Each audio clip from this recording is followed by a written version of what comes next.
fact, Holmes worked outside the law. If he'd been a policeman working for Scotland Yard, he would certainly not have had the freedom that allowed him to use his unorthodox methods. This both pleased the police and frustrated them. Pleased them because he almost invariably let such men as Inspector Lestrade and Inspector Gregson take the public recognition for a case that he had solved. Frustrated them because he could literally work on a case using his own specialized abilities while they had to stay within prescribed limits. Yet Holmes did respect the law, for he was in fact an amateur, and felt it best to have a healthy relationship with the professional police. This encouraged such men as Lestrade and Gregson to bring various unsolved crimes to him for his solution. His freedom outside the restraints of the law allowed him to assume many roles in disguise and to work with Watson as his accomplice. Excellent examples of this kind of work can be found in such original stories as A Scandal in Bohemia, The Man with the Twisted Lip, and The Illustrious Client, to name but a few. He often broke open safes to get information, set fires to force some action out of an individual, such as Irene Adler, or broke into homes in order to gain access to information that would lead to the solving of the crime. Any admonitions by the police were soon dropped when Holmes produced the criminal or solved the crime. Most of this work was done by Holmes and Watson in London or various other parts of England. In The Waltz of Death, Holmes and Watson find themselves in Vienna on a case. Now here, on foreign territory, and completely outside the orthodox methods of the English police, Holmes had even more free rein. He still used his brilliant sense of deductive logic, but now he did not have to worry about reprimands from Scotland Yard. And besides, there was new excitement for Holmes when he could deal with murder from other than the English criminal. Join me now as we present Sherlock Holmes and Dr. Watson in The Waltz of Death. Petri Wine brings you Basil Rathbone and Nigel Bruce in the new Adventures of Sherlock Holmes.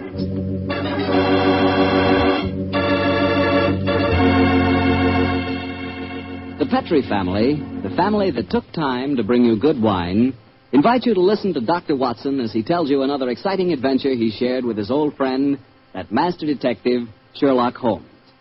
And as for me, well, I'm going to tell you about a swell idea. The idea of serving Petri California sherry before dinner. Tomorrow night, just before dinner, instead of that last-minute rush, take it easy. Pour yourself a glass of Petri sherry. Now, if you'll do that just once, I wouldn't have to say another word about Petri sherry. You'd be a customer for life. Because Petri sherry is good wine with a capital good. Judge that Petri sherry any way you like. By its beautiful amber color, its heart-of-the-grape aroma, or by the best test of all, its flavor. Petri sherry is delicious. And you have a choice of two kinds, Petri regular and Petri pale dry sherry. If you're not sure which you'll like better, try them both. Don't buy one, buy two. But remember, always buy Petri.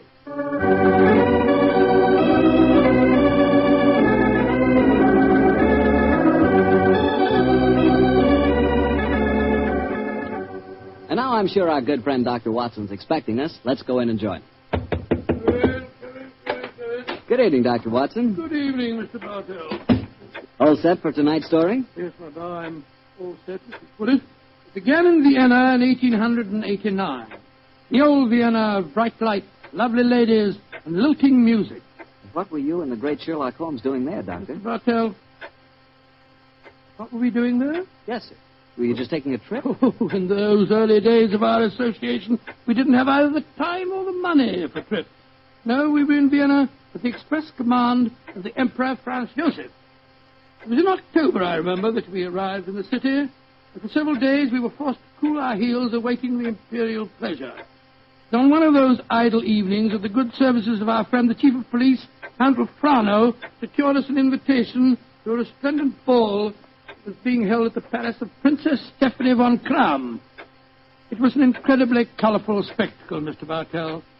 A string orchestra high in the gallery of the palace ballroom, played a haunting Strauss waltz, while on the floor below, the cream of Viennese aristocracy swayed and glided gaily to the lilting music.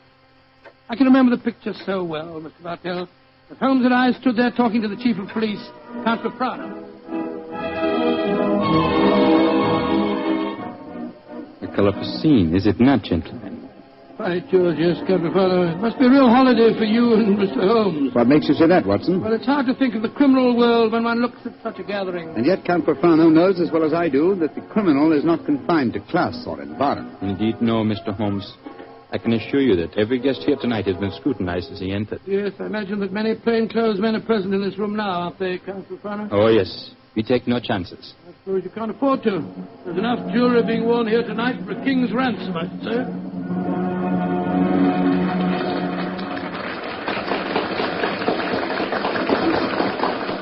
The waltz is finished. Now I can present you to our hostess, Princess von Kram. Stephanie, my pigeon. My pigeon must know the princess pretty well. Yes, I'm glad to see that in Vienna the profession of criminal detection carries no social stigma. Allow me to present you Mr. Sherlock Holmes, Dr. Watson, the Princess Stephanie von Kram. I'm very honored Your to Highness. meet you, Your Highness. I'm most happy to meet you, gentlemen. Permit me to introduce my protege, Janos Horváth, the Hungarian composer. This ball tonight, Mr. Holmes, will mark a rare occasion. A signal honor is to be conferred on Herr Horvath and myself before tonight is through.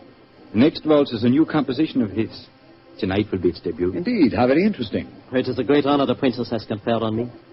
A new composition could not possibly be presented under more auspicious circumstances. Count Paprano, you spoke of an honor in connection with yourself. Yeah, tell them our secret, Stephanie. No, I will tell them myself, Anatole. After your waltz has been played, Janos, and Anatole and I shall be the first to have the privilege of dancing to it, my father is to make a public announcement. He is to announce my engagement to Count Anatole Rathbone. Oh, indeed, my congratulations to you both. Lucky fellow. Am I not the luckiest of men? Is she not exquisite? I, the gay man of Vienna, the cavalier who swore that no one woman would ever capture him. I confess it, gentlemen, I'm in love. Oh, but I pity you. Even the great waltzes of old Vienna could hardly be worthy of this moment. Oh, Anatole, you are a born flatterer. Oh, come, the waltz is about to begin. I shall see you gentlemen later. Auf Wiedersehen. Auf Wiedersehen. The orchestra is tuning up, Herr Horvath. I imagine this is a great moment for you. A very frightening one, I assure you, my friend. In a few minutes I shall know whether my new work is to be crowned with success or failure. Count Paprano is leading the princess to the center of the floor. The conductor is raising his bottle. This is your moment, Herr Horvath. Good luck. Pray for me, gentlemen. Pray for me. There they go, the princess and Count Paprano. They're starting the waltz. Ah, they make a striking pair, don't they? Here come the other couples out on the floor. Charming. Quite charming. It reminds me of... Great Scott, that happened to revolver shot. It's the princess. She's been shot. Come on, Watson. Out of the way, please. Out of the way. Count Paprano, what happens? Stephanie, Dr. Watson, see what you can do for her. Count Paprano, there's nothing I can do, I'm afraid. She was shot through the brain. She died instantly. Stephanie is dead. Stop that devilish music! Lock all the doors! There's a murderer to be found!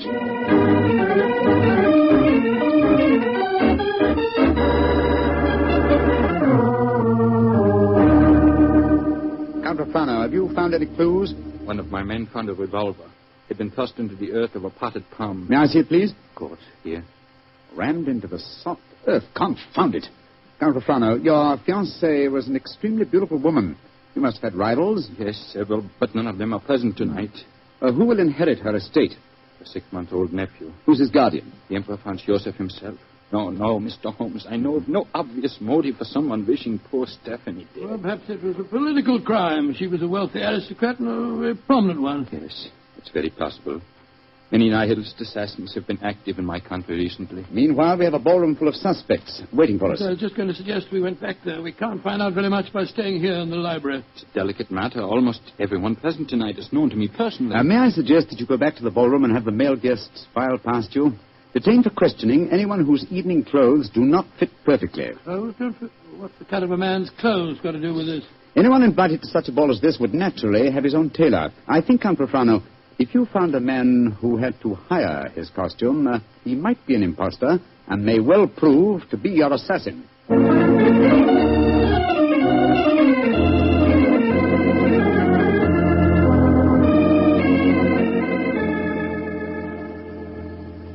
Mr. Holmes, your plan has not been effective so far. You find one Englishman who is unusually badly dressed, and what do we discover? He's an English milord whose luggage was lost on the train. Yes, and the second suspect proved to be a perfectly respectable Viennese doctor whose nasty little child had taken a last-minute snip at his tailcoat with a pair of scissors. And the third was poor Horvath, the composer, who cannot yet afford a good dress suit, eh? Well, Count Rafano, why not have the next suspect shown in? Yes, of course. Schober, bring in the next man. Ja, Herr Frank. Kommen Sie herein, bitte. Ein bitte, what a frightful-looking fellow. Your name, please. My name is Groening. What do you wish with me? Groening? Your name was not on the list of invitations. One moment, please. Let me see your right hand, Herr Groening. You have no right to touch me. Where did you get these fresh earth stains? Your right thumb is pitted and the nail is full of dirt. What does that poor policeman... Not a short while ago, you tried to hide your revolver by ramming it into an earth-filled flower pot. You know that revolver, please, Count Rafano. It will be easy to compare the samples of earth. It will not be necessary. Well, you admit that you murdered the princess tonight, then? Certainly, I admit it.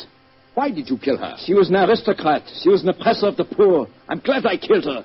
One day, I and my party will kill all of you filthy aristocrats. Rafano, put down that revolver. Shoot him like the dark he is. No, Count Rafano. Even you can't take the law into your own hands. Why do you not shoot me? I'm not afraid to die. Have him taken away, Schober. Nehmt den Hund ins Gefängnis. Thank you for stopping my hand just now, Doctor. But when he spoke of Stephanie that way, I could have killed him just as he killed her. Very understandable impulse, sir, but one that would have ruined your life. My life? Now that she is dead, my life is empty. What right do love and beauty have to exist in a world that no longer holds Stephanie? She was all light and life, loveliness. And now... But I am hardly displaying my Viennese blood, am I? The murder is caught, thanks to you, Mr. Holmes, and my life, such as it is, must go on. Somehow. That's how the story began, Mr. Bartell. Began? It sounds like the end of a story to me, Doctor. Far from it, my boy. The next day, Holmes and I had our interview with His Imperial Majesty and learned the nature of the services expected of us. Services that required our leaving the city. And that's why, my boy, we were gone from Vienna for some weeks. We didn't know that during our absence, Herr Horvath's waltz, which had had such a tragic debut, was beginning to make a sort of morbid... Herr Baron, the Horvath waltz. We have had many requests for it. Gladly, we will play it, Herr Baron.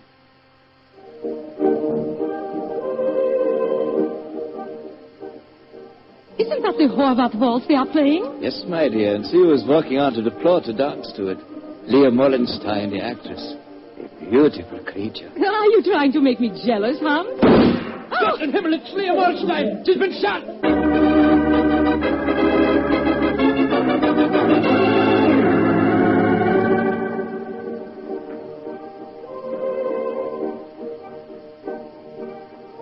A new ballet, and to the music of the Horvath waltz. Magnificent. Never has Krasnova danced better.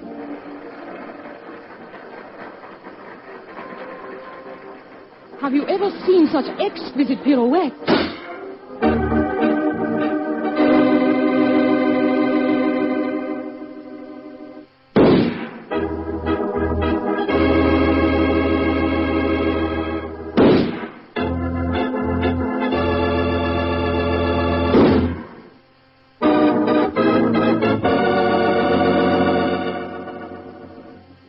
Six deaths in 4 weeks, Schober.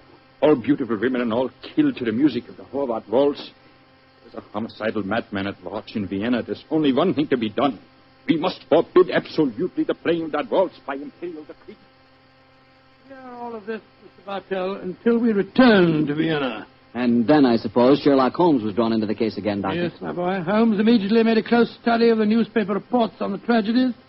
It was with great difficulty that I tore him away from his investigations to attend the reception at which the Emperor was to thank us for our services on the mission that we just completed. As we arrived at the Imperial Palace, almost the first person we ran into was the Hungarian composer, Janos.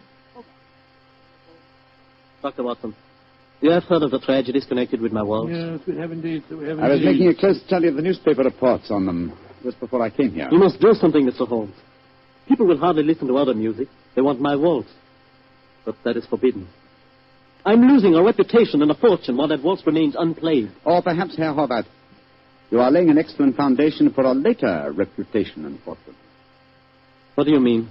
All this publicity, however distasteful to you at the moment, must in the long run prove invaluable. Ah, there you are, my dear Count Rufano. Mr. Holmes, Dr. Watson, I'm glad to see you back in Vienna.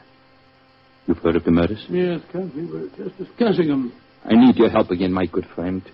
For over a month now, the murder has been at large, and I cannot seem to get on the trail. Well, I'm grooming the first killer. What have you done with him? Released him. What? Released him? Great Scott, why? At the hearing, it was obvious the man was an egomaniac. He boasted of the murder of Stephanie, apparently out of pure vanity. The liberal newspaper editors made quite an issue of the case. They brought pressure to bear, and we had to let him go. Confound it. I wish I hadn't left Vienna. Well, if the fellow's at large again, Count Rufano, it's pretty obvious that he's the murderer of the other women, too. On the contrary, Doctor, he was in prison until yesterday. The last of the murders was committed 3 days ago. Oh, here comes His Imperial Highness Franz Joseph. Good evening, gentlemen. Your Highness. Good evening. Your Highness. Well, I see we have very distinguished company tonight. Not only is the masterful Sherlock Holmes and his colleague, Dr. Watson, our English friends that we are honoring, but I see that we have a distinguished representative from our Hungarian Empire, Janos Horvath. If worthy success, I'm told, is a breed of composers for whom Vienna is famous. Your Imperial Highness is most kind. There's a pipe organ in here. It's in excellent condition, I am told. Will you not play us one of your compositions, Herr Horvath? I shall be most honored, Your Highness. Sit down, gentlemen, sit down. Thank you. What shall I play, Your Imperial Highness? Anything you wish, young man. Anything you wish. Thank you, Your Highness. With your permission, I choose to play... Great heavens! He's playing the death waltz. On your guard, Watson. Even in the Imperial Palace itself, this twirling tune may invoke murder.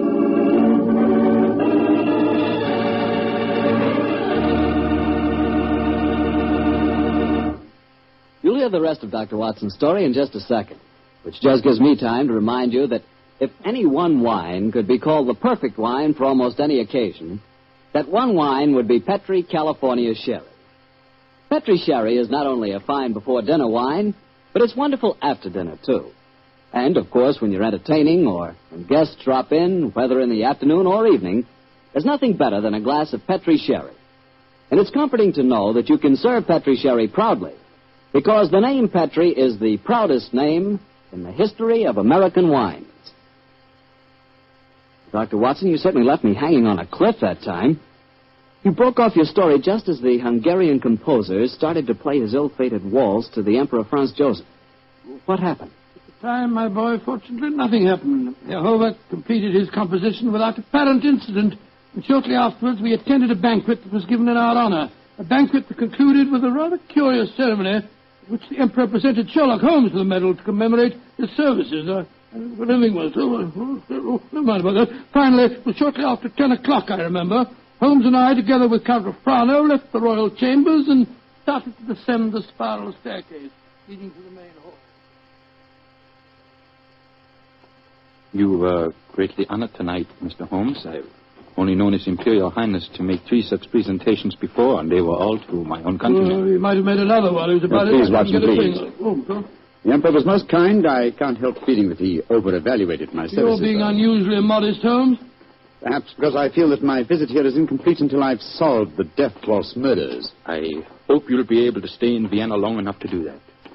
I confess I am at my wit's end. I've been giving the matter a great deal of thought, Count Rufano. I have a plan for trapping the killer. It's in rather an embryonic stage at the moment, but over a few pipes at the hotel tonight, I expect to develop it thoroughly.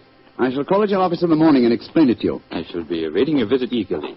One more of these murders in the newspaper outcry might become so loud that I should have to resign my post as chief of police. Well, when Horvath made that daring gesture and played the death waltz tonight, it proved one thing. It's not infallible. The death of a beautiful woman doesn't always follow the playing of the melody. Very true, Doctor, but... Watson. Yes, sir? Strike a match, will you? Huh? There's a figure here slumped on the landing. It's got it. Body of a girl. And a very beautiful girl, too. Shot through the forehead. You were wrong, Watson. The death waltz is infallible, but I swear to you that the killer has struck for the last time.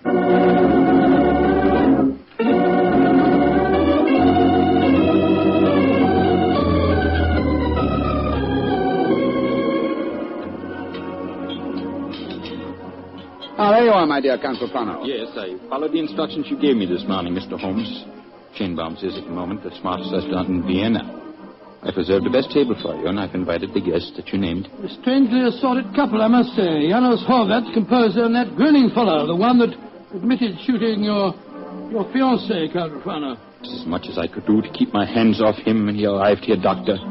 But Mr. Holmes insisted that I ask him.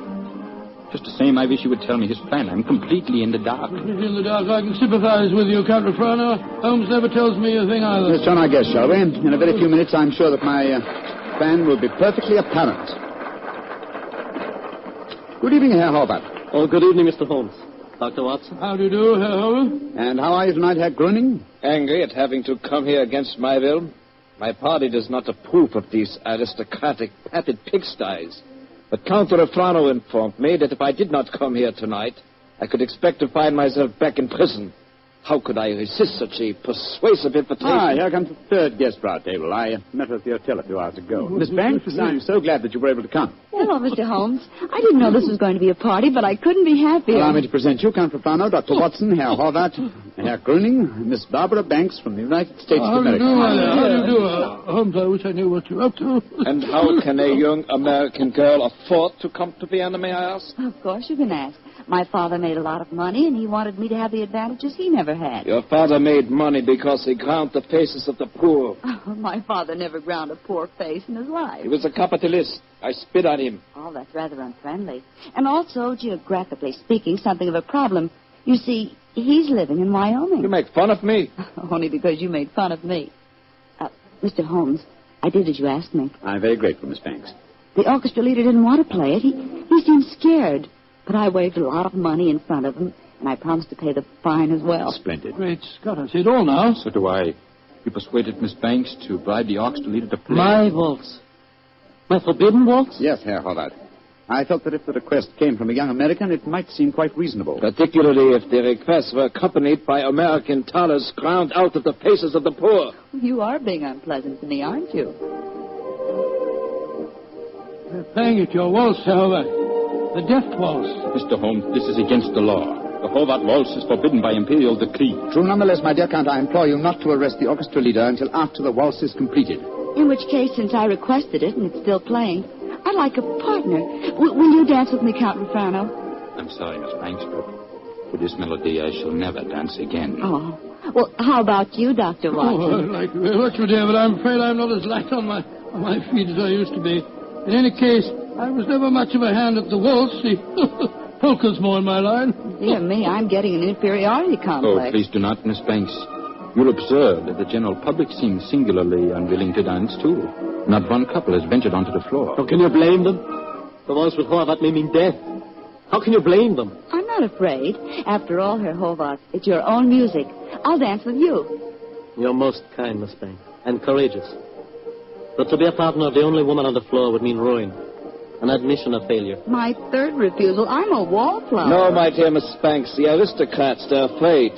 But I, plain, simple Gröning, I will dance with you, Miss Millions. Oh, bless you, Herr Gröning.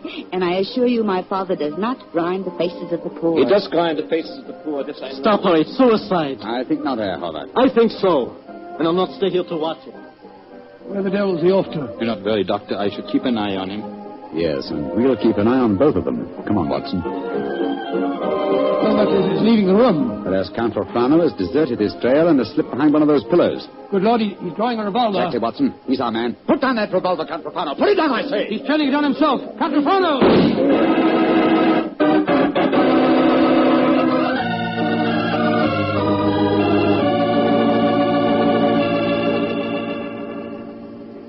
I still can't believe it, Holmes. Not the fact that Count Frano blew his brains out, but the fact that he was a murderer.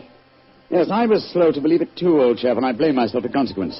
Two things should have been instantly apparent about the madman who killed beautiful women when he heard the Horvath waltz. Firstly, he must have had some motivation which drove him to such an act. Secondly, he must have carried a revolver with him at all times, since he was invariably armed when the occasion presented itself. Exactly, and that factor made me think of the police official. Then, of course, I saw Frano's motivation. He loved the Princess Stephanie dearly. Her death in his arms was a psychological shock that was more than his mentality could stand. And when he heard that music, it reminded him of the dead princess and forced him to kill. That's right, old fellow. You will recall that what he said to us after his fiancée's death. What right do love and beauty have to exist in a world that no longer holds Stephanie? When he heard the music, he couldn't bear to think that other loveliness existed, and so, well, he destroyed it. But who killed the Princess Stephanie? The man who was first arrested for it, Herr Gröning. He admitted it. After a little persuasion, when the police arrived, taken back to prison in the carriage that just took Count Frano's body. It's shocking to think that 7 innocent women have been murdered before this case is solved. Yes, a fact that will be a constant reproach to me, I assure you. Oh, I didn't mean that, my dear fellow. We weren't even in Vienna when 5 of the killings took place. Hello. Here comes Miss Banks. Mr. Holmes, what happened to that funny little man who danced with me? Herr Gröning? He went to prison, Miss Banks. He was a murderer. Well, I must say this is a strange kind of a party you asked me to, Mr. Holmes. One of the guests blows his brains out, and the other, the only man who danced with me, turns out to be a murderer. Oh, I see now why Father sent me to Europe. An evening like this could never happen in Wyoming. Look. Herr Helvet's walking out in front of the orchestra. Ladies and gentlemen. Listen. Ladies and gentlemen, I, Arnold Horvath, wish to assure you, upon the word of the great English detective Sherlock Holmes, that never again shall my new waltz be an accompaniment for murder. Henceforth, its melody will be for life and love and laughter. I have ordered a bottle of the finest Potay sent to each of your tables. Raise your glasses and pledge me as I now conduct my waltz. Free at last from the kiss of death.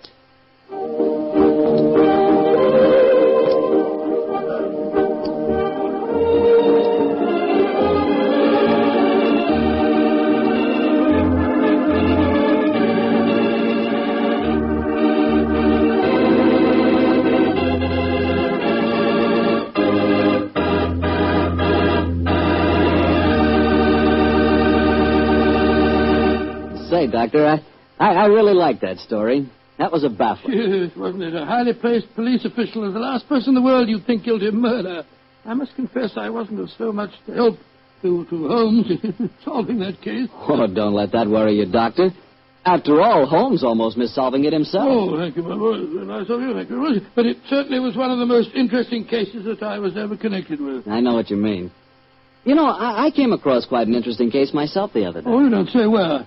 Right in my own house. Oh, that's interesting. What kind of case? Sherry. Oh, because That's right, a case of Petri, California sherry. And now I'm sure our good friend and host, Dr. Watson, is waiting, so let's go in and join him. Come in. Good evening, Doctor. Good evening, Mr. Bartell. Here, quiet.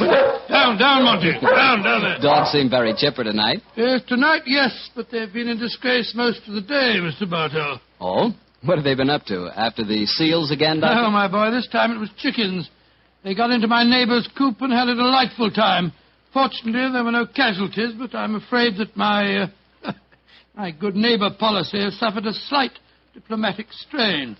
But you come here to listen to Sherlock Holmes' adventures, not those of my dog, so draw up your usual chair and make yourself comfortable, and I'll get on with tonight's story. Last week, Doctor, you told us it was a case in which Sherlock Holmes found the solution without ever meeting any of the suspects. That's quite correct, Mr. Bartell. As remarkable an exhibition of long-distance detection as I ever recall. But judge the story for yourself, my boy. It was in the autumn of 1903, and Sherlock Holmes was about to retire to his bee farm on the Sussex Downs. I must confess, Mr. Bartell, that my heart was heavy during those last few weeks we spent at Baker Street. I thought of the countless adventures that we'd shared together. I remembered those many evenings of quiet comradeship and companionship. A fire blazing away in the hearth as Holmes lay back in the shadows playing his beloved violin. And then, Mr. Bartell, as so often happened, there'd be a violent jangle on our doorbell, and some wretched soul in misery would be standing before us and pouring out his troubles. Suddenly the violin would be discarded, and Holmes the dreamer would become Holmes the man of action. Come, Watson, the game's afoot, he'd say. And in a few moments later, we'd be rattling off in a cab through the foggy, gaslit London streets. Yes, Doctor, I can imagine it was pretty hard for you to leave Baker Street. It was, Mr. Bartell. However, as it transpired, there was one more adventure awaiting us before we left. A few days before the actual move, I persuaded Holmes to take an afternoon off from his packing and accompany me on a visit to the laboratory of an old friend of mine, a Professor Jean Boulin. He was an eminent French scientist engaged in very important work at the London University. Oh, by the way, this was at a period, Mr. Bartell, when radium was something extremely new and extremely rare. The university had just acquired a minute but invaluable portion of the element, and Professor Boulin was in charge of the research connected with it. I can remember the picture so well as Holmes stood in the laboratory talking with keen interest to the distinguished scientist. Amazing, Professor Boulin. Quite amazing. Think that this tiny leaden vessel contains one of the most precious substances in the world. Yes, Mr. Holmes. We have a great deal to thank Madame Curie for. This new element may force us entirely to revise our concepts of all physical structure. Your research is a great responsibility, Boulin. It is, Watson. I must confess that I wish the authorities here would give me a freer hand. I foresee such infinite possibilities in the use, particularly the medical use of radium. But my conservative superiors seem to regard it only as a toy, a scientific curiosity. Limit your experiments accordingly, I suppose. Exactly. I'm given no opportunity to do anything that's in the least radical. Must be very disheartening. How can research ever get anywhere along those lines? It is a great misfortune, Holmes, that you've determined to retire to your bee farm. This project, we could use such an analytical mind as yours. You flatter me, Professor. How many assistants do you have working with you, Boulin? 3, but none of them are very inspired, I'm afraid. What? My best assistant is a man named Barker. He's a little on the conservative side, too. But he is extremely adroit. The other 2, a young man called Taylor and the girl Gladys Hughes. They mean well. But gauche, I fear, is the only word to describe them. Why do you laugh, Boulin? I was just amused to observe that in describing my assistants, I chanced to be literal as well as figurative. It's odd that random symbolism can sometime... but never mind that. You would like to see the rest of the laboratory? Yes, indeed we would. Yes, thank you very much. I have some extraordinarily interesting photographic plates that record the emanations of radium. They're over here. I think you will find them most fascinating.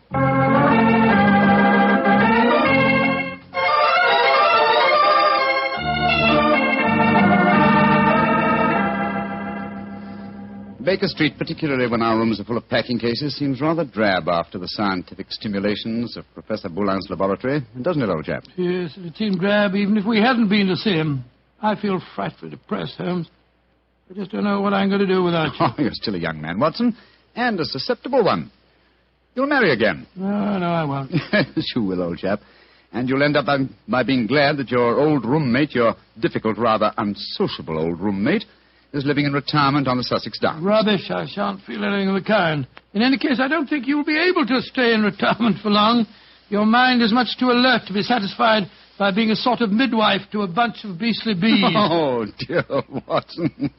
I feel that you'll never eat honey again. Yes, you can laugh, Holmes, but I could see how excited you were when Boulin suggested that you might help him with his radium experiment. Flattering suggestion, I must admit, my dear fellow. Just the same, Oh, now, who the devil's that? From the urgency of the tug on the bell pull, I'd say that it was a client. And don't head him off, will you, old chap? Yes, I'll do my best. Oh, Watson, explain that I'm no longer in practice. Too late, Holmes. He's brushed past Mrs. Hudson. Here he comes rushing up the stairs. Oh, confound it. I beg your pardon, sir, You but... Mr. Sherlock Holmes? No, I am not Sherlock. Then you must be Mr. Holmes. That is my name, sir. But may I ask what accounts for your rather whirlwind entrance? My housekeeper, Mrs. Hudson... I haven't any time to consider etiquette. My sister Gladys Hughes has vanished. Vanished into thin air. You've got to find her for me, Mr. Holmes. I'll pay you any fee you name, but you've got to find her. Mr. Hughes, I'm extremely sorry that your sister has vanished, but I'm afraid that I can do nothing to help you. I'm retiring. I'm giving up my practice. If you won't help me, I'll go to someone who will. That's exactly what I mean, sir. I suggest that you go to the police, or if you insist on a private investigator, I can strongly recommend Mr. Martin Hewitt. Yes. His address is 39 Pont Street, Knightsbridge. Good day to you. Good day, Mr. Hughes. 36 Pont Street, Knightsbridge. Mr. Martin Hewitt. Yes, I can understand his concern, but his manners leave a great deal to be desired. Holmes. Gladys Hughes' his missing sister. That was the name of one of Professor Boulin's assistants, wasn't it? True, old fellow, but it's probably only a coincidence. What? Both Christian and surnames are extremely common ones. Well, I have a feeling that it may not be a coincidence. Oh, come now, my dear fellow. Don't you try and embroil me in a fresh adventure. I've retired and I'm leaving for Sussex in a few days. And if any more clients come wrenching at my doorbell, I shall ignore them.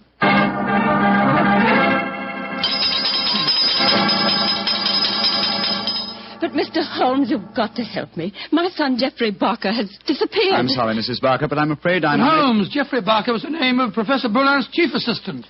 Watson, please believe me when I say that I am not to be inveigled into any further...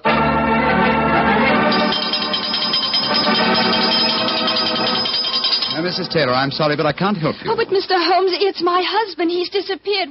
We've only been married 3 months, and now... Oh, it's terrible. I've been so worried ever since he started to work on that strange new radium with Professor Jean Boulin. Holmes, you can't pretend it's coincidence any longer. Gladys Hughes, Geoffrey Barker, and now Taylor. The 3 assistants of Professor Boulin. I know it, Watson. Mrs. Taylor, the moving van will be here tomorrow to take my things to Sussex.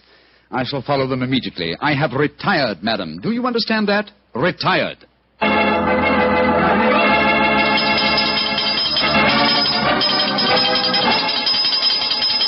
Yes, another telegram for you, Holmes. That'll be the 4th today. Why won't Scotland Yard leave me alone? Well, it's a pretty strange business. 3 people engaged in research of this new element radium have all disappeared within 48 hours.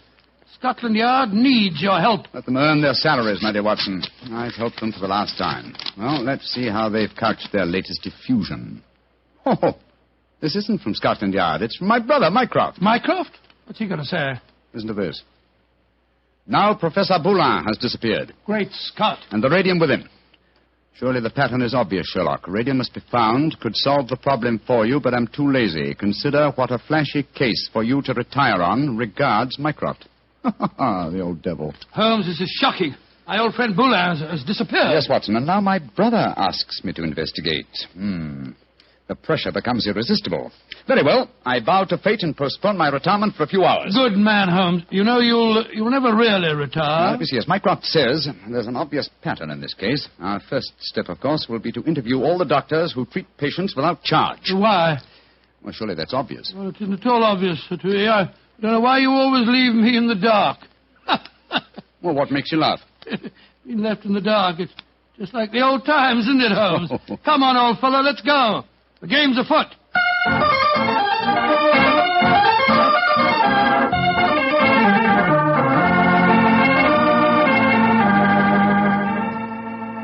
Dr. MacDonald, this is Mr. Sherlock Holmes. Mr. Sherlock Holmes, eh? I'm very glad to meet you. And are you, Dr. MacDonald? I swear that I've never been in as many doctors' offices as I have today.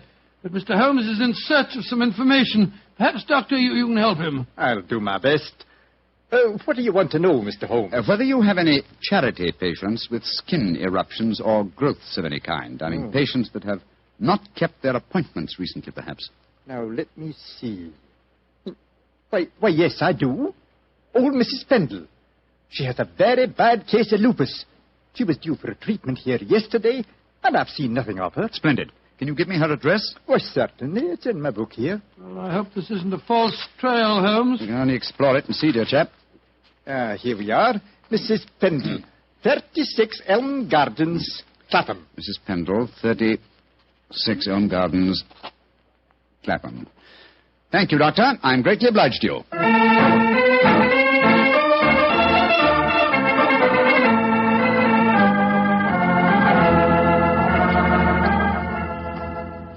Getting restless, Watson? Yes, I am a little. We've been waiting outside Mrs. Pendle's house for over an hour. Why don't we knock on the door and see if she's at home? Oh, no, my dear chap. We mustn't frighten her. I hope that she's going to lead us to our quarry. You see... Shh. Front door's opening. A woman's coming out. Yes, it's Mrs. Pendle, beyond doubt. Look at that bandage around the upper part of her face. Yeah, hello, she's turning down the street. We're going to follow her, I suppose. Naturally, but let's give her a start, shall we? We don't want her to spot us. Well, while we're waiting, perhaps you'll clear up 1 or 2 points for me. I'm still very much in the dark. With pleasure, old chap. What puzzles you? Well, one of the things that Come on. What? We've given her enough of a start. Let's follow her. Oh, very well. But look here, Holmes. You asked me what I didn't understand. Two things puzzle me. What did Mycroft mean by the pattern of the case? Why are we following a poor sick old lady through the London streets? I'll answer the first question, and I think the answer to the second will be self-apparent. The pattern of the case is clear. Professor Boulin and his 3 assistants have vanished together with the radium, but their disappearances were not simultaneous. Had they been so, it would have been a transparent case of theft.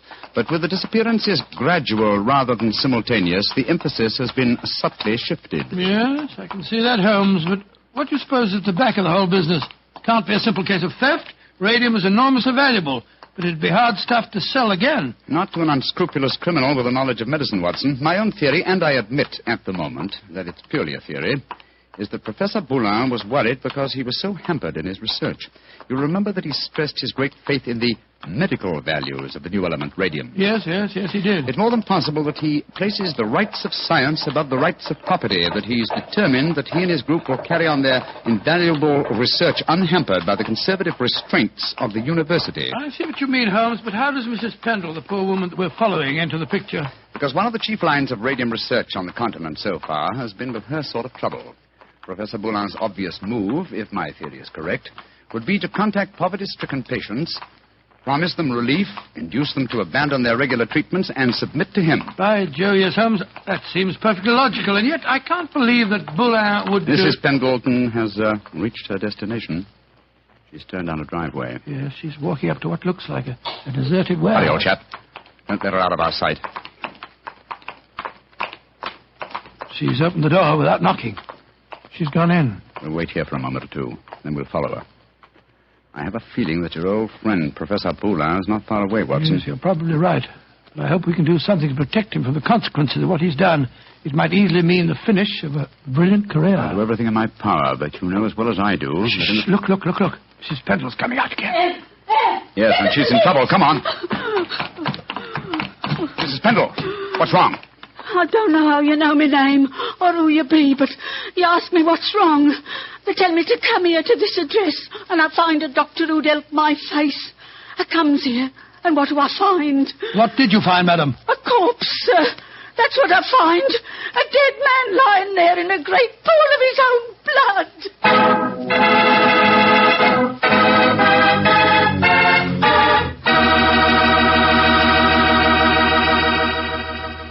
You'll hear the rest of Dr. Watson's story in just a second. So I'm just going to remind you that there's one wine which everyone likes and which is good on any occasion. Petri California Sherry. You want a swell wine to serve before dinner? The perfect answer is Petri Sherry. If you want a wine that's delicious after dinner, or later in the evening when you're just talking things over with your friends, again you want Petri Sherry.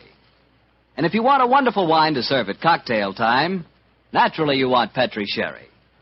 Sherry is a wine that's good at any time. And Petri, well, Petri is the wine that's good all the time.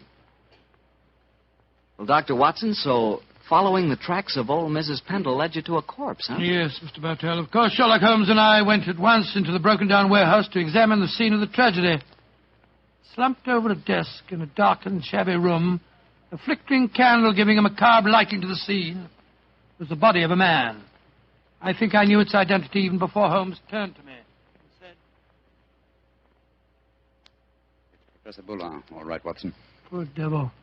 Murdered, of course. Yes, but examine him for yourself, will you? Yes. Yes, there's no doubt about it. This wound couldn't have been self-inflicted. The right auricle of the heart has been pierced. How long ago would you estimate death took place? Not more than a couple of hours ago, I should say. Not hard to reconstruct the killing. The murderer came up from behind Boulin as he sat here, crooked an arm around his throat. Yes. See the finger marks on the right-hand side of the neck? Here? Then stabbed him in the chest. And then withdrew the weapon and disappeared. Leaving no traces, confound it. A dusty room is an ideal place for recording footprints, but there are half a dozen different prints here, including Mrs. Pendle's. Hello. Here's the print of a smaller woman's shoe. Well, must be that of Guileless Hughes, his assistant. Undoubtedly, but that really proves nothing except that she was here with him. A fact that we were convinced of anyway. Question is... Come on. Let's go outside and talk to Mrs. Pendle again. Poor old Boulin. What a shocking way to die. And what a great loss to science. I suppose the murderer must have stolen the radium. We found no trace of it in there. Undoubtedly, the possession of the radium was the motive for the murder. Mrs. Pendle. The poor man is dead, ain't he, sir? I'm afraid so, madam. I knew it. I never should have come here. I never should have left Dr. MacDonald. Mrs. Pendle, let me ask you a question. I can't be answering no questions, sir. I don't know nothing about how the poor soul got himself murdered. What would a poor woman like me know about such things? No, my good woman. My friend isn't suggesting at all that you know anything about the murder. Then what do you want to know, sir? Who told you to come to this address today, Mrs. Pendle? A young lady. Nice young lady she was, too. She met me coming out of Dr. MacDonald's yesterday and told me that if I come here today, I'd find a doctor who could cure me. Yeah, that was obviously Miss Hughes. Holmes, I believe that your theory was right. Come on, Mrs. Pendle. We'll escort you to the nearest police station where you can report the murder. Yes, sir. And then, Watson, we must keep on the track of the radium. That, perhaps, is more important than any life. Well, how are we going to do that? We haven't a clue to go on. Remember that Professor Boulin's 3 assistants are still missing. We must go to the homes of each of them and see what can be found out. Mr. Hughes, you must realize by now that your sister's disappearance is part of something vastly more significant than you think. I must ask you in the My first... sister didn't disappear, Mr. What do you mean, sir? You came to us and said that you had. Oh, it was all a mistake, gentlemen. She came back today. She had just been down to the seaside for a short rest, and she'd forgotten to let me know. I'm sorry to have bothered you. May I see your sister at once, please? I'm sorry, Mr. Holmes, but she's out just now. I don't know where she's gone or what time she'll be back. Mrs. Barker, I've come to you about your son's disappearance. I'm afraid that... but my son didn't disappear, Mr. Holmes. It was all a misunderstanding. He came home today. Then may we speak to him, please, Mrs. Barker? Oh, I'm afraid that's impossible. You see, he... Mrs. Taylor, I want to talk to you about your husband's disappearance. Oh, that. He came home this afternoon, Mr. Holmes. At first I was so suspicious, but when he explained, well, I'm sure you know how it is in the first few months of marriage, those little tips.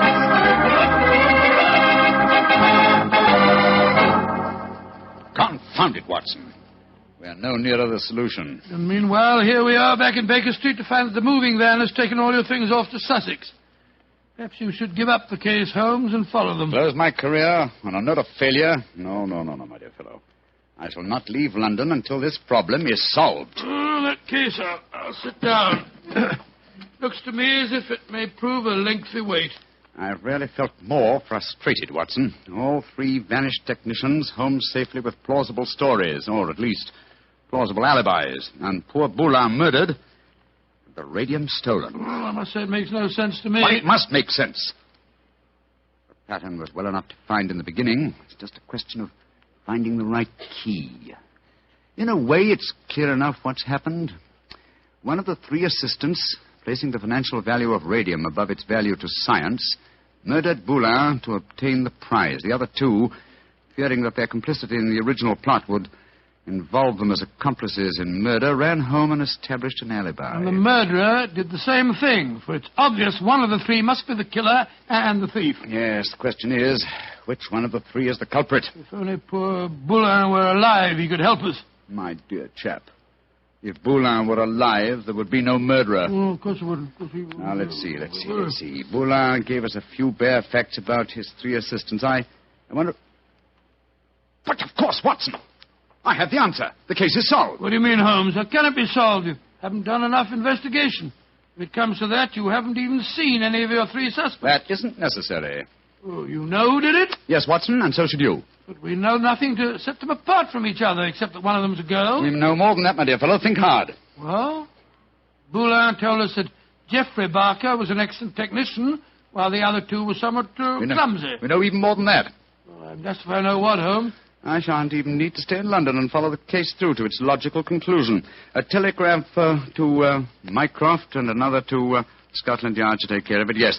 And I can be in Sussex before the moving van, after all. Oh, you mean you're going now, before the case is solved? But it is solved, my dear fellow. All that remains to be done is some purely routine work. What's the time? Look, it's Just 3 o'clock. Splendid. If we hurry, we can catch the 3:45 express from Waterloo. We? Yes, I was counting on you spending a few days down there with me, old chap. I hope you can spare the time. I should hate to make so drastic a change without my good old friend Watson at my side. Oh, of course. I'm delighted, but what, my dear boy? The case of the disappearing scientists. Wait until we get to Sussex, shall we? As soon as I get an answer to my telegrams, I'll explain the whole thing to you. And now let's hurry, shall we? Our train leaves in 40 minutes.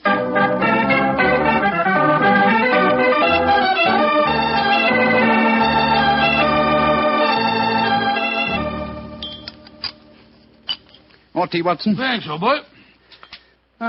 Peaceful down here, isn't it? Extremely. At the moment, I must confess, I find it rather nerve-wracking. Oh, why? You know why, Holmes.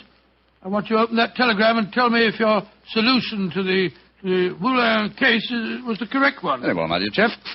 Let's see. What is it? It's from Mycroft. Listen. Murderer arrested and radium recovered. Well done, Sherlock, though you took longer than I expected. Regards, Mycroft. Congratulations, Holmes. And now perhaps you'll condescend to tell me how you solved it. Don't be angry with me, old chap. I only wanted to make sure that my solution was correct. You remember the nature of the fatal wound on Boulin's body? Of course. He'd been stabbed through the right auricle of the heart. From behind, proving that the murderer was clearly right-handed. Oh, what does that signify? Almost everybody's right-handed. Oh, no, not in this case. If you recall, Professor Boulin said that Geoffrey Barker was adroit, while his other 2 assistants were gauche. Then he laughed because he said his remark was true both literally and figuratively. I still don't see what you're talking about. Oh, come now, Watson, come. Think of the origin of the word adroit. Ardois. Droit is the French word for right. And gauche is the word for left. Meaning the 2 gauche assistants were left-handed, and therefore only the adroit, the right-handed Barker, could have inflicted the fatal wound. I see it now, Holmes. You know, if you'd remembered that mark of Boulin's at the time we found his body, you could have solved the case much sooner. That's true, old fellow, very true. And when my old friend Watson points out that my memory is failing and my mind sluggish, then I know that my retirement has been postponed for far too long.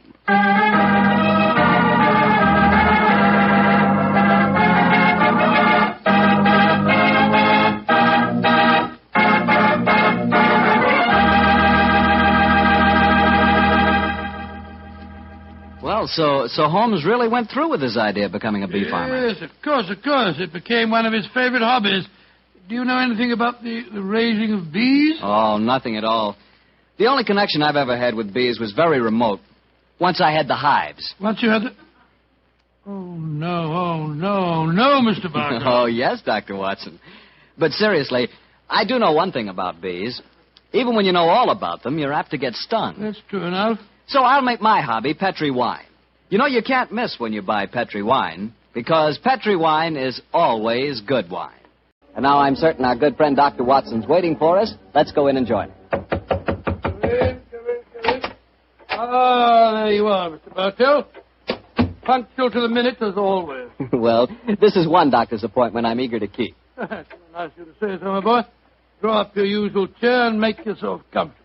Thanks. Well, Doctor, today's April the 1st. Did anyone try and play any jokes on you? Yes, you did, Mr. Bartell, but I'm happy to say that nobody caught me. Not as in the story that I'm going to tell you tonight, but an April Fool's Day prank certainly scored a bullseye. I see you have the dispatch box out again, Doctor. Been refreshing your memory? Yes, I have, Mr. Bartell. And when I tell you the adventure took place in 1881, I think you'll agree that after such a lapse of time, a man can hardly rely on memory alone. 1881? Say, Doctor, tonight's adventure must have been one of the really early ones. Yes, it was indeed. In fact, to be exact, it took place only a little while after Sherlock Holmes and I had first met and had taken up lodgings together. How was the great detective in those early days? Profound mystery to me, Mr. Bartell. To give you an example, my boy, I'd shared our Baker Street lodgings with him for over a month before I was even certain of his profession, the knowledge of which I learnt to my awe and astonishment when our first adventure together took place. Oh, that was the one you called A Study in Scarlet, wasn't it, Doctor? That's right, Mr. Bartell. What a memory you've got, Study in Scarlet. But even after that adventure, I found myself wondering at times what I had let myself in for, sharing lodgings with such a strange companion. It was in one of those moods of doubt and confusion that my story begins. Late one March evening, I found myself in the neighborhood of Piccadilly Circus. It was cold, and a steady drizzle of rain had dampened my spirits. I thought that a glass of wine and the sound of music would put me in a better mood, and so, Mr. Bartell, I entered the Criterion restaurant. As I sat with a glass of rare vintage port at my elbow, the orchestra playing a dreamy Strauss waltz in the background, I couldn't help thinking of the last time that I'd been there. It was the night I met a young medical student by the name of Stamford. He was the man who first introduced me to Sherlock Holmes. Suddenly, I felt a clap on my shoulder. I turned, and to my amazement, once again young Stamford was standing before me. Watson, or should I say Dr. Watson. How are you, my dear chap? Hello, Stamford. Come and sit down. Thanks. I'm glad to see that you're not holding any grudge against me. Why on earth should I do that? For introducing you to Sherlock Holmes. I've reproached myself ever since. I think he's as mad as a hatter. Not at all. He may be eccentric. In fact, I'll admit that he is eccentric, but he's an extraordinarily interesting fellow. He'll make a great name for himself as a private detective one of these days. You'll see if I'm not right, Stamford. I saw something about him in the paper the other day. Yes, I expect that was the Lauriston Gardens affair, wasn't it? Yes, it was. He's a brilliant man, Stamford. Quite brilliant. So I must admit he's difficult at times. He works like a fiend as a rule, but occasionally a reaction sets in for days at a time. He'll lie on our sofa, hardly uttering a word or moving a muscle from morning to night. It's depressing, I must say. I think he takes himself too seriously. Yes, perhaps you're right. How would you like to join in a little plot? Plot against Holmes? Yes, just a rag, you know. We thought it'd be rather fun. We? Murphy and I, we were just talking about it. I'll call him over. Murphy? Oh, is that Murphy? I've seen him before somewhere, haven't I? I'm sure you must have done. He's been round at the hospital, and any time you go into the British Museum, you'll find him there. Nice fella, but dull. Definitely dull. Yes, Stamford. Oh, this is a friend of mine, John Watson. This is James Murphy. How do you do? I think I've seen you at the hospital. And I know I've seen you, Dr. Watson. Oh, sit down and come and join us, won't you? Oh, thank you very much. I was just telling Watson about our little plot. Oh, you mean about Sherlock Holmes? Now, look here. I'd like you fellows to realize that Holmes is a very good friend of mine. Oh, don't worry, Watson. This is all in good fun. Don't you realize what the date is tomorrow? 1st of April, isn't it? Yes, April Fool's Day. Oh, now I see. You're going to play an April Fool's Day joke on Holmes. Yes, that's our plan. Well, it's hardly our plan, Stamford. It's really Lady Anne Partington's idea. You see, Holmes was very rude to her when she visited the hospital recently, and she wants to, take him down a peg or two. Sounds innocent enough, but I must say he's inclined to be rather arrogant at times. Well, what's the plan? Well, we'll need your help, Watson. You must be careful not to give the joke away. I'll bet you a $5 that Holmes falls for the whole story, hook, line, and sinker. Now, here's exactly what we're planning to do. Lady Anne is going to call on Holmes at Baker Street in the morning.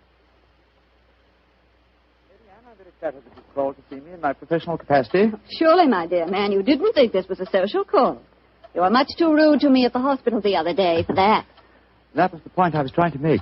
Please sit down, won't you? Take this chair, won't you, Lady Anne? It's by far the most comfortable chair in the room. Oh, thank you, Dr. Watson. And now, what can I do to help you? You've heard of the Elphinstone Emerald? Oh, yes, indeed. A magnificent stone of very considerable value. An heirloom in your family, I believe. Yes, Mr. Holmes. I keep it in a wall safe in my bedroom. This morning, when I had occasion to go to the safe, I discovered that the emerald had been stolen. Stolen? Great Scott. Shocking business. Of course, you want Mr. Holmes to recover it for you. A remarkable deduction, my dear doctor. Lady Anne, when you opened the safe, did you observe any signs of it having been tampered with? Oh, I think it's rather stupid to sit and answer questions here in Baker Street. Why don't you come over to my house in Cavendish Square and examine the safe for yourself? You are a detective, aren't you? Lady Anne, just now you accused me of rudeness. I assure you that mine, at least, was unintentional. Oh, come, Holmes. Don't be so touchy. I can promise you a substantial fee, Mr. Holmes. I'm a struggling practitioner and a new profession, eh? My poverty, but not my will, consents. I pay thy poverty, and not thy will. You see, I can quote my Shakespeare, too, Mr. Holmes. My carriage is waiting, gentlemen. Let's drive over to Cavendish Square at once, shall we?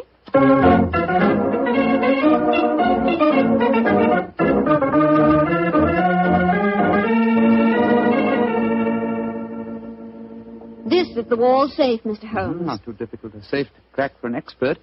You placed the emerald in it last night, you say? Yes, when I went to bed. And this morning, it had gone. Well, surely, Holmes, this is a good occasion to use that magnifying glass that you're always fitting about with. Excellent occasion, my dear doctor. That's why I brought it with me. Uh-huh. That's very interesting. What is it? This safe was opened by an expert. There isn't a sign of its having been forced. Hello. What have you discovered? There's a peculiar tarnish on the steel knob. It was obviously handled by someone whose fingers are habitually stained with chemicals. Amazing, Holmes. Elementary, my dear doctor. Where does that door lead to? My boudoir. I should like to examine it, if I may. Oh, but of course. Thank you, Lady Anne. Dr. Watson, this is the most beautiful April Fool's Day fraud I've ever played. I must say, Murphy was right. He has fallen for it. Hook, line, and sinker. Just the same, I'm beginning to feel guilty. I can't help feeling a bit disloyal. Oh, nonsense. It's all in fun. Are Stamford and Mr. Murphy listening? Yes, they're next door in my drawing room. I'm sure their ears are positively glued to the keyhole. Well, I do hope Holmes won't be angry with me.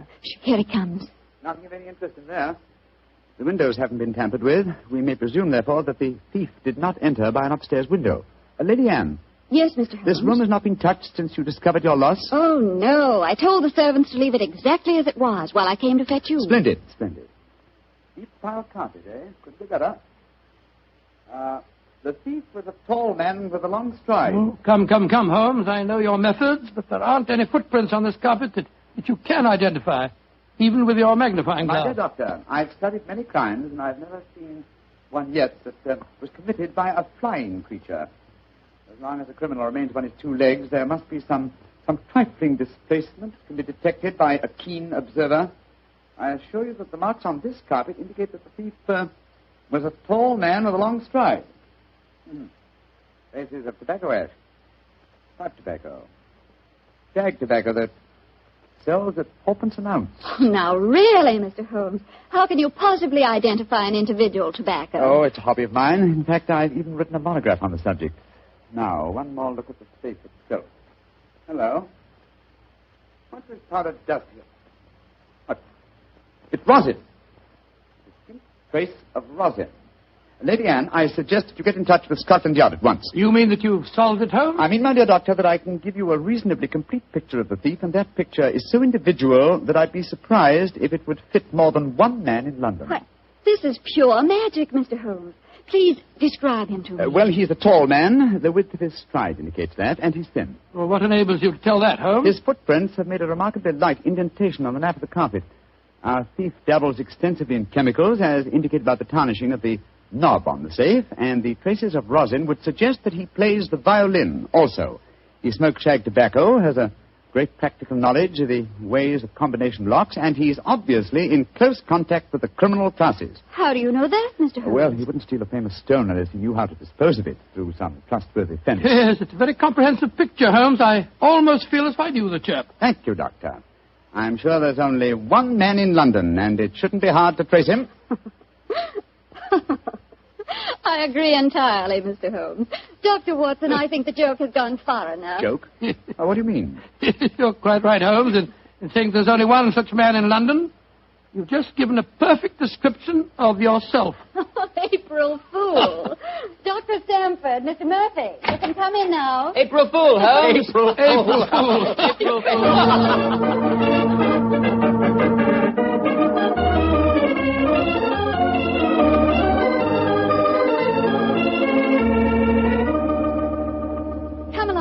Into the drawing room, everyone. Let us drink a glass of wine to Mr. Holmes, who has so graciously forgiven us for the little trick we played on him. And also to Dr. Stamford, who thought of the whole idea. No hard feelings, Holmes. Oh, no, Doctor.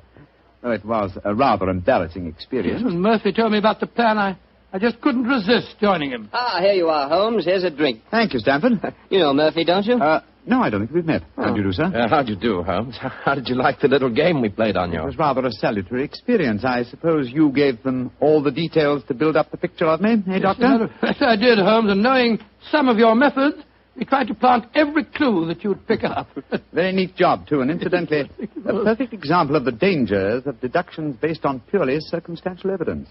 I shall profit from this little lesson. I must say it was worth a fortune in emeralds to see your face, Holmes, when you realized what you'd done. Well, the joke's over now. By the way, where is Lady Anne? I believe she said she was going to fetch the Elphinstone emerald. She thought you might be interested in seeing it. She probably feels the sight of it will salve my wounded vanity.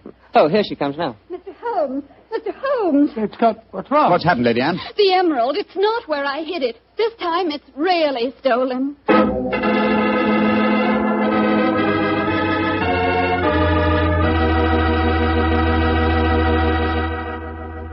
Dr. Watson's story will continue in just a few seconds, so I've just time to remind you that there are many, many different types of wine.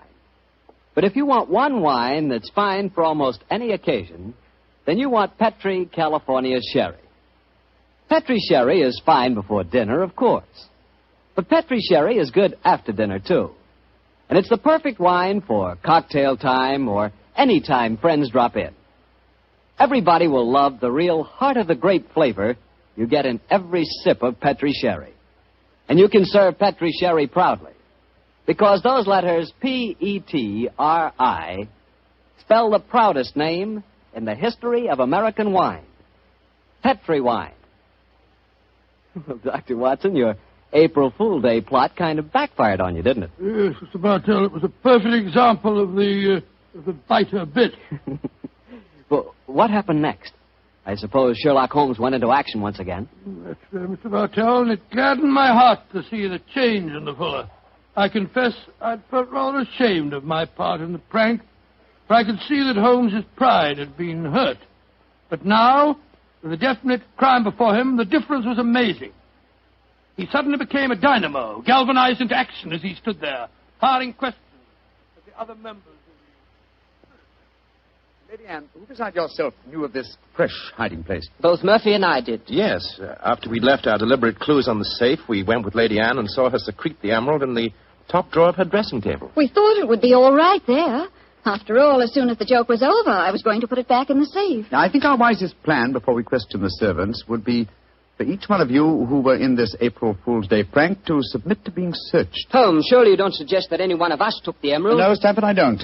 But if any one of you four are not guilty, this will be a splendid way of proving your innocence. I say, steady, Holmes. You're not suggesting that Lady Anne stole her own emeralds, are you? Are you, Mr. Holmes? I'm suggesting nothing, but I may point out that the recent vogue for the insurance companies has provided another interesting motive for these so-called thefts.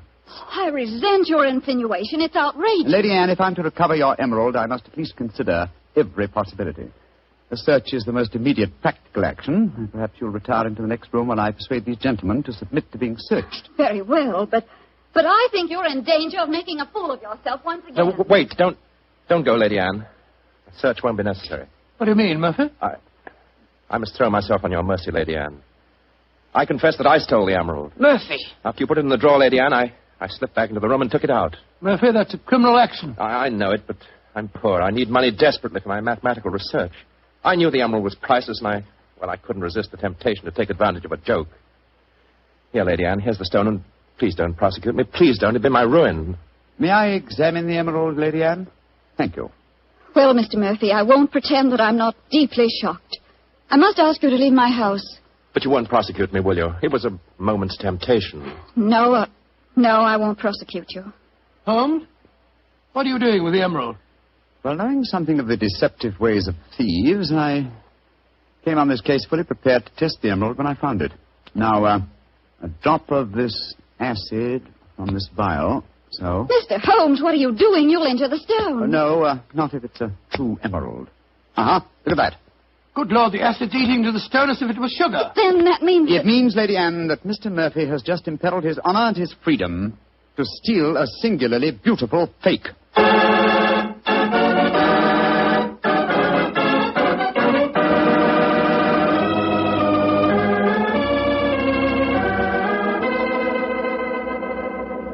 Mr. Holmes, this joke has turned into a nightmare.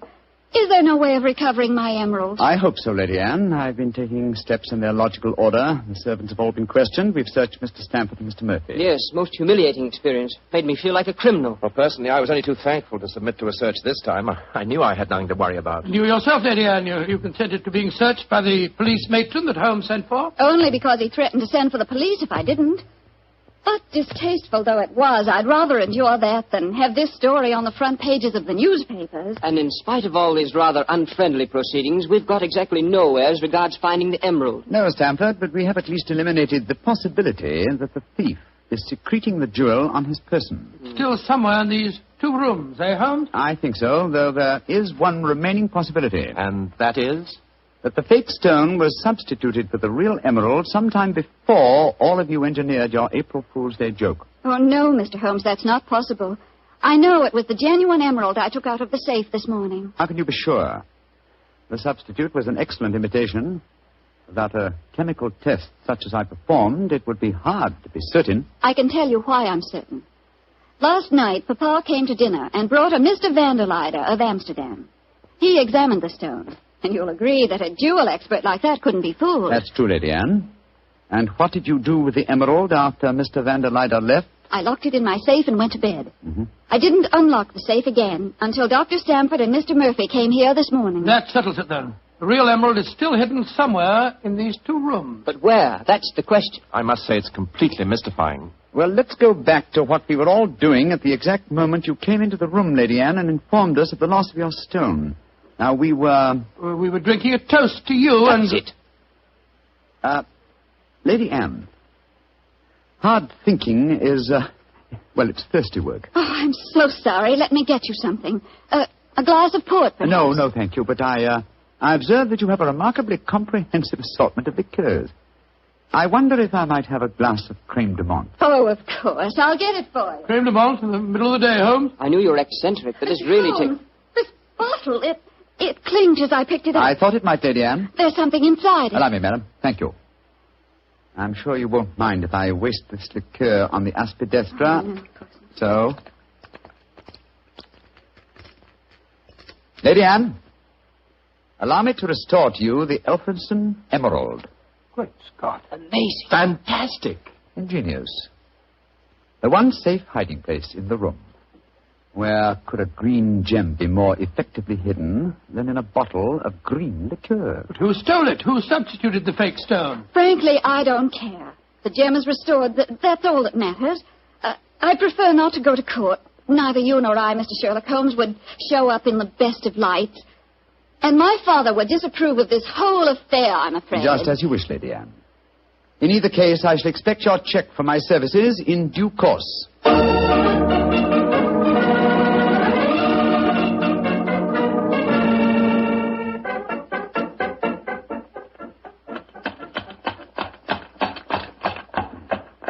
Well, here we are at the Criterion again, Stamford.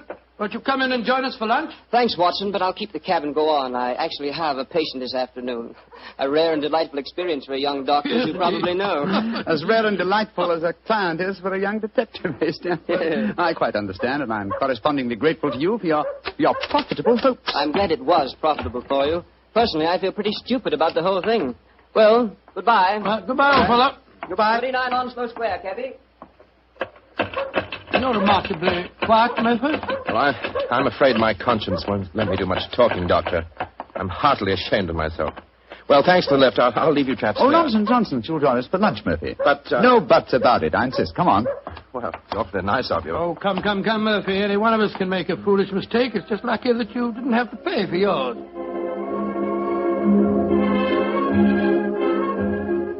Monsieur wishes a table. Yes, for 3, please. This way, monsieur.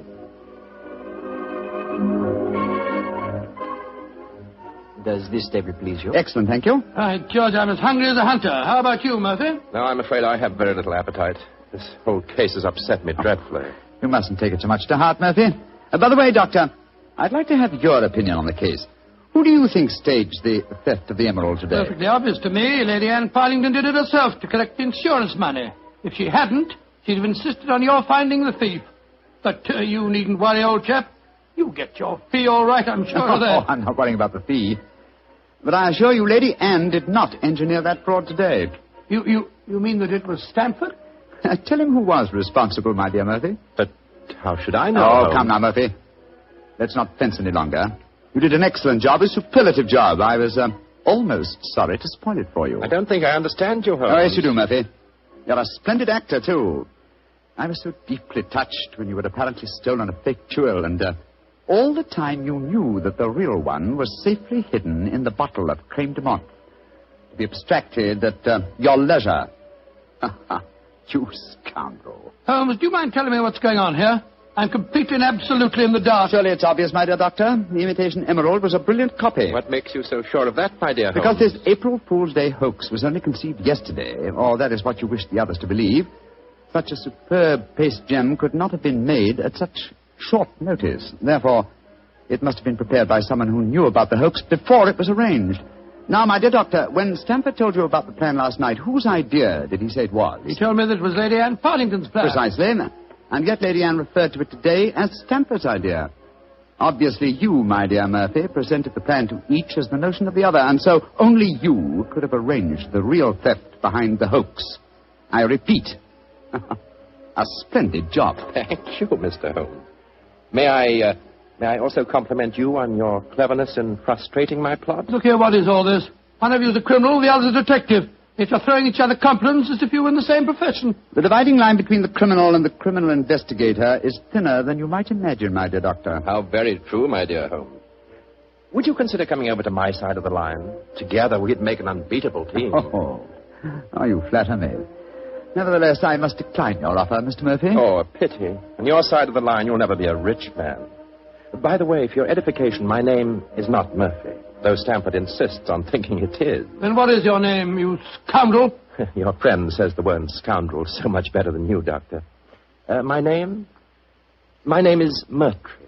Oh, indeed. Spelled M-U-R-T-R-Y? No. Dear me, I have so much trouble with my name. People will either misspell it or mispronounce it. I'm afraid I'll have to begin calling it the way it looks. M-O-R-I-A-R-T-Y. Moriarty. Moriarty. I shall remember that name. I have a feeling we shall meet again. I trust that we shall.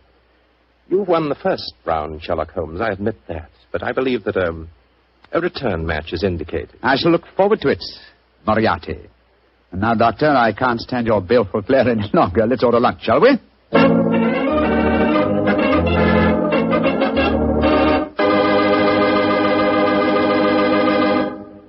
Doctor, that was a pretty hectic April Fool's Day. Yes, it was. I never want to see another one exactly like it. I don't blame you. You know, I'd sure hate to have someone come to my house and pull a trick like that on me. Why, Mr. Bartell, do you have a precious emerald you fear may be stolen? Are you kidding? I wouldn't know the difference between a precious emerald and a piece of green glass. But when it comes to rubies, that's something else. Oh, you would know a ruby when you saw it? Sure, because a ruby has exactly the same color as a glass of Petri California port held up to the light. Mr. Bartell, you can find more excuses for talking about Petri wine than any man in the entire world. Believe me. Excuses, Doctor? I don't need an excuse to talk about Petri wine. And now let's look in on our old friend, Dr. Watson. I'm sure he's expecting us. Good evening, Doctor. Good evening, Mr. Bartell. Draw up your usual chair. I'll get on with tonight's new Sherlock Holmes adventure. Well, how did the story begin, Doctor? It was one day in the autumn of 1887, I remember. Holmes and I were seated on either side of the fire in our Baker Street lodgings.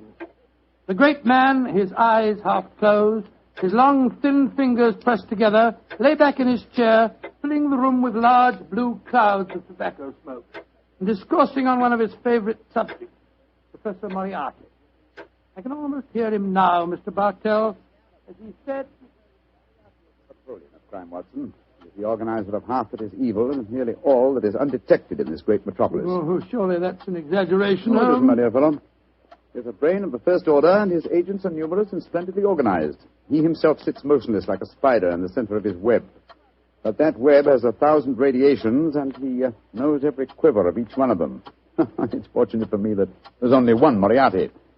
If every criminal were equally astute, I'd be in bankruptcy within the year. I don't think you need to worry about bankruptcy, Holmes. As I came in just now, I picked these letters up from the whole table and slipped them into my pocket. Here you are. Oh, thanks, old chap.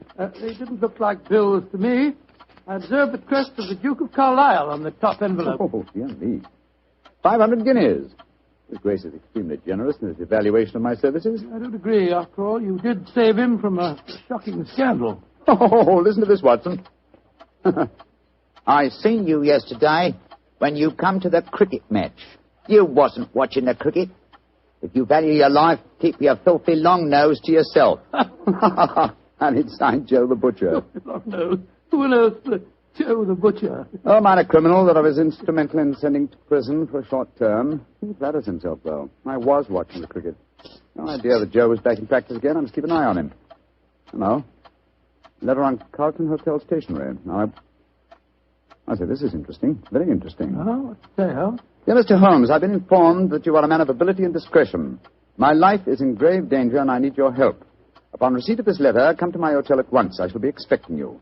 And it's signed, Francois Dulac. It's rather peremptory, isn't it? No, please, just come to my hotel at once. Who is this Dulac, anyway? Watson, old fellow. Yeah? We were talking of Moriarty just now. I have a feeling that this letter may lead us to him. Well, what makes you say that? Francois Dulac, the writer of this letter, is recognized in France as the one indisputable authority on the paintings of Jean-Baptiste Greuze. Well, I still don't see the connection with Moriarty. If there is one thing Moriarty loves, more than the dazzling abstractions of mathematics and even more dazzling achievements of crime, it is the paintings of Greuze. The suggested combination of impending danger and a Greuze expert spells Moriarty to me. Get your hat and coat, old fellow. We're off to the Carlton Hotel to see Monsieur Dulac at once.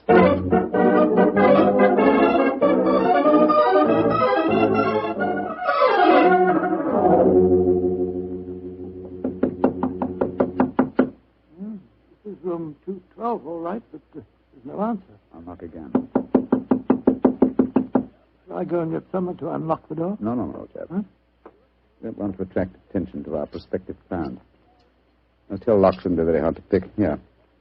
The skeleton key should do the trick quite easily. Well, the man at the desk downstairs said that Monsieur Dulac was in his room. No, Watson. He said he thought he was in his room. Uh-huh. Easier than I anticipated. Come on, let's go in. Doesn't look as if anyone's occupying this room. No signs of any personal belongings. No clothes hanging in the wardrobe, no luggage. Yet he is still registered here. Hello. What's this stain on the carpet by the bed here? Great Scott, is it... It's a blood stain, Watson. Blood stain? And the stain is still damp. I'm afraid we're too late. Come on. We can do no more good here. You're not giving up, Holmes? No, of course not, my dear fellow.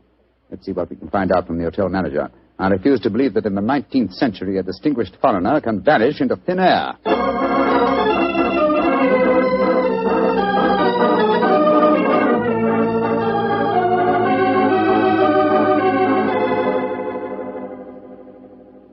Yes, Monsieur Dulac did have a visitor early on today, Mr. Holmes. You remember his name? I think it was Perkins or Parsons, but I'm not sure. Can you describe his appearance?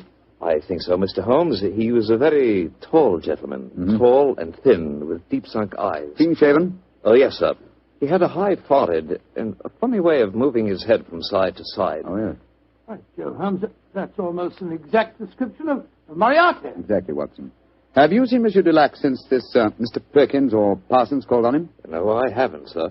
But his visitor came back only an hour ago. He had some men with him. They carried some large packages out of the hotel. Packages? But not luggage, eh?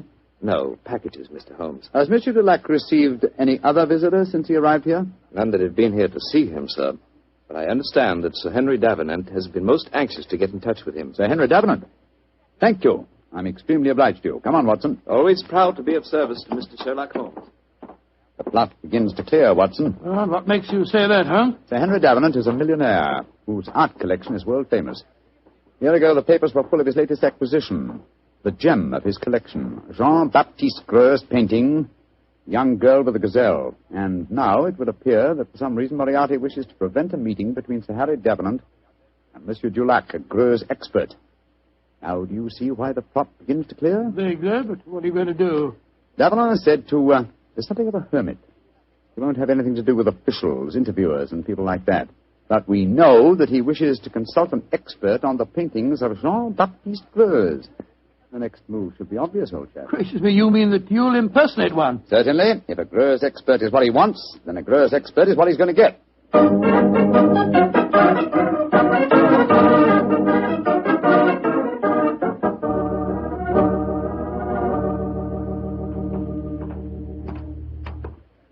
Holmes, I must say your disguise is amazingly effective. Monsieur, you do me the great honor. If I appear convincing to the astute Dr. Watson, how can I fail to convince Sir Henry Davenant? Oh, my dear fellow, it's marvelous. Appallingly good. Yeah. Here we are, sir. Sir Henry's house. Well, let's hope for the best, old fellow. I don't know exactly what a French art expert looks like, but I could certainly believe that you were one. I only hope that I can be equally convincing in the role of a patron of the arts. You certainly look your part, old chap. Good afternoon. Can I help you? My name is Vernet. André Vernet. I am most anxious to make the acquaintance of Sir Henry Davenant. I'm afraid that Sir Henry is extremely difficult to see, sir. I can tell him you're here, but he very rarely gives interviews. That is a great disappointment to me. Perhaps you would just go and tell him I am a pupil and a disciple of the great Francois Dulac. I will do what I can, sir. Come in, won't you, gentlemen? If you'll wait here for a moment, I'll take your message. What was the name again, Vernet, André Vernet, and this gentleman is Mr. Watson. Very good, sir. Well, we got into the house. Now let's hope that you can impress the master of it. Now, there's easier task, I fear, Opera. I've had to match opinions on the paintings of Greuze with an expert. My own knowledge of the subject is somewhat sketchy, I'm afraid. Yes, and mine is absolutely nil. Greuze was a naturalistic painter who flourished at the close of the 18th century, and though his paintings command a fabulous fee in this day and age, he himself died in great poverty. Someone's coming. Monsieur Vernet, will you and Mr. Watson come with me, please? Sir Henry is most anxious to meet you. Merci, mademoiselle. My name is Violet Jackson. I look after Sir Henry's art collection. Indeed, a very pleasurable job, I'm sure, my dear. From what I hear, he has a magnificent gallery. He has one of the finest in the world. Yes. His latest acquisition is the famous young girl with the Gazelle by Greuze. Oh, but I'm sure you know all about that, Monsieur Vernet. I think you said in your message you were a student of the great Dulac. I have that inestimable privilege, mademoiselle. Oh, this is Sir Henry's study.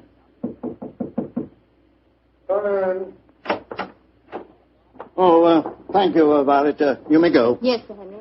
You're Verney, I'm sure, and this is Mr. Watson? That's right, Sir Henry. Mr. Vernet is staying with me. I see. Well, sit down, won't you? Look, Verney, you're a friend of Dulac's, aren't you? I think I may claim that honor, monsieur. Then why in thunder can't I get in touch with him? He's staying at the Carlton Hotel, isn't he? He was, or has been staying there, monsieur. Oui. I've left half a dozen messages for him asking him to come and see me, and he hasn't answered one of them. I can't understand it. It's most important that I see him. Monsieur is in some trouble, perhaps? Perhaps. Now, you fellows are familiar with the painting by Greuze, the young lady with the Gazelle, aren't you? Oh, yes, Sir Henry. Yes, indeed. Oh, you are, eh? What do you think of it? Well, one of the greatest works, in my humble opinion, monsieur. Of course, I have only seen a reproduction, but it seemed to me to have a freshness of vigor of the flesh tints, a great firmness and brilliance of line. You are indeed fortunate to own it, monsieur. Don't know about fortunate. It cost me £40,000. I still say you are most fortunate, monsieur. Would you grant me the honor of to examine the original? Well, I don't know whether I ought to. I've had to guard it very carefully ever since this... Well, but perhaps in your case I can make an exception. You received threats regarding the painting, Sir Henry? Yes, I have, Mr. Watson. And they've worried me so much that I've even thought of engaging the services of a private detective. Oh, indeed, monsieur. How very interesting. The Duke of Carlisle strongly recommended a fellow by the name of Sherlock Holmes. I was seriously thinking of going to him. Instead of which? He has come to you, Sir Henry. In fact, it will save us all a lot of time, I'm sure. Well, what kind of horseplay is this, sir? Who the devil are you? My name is Sherlock Holmes. Then why do you come here masquerading as a French art expert? Because I'd heard of your aversion to giving interviews, and I wanted to see you urgently. I felt that in the character of a supposed Greuze expert, I was most likely to gain immediate admission. Well, then, your friend here? Dr. Watson, my colleague. Well, it's all turned out for the best, Sir Henry. You wanted to consult Mr. Holmes, and he was most anxious to see you. Yes. Well, I'm glad you fellows are here. You see, I'm devilish worried about that Greuze of mine. Oh, why, Sir Henry? Well, I bought it at an auction. There was another man bidding against me all the time, and when it was finally knocked down in my name, he became most insulting. He seemed unable to bear not owning the picture himself. He told me bluntly that I wouldn't enjoy it long. Well, I didn't think much about it at the time, but lately I've been receiving postcards repeating the threat. I don't like it, that's a fact. Well, you've kept those postcards, I hope, Sir Henry? No, threw them in the fire where they belong. Oh, that's a pity, sir. Can you recall the name of this bidder at the auction who threatened you? No, didn't know his name. Can you describe his appearance? Well, let me see. He was tall, clean-shaven, and a curious habit of moving his head from side to side. Moriarty again. Yes, old chap, my supposition was correct. Now, tell me, Sir Henry, is the painting safely guarded? Well, I'd say that it was impregnable, Holmes.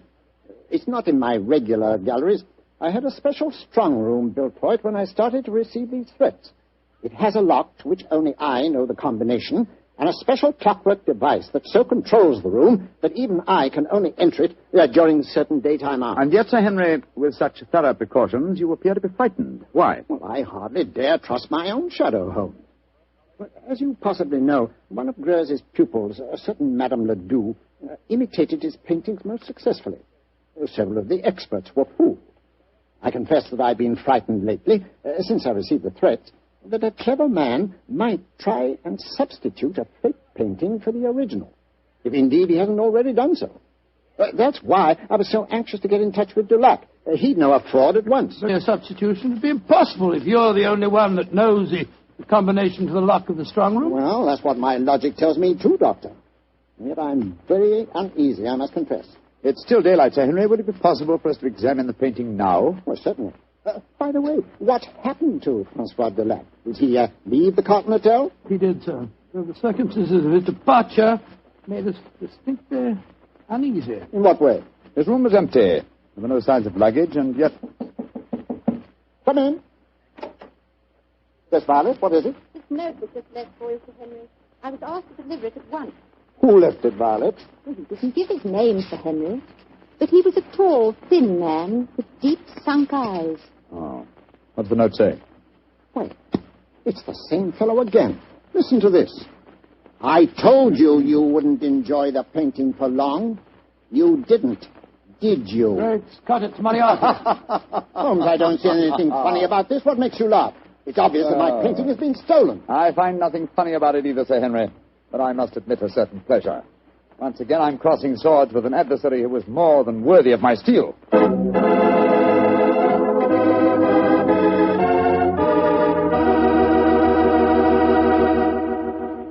You'll hear the rest of Dr. Watson's story in just a second, so I'm just going to remind you that Petri Sherry could really be called the all-round, all-American wine. That's right, Petri California Sherry. Now, the reason I say that is because Petri Sherry is not only a swell before dinner wine, but it's a perfect wine for almost any occasion. When company drops in, serve Petri Sherry. After dinner, when you're just sitting around chatting, Petri Sherry again is just right. Believe me, you couldn't ask for a better all-round wine than Sherry. You couldn't ask for a better tasting Sherry than Petri. Petri Sherry. Well, Dr. Watson, you've kept me on the edge of my chair so far with your story. What happened next? Did Sir Henry Davenant take you to see his famous painting? He did, Mr. Bartell. Together with Miss Violet Jackson, we descended countless flights of stairs. Doors opened where no one expected a door to exist. Finally, after walking down a narrow stone staircase that turned and twisted, we came up against a blank wall. It seemed that we could go no further. But a time clock, a combination of numbers, and a hidden door slid back. We stood in the interior of a small room. A room with no windows and hardly any light. An oil painting stood on an easel before us. It was incomparable Greuze's painting of the young girl with the Gazelle. We stood looking at it for a brief moment, and then the Henry Davenant said, Heaven, the painting is still safe. Yes, Sir Henry. If it still is the same painting... It looks the same, Mr. Holmes. Yes, it does to me. The fact remains that only Francois Dulac could tell us if it is the same or a brilliant copy. Yes, and Monsieur Dulac has been silenced. So it would seem. Of course, we could ask the experts at the British Museum to pass judgment. Yeah, but how could it have been stolen? It'd be impossible to smuggle it out of here and replace it with a copy. There's only one way of being absolutely certain. With your permission, Sir Henry, I should like to make a test. You're going to take a sample of the paint, Mr. Holmes? Yes, that should give us certain proof. Well, very well. Yeah, you'd better do it, Violet. But be careful. Remember, the painting cost me £40,000. A minute fragment of paint will be sufficient for the test, won't it, Mr. Holmes? Yes, indeed. With my fingernails, Sir Henry, I'll scratch off a tiny sample. Yes, I think it's a dash fine bit of work, whoever painted it. There you are, Mr. Holmes. Is that enough paint Splendid, for Miss you? Jackson, splendid. Thank you. Please put it on this envelope for me, will you? That's it. And now, Sir Henry, I shall return to Baker Street and analyze this paint. Within an hour, I shall be able to tell you whether the painting is worth £40,000 or a plug farthing.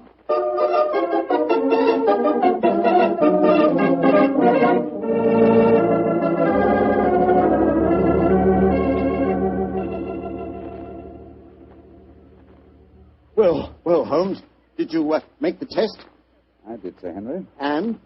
I'm afraid there's no doubt that your painting is a fraud. Oh, fraud. The sample of paint that I examined was manufactured not more than 25 years ago, and Greuze died in 1805. Well, I still say that it's a fine painting, whoever did it.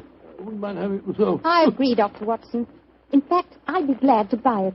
It's a brilliant copy, and more than likely it was done by Madame Ledoux. You're remarkably quiet, Sir Henry. £40,000. 40,000! No, sir, put that knife down. Holmes, help me grab him. Don't worry, gentlemen. I'm not about to commit suicide in despair, if that's what you're thinking. Now, why are you grasping that knife, sir? Because I have work to do in my strong room. I'm going to use this knife to slash that lying canvas into 40,000 pieces.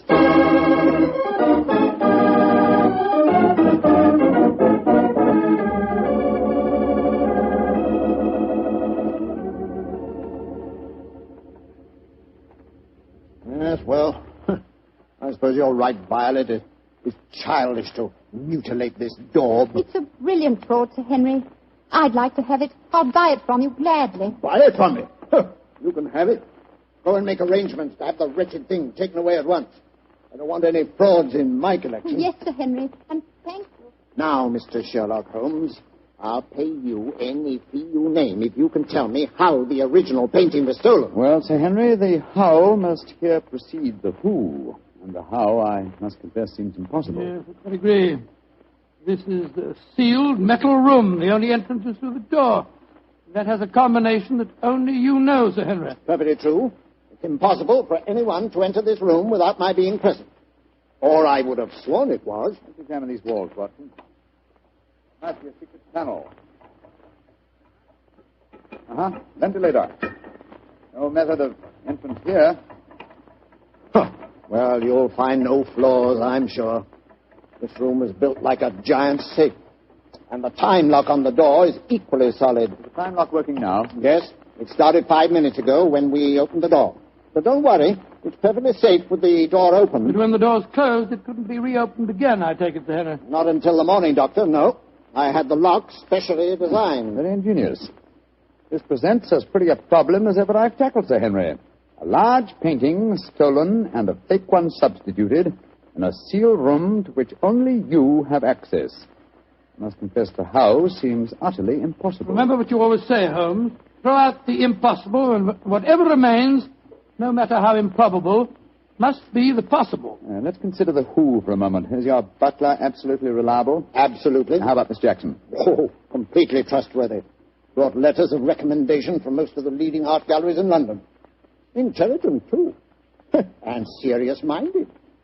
She's made a deep study of mathematics as well as her knowledge of painting. Mathematics? How do you know that, Sir Henry? Well, she had a book with her the other day. I was surprised at the title.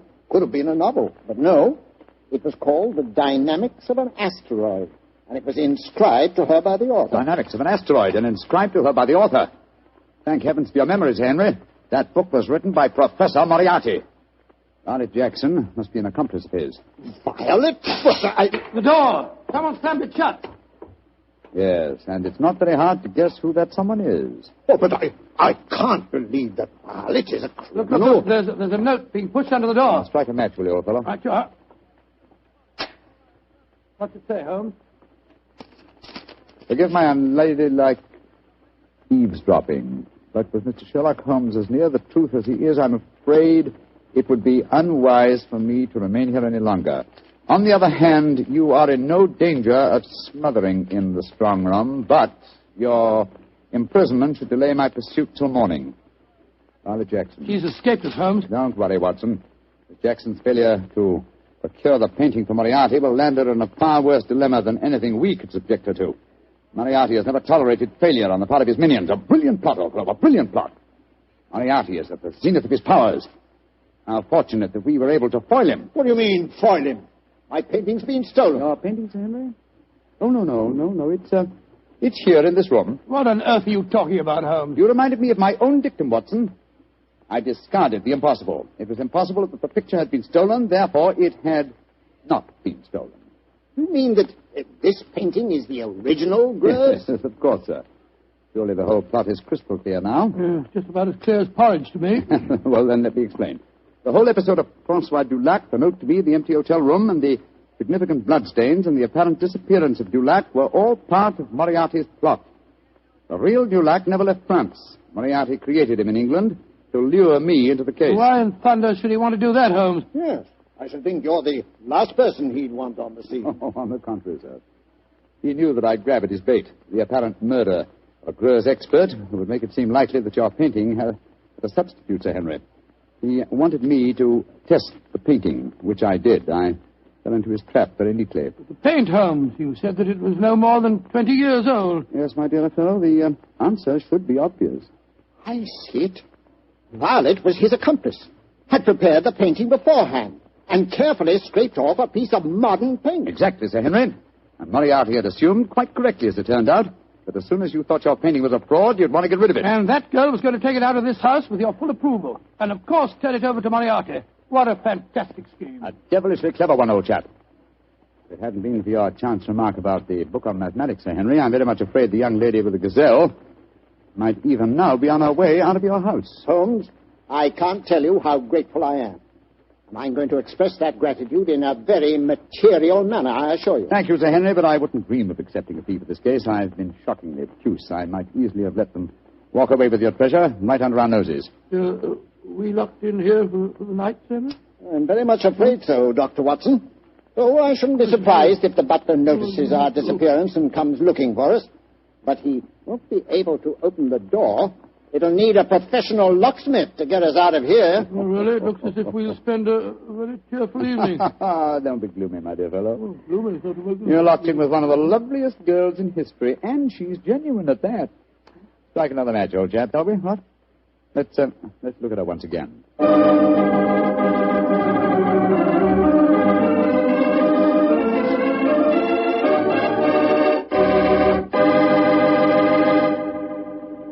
Doctor, that was not only a swell story, but I really learned something. Oh, good, Mr. Bartell. And just what did you learn? Well, this fellow Greuze, the painter... Yeah?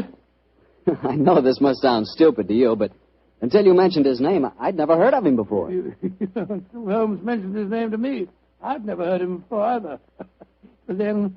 we'll never learn about the good things in this world unless somebody tells us. Exactly. That's the way I feel about Petri wine. Oh, no, wait a minute. Now, here's the way I look at it. There are thousands of people who know about Petri wine and love it, right? Yes, but even though it's a wonderful wine, there must be some people who don't know about it. So I tell them about it. Oh, there you are, Mr. Bartell. Good evening, Doctor. Say, where are the puppies this evening? Mr. Bartell, don't you think it's about time you began to refer to them as the dogs? They're almost a year old, you know. I stand corrected. Where are the dogs this evening? Well, they had another furious battle with a dead seal on the beach today. My housekeeper, Mrs. West, is giving them a much-needed bath. They certainly have an aversion to seals, don't they? Well, Doctor, are you all ready with tonight's new Sherlock Holmes adventure? Yes, my boy, and as yesterday was St. Patrick's Day, I decided to tell you a story that took place in Ireland a few years before the turn of the century. I imagine that you've heard of kissing the Blarney stone, haven't you? Oh, yes, Doctor, though I've never understood exactly what it meant. Well, let me explain it to you, because the ceremony plays a very important part in the story tonight. Blarney Castle is an imposing 15th century ruin a few miles outside the town of Cork. The castle is many stories high, and in the foremost tower, the famous Blarney stone is situated. What's supposed to be the point of kissing it, Doctor? The stone is considered a powerful talisman, and the legend runs that whoever kisses it is endowed with eloquence for life. Say, Doctor, if I ever get over to Ireland, I'll certainly kiss that stone. But you're such a storyteller yourself, Doctor. I bet you've kissed it, huh? No, Mr. Bartell. I'm afraid I never had quite enough courage. Courage? Why does it need courage, Doctor? Well, because the Blarney stone is set in a most inaccessible position on the outside wall. To kiss it, it is customary to lower the candidate for eloquence over the rampart, head foremost, with a friend hanging on to his heels. From the top of a castle? It does sound dangerous, Doctor. It was, my boy, so much so that in recent years a great row of iron spikes was put round the parapet to prevent an accident. Though, of course, at the time tonight's story took place, there was no such guard. And I have a feeling that an accident did take place, Doctor? No, Mr. Bartell, let me tell you the story from the beginning. Sherlock Holmes and I were staying in the city of Cork where the great man had just solved a singular affair which the local press had referred to as the Leprechaun Murders. A few days before our departure for England, we paid a visit to Blarney Castle.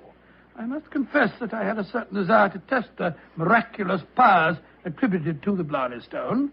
I very soon changed my mind, however, as Holmes and I stood there, high on the turrets of Blarney Castle, and watched a terrified initiate being hauled up by his ankles and yelling at the top of his voice.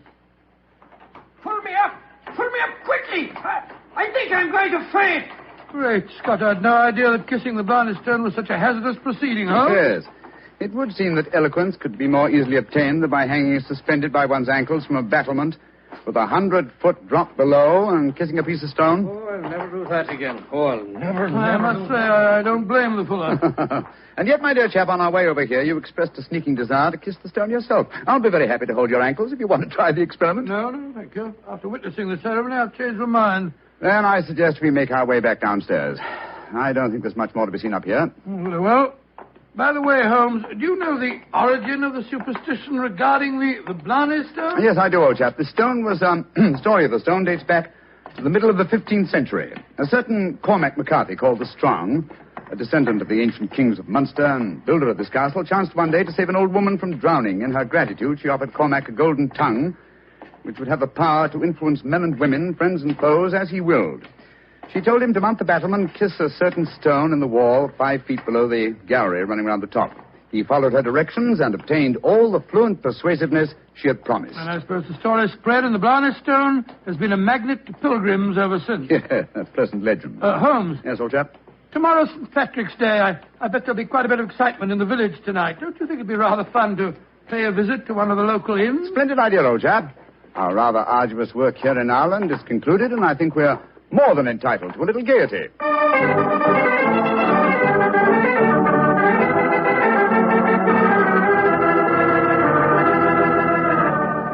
In Dublin's fair city, the girl was so pretty.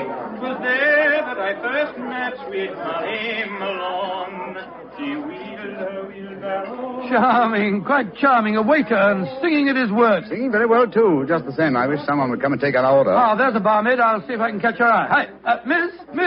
Would you gentlemen be after wanting something? Yes, my dear. My friend and I would like a little refreshment, and what would you suggest? What would I suggest, Your Honor? Oh, begorra. There's but one drink a gentleman like yourself should be after pouring down you, and that's the cream of Connemara.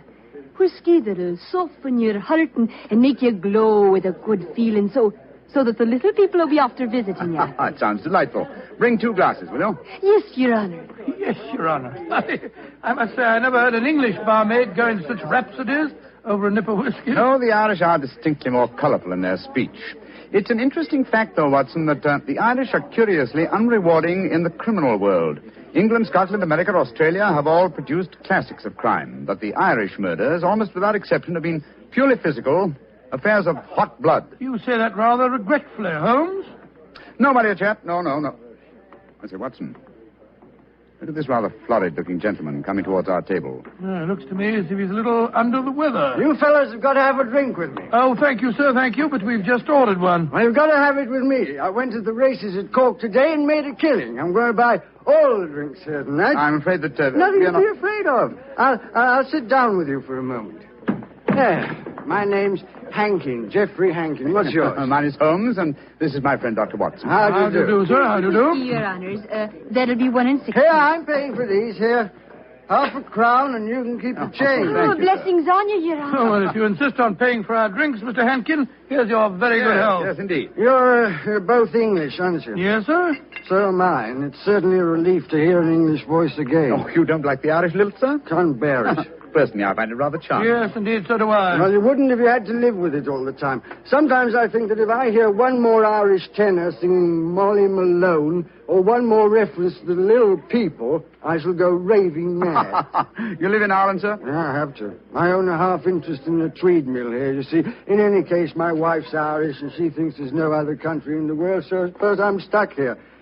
See that couple sitting at the table over there? You mean the fellow with a very beautiful girl? Yes. The man's Michael Corker and my partner. Oh, the girl's absolutely ravishing. You'd like to meet her? I'd like to, by George, yes. What do you say, Holmes? Oh, very well, Watson. The combination of my natural curiosity and your taste for a pretty face would seem to suit the occasion admirably. I might as well warn you, Doctor, that the pretty face belongs to my wife. Your wife? Oh, good gracious me. I'm sorry. I didn't mean to... Oh, well, you better bring your glasses with you.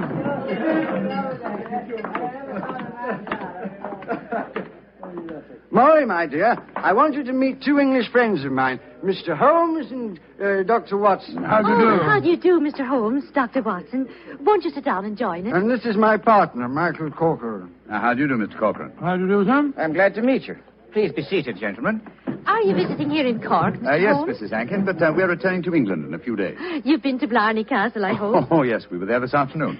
And did either of you have the courage to kiss the Blarney Stone? No, we didn't. I'm afraid it's an athletic feat that's beyond me. It's a lot of rubbish, that's what it is. Kissing a slab of stone. Have you the courage to do it, Geoffrey? Well, of course I have, but I don't want to make a fool of myself. Where's the barmaid?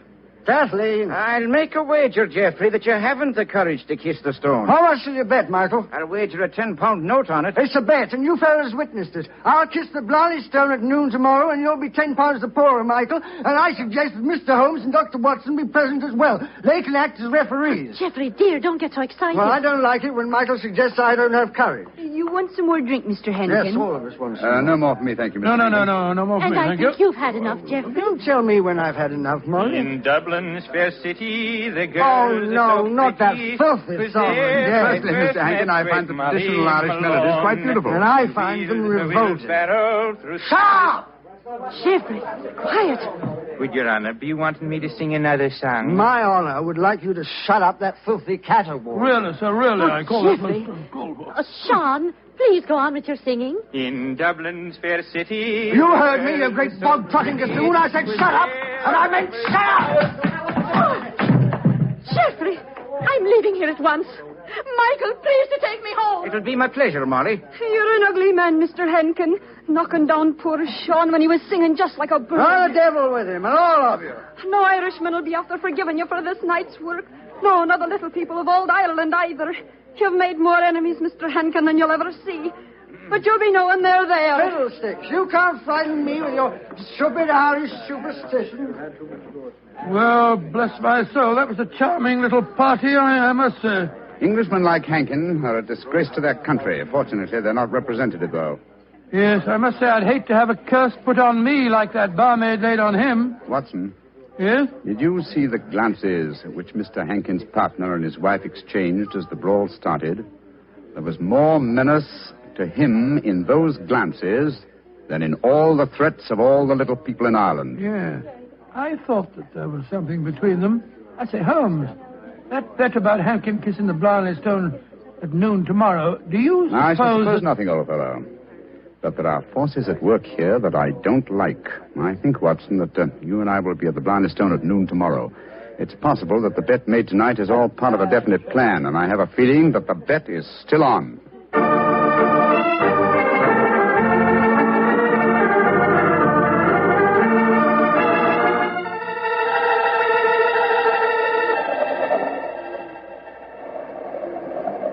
Quite windy up here today, old fellow, at the top of the tower, isn't it? Yes, it's just past noon. I wonder if that man Hankin is going to keep to the terms of his bet. We shall soon learn. In the meanwhile, are you sure that you wouldn't like to change your mind and kiss the Blarney Stone yourself? I'm quite sure, thank you. Ah, here they come now. Yes. Hankin and his partner, Mr. Corcoran. The bet is on, Watson. Good day to you, gentlemen. Oh, hello. It's my friends from last night. Well, I see you're going through with the bet, son. Oh, yes. Geoffrey set his mind on the £10 of mine. Your wife didn't accompany you, Mr. Hankin? No, she didn't. I'm afraid I'm rather in disgrace for my behavior last night. Molly made me go round and see that waiter fellow that I hit. I offered him money, but he wouldn't take it. Did you offer him an apology? Apologize? To a waiter? I should say not. Well, come on, let's get this stupid farce over with. Are you sure your nerves can stand it, Geoffrey? There's a drop of 100 feet or more below you. Oh, don't worry about me, Michael. Just hold on to my ankles tightly and don't let go. I'll climb onto the parapet. There we are. Now hold on to my feet, Michael, and lower me gently. I'm holding you, Geoffrey. Then lower away. Right you are, Geoffrey. Great Scott, I wouldn't do that for £100. Sliding head first down a vertical wall. That's enough, Oh, his boots! They're slipping through my fingers.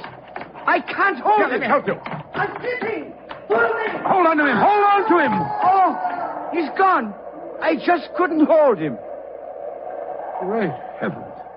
No man could survive that drop. Mr. Corcoran, you deliberately let your partner slip to his death. This is murder. Yeah, but I don't understand. I'm a strong man, but he just vanished out of my hands like a greased pig. Let me see your hands, Mr. Corcoran. This is dreadful. Dreadful. There's grease on your hands. Grease. And with a faint trace of boot blacking. Good Lord, Holmes, It means, Watson, that someone, knowing that Hankin was going to kiss the Blarney stone, smeared his boots with grease, so that he would slip out of the grasp of whoever was holding him. As clever a method of indirect long-distance murder as ever I've encountered.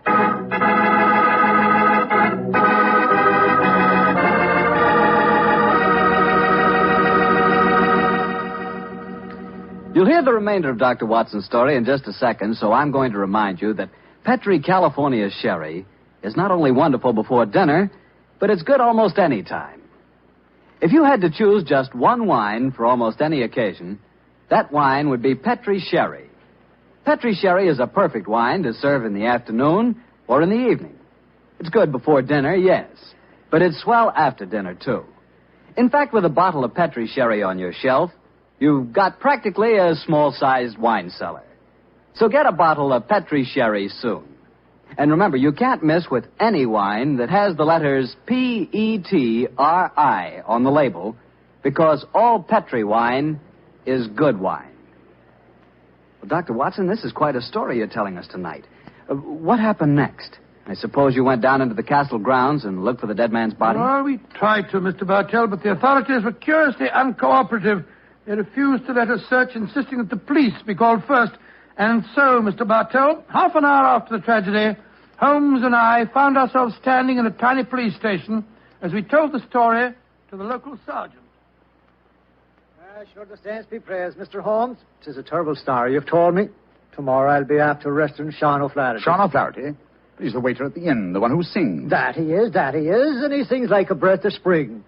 I'll be sorry to see him hang. But you've got no proof that he was responsible for the murder? Proof, you say, sir? Well, I can't arrest a big manufacturing man like Mr. Corcoran, can I? Or a fine lady like Mrs. Hankin. But you can't arrest a man without any evidence of guilt. Oh, I can't I? Then supposing I tell you that Sean O'Flaherty cleans the boots at the hotel where Mr. Hankin was staying. He does, eh? Then he had the perfect opportunity for the greasing of Hankin's boots this morning. And we know he had a motive for harming him. You're right, sir. And from what I have heard of the dead man's behavior last night, half a dozen people could have heard him make the bet that he'd kiss the Blarney stone today. Sean O'Flaherty's our man. I'll have to arrest him tomorrow. Tomorrow? But good heavens, man, aren't you going to do something today?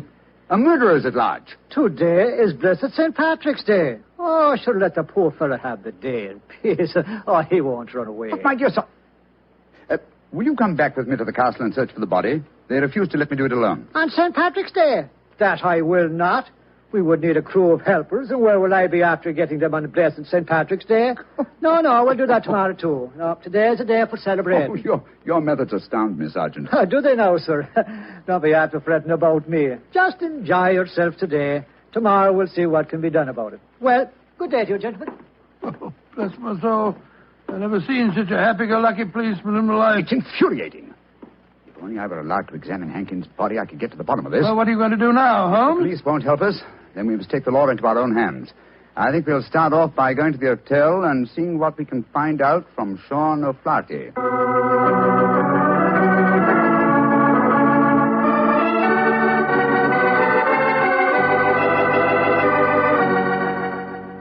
As I was going to Ballinure a day, I well remember for to view the lads and lasses on the 50th of November with a murring do a day and a murring a do a daddy. Oh, your honors would be after speaking to me, Sean O'Flaherty, perhaps. Yes, Sean. Did you know that Mr. Hankin, the man who struck you last night, was dead? Dead? Well, if ever a man deserved to be beneath the sod, 'twas Geoffrey Hankin himself. A mean, ugly man. The saints be praised that he's gone. How did he die, sir? He was murdered. Murdered? Well, bedad, I'm not surprised to hear it. Who murdered him, sir? At the moment, the police seem to think that you are the culprit. Myself? Well, how would I be after murdering the man, sir, when I don't even know how he died? He died when he fell from the top of Blarney Castle as he was trying to kiss the stone. He fell because Mr. Corcoran, his partner, couldn't hold on to his feet. His boots had been greased. And we know that you have been cleaning his boots, Sean. That I have, sir. I cleaned them this very morning. But I put no grease on them, if that's what you'd be after suggesting. I'm suggesting nothing. I'm trying to establish a few facts. Do you know Kathleen, the barmaid? Oh, and why shouldn't I know her, sir? She's to be me wife before the winter sets in. She pronounced a curse on the dead man last night, just after he had knocked you down. It's possible that she met... Here she comes, huh? Sean, my darling, what are the fine gentlemen doing here? Oh, Kathleen. They've come to ask me questions about the death of Mr. Hankin. He fell off Blarney Castle today and got himself murdered, they say. The saints be praised. But what has that to do with you, my darling? Well, the gentlemen tell me that the village police think that I might have greased his boots so that he slipped to his death. The village police is as stupid as my father's big sow. If Mr. Henkin fell to his death today because his boots were greased, I can tell you who did it. Indeed, who? The little people. I warned Mr. Henkin last night that the little people would be after him. He insulted the Irish. Oh, come, my dear. You don't seriously expect us to believe in the little people? And why not, Your Honor? We have them here. Oh, there'll be those that say the fairies all be dead, but I know different. I've seen them. When I was a slip of a girl, close to where I lived, there was a rat. That's a fort, you know. And the rat was a fairy's fort. We never dared touch it with a spade or cut down a tree growing on it or carry away a stone. We'd put our ear to the ground at night and we could hear the fairy music rising up from under the ground. They're gentle people. Most of the time. But they'd grease the boots of a man like Mr. Henkin if they didn't like them. That they would, Your Honor. Holmes, I'm certain that we're wasting our time here. I feel so, Watson. You get the whole thing turned on the greasing of those boots. If only I could have the boots in my hands. If only I could make laboratory tests. But until that dolt of a police... But of course! I have it, Watson. You have what, Holmes? The answer, I hope. Get hold of Mrs. Hankin and Mr. Corcoran. Have them meet me in the Blarney Stone Tower in half an hour. And you, where are you going? To the police station to try and convince the sergeant that even though it's St. Patrick's Day, it's his duty to help me trap a murderer.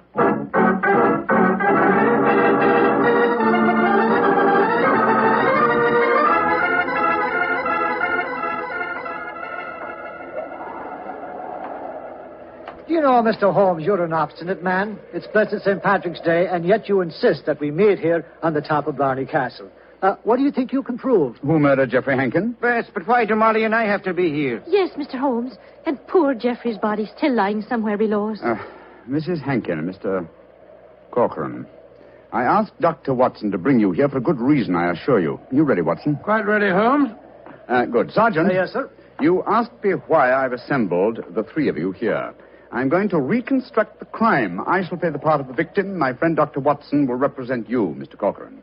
Now, I straddle the parapet. So. Watson, hold on to my feet, will you? I've got him, Holmes. And lower me down the face of the wall. Right, you are. Holmes, hold tight to the wall. Try and push yourself back. The murderer's tried to get you. Your boots are covered in grease. Molly, stand back. Come away. Grab my trouser legs, Watson. I've got him, Holmes. Come, up you come. There we go. Oh, Joe, that was a near thing. Devilish plot, Sergeant, and very cleverly carried out. My boots were ungreased when I entered the castle, and yet someone has been able to apply grease to them without my knowledge within the last few minutes. Sure, and how is that possible, sir? I don't know, Sergeant, I must confess. Holmes, you stumbled as you came up the darkened staircase. Do you remember that? That's true, old chap, I'd forgotten. And you, Mrs. Hankin, and you, Mr. Corcoran, were kind enough to assist me to my feet. An excellent opportunity to apply the grease. Now we know that one of you two is the murderer. I must have a jar of grease somewhere. Now, Sergeant, will you search the lady while I search Mr. Corcoran? But this is ridiculous. Of course it is. How could we be guilty? Well, if you're not guilty, you've got no objection to being searched, ma'am. Well, upon my word, here in your purse, Mrs. Hankin, is a jar of grease. What? Now, what have you to say of yourself? Now, can't you say, Sergeant? Except that she engineered her husband's murder and tried to engineer mine. Oh, no, I knew nothing about Geoffrey's murder. Oh, Michael, darling, I swear to you. Don't worry, my darling. I'll not let them hurt you. I'm telling you, you're wrong, Mr. Holmes. I was the murderer. Oh, no, Michael. You mustn't sacrifice yourself for me. I think this little play acting has gone far enough. Mr. Corcoran, you have just offered us what you think we will accept as a false confession. But I've established the one thing I wish to know, that you love your late partner's wife and she you. I'm proud to admit that, Mr. Holmes. And now that she's a widow, I can say it in the open. But what are you implying? That you murdered your partner. But the grease on your own boot, sir. I just found a jar of it in Mrs. Hankin's handbag. Oh, that, my dear Sergeant, was all part of my little plan. As to the grease on my boots, I confess I placed it there myself. Just as I planted the jar of grease in your bag, Mrs. But why, Holmes? A fraud accomplished two ends. It forced you, Mr. Corcoran, into a betrayal of your love. But what was more important, it proved from what Dr. Watson's natural reactions were that a man holding the greased boots could not fail to realize that fact at once. You brazenly committed murder before our very eyes, Mr. Corcoran, hoping to appear as an innocent victim of another's plot. Your theory is an ingenious one, Mr. Holmes, but how can you prove it? I can claim that my hands are unusually insensitive, not the delicate fingers of a doctor like your friend. Yes, he's right, sir. How can you prove it? When, with your kind cooperation, Sergeant, we find the body of Mr. Hankin and examine it, I shall study his boots. If the grease was applied at the hotel, as it would have been if Sean O'Flaherty had done it, the boots will reveal dust from the walk here. If there is no dust, the grease must have been applied as you grasped your partner's boots with grease-smeared hands, Mr. Corcoran. You should know best what my tests will Grab reveal. him, Sergeant. Grab him. He's Come back. heading for that parapet. Oh, Michael, don't. Please don't. Goodbye, Molly, me darling. No! Great Scotty. He jumped off the parapet. Now, Mr. Holmes, you can see that I was right, sir. Wasn't I? What do you mean, Sergeant? In waiting until tomorrow to get the search party. Now we can be after finding both bodies at the one time.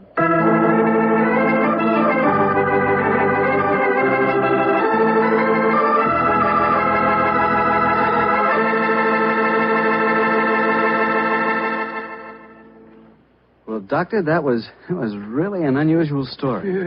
Even now I get a bit of a shudder when I think of that afternoon at the castle. I don't blame you. Doctor, you know something? Earlier this evening, I said that if I ever got to Ireland, I'd certainly want to kiss the Blarney stone, remember? Yeah? Well, I've changed my mind. I'd no more want to hang by my heels to kiss that stone than, well, just let's forget it. But, my boy, don't forget, if you kiss that stone, you get the gift of eloquence. You'd be the most convincing fellow in the world. So? So, well, whenever you talked about Petri wine, you'd really do people a favor because they wouldn't be able to resist trying it. Oh, talking about Petri wine isn't important, Doctor. The best way to determine just how good Petri wine really is to taste it. And now I know our good friend Dr. Watson's expecting us. Let's go in and join him. Come in. Good evening, Doctor. Good evening, Mr. Bartel. Say, how are you feeling, Doctor? All over that attack of flu you had? I'm feeling very much better, thank you, my boy. I'm still a little weak. We old fossils take much longer to get over that sort of thing than you young fellows. Well, you take good care of yourself, Doctor. You've got a lot of friends, you know. Oh, I'm very glad to hear that. Thank you, Mr. Bartell. And now settle yourself down, and I'll get on with tonight's new Sherlock Holmes adventure. Where did it take place? You may not be familiar with the names of Jersey, Guernsey, Alderney, and Sark, but those are the four principal islands that make up the group known as the Channel Islands. Oh, yes, Doctor, I have heard of them. Somewhere in the English Channel, aren't they? Between the southern coast of England and the northern coast of France? That's quite right, my boy, though I very much doubt if you ever heard of the tiny island on which this story happened. It was the island of Garth, a minute but self-contained spot with a population of just under 1,000 inhabitants, subsisting, and from what I saw of the island in those days, subsisting very well on its dairy products. Was it under the rule of the British government, Doctor? No, Mr. Bartell, not exactly. You see, the island belonged to a family by the name of Horn. The head of the family, who was known as the Seigneur of Garth, was an independent ruler owing nominal allegiance to the King of England. That allegiance was expressed by one of those traditional ceremonies in which the Seigneur annually presented 1 pound of freshly churned butter to a representative of the British Crown. Times haven't changed much, have they, Doctor? Pound of butter is still worth a king's ransom. But tell me, what were you and the great Sherlock Holmes doing on the island of Garth? Well, I just coming to that, my boy, if you'll give me a minute. It was in the summer of 1896 when, to my utter amazement, Holmes informed me that we were going to the island of Garth as the official representatives of the British Crown to accept the annual presentation of butter. At the time, I must confess I couldn't see why Holmes wanted to accept such a ridiculous mission. It was only as we approached the island in a small fishing boat that he told me a great deal more was at stake than a pound of butter. Unfortunately, Mr. Bartell, I'm not much of a sailor, and as the wind was blowing hard and the sea racing, I'm afraid I wasn't a very intelligent companion.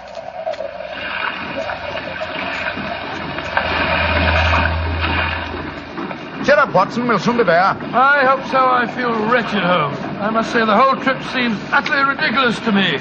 Plunging and bobbing about in a little boat in a raging torrent just because somebody wants to give somebody else a pound of butter. Dear old Watson, you don't really think our mission is so innocuous, do you? Then why are we going to the island of Garth? We're going to the island of Garth at the express wish of its present ruler, Martha Horn. Martha Horn? I never heard of her. She's an extremely spirited old lady. And the only woman who dared tell a certain resident of Windsor Castle that she looked devilishly dowdy for an empress. Great Scott, you mean that I mean, Watson, that Martha Horn's behests are not lightly disregarded. Obviously, she wishes to see me urgently. Also, my brother Mycroft put pressure on me. He reminded me that a visit to Garth might be closely allied to this emerald tie pin I wear.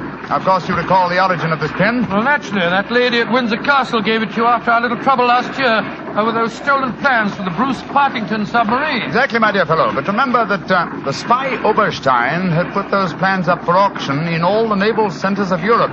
Some hint of their nature must have leaked out.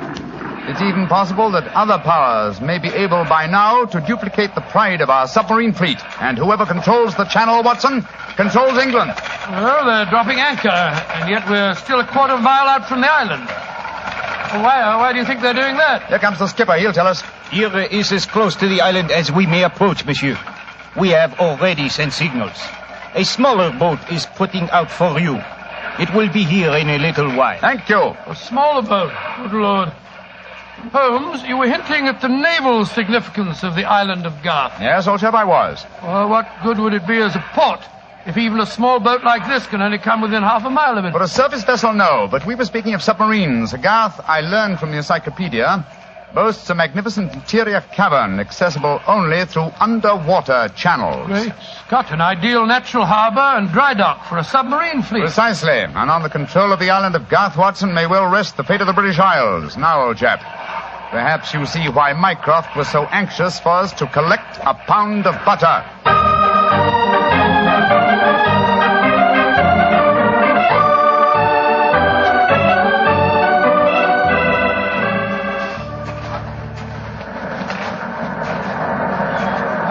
Doesn't it seem wonderful to be on land again? First the fishing smack, and then that wretched little rowing boat. Then the bucket swinging us up the face of the cliff. Now at last I can stretch my legs. Steady, old chap, steady. Let me give you a hand. You'll soon get your land legs back again. Thank you. I'm a bit shaky, I must confess. Hello?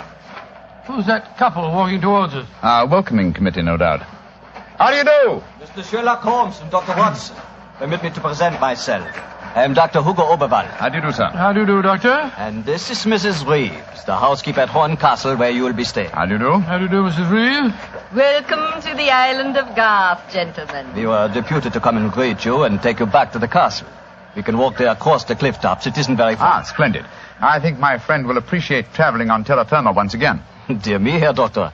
You are not a good sailor, perhaps? No, perhaps about it, sir. I had a miserable crossing. I am sorry to hear it. I trust your short stay at the castle will be some recompense for the journey. The formal presentation of the butter will take place tonight. There will be no reason why you gentlemen cannot return to the mainland tomorrow. Oh, thank you, Mrs. Reeves, but it's more than likely that we shall stay on for a few days. Oh, it will be quite unnecessary. I'm afraid that is a matter for Mrs. Horn and ourselves to decide. I'm afraid that Mrs. Horn is incapable of making any further decisions. Oh, what do you mean, madam? Obviously, you have not heard, but the news is slow in reaching the mainland.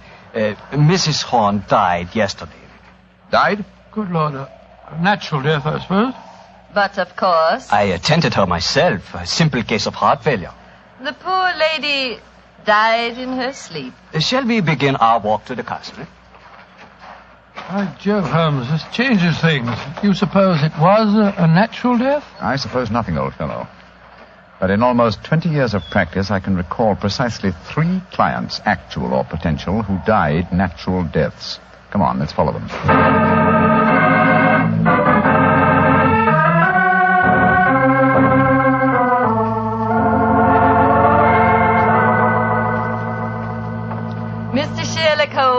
Dr. Watson. This is Mr. Christopher Horn, grandson of Mrs. Horn and the new ruler of Garth. How do you do? Hello. How do you do, sir? Very nice of you fellows to come over here. Too bad you had to arrive just as the poor old gal kicked the bucket, though. Allow me to offer my condolences on your grandmother's death, sir. Yes, indeed, Mr. Horn. Thank you. It was a ghastly business. I found her, you know. Christopher. Frightful sight. There was an awful silly grin on the old dear's face, and... Don't you think it would be more to the point if you were to explain the ceremony in connection with tonight's presentation? You're right, Reevy. Reevy's a terrible tyrant, but she is efficient. Don't know what I'd do without her. Always ran everything for poor old Granny. Why, when the old girl was ill, she... Christopher, I gave you a schedule of the ceremonies this morning. What did you do with it? Dash it, Reevy, I don't know. Must have lost it. And I have my own copy in the study. I swear I don't know what I'd do without you. Excuse us a moment, gentlemen. I'll be back in a jiffy.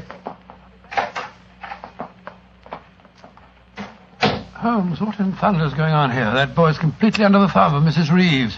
He was trying to tell us something, but that frightful woman kept changing the subject. He spoke of an awful, silly grin on the dead woman's face. Didn't that suggest something to you? By Jove, that's one of the characteristic symptoms of strychnine poisoning. Exactly, old fellow. And perhaps he was going on to mention the equally characteristic arching of the body.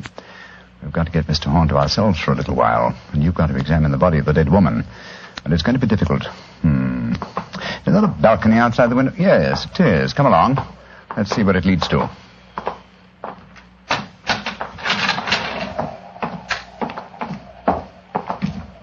The balcony seems to lead right round this particular wing of the castle. Must have served as a lookout in the olden days. I wish the balcony were a little wider. Must be a sheer drop of a couple of 100 feet down to the rocks below. Yeah. Hello. These must be the windows of the room adjoining the one we just came out of. Let's go a little closer, shall we? We may be able to find out something. Can you see anything? Yes. They're in there. Mrs. Reeves and the boy. She's leaving the room. Now's our opportunity. I'll tap on the window. He's seen us. He's coming to open it. What are you two doing out there? Admiring the view? Yes, my boy. It's quite beautiful. Mr. Horn. Yes, Mr. Holmes? I was a great admirer of your grandmother. I was interested in what you were telling me of her death. She had a grin on her face, you said. Yes, it was awful. Her body was all hunched up like a croquet hoop. Really? Of course, Dr. Oberwald said it was perfectly all right, but I must say it seemed dashed odd to me. Yes, it was far from all right, I assure you. And you started to say something else. What was it? Let me see. You said, when she was ill... Oh, yes, that was a silly business. When she was ill, she thought she was in danger from poisoning, so she made Mrs. Reeves taste all her food and drink. Did she really? Where is your grandmother's body now? In the West Wing. The funeral's to be tomorrow morning. I see. Where did Mrs. Reeves go? I'm here on the balcony behind you, gentlemen, listening to your conversation with the greatest interest. Christopher, let me warn you. These men are the emissaries of the British government. They would stop at nothing to take the island over. These men are trying to influence you against me, against Reevy, who has looked after you ever since you were born, and who tries to protect you now that your grandmother has gone and you are alone. Yes, I know, Reevy, but after all... That is your pride as the head of the Horn family, the Seigneur of Garth. The Garth that I'm trying to save for you.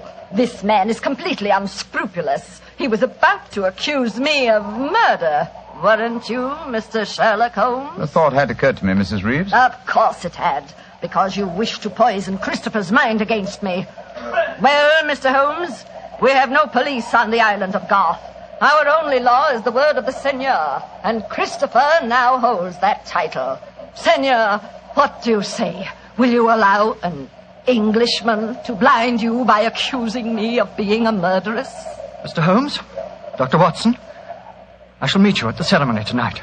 Beyond that, I don't care to speak to you again. Good day. A shame to spoil your plans, isn't it, Mr. Holmes? Well, upon my soul. Magnificent, Watson. Magnificent. A murderess who seeks to defeat me by accusing herself. Superb. It's a new game, my dear fellow, and one that must be played to a finish.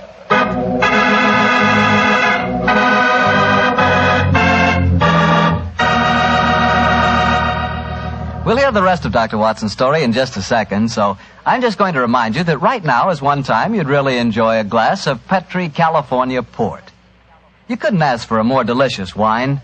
Petri Port, with its deep, rich red color and its heart-of-the-grape flavor, is one of America's all-time favorite wines. Petri Port is wonderful after dinner and perfect to serve when company comes. Try it. But just remember that when you want the kind of port I'm talking about, you've got to make sure it's Petri Port, because all Petri wines are good wines. Dr. Watson, this is certainly an unusual story you're telling us tonight. What happened after Mrs. Reeves left you and Sherlock Holmes standing on the balcony? We retired to our rooms and had a quiet and lonely lunch. Though the great man said little, I could see that he was deeply excited and that his keen brain was evolving some plan that would enable us to solve the mystery of Mrs. Horne's death. After lunch, we started to descend the stairs leading to the main hall of Garth Castle. As we did so, Holmes said... Watson, we're in no danger ourselves. Mrs. Reeves knows that we're here as emissaries of the British government. Yes, and if we didn't return with the butter within a few days, there'd be a British dreadnought here looking for us. However, I am in danger of one of my worst defeats. My professional pride is piqued. If only I could... Watson. Yes, Holmes? If at any time today I slip you a note, don't read it at once, but... Shh. Here comes Mrs. Reeves. Precisely, Watson. I entirely agree. If I do not make the test on Mrs. Horne's body within 24 hours of her death, it will be useless. I must make it by 3 o'clock this afternoon. Mr. Holmes. Oh, yes, Mrs. Reeves. I want to apologize for my behavior before lunch. I was intolerably rude. Oh, please, no. Whatever my quarrels may be with British politics, I at least owe to both of you the duties of hospitality. That's very gracious of you, Mrs. Reeves. I wonder, would your hospitality also include a personally conducted tour of the subterranean caverns for which this island has become internationally famous? Would they really interest you? Well, I'm afraid that my friend and I won't have the time. Oh, yes, not at all, Watson, not at all. We have plenty of time, as long as we're back here by 3 o'clock. I'm sure Dr. Oberwald would be delighted to join us. He has made quite a study of the unique rock formation. Oh, that's splendid. It should prove a most interesting excursion. But, Holmes, why do we want to go stomping around a lot of damp and smelly caves? Well, the exercise will do us good, old fellow. Will you lead the way, Mrs. Reeves? And please remember that it's most important that I return here... I remember, Mr. Holmes. You must be back here by 3 o'clock.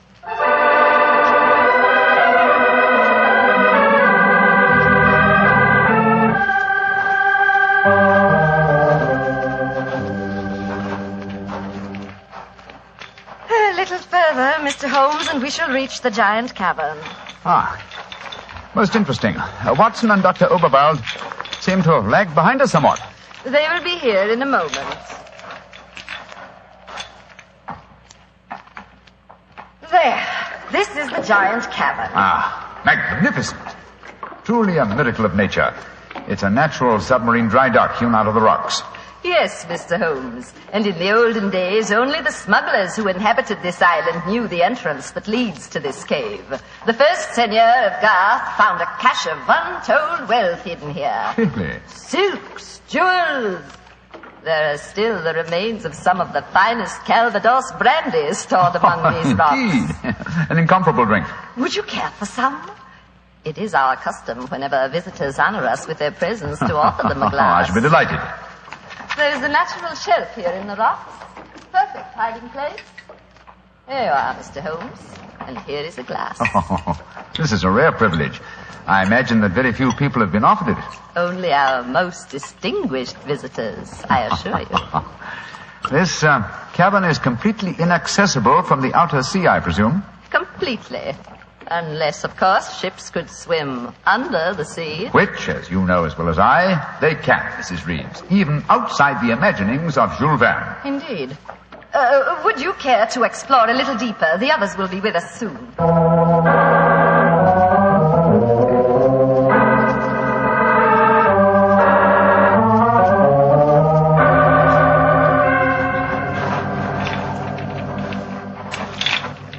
Dr. Oberwald, the others seem to be some way ahead of us. Yes, they do, don't they, Doctor? Holmes!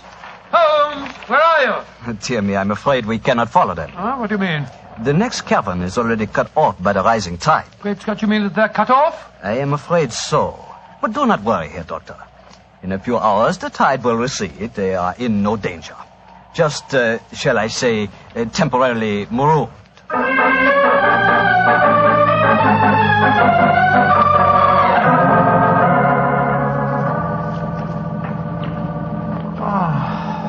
I can't understand it. I'm getting confoundedly sleepy. I'm so sorry. I'm afraid that we stayed here longer than I intended. I fear that we are cut off by the tides. Cut off? By the tides? We're in no danger. In a few hours, we shall be able to return. But I'm afraid I cannot get you back at 3 o'clock, which was the time I promised. But it's vital. Absolutely vital that I can get back. I'm so sleepy. But please, keep talking. I must keep awake.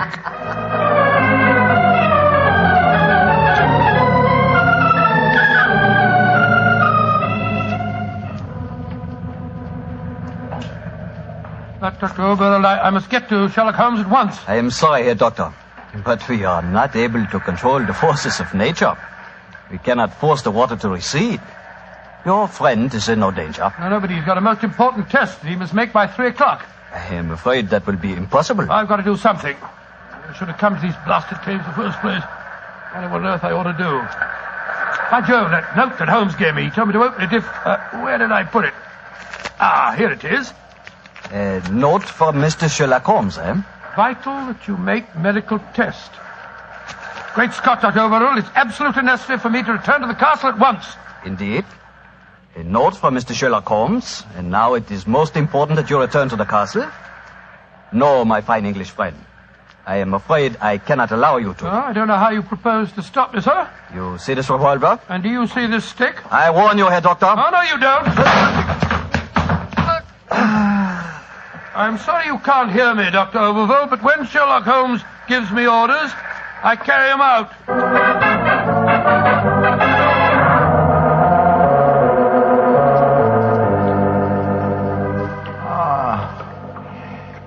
Mrs. Reeves, are we still trapped by the tide?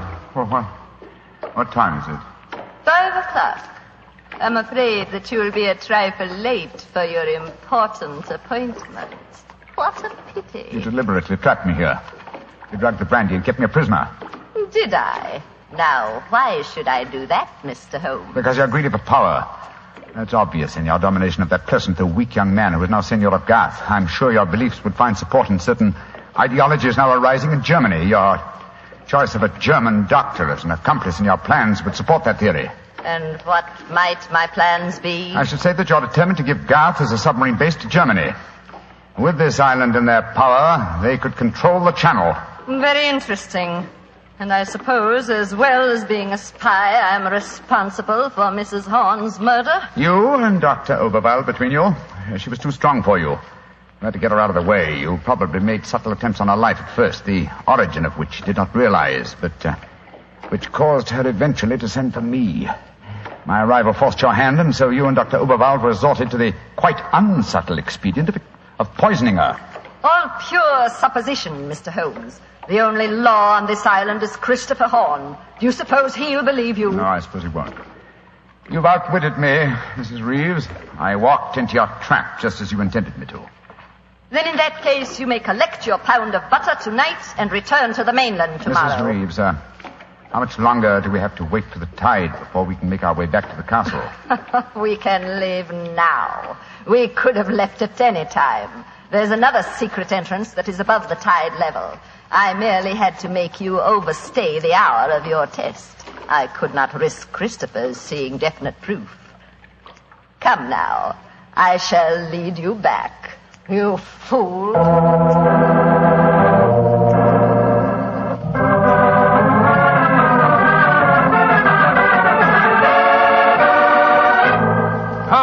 Holmes, where have you been all this time? Mind that, Watson. Did you open the note? Yes.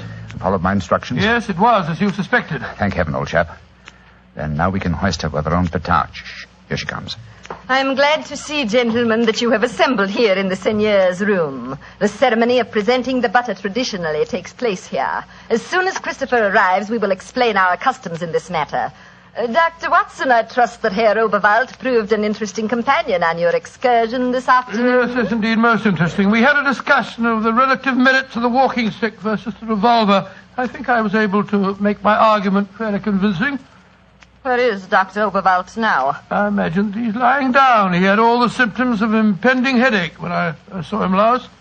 Why are you smiling, Mr. Holmes? What's been going on? I'm afraid, Mrs. Reeves, that your plans have misfired rather badly. As soon as Mr. Horn arrives, I expect you will be under arrest for murder and high treason. Christopher would never believe you. Wouldn't I? Mrs. Reeves, you poisoned my grandmother. Christopher, what lies have these men been telling you? You're the one that's been telling me lies. I believed you when you said you'd been tasting the old lady's food. But when Dr. Watson showed me the results of his test this afternoon, it was as clear as daylight. But the tests could prove nothing after 24 hours had passed. You said so yourself, Mr. Holmes. A deliberate lie, Mrs. Reeves. I'm afraid that I invented that mythical 24-hour test. I knew that as soon as I mentioned it, you would attempt to prevent my carrying it out. So I was delighted when you fell into my trap. You thought that you were shanghaiing me, whereas in reality I was shanghaiing you. My job is to prove your guilt to the Seigneur. With your dominant presence away from the household, it was easy for Dr. Watson to make his test. You devil! You knew all the time. Oh, of course I did. But I had to deceive you. I'm glad my performance was sufficiently convincing. By the way, Mrs. Reeves, the drugged brandy was dreadfully clumsy. You didn't drink it home? Why, of course I didn't. But it was very unflattering to me that Mrs. Reeves thought I might. Mrs. Reeves, you realize what this means, don't you? I'm going to ask these gentlemen to take you and Dr. Oberwald back to the mainland with them tomorrow. And stand trial in a British court? Never! I was born on the island of Garth. I have lived here all my life, and I shall die here. Reevy, what are you up to? Stop her! She's going out on the balcony. One day Garth will belong to Germany. One day the whole world will belong to Germany. Goodbye, you meddling fool. Goodbye! Great Scott, she's gone. It must be a couple of 100 feet to the rocks below. What a dreadful thing. I still can't believe she was a murderess and a traitor.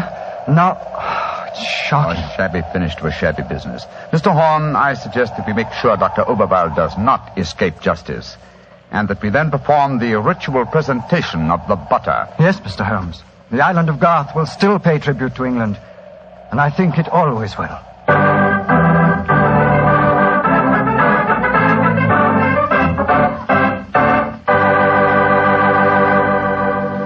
Doctor, that was some story. So Germany didn't get the island of Garth after all. No, Mr. Bartell. In fact, in after years, the island proved to be an invaluable submarine base for England. Say, what about the pound of butter? Did Holmes get it? Oh, yes. But why are you so interested in the butter? Are you kidding? In our house, butter is our second most favorite topic of conversation. Your second most favorite? Well, what's your favorite topic of conversation? Remember, you asked me. Petri wine. Oh, as if I didn't know. And now it's time to keep the weekly appointment with our good friend, Dr. Watson. How are you this evening, Doctor? I never felt better, thank you, Mr. Bartell. Draw up your usual chair and make yourself comfortable. Thanks. That's it. Oh, I see you've had the old tin dispatch box out again. I suppose you've been going through your notes on tonight's new Sherlock Holmes adventure? Yes, Mr. Bartell. I think you'll find it as pretty a little problem as we ever encountered. The story began in 1887. A very busy year for us, my boy. It was the same year that Holmes solved the case of the Amateur Mendicant Society, who held their meetings in a luxuriously furnished vault below a furniture warehouse. Oh, I remember that story, Doctor. And wasn't 87 the year you both escaped from death in the Paradol chamber? It was indeed. You've got a very good memory, Mr. Bartell. The story I'm going to tell you tonight topped off this unusually exciting year. It was late in October, and the equinoctial gales had set in with exceptional violence. All day the wind had howled and the rain had beaten against the windows of our Baker Street lodgings. Finally, it was nearly midnight, as far as I remember. The storm grew higher and louder, and the wind in the chimney sobbed like a child. Suddenly, much to our surprise, the doorbell jangled, and a few moments later, our midnight visitor stood before us. He was a man of about 45, and as he looked about him anxiously in the glare of the lamp, I could see that his face was pale and that his eyes heavy, like those of a man who was weighed down with some great anxiety. And yet when he spoke, his tone was businesslike and almost aggressive. I've come to you for advice, Mr. Holmes. That's easily obtained. And help.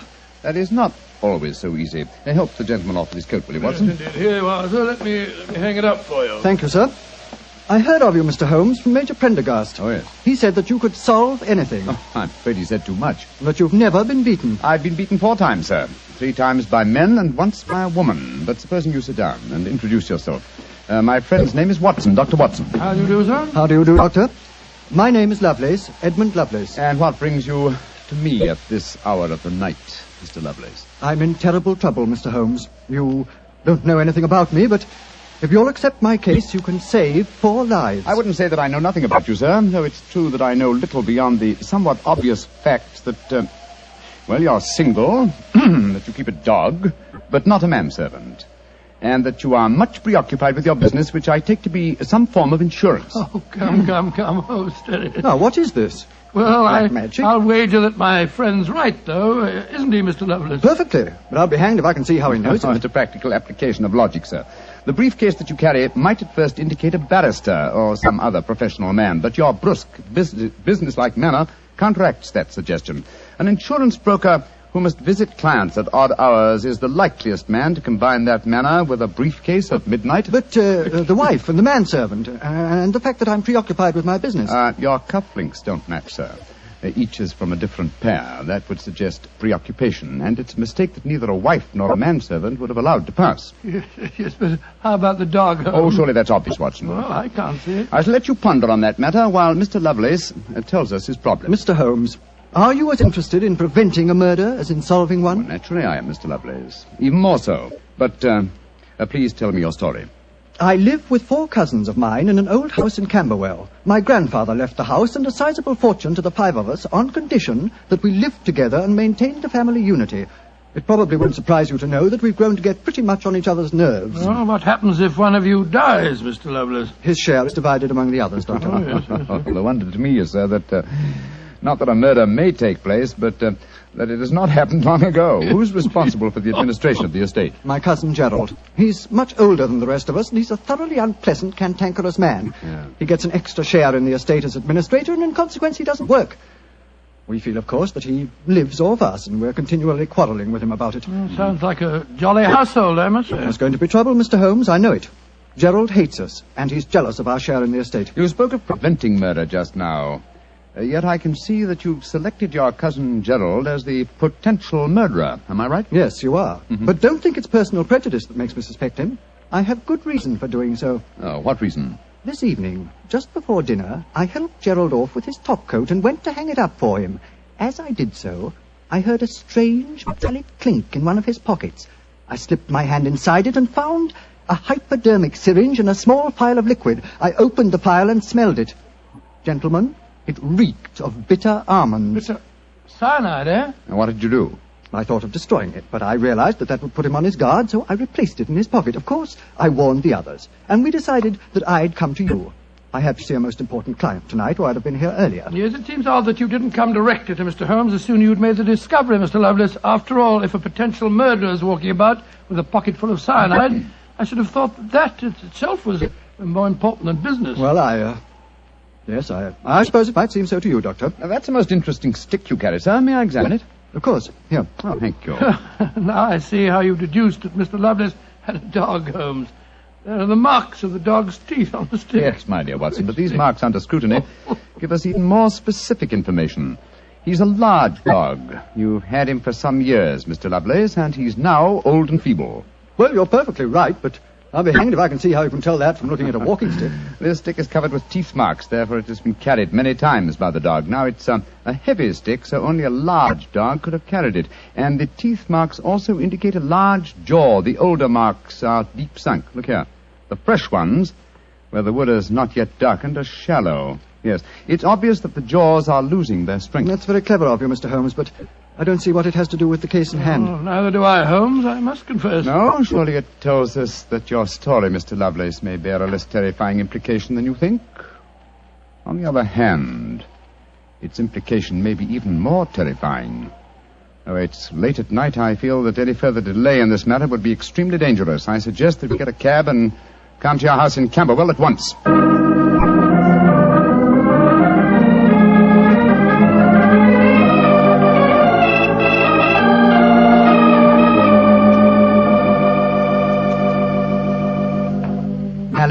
Randolph, I'm glad you're still up. I was able to persuade Mr. Sherlock Holmes and Dr. Watson to come back with me. Gentlemen, this is my cousin, Alice Harley. How do you do? How do you do, Miss Harley? How do you do? And my cousin, Randolph Lovelace. How do you do? How do you do, sir? How do you do, Mr. Lovelace? I've told him about the whole business, Randolph, so we can all speak perfectly freely. Let's begin by sitting down, shall we? Randolph and I had just finished a little cold supper. We've been to the theatre tonight. Well, Mr. Holmes, I suppose Edmund told you about finding the hypodermic syringe and the cyanide in Gerald's coat pocket. Yes, indeed. May I ask where your cousin Gerald Lovelace is now? We left the house at 7, but I imagine Gerald went upstairs at 8, as usual. Didn't he, Edmund? On the stroke of 8, Alice. He's very fixed in his habits, Mr. Holmes. He goes up to his room every night at 8. There he reads or works on his accounts and eventually goes to bed any time between 10 and 1. Well, he might still be up. I should like to speak to him a little later. In the meanwhile, may I ask you two young people to tell me quite honestly your feelings about your cousin Gerald? And you might as well be frank. I've kept nothing back. All right. Randolph and I hate him. First of all, we're sure he's jealous of our shares in the estate, and then we... Alice and I want to get married, Mr. Holmes, and Gerald won't hear of it. But you're your cousins, aren't you? Only second cousins, Dr. Watson. Gerald is dreadfully conventional. He's threatened us that if we do get married, he'll go to court and try to have our shares in the estate annulled. And from the way the will is worded, I wouldn't be surprised if he could do it. So you can see why we have no great love for him, and why we're afraid of him. Well, he sounds an extremely unpleasant person to me. You mentioned there were 5 cousins in the house. 3 of you are here. Mr. Gerald Lovelace is upstairs. Who and where is the 5th cousin? The 5th cousin is my brother, Gilly. He's something of a tragedy, I'm afraid. You see, Gilly's 20, but he never developed mentally beyond the age of 8. He had a bad fall in the hunting field when he was a kid. He's been like this ever since. Oh, I'm sorry to hear that, sir. But he's the dearest, most gentle boy you've ever met. And, incidentally, the one person in this house who doesn't hate Gerald. The poor fellow doesn't understand the conditions of the will, I suppose. No. But if he did, I don't think it'd make any difference. I swear that Gilly loves every living thing, especially Gladstone. Gladstone is the name of his dog. His dog? Yes. The dog may be the key to this whole matter. The dog? What makes you say that, Holmes? When a man brings a quick and painless poison home to a household containing an old and feeble dog, it's more than possible that he has obtained that poison, quite legitimately, to give the dog a merciful death. To kill Gladstone? Oh, no! After all, Alice, dear, he is old. And almost blind But, now. Mr. Holmes, if you think Gerald brought home the poison to put Gladstone out of the way, well, and I admit it sounds perfectly logical, what made you decide to come here tonight? Because I dare not even guess what you may have done by intruding the thought of murder in this situation. Where is your brother Gilly? In his room upstairs, asleep. I wonder if we might go up to him. I should like to talk to him, if you don't mind. And after that, I want a few words with your cousin, Gerald Lovelace.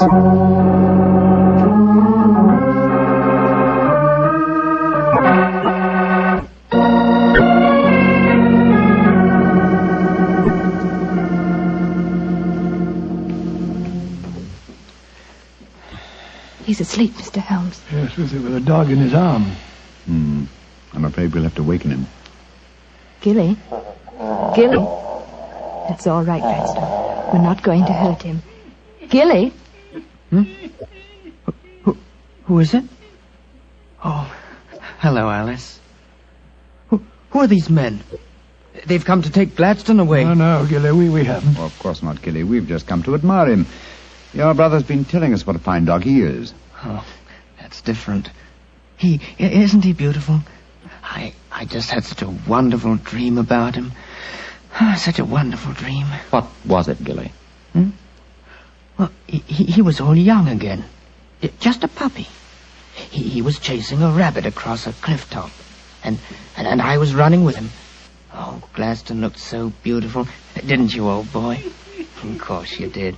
And you know, the rabbit went down a hole, and Gladstone went down after him. And I went down after Gladstone. And we all had tea with the rabbits. Oh, it was so funny. They all had little green hats on. Hats with feathers. I wanted Gladstone to try one on, but he wouldn't. So sleepy. Come on, Gladstone. Let's go back to the tea party. Okay. His world may be a great deal more pleasant than ours, Watson. That's what I'd like to think, Mr. Holmes. Now I'd like to have a few words with your cousin Gerald. His room's at the end of this corridor. I'm afraid Gilly wasn't much help to you, Mr. Holmes. On the contrary, young lady, he told me exactly what I wanted to know. Here we are. This is Gerald's room. There's no light under the door. He must have gone to sleep. And I'm afraid we must waken him, too.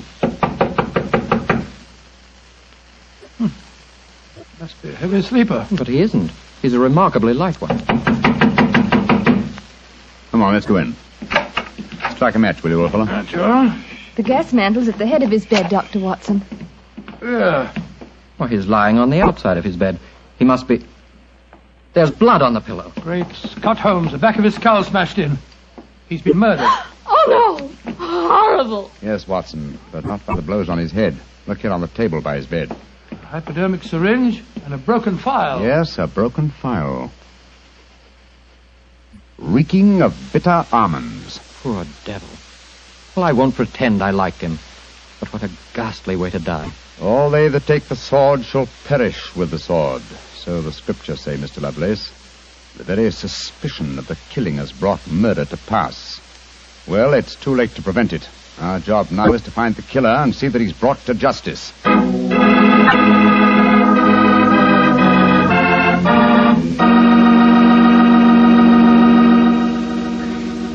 Dr. Watson will tell you the rest of his story in just a few seconds. Just time enough for me to tell you that if there's one wine that's perfect for any occasion, it's Petri California Sherry. With a bottle of that rich, amber-colored Petri Sherry on hand, you can make that time before dinner a main event. And Petri Sherry is the perfect answer to the question of what to serve when company comes. Serve Petri Sherry alone and let its full, wonderful flavor speak for itself, or serve Petri Sherry with hors d'oeuvres or party sandwiches. And remember, you can serve Petri Sherry proudly, because Petri is the proudest name in the history of American wine. Well, Dr. Watson, so you found Gerald Lovelace dead in one of the bedrooms of the house in Camberwell. What did you do? Send for the police? Not at once, Mr. Bartell. Sherlock Holmes persuaded the remainder of the household to give him the opportunity of examining the scene of the crime carefully before the police were sent for. And so, a few minutes before 1 o'clock that October night, Holmes and I stood alone in the room of death.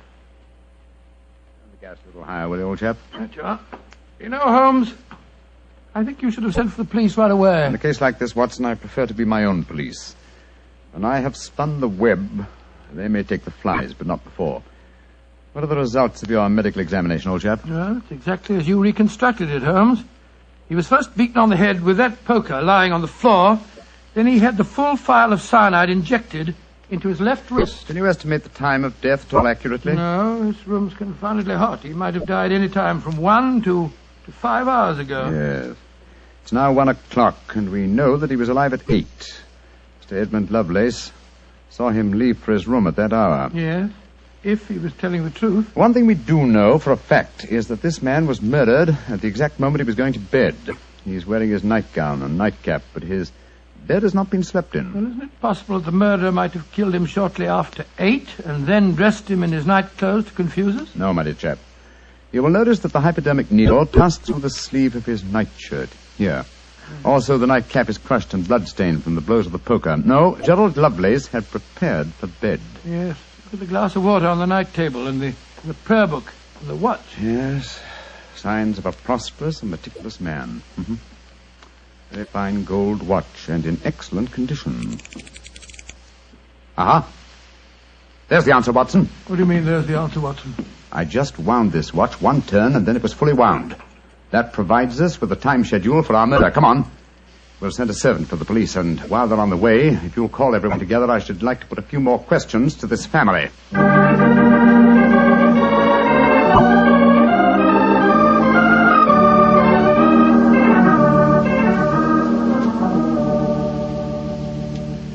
Before the police arrive, I should like to hear your statements again very carefully, if you don't mind.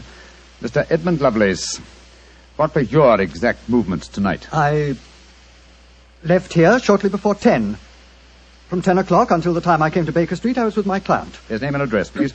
Derek Waterlow, 39 Onslow Square, South Kensington. Thank you. Make a note of these, will you, Watson? All right, you're home. You, Miss Harley, and you, Mr. Randolph Lovelace, went to the theatre together. Can any independent witness testify as to your movements? Well, yes, Mr. Holmes. We went with friends, the Grant Moresbys. They live at the Clarendon Hotel off Charing Cross. What time did you leave this house? Well, it was about 7:45, wasn't it, Alice? Yes. And after the play, we went to the Café Royal for a little refreshment with our friends and then came back here. I see. And what time did you arrive back at this house? Just a few minutes before midnight. I remember the grandfather clock in the hall striking just as we went into the drawing room. And your brother Gilly, sir. I hate to waken him again. Have you any idea of his movements tonight? Well, he never goes out after dark, Mr. Holmes. But I spoke to the cook as we came in tonight. She says that he played cards with her until just after 10 o'clock. He was fast asleep when I looked in on him shortly after midnight. Thank you. You've made a note of all these facts, Watson? Yes, Holmes, I got them all down. Good. Then let's be on our way to Baker Street. But the police, Mr. Holmes, they're on their way. I know. Please give them my regards, will you? Apologize for my informality and tell them that I shall have the answer to this matter probably in a little over 24 hours.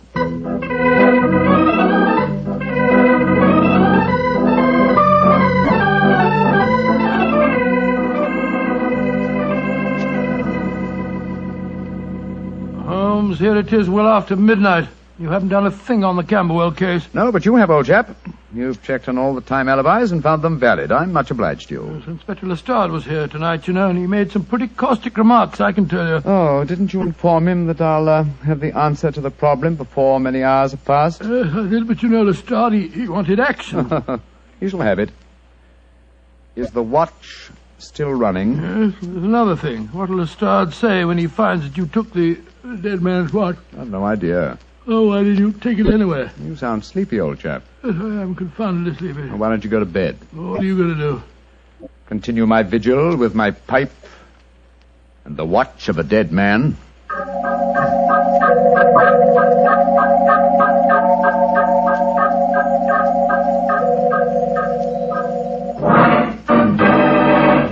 Watson, wake up! What time is it? 5 o'clock in the morning. Good Lord, what are you doing up at this hour? The watch has just stopped. I'm about to rewind it. What are you rewinding it for, Holmes? You waited over 24 hours for it to unwind. When I know how many turns it takes to wind it fully, I shall have the answer to the whole business. 10, 11... You're being confoundedly mysterious, as usual. 14 turns, and the watch is fully wound. Get your clothes on, old chap. Well, where are we going at this hour? To the house in Camberwell. Now I know who murdered Gerald Lovelace.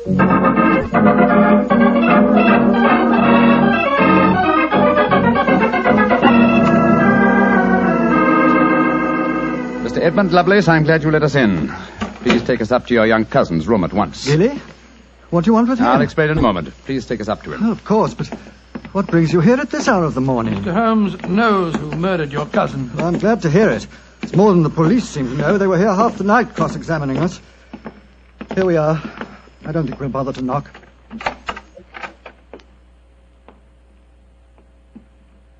Gilly? Gilly? I'm awake. We heard you coming up the stairs, didn't we, Gladstone? It's the same man again. You're not going to take Gladstone away, are you? Please don't take him away. Don't worry, Gilly. We're not going to touch him. Oh, that's all right, then. Oh, Gilly. Yes? You really love that dog, don't you? Of course I do. More than anything or anybody. I believe you'd even kill a man who tried to hurt Gladstone. Wouldn't you? Oh, yes, sir. I would. Gilly! No. Great Scott. Gilly, I don't think you'd really kill a man. I don't think you could. Couldn't I, though? How would you kill him? I'd hit him first. I'd take a poker and hit him on the head so he couldn't fight back. And then I'd take the nasty needle he told me he was going to stick in Gladstone and I'd fill it full of that water he showed me and I'd stick it in him. That's what I'd do. Then he'd be dead. And he couldn't hurt my Gladstone anymore. Not ever. Let's leave him, shall we? Goodbye, Gilly. Pleasant dreams. Goodbye, sir. Good old Gladstone. You satisfied, sir? Yes. Poor Gilly. There's no doubt about it, of course. Can there be no one to describe the murder to him, and yet he's just given an exact description of its method? What'll happen to him? They won't try him. No. A little pressure in the right places, and he'll be released to a private nursing home. I'll do everything I can, Mr. Lovelace. Thank you, Mr. Holmes. Thank you very much.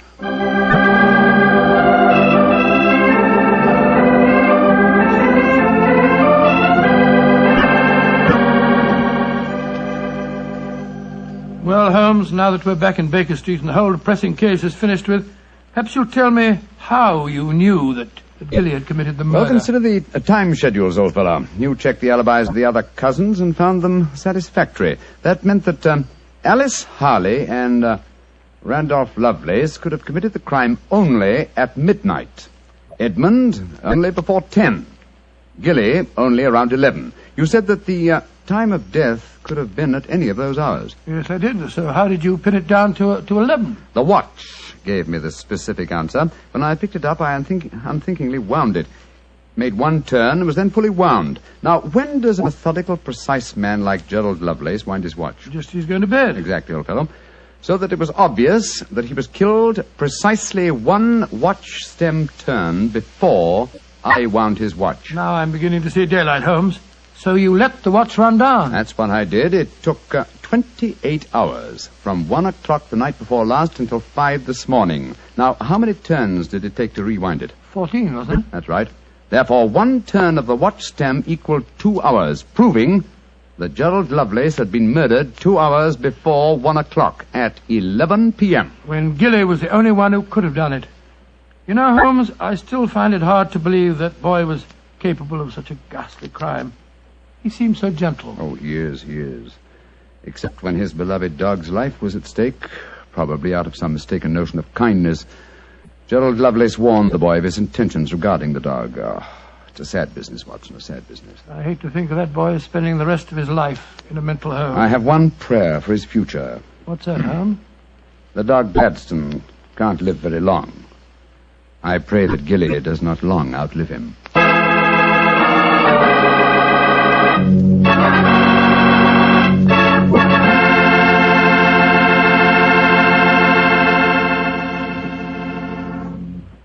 Doctor, that was a remarkable bit of deduction on the part of Mr. Holmes. Yes, extremely clever, wasn't it? Of course, if I may say so, I was of some small help myself. Small help? Why, Doctor, you practically solved the case by yourself. Oh, I wouldn't go as far as saying that. But, Doctor, you did check all the alibis, didn't you? Yes, I checked where each suspect was at various times. Yes, you checked time. And what's more important than time? Well, Why, Doctor, time is even vitally important when it comes to wine. I was wondering how you were going to bring that in. And one thing we do know, Petrie took time to bring you good wine.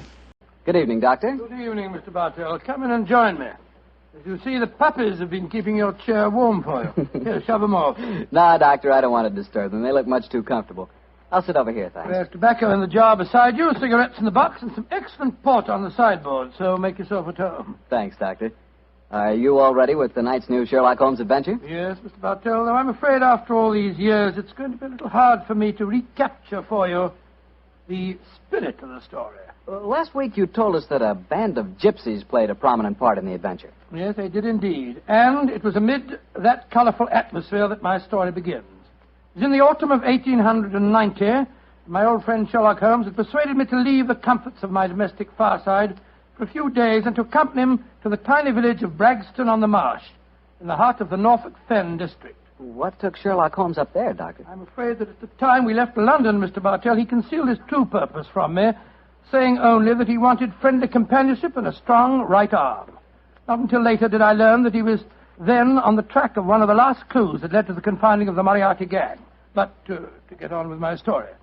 We arrived at Bragston-on-the-Marsh and settled ourselves in the village inn. And after an early dinner, we strolled across the fields to the gypsy fair that was encamped nearby. It was a colourful sight, Mr. Bartell. Naphtha flares lighted a group of tents, and caravans dotted round the edge of the marsh. And as gold-earring gypsy girls told fortunes and danced, swarthy gypsy men played on their violins the haunting melodies of their ancestors. We watched the side shows for a few moments and then strolled towards the centre of the gypsy encampment. It seems only like yesterday, Mr. Bartell, as Holmes turned to me and said... Far cry from Baker Street, isn't it, Watson? Yes, indeed. Just the same, Holmes, I'm convinced that you're not here purely for a holiday. You're on the trail of some criminal. No, chap, I'm on the trail of a clue. A clue, if I find it, may lead to the confounding of the Moriarty gang. Holmes, can't you be a little more explicit? After all, I left my wife and my practice without asking any questions. Surely now we're up here, you can let me know what's afoot. Very well, old fellow. I'm searching for a young gypsy by the name of Pyramus Hearn. He disappeared recently from London, and it's vital that I find him. I know that he can give me some essential information on our old enemy, Professor Moriarty. And you're expecting to find the gypsy here? I hope to get news of him, at least. His father, Jasper Hearn, is head of this particular encampment. Well, why don't you ask if you can see him? Just what I'm about to do, my dear fellow. Well, here comes the gypsy. Now, I'll ask him. All right. Oh, excuse me. You speak to me, Gorgio? Can you tell me where I may find Mr. Jasper Hearn? What you want with Jasper Hearn? I have a message for his son, Pyramus. That is different. Jasper Hearn stands in the booth yonder. He is the Timbalangro. Timbalangro? He's the gentleman engaged in an interesting exhibition of skill involving 3 thimbles and a pea. What our American cousins refer to, I understand, as the old shell game. Let's stroll over there, shall we, old fellow? If you would wish to talk to Jasper, it would be better to wait until he is finished. A Timbalangro needs all his wits about him. By Joe, look at that stunning girl in the tent over there. Who's she? Her that is penning the rice tuckering. That is Lydia Pentalangro. Excuse me, I shall tell Jasper to expect you later. I can't understand a word they say, Holmes. Penning the what? At last, my dear fellow, you can appreciate how I have felt at times. But at least their words are clear, even if the sense is not, to someone who is unfamiliar with the Romany language. I don't know why you keep hinting that I'm hard to understand. No one else ever complains of it. In any case, what does penning the thingamabob mean?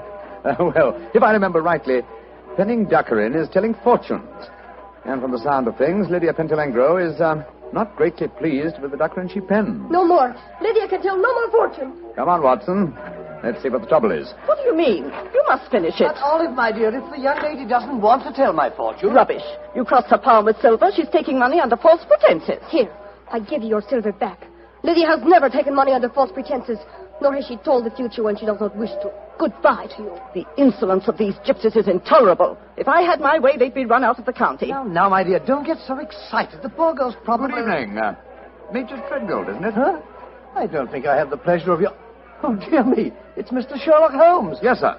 Well, bless my soul. Haven't seen you since that last meeting of the Geographical Society.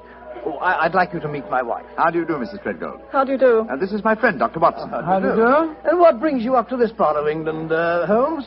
Are you hot on the trail of some desperate criminal? Dear me, no. Dr. Watson and I are taking a little holiday, and you and your wife? We live here in the Manor house. Well, you're very lucky. It's a beautiful part of the country, Mrs. Treadgold. I hate it. I was born and brought up in London. I'm never really happy outside the city. Yes, Oliver's not one for the peace of the countryside, I'm afraid.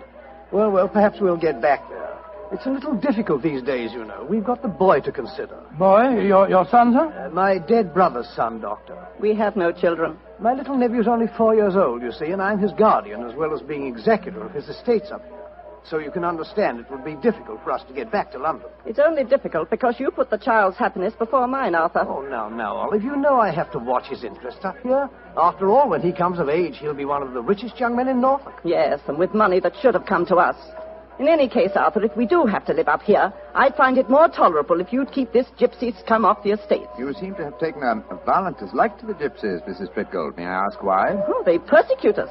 They steal our sheep, they break our windows, and just the other day they wantonly led our prize pig into the Bragstone quagmire and let the beast perish. Why should they single you out for persecution like this, do you suppose? Oh, I can't imagine. I've always tried to be nice to them. Too nice, Arthur. That's your trouble. Well, I have a very good reason for humoring them, my dear.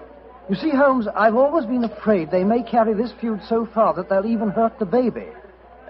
Olive, my dear, I wonder if you'd go ahead and wait for me in the carriage. It's getting rather chilly. I'll join you in a moment. Very well, Arthur, but don't keep me waiting long.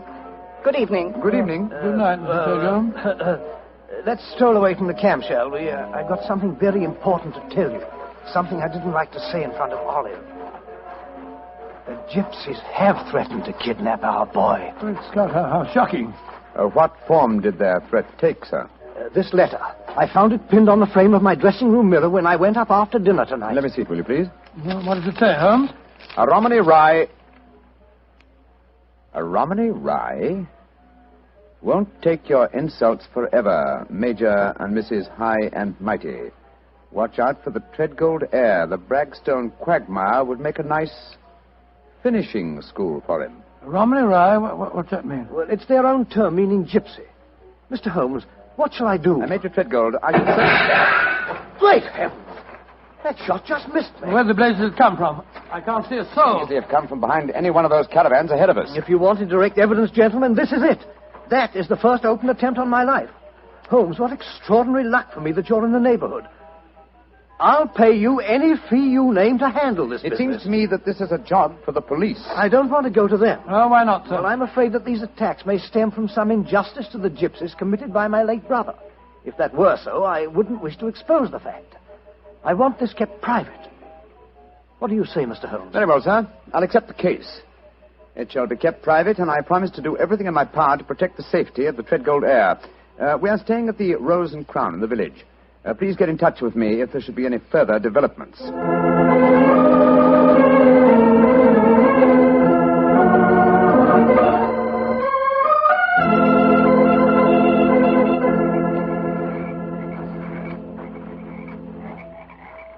affair seems to be closed down for the night now, Holmes. They're turning out the naphtha flares. Yes, let's stroll over to Jasper Hearn's caravan, shall we? He should be free now. Well, if he's head of this tribe, he ought to be able to tell you something about this Treadgold business. Yes. Though I shall first ask him about his son, Pyramus, the man I'm looking for. I think the fact that I know his son will inspire confidence. Here we are. This is the caravan. That girl, Lydia Petrolengo, sitting outside. The one that was telling fortunes. Yes. Good evening. Who are you? And what do you want? I wish to speak to Jasper Hearn. He is not here. He's gone to the marshes. When will he be back? I do not know. You bring trouble to Jasper? No, my dear. This is a personal visit. We're not after him for being a thimble engro. Or for penning duckerin. Oh, for a Gorgio, you speak a Romany well, brother. Oh, you are a true Lavengro, master of words. Where did you learn it? From Jasper's son, Pyramus. Oh, you know Pyramus then. A fine boy. Oh, sit down on the grass, my friend. You may wait here for Jasper. He will be back soon. Thank you. Is that your violin lying on the steps, young lady? No, that is Jasper's Bolshoi. Jasper's Bolshoi, what on earth, sir? That is the Romany word for violin. You play, sir? No, but my friend does. So? Oh, then take it, brother. The stars are bright. The night is warm. Music will be sweet. To a Romany chai, I'm afraid my violin playing will sound rather poor stuff.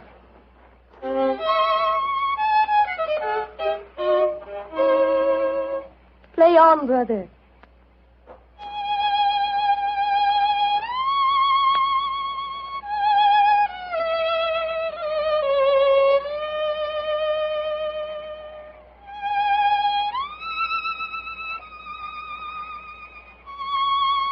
Stop, brother. You play well, but Sarasate Zigeunerweisen is not the true gypsy music. I've heard it in London and in Budapest. They call it gypsy. But what can a Gorgio know of the true heart of Romany? Wait here. I will get my own violin. Charming girl, charming. But why does she keep on talking about Gorgios? Is that more of their confounded gibberish? Gorgio, old chap, is the term they use for anyone who is not a true gypsy. Now I will play for you the real gypsy airs. Thank you. I should appreciate it very much. But before you begin, I wonder if I might ask you a question. A friend of Pyramus may ask me any question. What is it?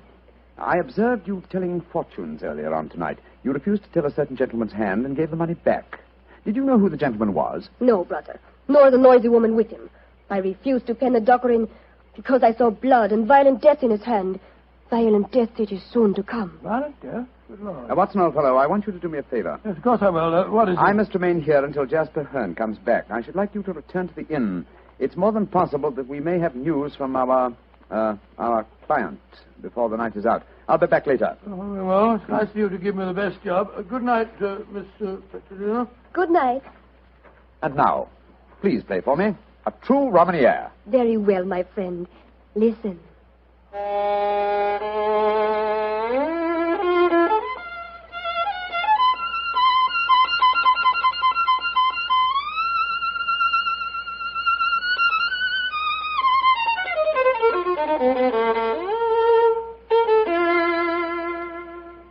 Now you must play, brother. I shall make a true Bohemia of you. Come, see if you can follow me.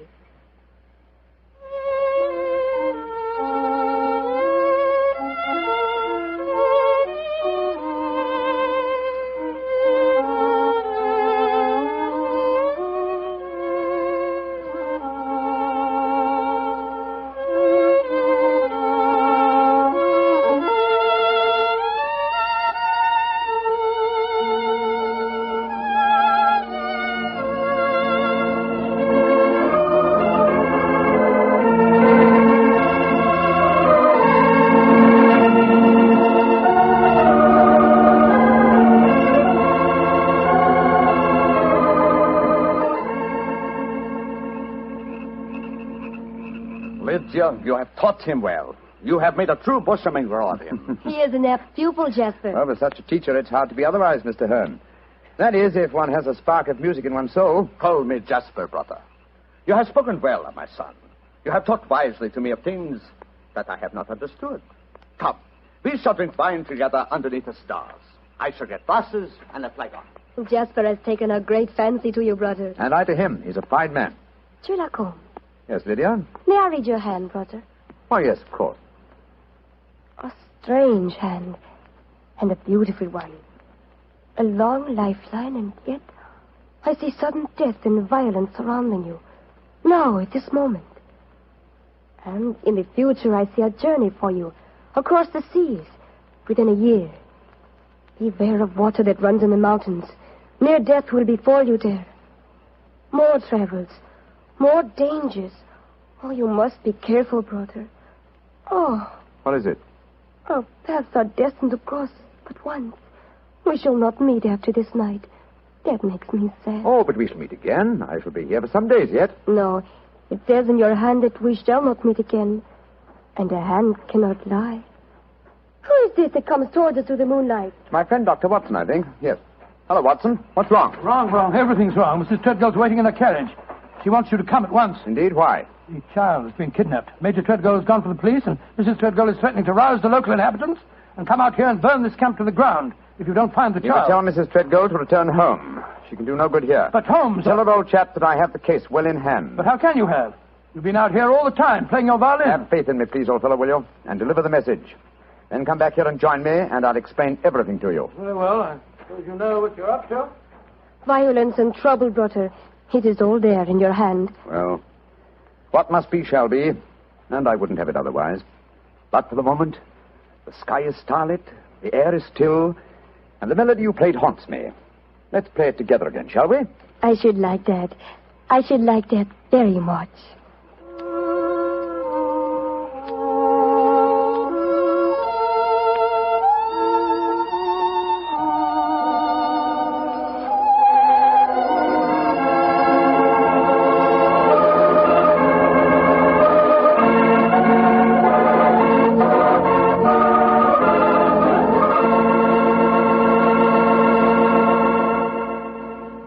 Dr. Watson will continue his story in just a few seconds, during which time I'd like to talk specifically to the ladies, if I may, and tell you about Petri California Muscatel. Just as Petri California Port has long been known as the wine of gentlemen, Petri Muscatel has been known as the favorite of the ladies. That's because Petri Muscatel is a golden-colored wine that looks like captured sunshine and tastes as... Well, did you ever taste big, plump muscat grapes picked when they're still misty and dew-covered? If you have, you know what to expect when you taste Petri Muscatel. The flavor of Petri Muscatel comes right from the very heart of luscious, hand-picked muscat grapes. You couldn't ask for a more delicious wine than Muscatel. Petri Muscatel. Well, Dr. Watson, I must say this is a strange story you're telling us. You mean to say that the heir to the Treadgold estates had been kidnapped, and yet Sherlock Holmes paid no attention? Yes, that's what it seemed like, Mr. Bartell. I couldn't understand him. I've never known him to be so indifferent to a case. There he sat until the early hours of the morning as he and that girl scraped away at their violins and never said a word about the kidnapped baby. Finally, as we walked home across the fields a few hours before dawn, his mind seemed to return to the matter at hand. He spoke quietly, and yet there was a note of suppressed excitement in his voice. Watson, my dear fellow, you're angry with me, aren't you? No, Holmes, I must say, but I'm confused. That girl seems to have bewitched you. Have you forgotten that you accepted the job of guarding the Treadgold heir, and that the child was kidnapped tonight? No, I'm fully aware of the fact. Holmes, for heaven's sake, stop being so infernally matter-of-fact. What's come over with you? Oh, possibly it's the mood of this mild autumn night. It is indeed a St. Martin's summer. So much so that I've left my coat and deerstalker cap behind me at the encampment. Let's go back, shall we? And incidentally, when we get there, I can set your mind at rest by showing you the kidnapped child. You mean you know where it is? Certainly. It's, in the camp. Then the gypsies did steal it. No, my dear fellow. I did. What? This is one of those occasions when you absolutely infuriate me, Holmes. If you must keep me up half the night while you have a fitting concert with a gypsy girl, least of all you can do is tell me what's going on. You say you stole the child yourself. In heaven's name, why? Because the threatening note to Major Treadgold was so obviously a fraud. Oh, why do you say that? You will remember that the letter began, "A Romany Rye will not take your insults forever." Now, a Romany Rye, despite what Major Treadgold said, does not mean a gypsy, but a man who knows about gypsy law. It is a term no true gypsy would apply to himself. He would use the expression Romany child.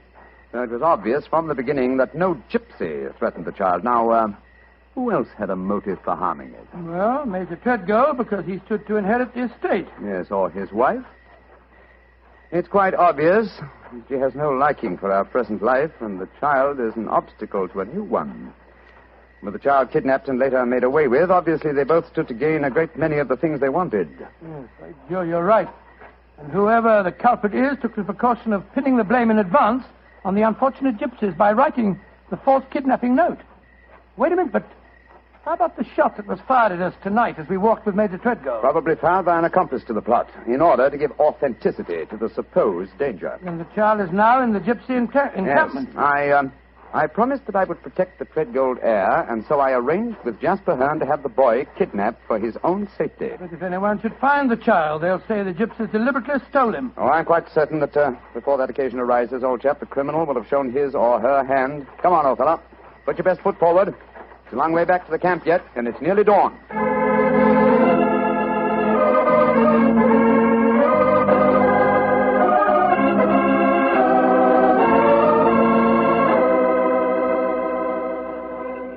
You have come back, Butter.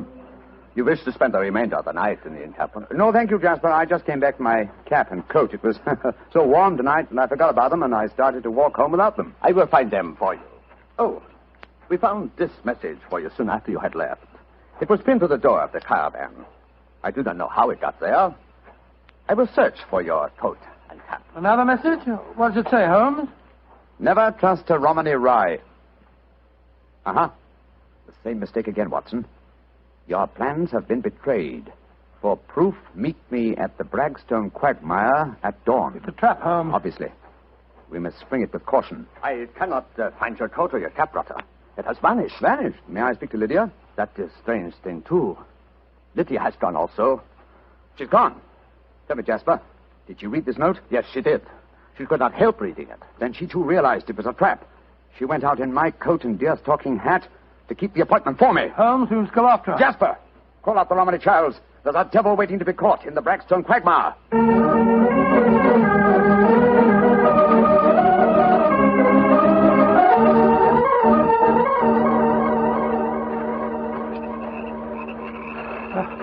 How much further to the quagmire, Jasper? 200 yards. No more. There's Lydia. There she is. And she's dressed in my deer-stalking hat and coat, walking into the trap that was set for me. Lydia! Lydia! They got her. Look. She stumbled. She's fallen. I'll go to her, Watson. Jasper, get that devil who staged this fiendish plot. I've a score to settle with him. Do not worry, brother. The score will be settled. Follow me, Doctor. Right you are. I'm right behind you.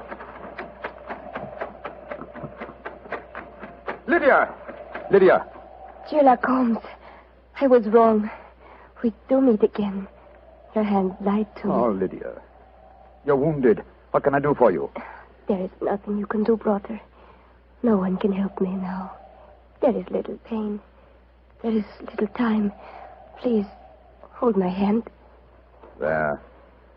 Tell me, Lydia, did you see who fired the shot? Yes. It was the man whose fortune I told today. The man with the noisy wife. Major Treadgold. Jasper and the men will take care of him. There is one thing I wish to tell you, brother. Yes? Our short meeting has brought me happiness.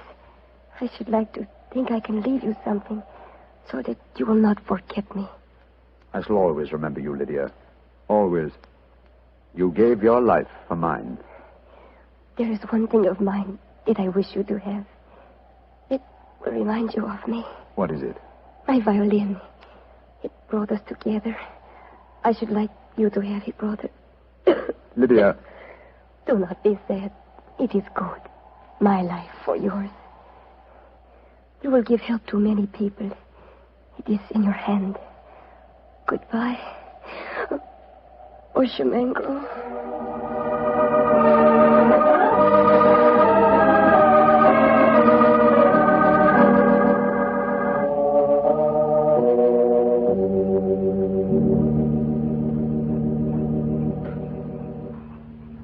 Holmes, it was dreadful.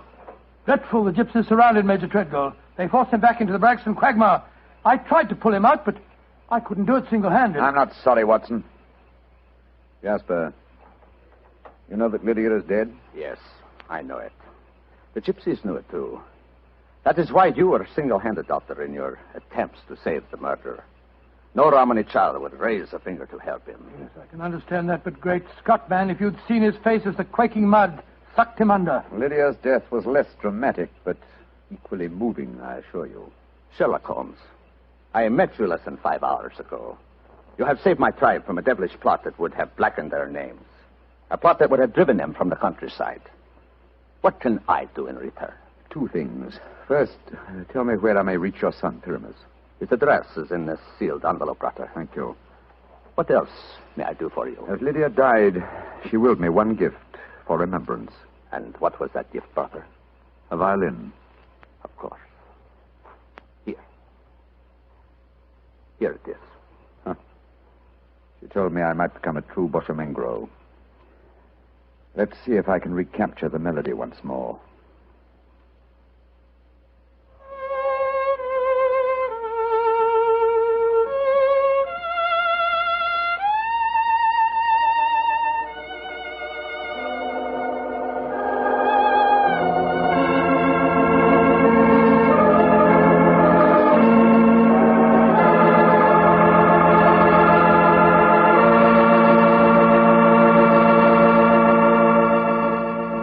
That was a very strange story. A very fascinating one.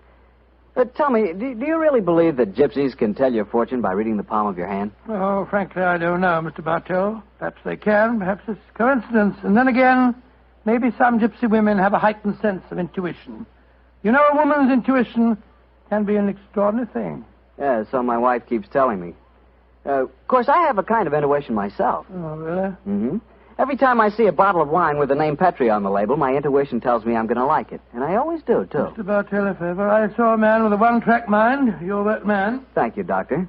As long as my one track is Petri, I can't miss. And now I'm sure our old friend Dr. Watson's expecting us. Let's tap on his study door. Come in. Good evening, Doctor. Good evening, Mr. Bartell. Come over here by the fire. I was just having a cup of coffee. Would you care to join me? Thanks, that'd be nice. It'll prevent you falling asleep during my story tonight. There's no chance of that, Doctor. From the hint you gave us last week, it sounded like quite a story. It began in a circus in Paris, you told us? Yes, my boy, the circus. A colorful world of sawdust and spangles. A world, Mr. Bartell, that I may tell you confidentially, always held an irresistible fascination for me when I was a youngster. Me too, Doctor. In fact, when I was 8 years old, I fell desperately in love with a lady bareback rider, a stunning creature who wore pink silk tights with gold sequins on them. Unfortunately, my mother caught me writing her proposal of marriage, and I'm afraid that, that's another story, and one that you probably wouldn't find very interesting. I'm sure I would, Doctor, but I think it would be safer to stick to your Sherlock Holmes story. Yes, you're probably right, my boy. Well, it was a winter in the 1890s, and Holmes and I were in Paris. On our second day there, Holmes suggested we attend that night's performance of the Cirque Royale. Needless to remark, I was delighted, Mr. Bartell. And shortly after 9 o'clock that night, I found myself seated beside Holmes in a box near the ringside. It was an incredibly vivid scene, even for that city of color and light. The gay costumes of the women and the gaudy trappings of the ringmasters and clowns looked like a giant kaleidoscope under the blazing glare of the arc lamps. As we sat there, a brass band nearby blared forth some popular music of the day, and yet he didn't appear to be enjoying himself. And so I leaned across and touched his arm.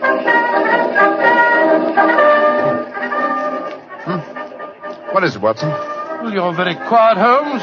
Aren't you having a good time? A good time, I suppose, old chap. I was just wondering where Mr. Edwards is. Mr. Edwards? Who's he? An extremely distinguished client who was to meet us in this box at 9 o'clock. Client. Oh, this little excursion was on business. After all, yes, I might have known it. Don't worry, old fellow. In your case, I think you'll be able to combine quite a little pleasure with the business. Well, can't you be a little more explicit, Holmes? Shh. Here comes the ringmaster. Mesdames et messieurs, c'est l'honneur la grande vedette du cirque, Mademoiselle Giselle Girondet, équestrienne incomparable.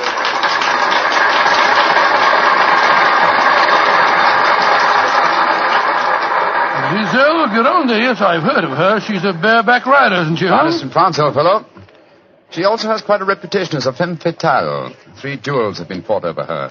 A young English officer in the Grenadier Guards committed suicide last year because of her. And a famous French banker is at present languishing in prison because her extravagances drove him to appropriate funds that did not belong to him. Yes, Watson, she's an extremely colourful personality. You know, Holmes, the funny thing, when I was 8 years old, I fell violently in love with a lady bareback rider. She wore pink suit tights with golden sequins on them, but unfortunately... Here she is, old fellow. Here she is.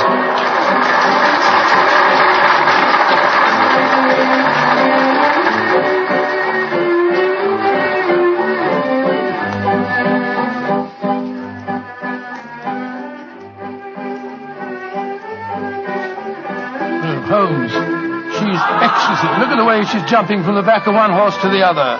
Sheer poetry of motion. The lady appeals to you, Watson. By George, yes, indeed she does. In fact, Holmes, I don't mind telling you that if I weren't a married man and a poor you'd like man... to court the lady, eh? Yes, I should Excellent, indeed. old fellow, excellent. That's the very reason for our attendance at the Well, what in circus. heaven's name are you talking about, Holmes? Ah, there you are. Good evening, Mr. Edwards. Holmes, my dear fellow, how are you? I haven't seen you since that little affair at Windsor Castle when Mother... Excuse me, sir. I am Mr. Mycroft, and this is my friend, Sir William Nigel. Sir William Nigel? Oh, of course. And I am Mr. Edwards. We must respect each other's incognitos, eh? How do you do, Sir William? Well, I'm extremely honored to meet you, Your Royal... Mr. Edwards. How'd you like Giselle? Isn't she a stunning creature? Yes, indeed she is, sir. The four of us to have supper together after the performance tonight, I understand, Mr. Edwards. Well, unfortunately, I can't be there, Mycroft. There's some stupid affair at the embassy which I have to attend. We must postpone the dinner until tomorrow night. Very well, sir. Come over to my hotel a little early and we can discuss the whole business. Personally, I think a lot of fuss is being made about nothing.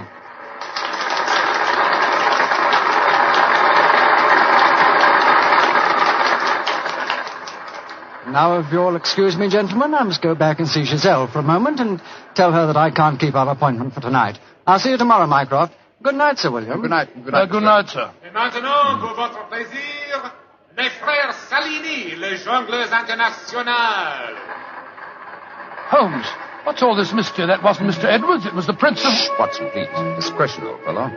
Mr. Edwards, as you know, is extremely democratic. Too much so, possibly, when one considers his position and responsibilities. He's become quite seriously involved with Mademoiselle Giselle, the lady bareback rider who has just left the ring. Oh, so that's it. The Foreign Office, quite naturally, I suppose, is deeply concerned over the matter, and I've been entrusted with the delicate mission of protecting Mr. Edwards. Oh, does Giselle Girondet know that his true identity, do you suppose? That's the first thing that we have to find out. It's possible that she is simply captivated by having a rich Englishman at her feet. If, on the other hand, she knows who Mr. Edwards is, then we may be in for a great deal of trouble. Yes, but how are you going to find that out? By tempting her with a richer Englishman. And one with a title. That, my dear fellow, is why you are Sir William Nigel. You mean that... your job, old fellow, is to do your utmost to steal Giselle Girondet from Mr. Edwards. But, I don't even know the girl. We shall remedy that defect in a few minutes. As soon as the performance is over, my dear chap, I shall take you to her dressing room and arrange an introduction.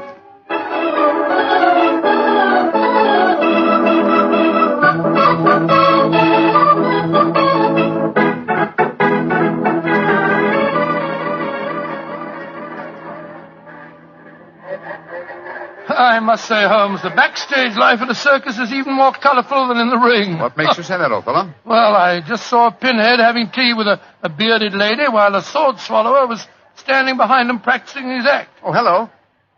See that man standing talking to the girl in tights? Yeah, attractive, isn't he? The gentleman is Inspector Blarney of the French police, an old friend and a distant relative of mine. Blarney, how are you? Ah, Holmes, mon cher ami, comment ça va? No, Blarney, please.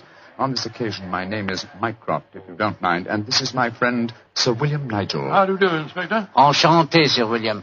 Permit me to introduce Mademoiselle Yvette Marat. How you do? How do you do, mademoiselle? How do you do? What brings you behind the scenes at the circus, may I ask, Monsieur Mycroft? My friend Sir William is most anxious to make the acquaintance of Mademoiselle Girondet. But of course, every man wishes to meet Giselle Girondet. Why not ask Blarney? He will present you to her. Ha! He knows her well. Oh, now, Yvette, chérie, do not begin that all over again. You're in love with her. You've always been in love with her. I wish you were dead. Sometimes I think I could kill her myself. Upon my soul, Inspector, she's a fiery little thing, isn't she? Ah, ça c'est vrai, ça, Sir William. Many times I've told her that Giselle Girondet would never waste her time with a simple police inspector. She prefers a wealthy foreigner. But Yvette, elle ne comprend pas. She does not understand and she does not believe. Mademoiselle Marat was dressed in tights, Bernay. And what does she do in the circus?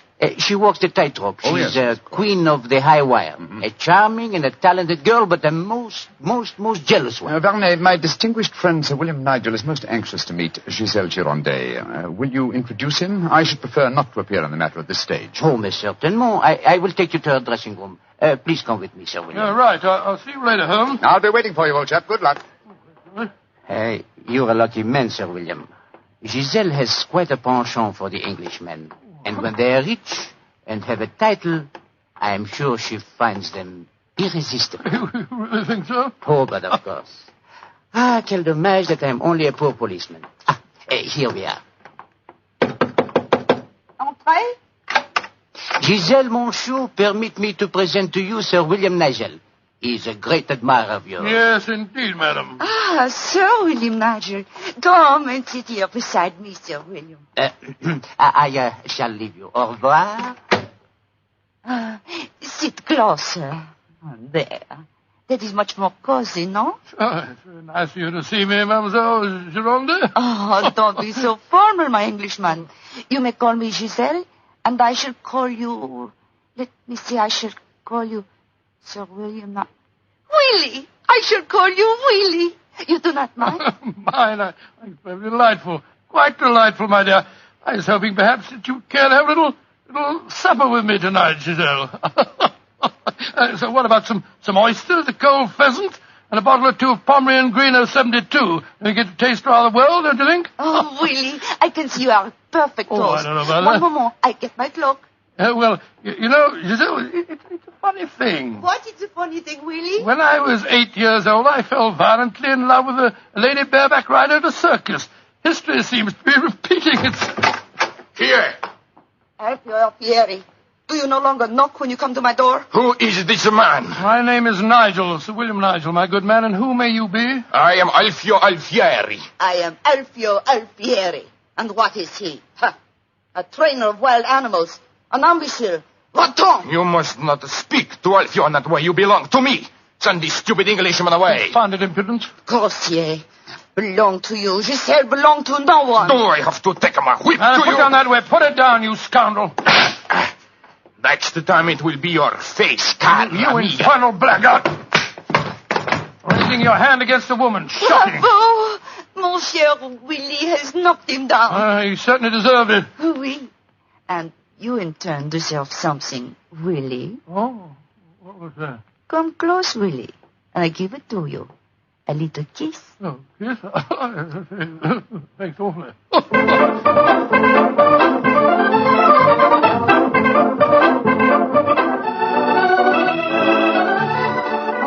Willie, you are so strong, so resolute, so brave. Oh, it was nothing, my dear Giselle. Nothing at all. Here, more champagne, gosh. More champagne. Oh, Willie!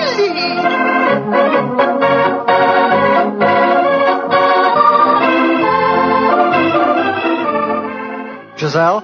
Oui, Monsieur Edwards? Have a box for the opera tomorrow night. I was hoping that Oh, perhaps... I'm sorry, Monsieur, but my time is occupied. I am showing the delights of moment to mon cher Willie.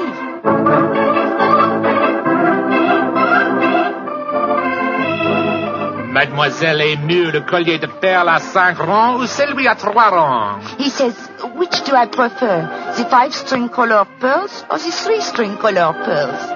What does my Willie think? So that you can't hang too many pearls on a pretty neck like yours. I'll take the 5-string collar, my good fellow.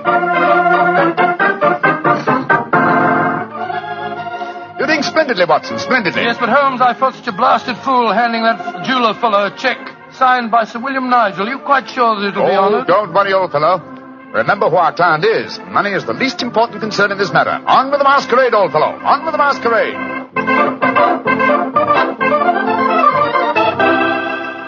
More champagne, garçon.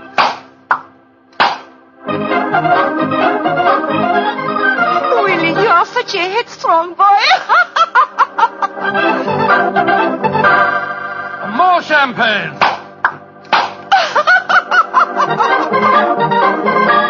Citadel, you dear little thing. Oh, Willie!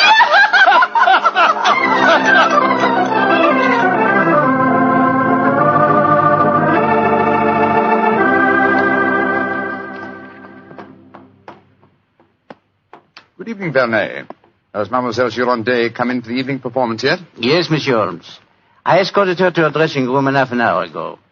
Monsieur Edwards is in there with her now. At last, it seems, she has use for a poor policeman. Last night she found a threatening letter on her makeup table. Since then, she has been most grateful for my company. A threatening letter, eh? Any idea who might have sent it? Oh, yes, of course. I'm afraid I have, Monsieur Holmes. I told her to pay no attention. By the perfume of the notepaper, I recognized the sender. A jealous tightrope walker called Yvette Marat. Oh. Poor Yvette. She would make a very inferior criminal, I'm afraid. Still, Giselle asked me to stay outside her dressing room till the performance starts. You wish to see her? Yes. Oh, good evening, Mr. Edwards. Evening, Mycroft. Evening, Inspector Werner. Comment ça va, Monsieur Edwards? Look here, Mycroft. I think this little game's gone far enough.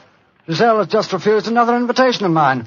Now, I know who Sir William Nigel is, and I swear I'll tell her. Don't you think, sir, that the lady is hardly worth bothering about? Surely this whole incident with Sir William proves that she's a scheming little adventuress. A fictitious title and an apparently bottomless purse have shown her up in her true colors. I could have told you the same thing without such an experiment, my friend. Well, I suppose you're right, Mycroft. I've been a fool. An idiot who lets a pretty ankle turn his head. A conceited dope. Let us just say, monsieur, that you have been a man. Good evening, sir. Good evening. Good evening. Just going back to see Giselle for a moment. I brought us these flowers for her. I'll be back in a jiffy. Just a minute, Watson. I hate to dampen your ardor, old chap, but the masquerade is ended. Ended? What do you mean it's It is no ended? longer necessary for you to impersonate Sir William Nigel or to pay court to Giselle. Oh, really? Oh, really? Really? Well, that's a great relief, sir. Great relief. I've hated the whole business. Oh, yes, I'm sure you have. We appreciate the sacrifices that you've made, don't we, Sir Edward? Yes, indeed. Well, I must go back and see her once more, though. We had a rendezvous for tonight, and I must cancel it. A gentlemanly thing to do, you know. I won't be a minute. Never have I seen a man more downcast. Obviously, with him, my dear Holmes, business was a pleasure. Alfieri, where are you going? That Englishman. I just saw him go into Giselle's room. To whom are you referring? That man that called himself Sir William Nigel. 2 days ago he struck me. I have to settle with him. No man may strike Alfieri. Do not cause any more trouble, Alfieri. From what I've been told, you thoroughly deserved what happened to you. Here he come now. You, English, you. Alfieri challenge you to a duel. Holmes! What's old chap? What is it? You're as white as a ghost. It's Giselle. What's wrong with her? She's dead. She's lying there in her dressing room. Strangled. Strangled? And only half an hour ago I spoke with her myself. Since then I've been standing in this corridor, guarding her door at her own request. Only 2 men have entered Giselle's dressing room since then. You, Monsieur Edwards, and you, Sir William Nigel. What are you suggesting, Basil? I am suggesting nothing. I am stating that these 2 gentlemen are under arrest for suspicion of murder.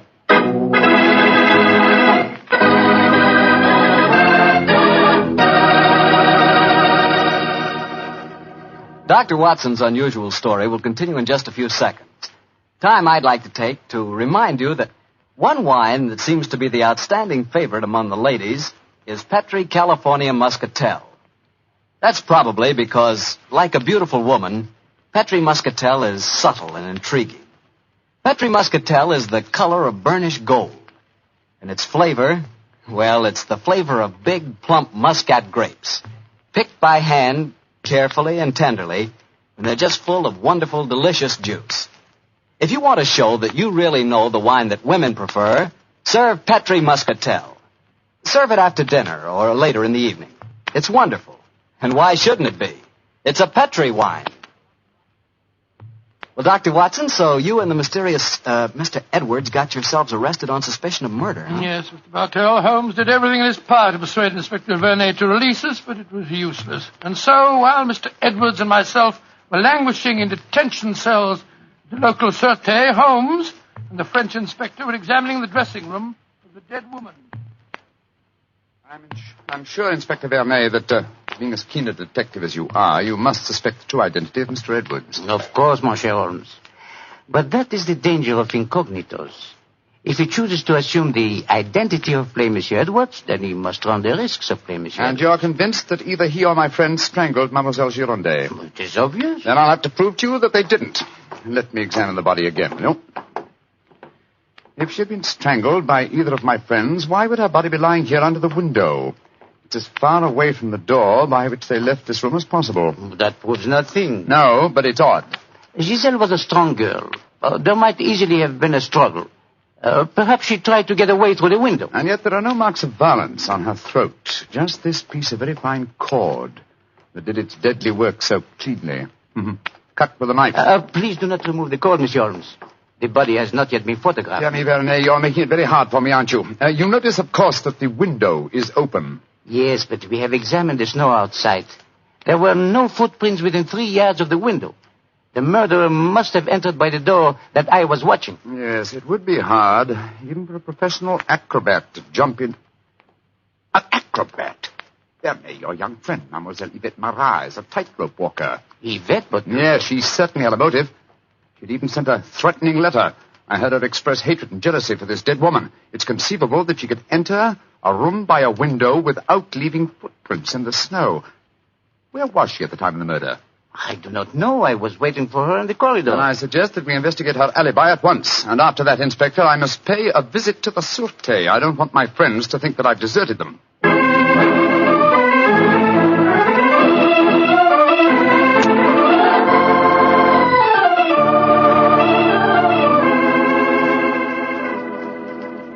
Excuse me, sir. Yes, Holmes. I'm afraid it looks rather black.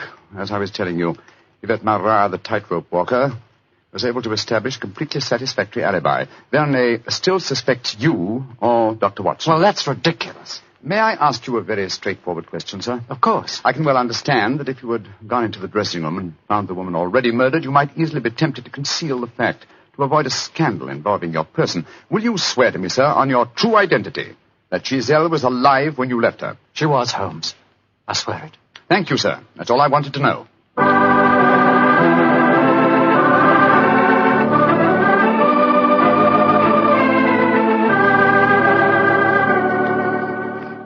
Holmes, I'm glad to see you. You know, I've been thinking. All this depends on Verney's evidence. But supposing he was the murderer. He told us that Gazelle had turned him down, you know. I'd thought of that, but Mr. Edwards swears that Giselle was alive when he left the room. And yet that means that Mr. Edwards... Oh, no. It's unthinkable. Holmes, you're not suggesting. Holmes, if I thought that were possible, I'd confess to the murder myself. My life wouldn't matter if it would save a scandal like that. Great Scott, it'd shatter the empire. Dear old Watson, you shall not sacrifice yourself. You're as valuable a British institution as the Lion himself. No, my dear fellow. We shall never sacrifice you, not while my mind is still capable of... My mind? That's it. Thank you, Watson. You've given me the answer. Holmes, what are you burbling about Be patient, now? old fellow. In half an hour, you'll be out of this cell, and the real murderer will be in it.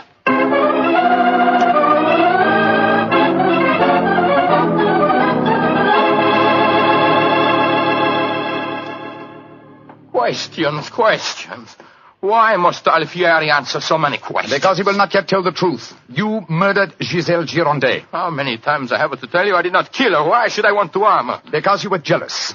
Because she humiliated and tormented you. But I was not in her dressing room. I've already proved that fact. Am I a magician that I can kill somebody without entering a room? Alfieri, I know how you killed Giselle Girondet without its necessitating your entering this room. You're a smart man. Please to tell me. I don't need to tell you. With the aid of Verney, I'll show you. Open the window, Alfieri. What game is this? Very well, then. I'll open the window myself. Put your head out. Come on. So. Who do you see? Inspector Verney standing 3 yards away, where you stood, and he's got your long training whip. No! Don't move! Stand there. The inspector hasn't your skill with a whip, But he wants to try a little experiment. No, leave him alone. All right, then, eh? I'm holding him.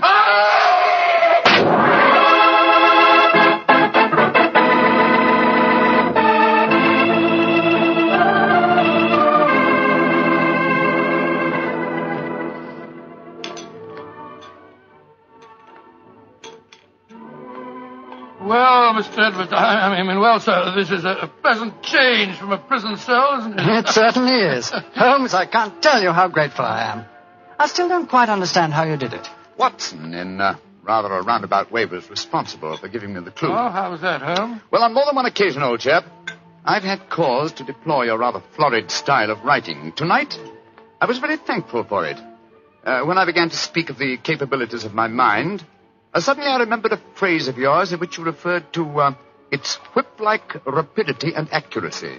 That, of course, made me think of Alfieri, the animal trainer. Exactly how did he kill the poor girl? Well, sir, he stood outside the window, far enough away to leave no incriminating footprints. Called to Giselle, probably persuaded her to lean out, then snapped the whip around her neck, pulling it tight and strangling her. And then I suppose he cut the cord and let the body fall back into the room. Precisely, old fellow. We found a whipstock among his tackle, a whipstock from which the lash had been cut.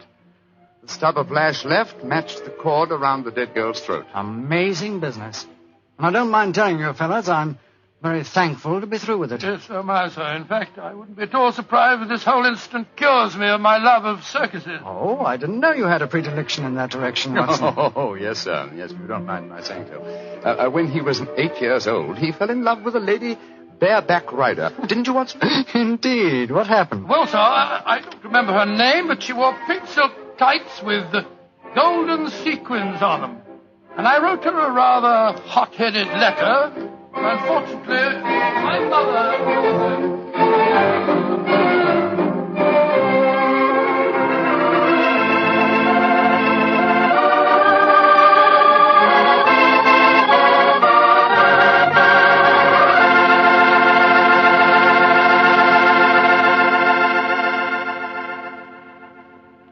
Well, Doctor, that was one of the most unusual stories you've ever told. And I might say you played a very prominent part in that case yourself. Oh, I suppose I did at that, Mr. Bartell. Giselle was a beautiful girl. Beautiful.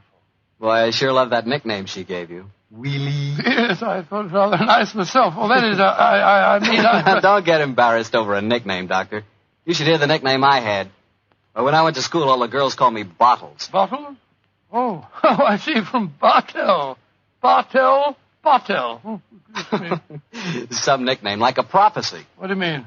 Well, they called me Bottles, and now that's what I like to talk about most. Bottles. Bottles of Petri wine. Oh, I should have known. And I'd like to talk about Petri wine because, as far as I'm concerned, it's the swellest wine that ever poured from a bottle. And now I'm sure our good friend Dr. Watson's waiting for us. Let's go enjoy. There you are, Mr. Bartell. Good evening, Doctor. All alone tonight, huh? Yes, my boy, if you can call a man alone when he's got his pipe, his books, and a glass of good port at his elbow. Take your coat off.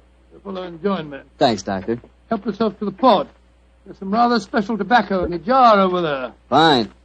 And now, Doctor, are you ready to tell us tonight's new Sherlock Holmes adventure? I am, Mr. Bartell, and I think you'll find it a most unusual story. It began on a winter's night in 1896. Holmes and I had gone to a theatre in the East End of London to see a performance of a famous old English melodrama called Sweeney Todd, the Demon Barber of Fleet Street. That's a good bloodthirsty title, Doctor. The Demon Barber. He sounds as though he specialized in close shaves. Good gracious me, Mr. Bartell, that's almost unforgivable. He was a murderer of voracious appetite who placed his victims in a specially constructed barber's chair, cut their throats, and then pressed the lever that would swing the chair over and decamp the unfortunate victim into a horrible cellar beneath his shop. This is only a stage play you're talking about, Doctor. As my story begins, we were seated in a private box watching one of the closing scenes. Holmes was leaning forward in his chair, following the action on the stage with an obvious delight, while I sat beside him equally engrossed. An actor by the name of Mark Humphreys was playing the part of Sweeney Todd, and no one could deny that he was playing it up to the top. Where are you going, Tobias? To the nearest magistrate, Sweeney Todd, to denounce you as a fiendish, cruel, cold-blooded murderer. You have pronounced your doom. Into the chair with you, and over and down into the depths below. Ha! There. Whence comes this apparition? 'Tis the ghost of another customer of mine. The yawning grave yields up his ghastly inmates to prove me guilt. Blood will have blood. See, he is there. He comes to accuse me of his murder. Oh, save me! 'Twas not I that slew you. Let me leave, or it will kill me. Let me leave!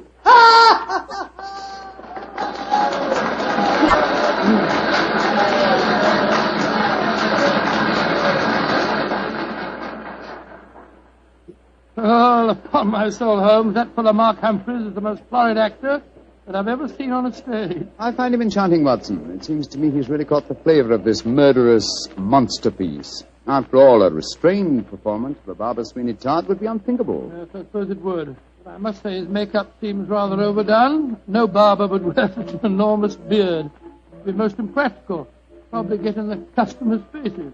By the way, I noticed from the program that Mark Humphreys, as well as being the principal actor, is also the owner of the company. Yes, the current trend towards the actor-manager is a very healthy sign, I think. Come in.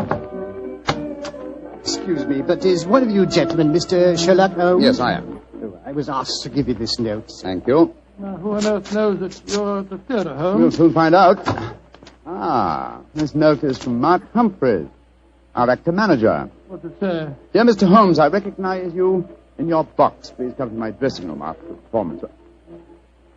My sanity, and even the safety of London, perhaps, depends on your compliance. Oh, my sanity and the safety of London. I wonder what on earth he means. That, my dear fellow, we can only discover by going backstage to meet him. As it is, the curtain's going up in the last scene I see. For a little longer, we must possess our souls in patience.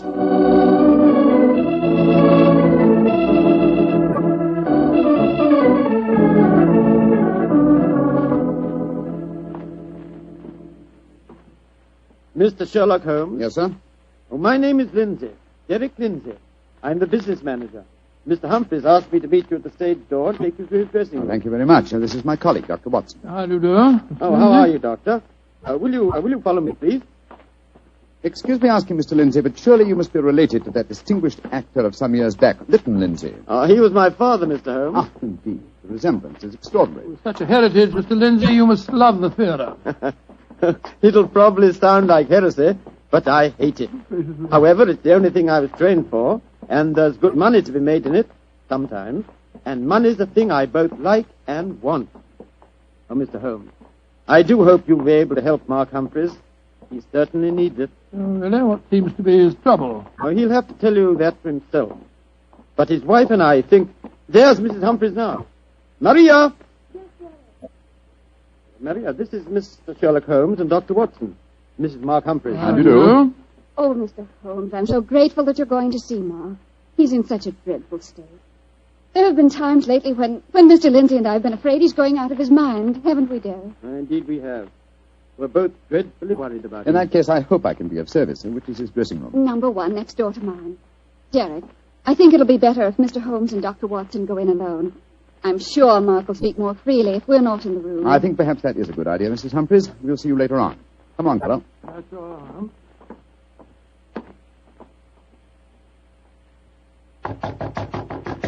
Come in, come in.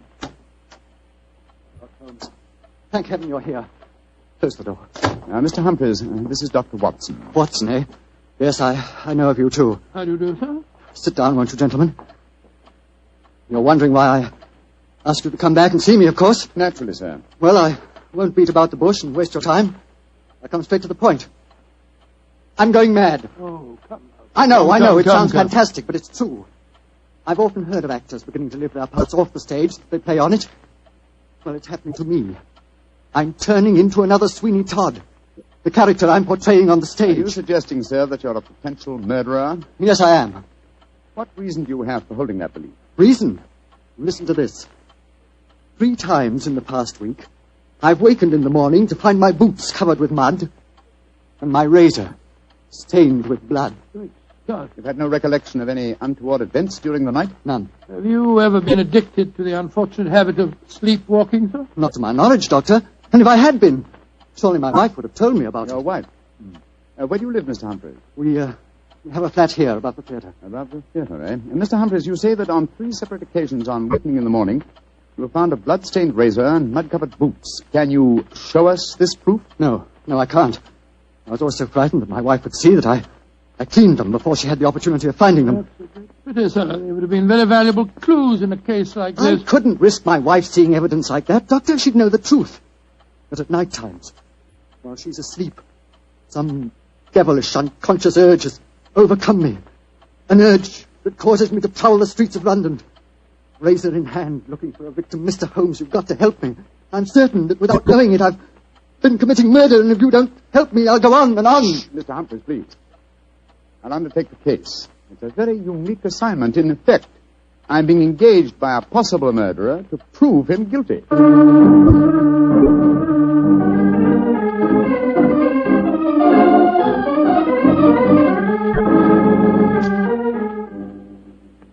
Well, Mr. Holmes, I've been through all the records we have here at Scotland Yard. What have you found, Inspector Gregson? In the last 2 months, we haven't had one case of an unsolved killing with a razor. Any mysterious disappearances, Inspector? Bless your heart, Doctor. There's never a day that passes without one or two of them. Here's a list of them, Mr. Holmes, if it's any use to you. Thanks. Come on, Watson. In the morning, we can go back to the theatre and set our friend's mind at rest. I'm much obliged to you, Gregson. Glad to be of service, Mr. Holmes.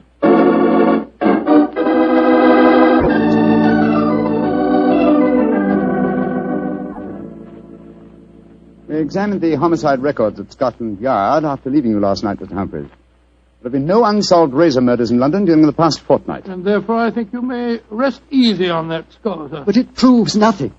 Remember that in the play, Sweeney Todd's victims are never found either. Yes, thanks to his singularly horrible ingenuity in disposing of them. But this is real life, Mr. Humphreys. Then how do you account for the bloodied razors and the muddied boots? Well, now, are you sure that they aren't just in your imagination, sir? You admit that your wife's never seen them? The whole thing could be, or shall we say, an overdose of Sweeney Todd? Well, I admit that I'm suffering from a surfeit of that. And why not drop the play from your repertoire? Our manager, Derek Lindsay, won't let me. It's our best money-maker. He's always got a keen eye to business. Mr. Holmes, I can see that you still don't believe my story. So I've saved some evidence for you, evidence that I found this morning. Look at these. Now what do you say? You still think it's my imagination? Cutter, blood-stained razor, and boots covered with mud. Splendid. At last, some real clues to work on. How can you be so calm, Holmes? It happened again last night. Do you realize that I'm a murderer? I'm a menace to society? For heaven's sake, lock me up before I do some more damage. No, sir. Don't get so excited. Mr. Humphreys, I should like to take these objects back to Baker Street where I can perform some chemical tests. You have no objections, I hope? Objections? Good heavens, no. Excellent. You've told no one of this fresh discovery of yours? No one. Not even Derek Lindsay. Derek Lindsay, that's your manager, isn't it? Yes. The best friend I ever had. Except for his father before him. It was Derek who helped me back on my feet 2 years ago, when I put on that disastrous production of Macbeth. Don't know where I'd be today if it weren't for him. You lost a great deal of money on that production, sir. Nearly every penny I had. Indeed. By the way, where is your wife, Mr. Humphreys? She's in her dressing room next door. We have a matinee today, you know. I'd like a word with her. Watson, old chap. Wait here for me, will you? I won't be a moment. Right you are, Holmes.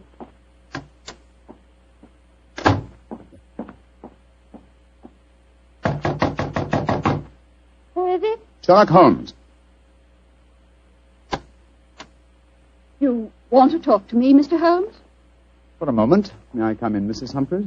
Well, couldn't we talk on the stage? It's empty. I should prefer to come into your dressing room, if you don't mind. What I have to say is confidential. Very well, then. Come in. Mr. Holmes, may I introduce Signor Vanelli, our musical director? How do you do, sir? It is a great honor to meet the so great Signor Holmes. I have so admired you. Oh, often I have envied you. Many times I say to myself, Snipsy, Signor Vanelli, if you don't mind, I wish to speak to Mrs. Humphreys alone. Oh, I quite understand. Excuse me, Signor. Adios, Cara Maria. Mr. Holmes, I'm really awfully glad of this opportunity to talk to you. Tell me truthfully, please, what's your opinion of my husband? I haven't formed a definite opinion yet. Except that it's possible that he's the victim of a fraud. I just wanted to ask you a couple of questions, if you don't mind. course not, Mr. Holmes. Has your husband ever shown evidence of being a sleepwalker? A sleepwalker? Oh, no, never. I see. Are you a light sleeper? Yes, I am. Exceptionally so. Why? Oh, I'm just curious. You're being very mysterious, Mr. Holmes. Can't you tell even me what's going on? I promised your husband the answer to that question before tonight's performance. I'm afraid I can't tell you any more until then. Oh. And now may I ask a question? Oh, certainly. Though I won't promise to answer it. You said just now that my husband might be the victim of a fraud. What did you mean? Again, I'm afraid that you must wait for the specific answer to that question. However, there's another fraud being practiced on him that I can speak of now. What fraud? The fraud that you are indulging in, Mrs. Humphreys. What do you mean? Of course, this particular fraud is none of my business, but when I almost force my way into your dressing room and find your musical director, a quantity of rice powder on one shoulder and suggestions of rouge on his cheek, it doesn't take a great deal of intelligence to deduce that your husband is being deceived. Get out of here at once. That's exactly what I propose doing. Good day to you, madam. No doubt I shall see you later on.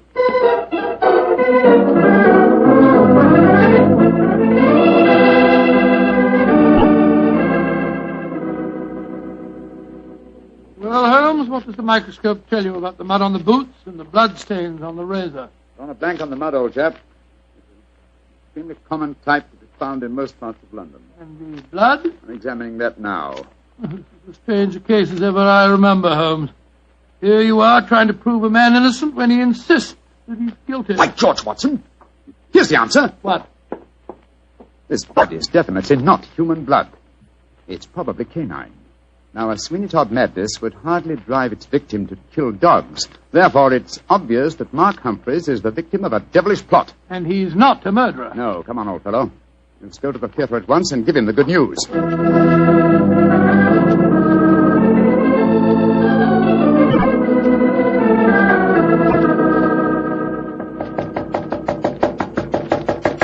What of the answer? 3/4 of an hour before the curtain time. It must be in his dressing room. I'll knock again.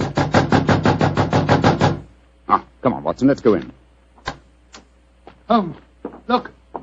Look, he's slumped over his dressing table. I hope we're not too late. Here, give me a hand with him. We are too late. His throat's been cut. Poor devil. I promised him a solution to his troubles before the night was over. Little did I think that the solution would be death.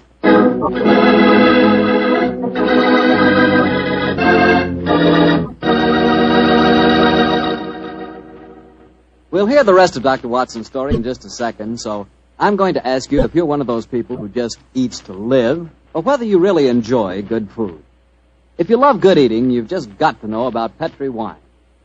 Petri wine makes good food taste wonderful. For instance, if you're having steak or a roast or any meat or meat dish, you'll love it served with Petri California Burgundy. Petri Burgundy is the last word in delicious red wine. Now, with chicken or fish, you can't beat the delicate Petri California Sauterne, a really extraordinary white wine. Just to make sure you don't miss either Petri wine, don't buy one, buy two. Buy both Petri Burgundy and Petri Sauterne. They're both swell because they're both Petri.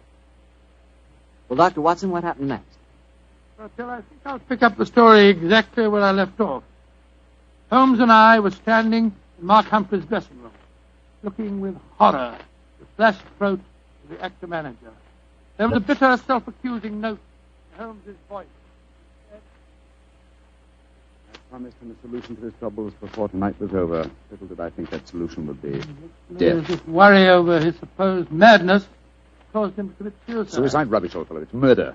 Look at the razor cuts in his hand. Undoubtedly placed there by the murderer before rigor mortis had the chance to set in. In any case, scrutinize the wound. Does that look as if it had been done by the hand of a suicide? Well, I don't see why not. Look closer, old chap.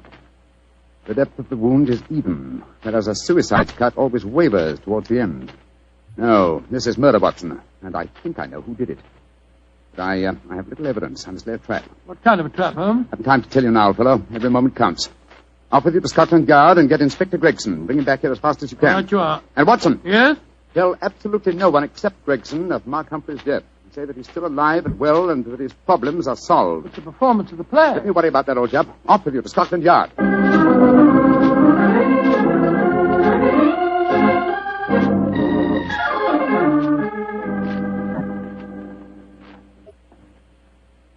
sorry it took so long to find me, Dr. Watson. I was out on another case, you see. No, that's all right, Inspector. The performance, if there is one, must be nearly over by now. Here's the stage door, sir. Yes, here we are. Here, you can't go on the stage. Who says I can't? I'm Inspector Gregson of Scotland Yard. Oh, sorry. Performance is going on. I wonder who the devil's playing Sweeney Todd. Come along. Let's stand here in the wing. Quietly. It is only the wind whistling through this cellar. But this is impossible. There's Mark Humphreys on the stage. I saw him with his throat cut. I don't believe in ghosts, Doctor. Great heavens, it's Holmes. Like that. Who's this? It's you, Mrs. Barber.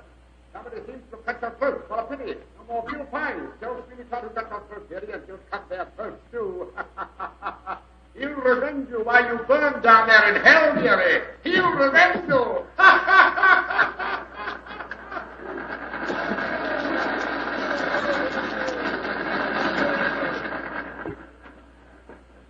Here he comes now, Gregson. Amazing disguise. I'd never have recognized him. You're both here. Holmes, what are you up to? Surely that's apparent. I disguised myself as the dead man, hoping to force the murderer's hand. You're running a terrible risk, Mr. Holmes. Part of my profession, Gregson. Here comes Signor Vanelli, the musical director. My dear fellow, I had to leave the orchestra pit to come and congratulate you. Never have you given a finer performance. Bravissimo, bravissimo. Thank you. But it is true. You hardly seem the same person. Your performance, she is incomparable. Keep it up, Mark. Keep it up. I think he spotted you, Holmes. Yes, sir. I didn't like his look as he said that. Well, whoever it is, they've got to show their hands soon. The curtain's going up in the last scene. Keep your eyes open and suspect everyone.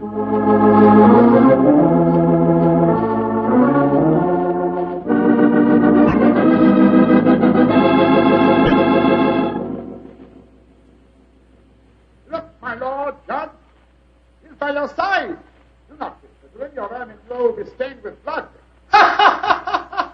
Sweeney Todd, what dark deed presses on your conscience? Was a dark, foul deed, but heed not what you hear, Lord Judge, nor what you see. Still the figure sits there. I hear it come to this. It is useless to deny my guilt. The very dead rise from their settlements to prove Sweeney Todd a murderer.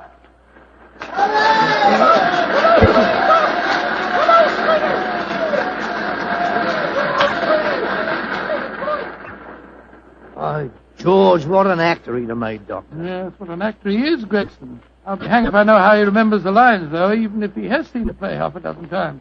Here he comes now. Bravo, Holmes. You did splendidly. But it didn't work, Watson. It didn't work, confound it. Murderer still hasn't tipped his hand. Have I underestimated him? Looks as if you have, sir. And if you don't mind my saying so, I think you'd have been a lot wiser to let me handle the case as soon as you found his body, instead of going in for all this dressing up stuff. Oh, but of course. Now I see it. Only one person could have killed Mark Humphreys. Who, Holmes? Do as I say, and I'll show you. I'm going to Humphreys' dressing room now, alone. Give me a few moments' start, and then follow me. Out of sight, but within earshot. Dr. Watson, why does Mr. Holmes always have to be so blooming mysterious? Why can't he just say who the murderer is and take us to him? Well, I've been with Mr. Holmes on a great many cases, Gregson, and yet I can't answer that question. Come along. You've got a big enough start now. Let's follow him. I'm very fond of Mr. Holmes, you know, Doctor, and yet there are times when I get so angry with him, he shouldn't risk his life like that. Well, you know Mr. Holmes, he will never change. And if he don't, one of these days he's going to wake up and find himself dead. Shut the door. Someone inside with him. You devil, Listen. Humphreys! How many times do I have to kill you? Great Scott, it's Derek Lindsay, the business manager. Come along, Gregson. No, Lindsay! You succeeded in killing Humphreys, but you won't kill me. Grab his arm. Look out for that bracer. Here, you. Let go of me! No, you don't. Very neat, Gregson. Are you all right, Holmes? Perfectly, thanks, old chap, though I'm a little tired. Gregson, my dear fellow, will you take over from here? I think I've had enough melodrama for one day.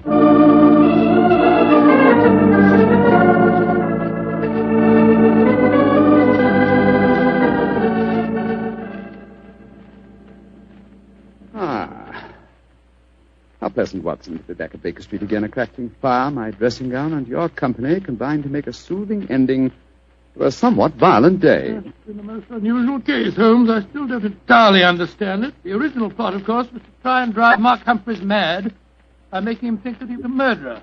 That accounts for the boots and the blood-stained razor. Precisely, my dear fellow. And the killer, having conditioned his victim by this trickery, then murdered him, trying to make it appear a suicide. Now, who had a motive? 3 people. Mrs. Humphreys, her lover, Signor Vanelli, and Derek Lindsay. I must say that I suspected the wife. Well, so did I for a while, and yet it was illogical. She knew, and we may therefore presume that her lover knew, that I was suspicious of her. And she must have known that you promised her husband a solution to his troubles before the night was out.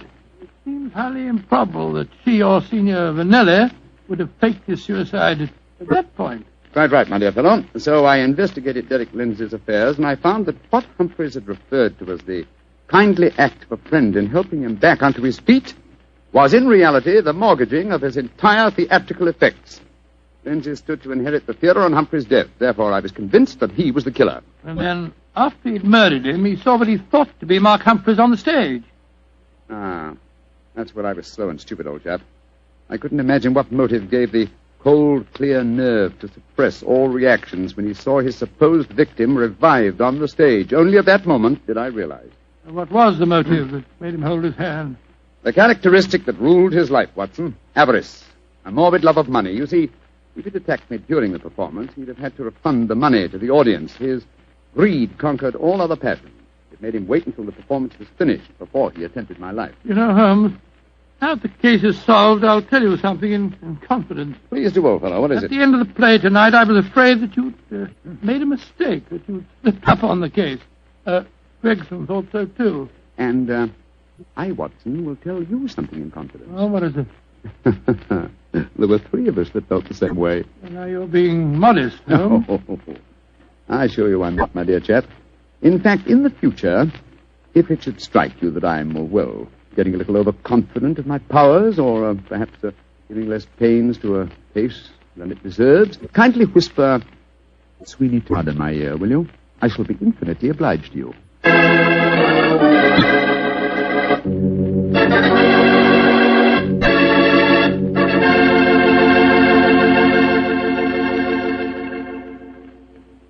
Doctor, that was a swell story. And a pretty narrow escape for Holmes. Yeah. He said he almost solved the case too late. Fortunately, it ended well. Mm-hmm. The thing that sticks in my mind is the fact that this was one of the very rare occasions when Holmes almost made a serious mistake. Well, we all make mistakes at times, don't we? Raquel, I said we all make mistakes at times. I suppose so. You mean to stand there and tell me that you never make a mistake? Well, not when it comes to choosing a wine, I don't, because I always choose Petri. Raquel, you trap me again. Could be. But honestly, Doctor, when you choose a Petri wine, you know it's a good wine. Come in. Good evening, Mr. Bartow. Good evening, Doctor. Well, the puppies seem very happy tonight. Yeah, tonight, yes, but you should have seen them this afternoon. I doubt if there were 2 more frightened little dogs in the whole of California. Come on, Winnie, now you control yourself. What happened, Doctor? Well, I took them for a walk on the beach. As we were scrambling round a rocky point, a seal popped his head up in the water quite close to us. What'd the puppies do? Oh, both of them barked at it furiously. And the seal? Blew a few bubbles and then barked right back. I don't know what the world's speed record is for short-legged dogs, but I'm sure they broke it. You know, Doctor, I'll have to join you on one of those afternoon strolls of yours. You always seem to be having such exciting adventures. Oh, and talking of that, how's about tonight's new Sherlock Holmes adventure? Well, I'm all ready for you, my boy. In fact, I was looking over my notes on the case just before you arrived. This is another story in which Sherlock Holmes' elder brother, Mycroft, played an important part. Mycroft Holmes was 7 years older than Sherlock, and some said it is superior in powers of observation and deduction. That sounds like heresy, Doctor. No, young fellow, my lad. Holmes himself was the first to admit it. In fact, if it hadn't been for his incurable laziness, Mycroft could have been a formidable rival to his younger brother. However, Mycroft did hold a position of considerable importance at the Foreign Office, and it was there that tonight's story begins. It was in the winter of 1899, and Mycroft Holmes, after a gourmet's lunch, was reclining full length on a leather settee. His eyes were closed, his hands were folded across his stomach, and his breath came rhythmically. A cynic would have declared that Mycroft Holmes was taking an after-luncheon snooze. But Mr. Holmes' secretary, a gentleman by the name of Gardner, was a realist. He tapped on the door discreetly. Then he rapped on it. And still there was no response, so he opened the door and entered. After a moment, He gave what he thought was a discreet comment. Mycroft Holmes opened his eyes and folded his hands and said, "Found it, Gardner. Must you come in here and bark at me so soon after lunch?" I'm sorry, Mr. Holmes, but I thought that... You thought that as I was lying down with my eyes closed that I must be bored, and so you came galloping in. Oh. Well, what do you want? There's an old lady outside, sir. She insists on seeing you personally. I've tried to get rid of her, but... What's her name? Mrs. Hudson, sir. Mrs. Hudson? Huh. Show her in, Gardner. Show her in. Very good, sir. Undoubtedly a message from young Sherlock. How are you, Mrs. Hudson? Oh, good day, Mr. Holmes. I'm sorry to interrupt you, but I won't take up much of your time. Sit down, won't you? Don't leave us, Gardner. I may need you in a few minutes. Very good, sir. Now, Mrs. Hudson, what's the message? Message, sir? Didn't my brother send you with some message that he was afraid to entrust to the ordinary channels? He's always so confoundedly dramatic. Oh, bless your heart. No, sir. I've come to you with a little problem of my own. I didn't like to bother Mr. Sherlock Holmes with it. He's been so busy lately, and he's looking very tired. And so you came to me. Delightful. I thought you wouldn't mind, sir. You've always been so nice and friendly to me. Pure laziness. It is less effort to keep an old friend than to make a new enemy. But tell me your problem. Well, it's really my sister's problem, sir. She keeps a boarding house at 14 Kensington Gardens Square in Bayswater. And she's convinced that one of her boarders, a man who has a room on the first floor back, she's convinced that he's a birdman. And what in heaven's name is a birdman? Do you know, Gardner? No, sir. I can't imagine. Oh, it's like a werewolf, gentlemen, except that the man turns into a bird. Oh, come now, Mrs. Hudson. Oh, I know it sounds daft, but my sister's in a dreadful state. Of course, I've been with your brother long enough, sir, to know that such things are nonsense. But how can I prove it to her? What reason does your sister give for holding a strange belief? She keeps finding pigeon feathers in the room. Now, the man doesn't keep pigeons, sir. My sister knows that for a fact. Has she found any traces of scattered food on the window ledge? None, sir. No signs of any pigeons, except the feathers. My sister's a wee bit fey, Mr. Holmes. She's the 7th daughter of a 7th daughter, and you know what that means. Just the same, she's not imagining things, sir. She's shown me the feathers herself. Where were they, Mrs. Hudson? Oh, somewhere on the floor by the end of the bedstead, sir. I brought some along with me. Here, sir. And we found some more in the gentleman's cupboard where he keeps his clothes. By George, I wonder What is it, sir? I'll tell you in a moment, Gardner. Mrs. Hudson, this matter will require a little private investigation. You may return to your sister and tell her not to worry. I shall get in touch with you as soon as my inquiries are completed. Good day to you. Good day, sir, and I'm very much obliged to you. Well, Gardner, what do you make of it? An old wives' tale, sir. You're not treating it seriously, are you? Yes, I am. One of these feathers shows evidence of having had string tightened round it. That suggests a captive bird. Now, a captive bird smuggled into an obscure boarding house would point to something of the greatest importance to us, Gardner. By George, sir. You mean carrier pigeons? Exactly. And remember that we're at war, and that the Boers have obtained several important and highly confidential secrets of ours lately. We know there's a leak somewhere. This requires an active investigator who can work with discretion. Now, I could work with discretion, but I don't feel too active at the moment. Ah, I have it. I want you to write this letter to my brother. Disguise your hand, use plain, cheap notepaper, and don't sign the letter. He won't be able to resist that combination. Are you ready, Gardner? Yes, sir. Very well, then. My dear Mr. Sherlock Holmes, we know of your proposed investigation of the tenant in the first floor back at 14 Kensington Gardens Square. We warn you, as you value your life, keep away from the...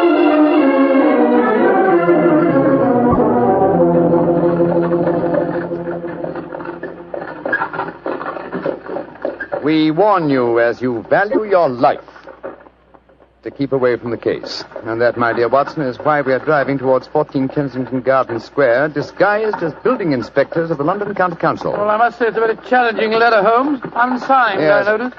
Written on cheap notepaper and in a disguised hand. No clue there, I'm afraid. Well, we're entering the square, Holmes. Let's stop the cab here. You can drop us here, cabby. Right you are, Captain. It would seem a little incongruous in these costumes for us to arrive in a cab. Yes, I suppose so. you are, cabby.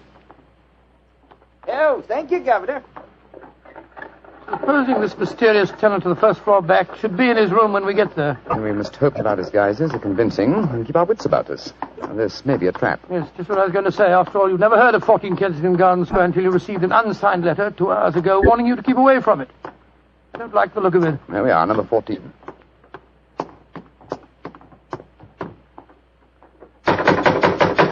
I suggest that you let me do most of the talking. Good Lord, yes. My Cockney accent doesn't compare with yours. Who do you want to see? We're from the London County Council, we are. We've had complaints about a leaky gas jet in the first floor back. Oh, that's Mr. Green's room. He ain't home. Oh, that don't matter, my dear. We'll go out and take a look. Come on, Bertie. Right you are, Alfie. Want me to show you the way? The missus is out shopping. No, thanks, dearie. Me and Bertie can't get lost, can we, Bertie? No, of course we can't. Of course we can't. Oh, look at him laughing. Come on, Bertie. Oh, I do like to be beside the seaside. Oh, I do like to be beside the sea. Dilly-um-pa-pum-pa-pum, dilly-um-pa-pum-pa-pum. Nice house, Bertie, ain't it? Yes, Alf. Nice as can be, this house. Oh, I do like to be beside the seaside. I do like to be beside the... Here we are. First floor back. Better make sure the bloke ain't home. Oh, I do like to be beside... No, he ain't home, Alfie. Huh? No, well, all right, let's go in.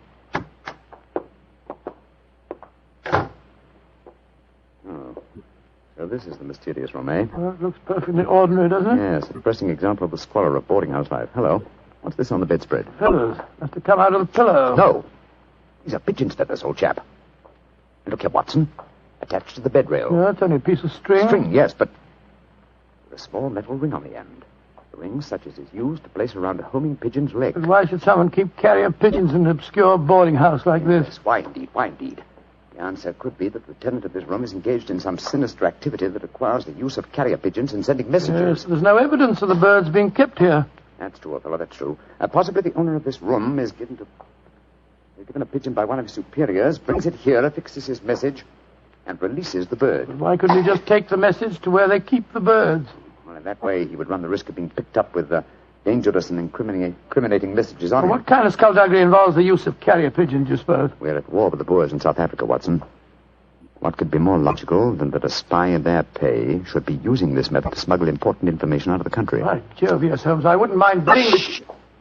Somebody coming. Look out.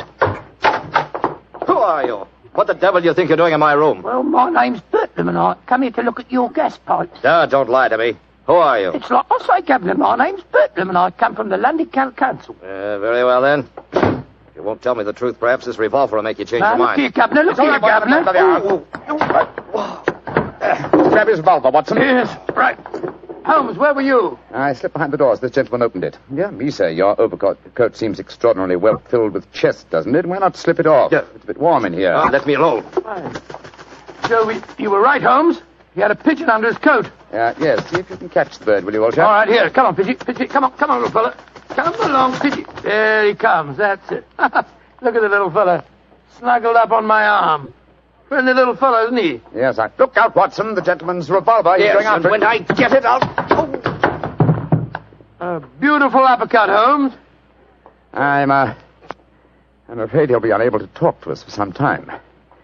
How fortunate he told us where the message was hidden before we indulged in this little set, What do you mean? He didn't say anything about a message? No, not verbally, but I was watching his reflection in the mirror as he entered the room. His eyes first glanced at this top drawer on the dresser here to see if we'd touched it. It was obviously the most important spot in the room. Let's see. Here we are. A message already rolled up and in its container. Oh? What does it say, Holmes? It's in code, which is not surprising, but I don't think it will be very difficult to decipher. Yes, and when you've done that? Then, my dear fellow, I shall compose a code message of my own and persuade this pigeon to lead us to its master.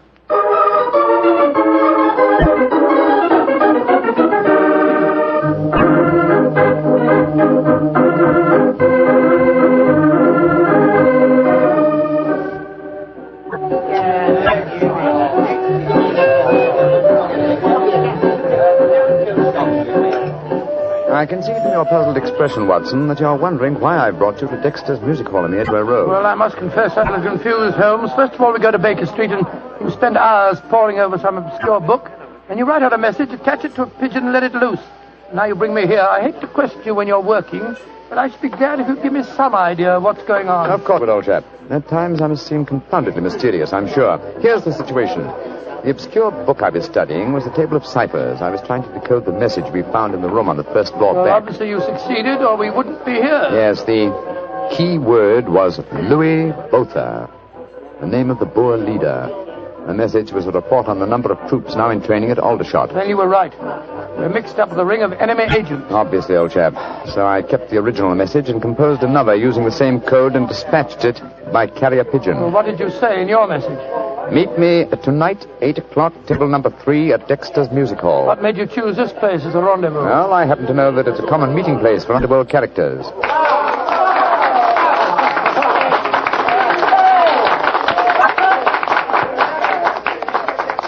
And which is table number 3? The one over there in the corner. I reserved it. Then why don't we go and sit down there instead of standing it here at the back? I thought we'd give our visitor the opportunity of showing his hand first. He won't be expecting Sherlock Holmes and Dr. Watson, I fancy.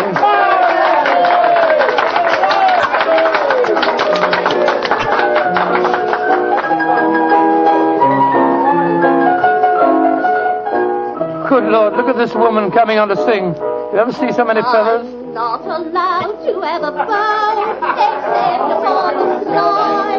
So yesterday he came and took me walking through the sky. Holmes, look. A man just sitting down at table number 3. What's with it? Look. It's Sid Trimble.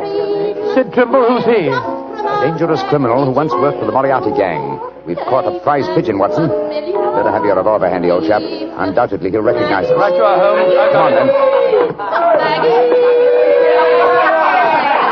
Out in the clover, they trample it since morning. Go and drive them, Maggie, to the old... I'm so glad you're able to keep your appointment, sir.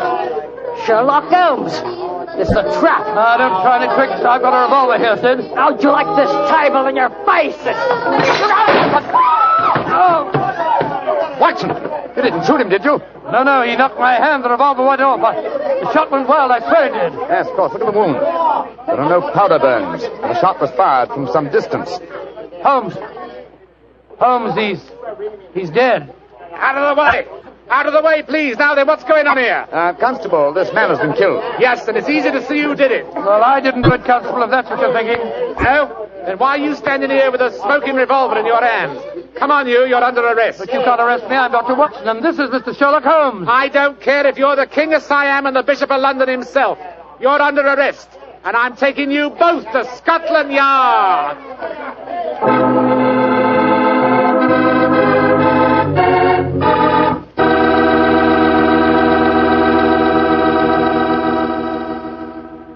You'll hear the rest of Dr. Watson's story in just a second. And if you don't mind, I'll take that second to say just one word to the ladies. And that word is muscatel. Petri California muscatel. I want you women to know about it because Petri muscatel is one wine that practically every woman likes. Maybe because it's such a beautiful color. Like pale gold. But I guess really because Petri muscatel brings you the wonderful flavor of luscious, sun-ripened muscat grapes. And that's a flavor. Try Petri muscatel after dinner or any time as a change from Petri port. Have a bottle of each on hand. When you buy Petri wine, don't buy one, buy two. Remember, if it's a Petri wine, you know it's a good wine. Dr. Watson, that was really one for the books. So you got yourself arrested on a murder charge. Yes, Mr. Bartell. It's a very humiliating experience. I was taken off to Scotland Yard in the Black Marat. Just like any common criminal. The wretched constable wouldn't listen to a word that I'd got to say. Well, Sherlock Holmes went with you, of course. Naturally. But as we arrived at Scotland Yard, my mortification was complete, and I found that I was led into the presence of our old friend, Inspector Lestrade. Holmes spoke to him at some length, but I could see from Lestrade's expression that my position was a very serious one. Now I can see what it is, Mr. Holmes. You see, I know you both. But I must say there are lots of them here at the Yard as don't like what they call your high-handed method. But, Lestrade, personal likes or dislikes have nothing to do with this. No, of course they haven't. It's purely a matter of evidence. Well, I know that, Dr. Watson. And the constable's evidence was as clear as the nose on your face. The dead man was shot through the head, and you were standing in front of the body with a drawn revolver But, my in dear your hand. Lestrade, there were no powder burns on the wound. Yeah, that's what you tells me, Mr. Holmes. But I'll have to wait for the official report on that. The police surgeon's examining the body now. You understand, gentlemen, I'm not saying I'm sorry that Sid Trimble's dead. He's been a thorn in our side for a good many years. In fact, here's the police surgeon now. Dr. Hendricks, this is Mr. Sherlock Holmes and Dr. Watson. How do you do? How do you do, gentlemen? I'm a great admirer of you both, and I'm sorry to see you in such a very unfortunate plight. Thank you, Doctor. Thank you. What were your findings, Dr. Hendricks? Well, I just extracted the bullet, Lestrade, and I'm very much afraid it's the same make and caliber as the one missing from Dr. Watson's revolver. Yes, but that doesn't prove that I fired the fatal shot. A 45 Colt's a very common weapon, Doctor. It proves nothing. Dr. Hendricks, as I was just saying to Inspector Lestrade before you came in, the only fact that would show my friend guilty would be powder burns on the wound, thereby proving that the bullet had been fired from close range. I entirely agree with you, Mr. Holmes. Then, as there were no powder burns on the... But there are powder burns, Mr. Holmes. What? Very distinct ones, too. Lord, I don't understand, Holmes. I'm sorry, gentlemen, to be the bearer of bad tidings, but I have my duties to perform. Yes, and I'm sorry, too, Dr. Watson. Huh? I'm afraid I'm not going to be able to let you leave here. You must consider yourself under arrest.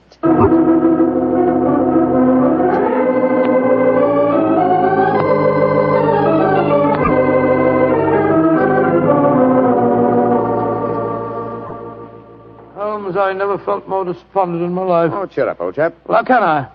Locked up in a prisoner's cell. Looks as if I might end up at the gallows. Don't worry, Watson. You'll be out of here before the night is over, I promise you that. I wish I felt as confident as you do. How do you propose to do it? Oh, with the aid of a little hard thinking. Thinking? That won't unlock any cell doors, thinking. But it will, old fellow. It's obvious someone's deliberately trying to incriminate us. Let's try and reconstruct the killing logically. Sid Trimble was a member of an espionage ring. I sent him a false message. After he'd left to keep the appointment, one of his colleagues trailed him to the music hall and killed him before he could betray anything to us.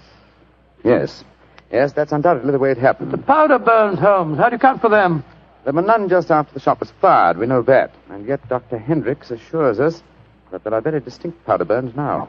May we come in, gentlemen? Yes, of course you can, Dr. Hendricks. Oh, hello, Lestrade. Yes, I thought we'd come and chat with you, Doctor. Well, that's very nice of you, gentlemen. Yeah, not a bit of it, Doctor. You know, it hurts me to see you in here, and that's a fact. And I can't bear to see a fellow medico in such plight without coming in to see what I can do to help Watson. Yeah. You're very quiet, Mr. Holmes. Am I, Lestrade? I was thinking. You see, What, old chap? I have it. You have what? The answer. You'll sleep in Baker Street tonight after all. Mr. Holmes, what are you talking about? The murder of Sid Trimble. The incriminating powder burns were obviously faked. Watson and I know that, whether you and Dr. Hendricks believe it or not. The question is, how were they faked? I think I have the answer. Dr. Hendricks. Yes, Mr. Holmes? If a blank cartridge were fired at the wound after death, it would produce powder burns, wouldn't it? Undoubtedly. Yeah, but who could have done that, Mr. Holmes? That's the point, Lestrade. Who had the opportunity? The constable who brought the body here. True, old chap. Huh? Also, you, Dr. Hendricks. That's perfectly true. Yeah. Well, I had the opportunity too, Mr. Holmes. I spent half an hour in the morgue alone with the body when it first come in. Well, you've narrowed it down to 3 suspects, Holmes. I hope I don't hang before you find the real killer. I found him, Watson. Why, who is he, Mr. Holmes? The answer is simple, Lestrade. The powder burns were certainly faked by a blank cartridge. Now, if a blank cartridge were fired into a wound, the wadding would have penetrated and distorted the wound. Yes, but supposing the person had removed the wadding from the blank, Mr. Holmes. Its effect would still be quite apparent to the police surgeon who removed the bullet. Am I correct, Dr. Hendricks? Entirely. The surgeon could not fail to identify the marks, Mr. Holmes. Exactly. Therefore, only one person could have fired that blank cartridge without detection. The same person who made the incision necessary to remove the cartridge would also remove all traces of the shot. You yourself, Dr. Hendricks. Holmes, I believe you're right. That's an ingenious theory, Holmes. Surely you're joking. Am I? Then how do you account for the pigeon feathers on the collar of your coat? I'm not... The devil with you, Holmes? Here, come back here. Doctor! Constable! Contact Dr. Great Scott. Scotland Yard itself harboring an enemy agent. Upon my soul, Holmes, you've done it again. I must say you've got sharp eyes. I didn't see those pigeon feathers on Hendrick's collar. Confidentially, my dear fellow, neither did I, but Hendrick's guilty conscience knew they might be there. It was a shot in the dark, and I had to take it. If you'd spent the night in a prison cell, I should never have heard the end of it, I'm sure. Never.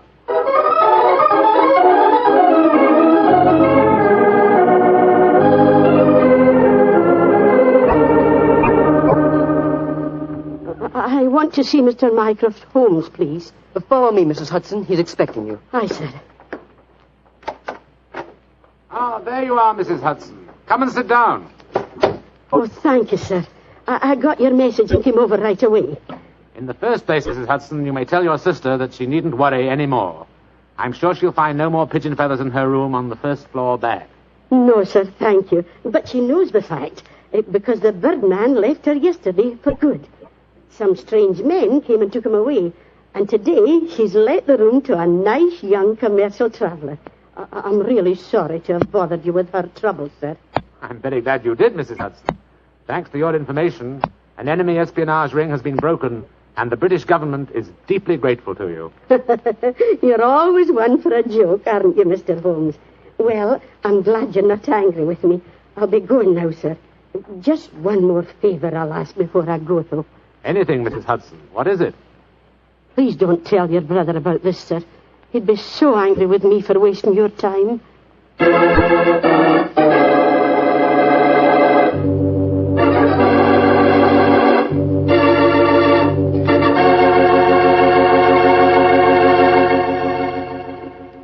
Well, Doctor, that was really a swell story tonight. Although it was a bit unexpected for you to have been arrested. Yes, indeed. Mr. Bartell, when you're a detective like Holmes or a doctor like myself, well, you've got to be prepared to meet the unexpected every once in a while. I suppose so. Of course, you wouldn't know about things like that, being a wine expert yourself. Oh, now, wait a minute, Doctor. From the way you talk, you'd think I spent every waking moment in a nice, cool wine cellar, tasting wine from morning till night. Well, don't you? Oh, now, Doctor, I'm no more a wine expert than you are. All I know about wine is that it either tastes good or it doesn't. And I know that Petri wine does taste good. Good evening, Mr. Bartell. Well, Doctor, your study seems a little bit than usual this week. Yes, my boy. I felt that as tonight's new Sherlock Holmes adventure was rather an exciting one, the men here at Camp Roberts might like me to tell it to them in person. I'm sure they will, Doctor. Which particular story have you selected? One that I call The Strange Case of the Murder in Wax. It concerns one of the most sinister mass murderers who ever threatened the peace of London. It was in the summer of 1900, and the city had been rocked by a series of ghastly murders on Hampstead Heath. Hampstead Heath? Yes, Hampstead Heath. That's a large, rambling park in the suburbs of London, Mr. Bartell, and noted as a rendezvous for young lovers. It was here that the elusive murderer, knife in hand, was wont to roam at night time, searching for his prey. All of his victims were young girls, and despite the frantic efforts of the police, each murder seemed to be as baffling as the one that preceded. Finally, of course, as usual, Scotland Yard came to Sherlock Holmes for help. It seems almost like yesterday, Mr. Bartell, that Inspector Lestrade stood in our Baker Street rooms, imploring Holmes to handle the case. Mr. Holmes, you've got to help us. I don't mind telling you the yard's at the end of its rope. I sympathize with you, Lestrade, but I don't see that there's much that I can do. Only the police can handle the widespread, detailed work necessary to this case. The private detective is helpless. Yes, perhaps if you'd come to Mr. Holmes in the first place, Lestrade, he might have helped you. But the murderer hasn't finished yet. There'll be more killings if we don't catch him, you mark my words. Mr. Holmes, please help us, won't you? Before I commit myself, Lestrade, give me the exact chronology of events, will you? All my information on the murders has been derived from the London newspapers, notoriously inaccurate in matters of fact. I can give you all the particulars, sir. I've been on the case right from the beginning. All the murders have taken place on Hampstead Heath at night time, and all the victims have been young women. Who was the first one? A girl by the name of Oakley, Bessie Oakley. She was a shop girl who worked at Derry and Tom's in Kensington High Street. 3 weeks ago, she was out on the heath with a young fella by the name of Alfred Smith. What he told me, it was a moonlight night at night as they sat there out on the heath. Come on, Bessie, give us a kiss. Oh, go on, Fred. Don't be so soppy. I ain't soppy. Come on, Bess. Hello. Who's this coming towards us? Bloomin' prowler. Here, you, what you want? Can't you say something? Look out, Bessie's got a knife. No, you don't. Devil, you hit my Fred. Keep away from me. Keep away from me, you.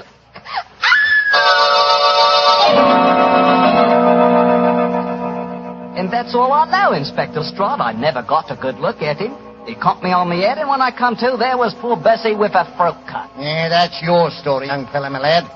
All right, Sergeant. You can book him on suspicion of murder. George, we shouldn't be walking on the heath. Didn't you read about the murder here 2 days ago? It's a fine thing. I take you out in the moonlight, and you talk of murders. Let's talk about us, Violet, darling. It seems to me we should talk about your wife. My wife doesn't mean anything to me anymore. Violet, if I could get a divorce, I'd...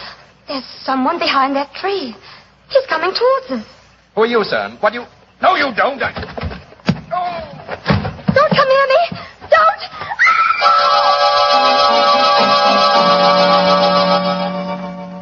Inspector Lestrade, she's dead, poor girl, I know, but a scandal can't bring her back. If there's any way to keep my name out of the papers, Yeah, I'm afraid you'll have to take your chances, Sir George. Oh, and Sergeant. Yes, Inspector? Yeah, you can turn that boy loose, Weevil, for questioning. The man who did this is obviously the same killer. I'm afraid we're going to hear a lot more from him. Light edition evening paper. Hampstead Heath murderess strikes for 5th time. 9 girls murdered on Hampstead Heath. Light edition evening paper here. Yeah, look here, miss. You can't go walking by yourself on the heath. It ain't safe. Oh, thank you, Constable, but I'm not frightened. I want to be by myself. I want to think. Well, I can't stop you by law, I suppose, but you shouldn't do it. Yeah. I don't know how to handle these modern young things, and that's a fact. Inspector Lestrade, he must have killed her the moment she got out of my sight. I searched the old ruddy heath, but I couldn't find the murderer. But it did startle him. He left his knife in the body. Good, Jackson. The body's not been identified yet, eh? No, Inspector. We'll print her photograph in all the papers. We've got to find out who she is.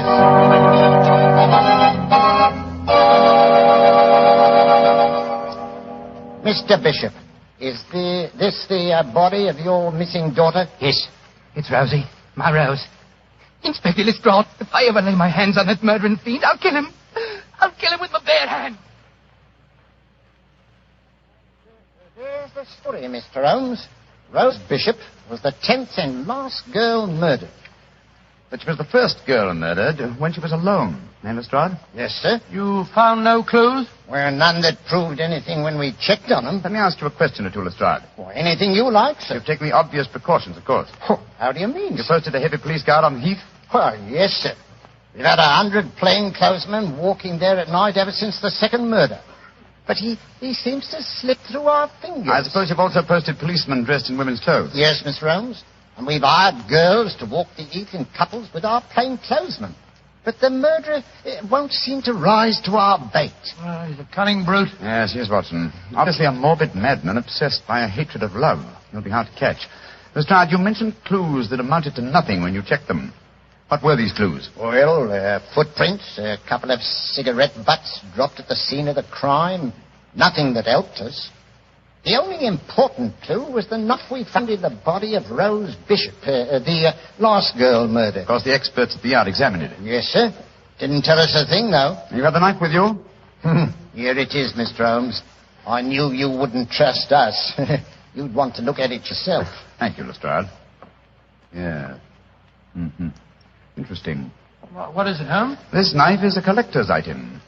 It's at least 100 years old, I should say. May I keep this overnight, Lestrade? I should like to conduct a few experiments of my own. Why, of course you can, sir. Then you're going to take on the case, Holmes? Now, let us say that I'll take it under advisement. I'll do my best, Lestrade. I'll do my best. Well, thank you, sir. If any further developments occur, communicate with me at once, will you? Yes, sir. In the meanwhile, I'll smoke a few pipes on the problem. But I promise nothing, my dear fellow. I promise absolutely nothing.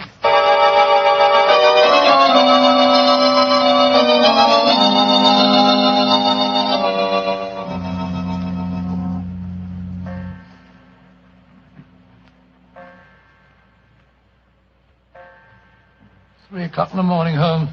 You're still peering through your microscope at that knife Lestrade left with you. That's true, old chap. That's quite true. You must be a very dull companion. Why don't you go to bed? Oh, because I'm afraid I may miss something. Confound it. Have you discovered anything? Yes, I think so. Oh, what? The handle of this knife is corrugated. On the underside, I observed a slight diffusion in the markings. Under the penetrating eye of the microscope, I found a minute deposit, which had caused the diffusion. I have just analyzed that deposit. It's wax, colored wax. Colored wax? Well, what does that signify? Oh, by itself, very little. But when you combine it with a knife that definitely belongs to another century, it does suggest a certain origin. I got an idea. Perhaps it came from the theatre. An 18th century dagger could belong in a period play. And the colored wax might easily be part of an actor's makeup. Excellent deduction, Watson. Oh, thanks so much. However, my own theory would be that this dagger came from a waxworks exhibition. Oh, wrong again. Putty is used in theatrical disguises, but I don't recall the use of colored wax. Whereas it is used in making waxen effigies, and of course the dagger would belong as part of the costume. Precisely, my dear fellow. It's a long chance, but I think in the morning we'll make a tour of the various London waxworks exhibitions. If my deduction is a false one, at least we'll have the pleasure of a busman's holiday. We can visit all our old friends who died on the gallows.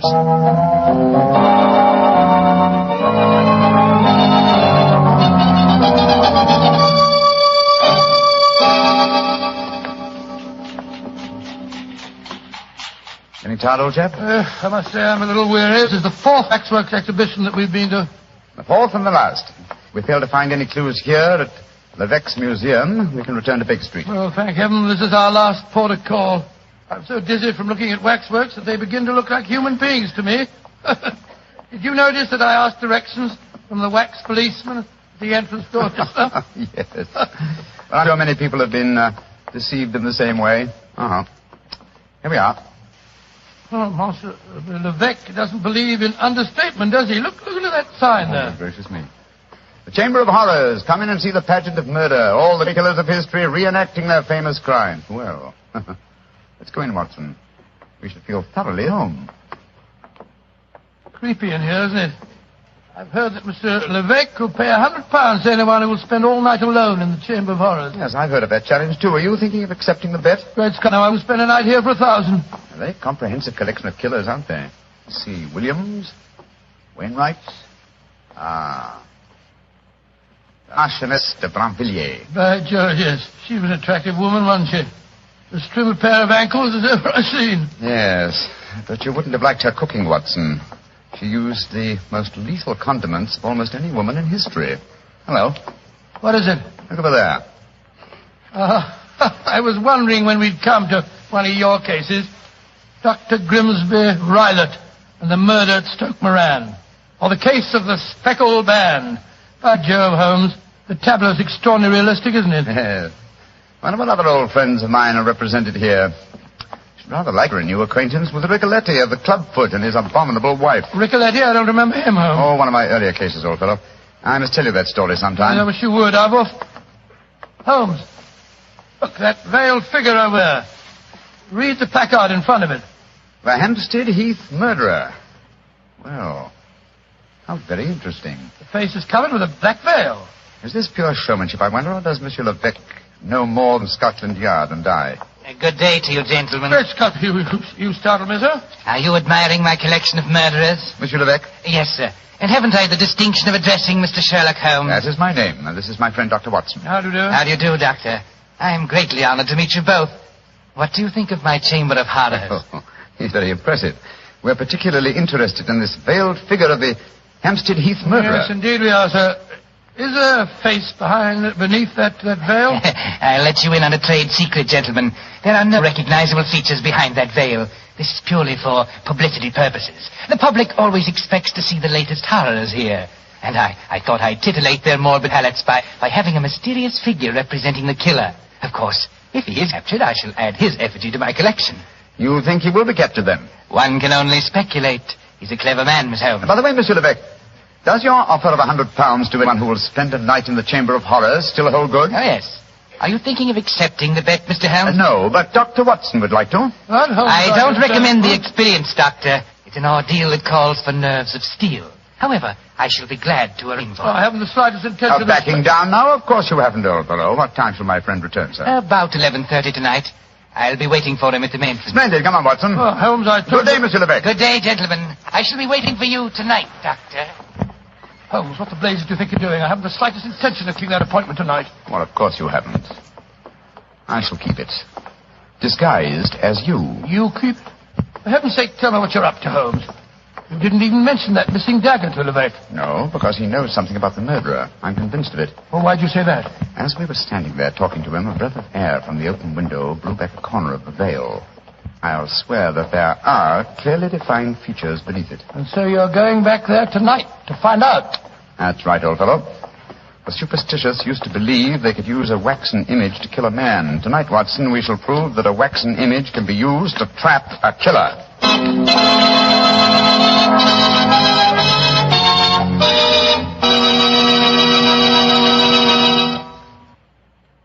Well, Doctor, so Sherlock Holmes decided to disguise himself as you and spend the night in the Chamber of Horrors, yes, huh? At Mr. Bartell, after dinner that night, he began to apply the makeup. It's uncanny to sit there in Baker Street and watch Holmes slowly turning into a very convincing replica of myself. As he did so, we discussed last-minute arrangements. I'm promptly at 11:30, Watson. If I'm not back here by 2 o'clock, you better come after me. Well, should let me come and wait outside, old fellow, just in case there's any trouble. No. You'd attract attention. By the way, do you recall the name of the last girl murdered on the heath? Yes, Bishop. Rose Bishop, wasn't Exactly. The only girl who was murdered when she was unescorted. The body was identified by her father. What of it, Holmes? Levesque is a French name, and yet the gentleman had a decidedly English accent. I should say that he adopted a foreign name as being more suited to his profession. I don't see what you're driving at.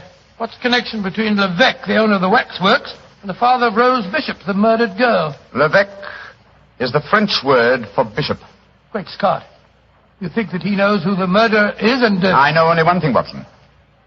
I see what's beneath that black veil. There. Now, how's my disguise? Wonderful. You look exactly like me, but how'll you manage about the voice? Well, I don't think that'll be too difficult, old man. After all, Rebecca knows very well. Oh, can't understand half what you're saying. In your own case, old chap, that's a handicap that I've suffered from for years. Rubbish.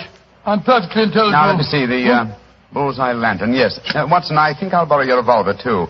I probably won't need it, but for once I think it might be safer for me to go armed. Here, Holmes, now, do be careful. I will, old chap, don't worry. Goodbye, and if I'm not back by 2 o'clock, you better come to the waxworks and see what's happened to me.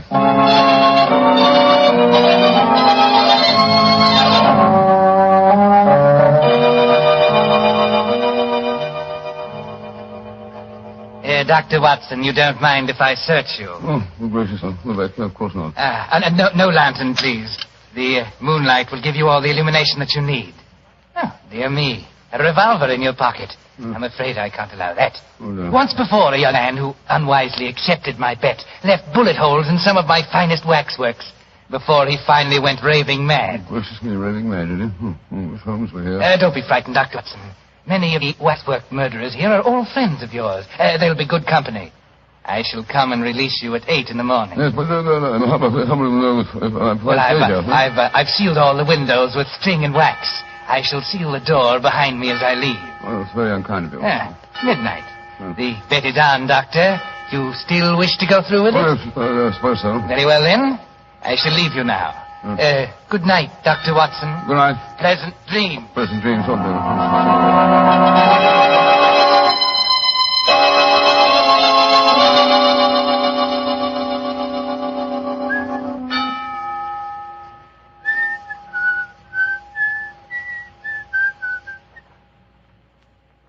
Who's that?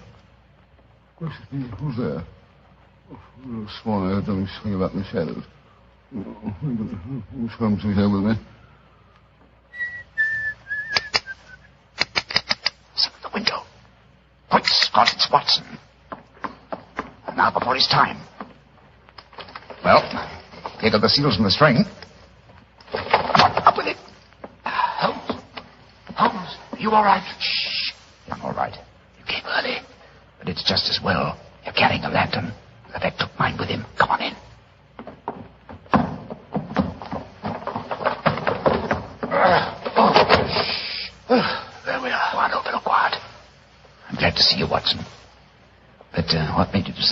so early? After you left, Lestrade came to Baker Street. He told me there was another murder on the Heath at 7 o'clock tonight. Another murder, eh? I started worrying about you, Holmes. I had a premonition of impending danger, and I decided to come over here. You're not angry with me? Oh, of course not, my dear fellow. I'm glad of your company, and I appreciate your concern. Have you looked under the veil of the waxwork figure of the Hampstead Heath murderer yet? No, I was just about to. Your lantern will be most useful. Come on, Watson. Oh, what have you been doing? Just doing nothing? Yes, I wanted to give Levesque an impression that I was here for the night, and I also wanted to do some serious thinking. I smoked 2 pipes on the problem, Watson, and I think I know the answer now. I'm willing to swear you'll know the face you see when I lift the veil from the waxen dummy. Here's a figure. Now, your lantern a little higher, will you, Walter? That's it. I lift the veil, and who do we see? Good Lord, it's the waxwork figure of Levesque himself. Precisely, Watson. An unparalleled example of the self-betrayal inherent in criminal egotism. Levesque couldn't resist the... Holmes, the waxwork is moving. Scott, it's alive. Yes, gentlemen. Which is more than either of you will be in a few minutes. You re-entered this room by a secret door, I suppose? Yes, Mr. Holmes. And since you've displayed such a flattering interest in the Hampstead Heath murderer, I decided to remove the wax figure and appear in person. Look out, Holmes, you've got a revolver. Oh, no, Doctor. This isn't a revolver in my pocket. What would the Hampstead Heath murderer want with a revolver? This is a knife. I feel so much more at home with a knife. There are 2 of us, Eck, remember that. And both unarmed. Which one of you meddlers wants to die first? Look out, Holmes! Watson, both together! The lantern smashed. Yes, and the moon's fading. What a pity. Holmes, below? Over here by the effigy of Macbeth. How very thoughtful of you to provide him with a dagger, Levesque. A wooden one, my dear Holmes. You can't deceive me. I can feel my way in the dark here. I know every inch of this room. You're doomed, both of you. Don't strike a match, Holmes. You'll make a target of yourself. Devil with that. I'm lighting this newspaper. It'll make an excellent torch to set light to the nearest waxwork. No! Don't burn my waxwork! Wax on a wooden frame should blaze brilliantly. There we are. Oh, you devil! You're destroying my life's work! Holmes, that burning wax is pouring all over the floor. The curtains are catching light. The whole place will burn down. Oh, my beautiful museum! I thought this would smoke you up. Quick, Watson, at him again. What's that knife, Holmes?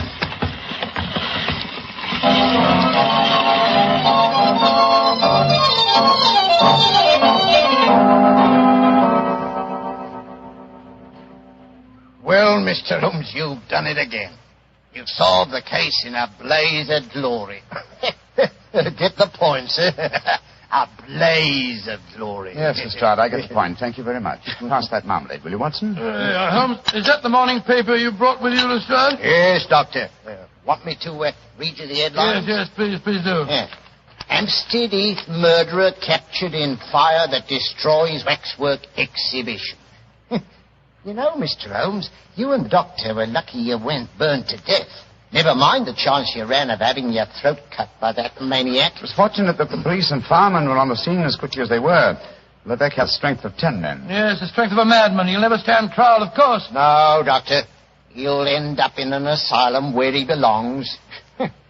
Mr. Holmes, what made you suspect Levesque? You first gave me the clue yourself, Lestrade. You told me that all the murdered girls were accompanied by men when they were attacked. All of them save one, Rose Bishop. Therefore, if the murderer was bent on hatred of love, he had to be someone very close to Rose Bishop to know that she was a suitable victim. That point alone, which I was shockingly slow in observing, should have told us to focus our attention on the father, Mr. Bishop, alias Levesque. Well, your theory was certainly right, Mr. Holmes. You should have heard his raving after the arrest. He swore his daughter had been ruined, and so he'd killed her, too. Holmes, the waxwork figure of the killer, the one with the veil over its face, the features underneath were those of Levesque himself, weren't they? I'm certain of it, old fellow. You see, he had 2 great prides. The first, his natural pride as a fine craftsman in wax. The second, his perverted pride as a prominent and successful murderer. These 2 prides combined suggested to his crazed mind that he make a waxwork figure of himself and range it with the other great killers of history. Yes, but he was cunning enough to protect himself by placing a veil over the face. Precisely, my dear fellow. And when he saw us yesterday and we accepted the wager, he undoubtedly became suspicious and removed the wax figure last night and made his personal appearance as the murderer with every intention of killing us both.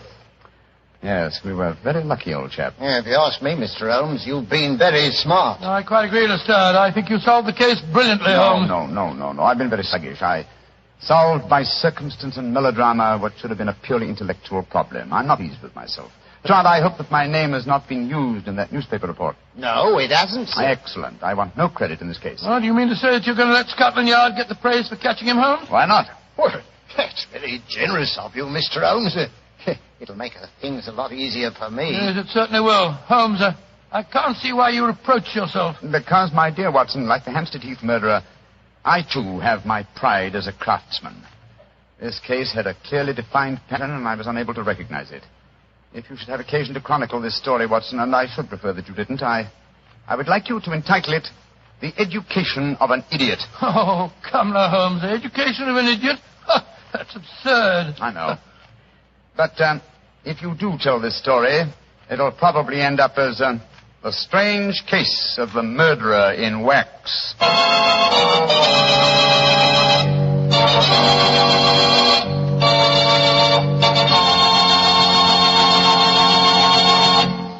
Good evening, Doctor. Good evening, Mr. Bartell. Draw up your usual chair. Thank you. That's it. Well, did you enjoy the Christmas holidays? Well, I've had a whale of a time, thank you, but I don't think I can face a turkey or a mince pie for at least another year. How about you, Doctor? Oh, I had a very pleasant week, too, my boy. Parties, visitors, and a flattering number of Christmas messages to be answered. Oh, say, you got a new pipe. Is that a Christmas present? Yes, new pipe, new tobacco pouch, and a pound of my favorite tobacco. All of them sent to me from London by an old client and a friend of mine, Sir Ian Dunbar. An old client, huh? Well, do you mean he was one of your patients, or was he someone that you and the great Sherlock Holmes helped? The latter, Mr. Bartell. As a matter of fact, it was receiving this gift that reminded me of the story I've decided to tell you tonight. A story in which Sir Ian Dunbar played a prominent part. And how did it begin? The day before New Year's Eve in 1899. Sherlock Holmes and I sat in opposite corners of a first-class railway carriage as we sped towards Edinburgh in the Flying Scotsman. What took you and Sherlock Holmes up there, Doctor? It started off as a holiday visit, Mr. Bartell. My old friend Sir Walter Dunbar had asked Holmes and me to spend a few days with him at Dunbar Castle, about 20 miles outside Edinburgh. After we left King's Cross Station, Holmes, his sharp, eager face framed in his deerstalking cap, dipped into the bundle of fresh papers which he'd brought with him. We'd left Bedford far behind us before he thrust the last one of them under the seat, leaned across, and offered me his cigar.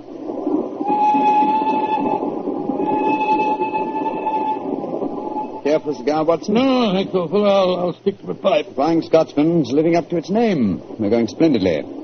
Our present rate is 53.5 miles an hour. Oh, I haven't noticed the quarter-mile post. Nor have I, but the telegraph posts on this line are 60 yards apart. With the aid of a watch, the calculation is a simple one. Watson, my dear fellow, we have several hours ahead of us. Tell me more about Sir Walter Dunbar. I have a feeling that he's in some kind of trouble, but you haven't wanted to talk about it. Well, it's not exactly trouble, Holmes, but there's a strange problem that confronts the Dunbars. A problem that'll be settled at midnight tomorrow. Oh, indeed. Night of New Year's Eve, eh? Yes, exactly, but to really appreciate the story, I have to begin by telling you of the death of old Sir Thomas Dunbar. The father of the present baronet, I suppose. Yes, he was severely wounded at Waterloo, though he managed to last out long enough to get back to Dunbar Castle. The story goes that as he lay there on his deathbed, he told his wife of his plans for their unborn child. Dinna grieve, lass. I'll fetch the baronet here home from Waterloo. What if I fetch the mortal wound as well? Oh, hush, lass. I'm not afraid to die. All that niggles me is that I shall never see the child you bear. The Sir Walter Scott no coming yet. Jenny, he visit the deathbed of his old friend. Oh, who's there? Is that you, Sandy Murdoch? Aye, Thomas. It's me. I'm leaving an unborn son behind me when I die. Now, I don't trust women or children or banks for that matter. Put the best part of my wealth and gold in the big iron box you'll find under the bed. The money's there. Aye, and something else for a rainy day. You have to keep that box in trust for me, Sandy. You can turn it over to my boy on the New Year's Eve before his 21st birthday. And he'll be a man and wise enough to know how to use it. You understand, Sandy? Aye, Thomas. But supposing your bairn's a girl. A girl? I tell you, it'll be a boy. And we'll name him Walter after my good friend, Sir Walter Scott.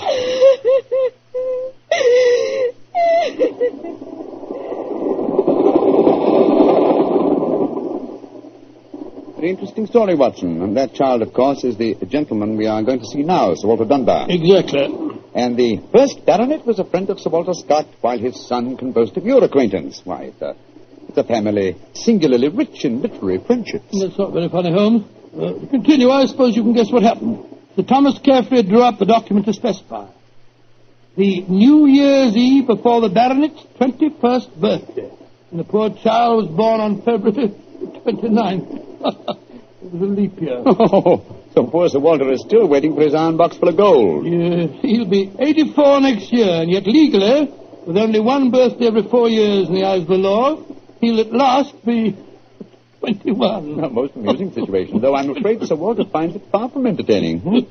The lawyers must have been extremely scrupulous in abiding by the letter of the document. Yes, old Sandy Murdoch is dead now, of course. But he, too, is a great-grandson, William Murdoch, who still handles the Dunbar estate.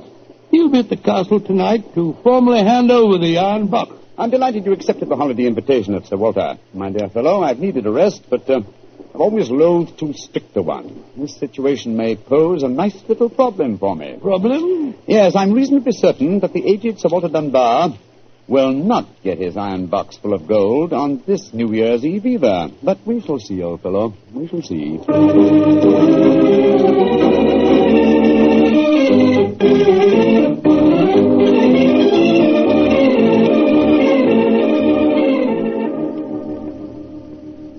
Dr. Watson, I'm glad to see you and Mr. Holmes here at the castle. Thank you, my boy. Holmes, this is Ian Dunbar, Sir Walter's grandson. How do you do, Mr. Dunbar? I'm very proud to meet you, Mr. Holmes. I've heard a lot about you. Grandfather will be down in a few moments. Let's go into the library, shall we? Oh, I imagine Sir Walter's quite excited about tonight's ceremony, isn't he? Wouldn't you be, if you'd waited 63 years too long for an inheritance? Thank the Lord I had the foresight to be born on the prosaic date of August the 21st. Even if your grandfather's death, you would be the next baronet, I take it. Yes, Mr. Holmes.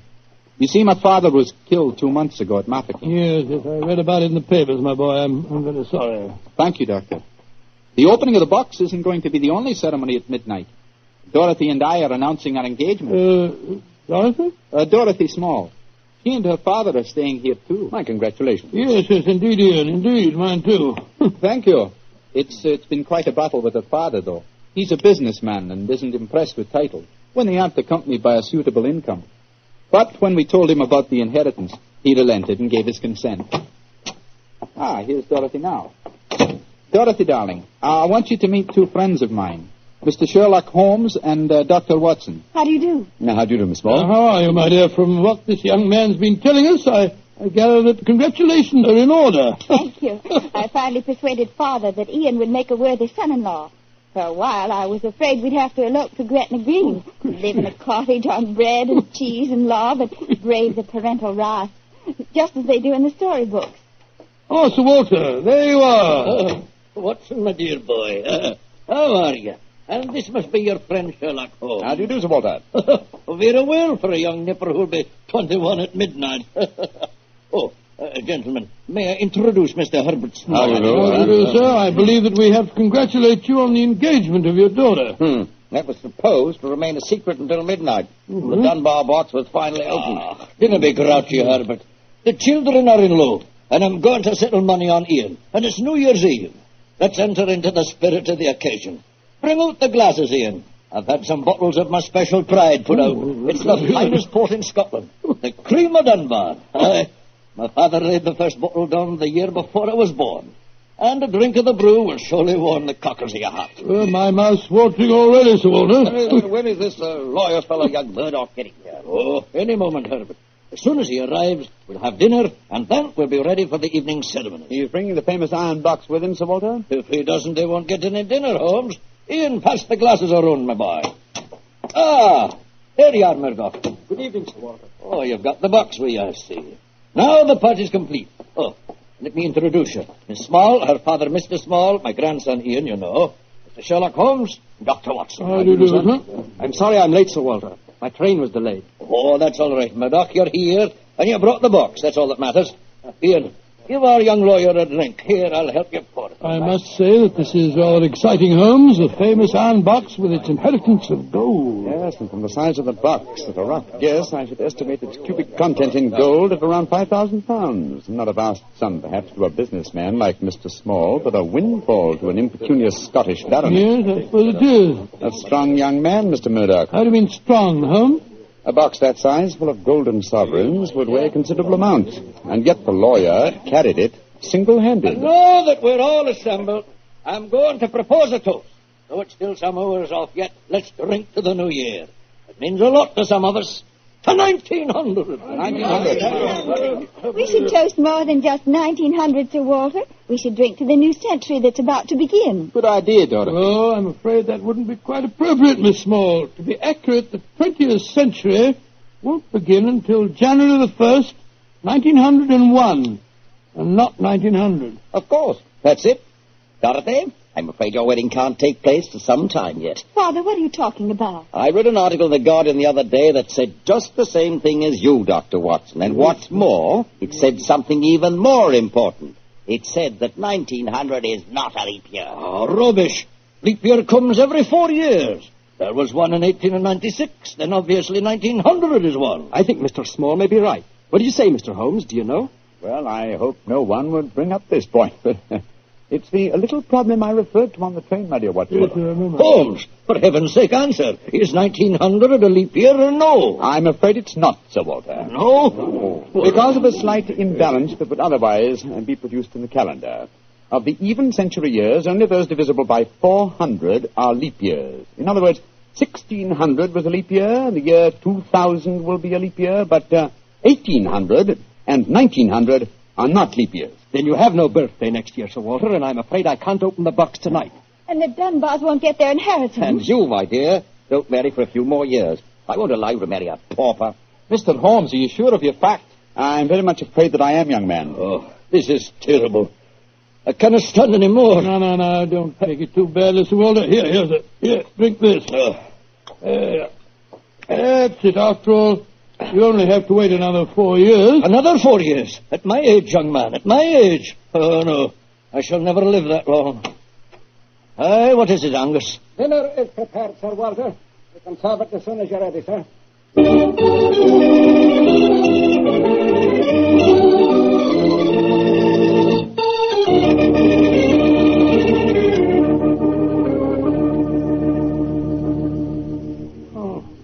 What a miserable meal, Holmes.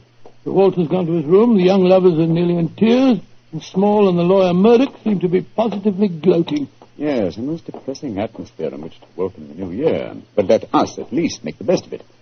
I think I'll go and have a talk with Sir Walter. And you, my dear chap, why not try and cheer up the young folks? Some of your experiences in India may make them their minds off their trouble. Yes, quite an idea. I'll join you in the library. Call me if you want me, Holmes. Ah, there you are, my dears. Hello, Dr. Watson. All alone in front of the fire, eh? I'm afraid we're not in very good spirits, sir. Oh, nevertheless, I'll sit down here and join you, if you don't mind. Misery loves company, you know. You're very kind, Doctor. I was just trying to persuade Ian to elope with me. But he's being most ungallant. He won't even consider it. How can I, darling? I've got under 200 pounds a year in my own right. How could we live on that? I was counting on the money the grandfather was going to give us to get me started. Now, Miss Small, a little earlier you talked of Gretna Green and bread and cheese and love in a cottage. Yes, there's a lot to be said for it, you know. Well, to be said for it, yes, Doctor. But have you ever tried it? Not literally, my boy, but I may tell you that when Mary, my wife, and I were first married, I had very little money. In fact, my income was just about the sum that you mentioned. And we were very happy.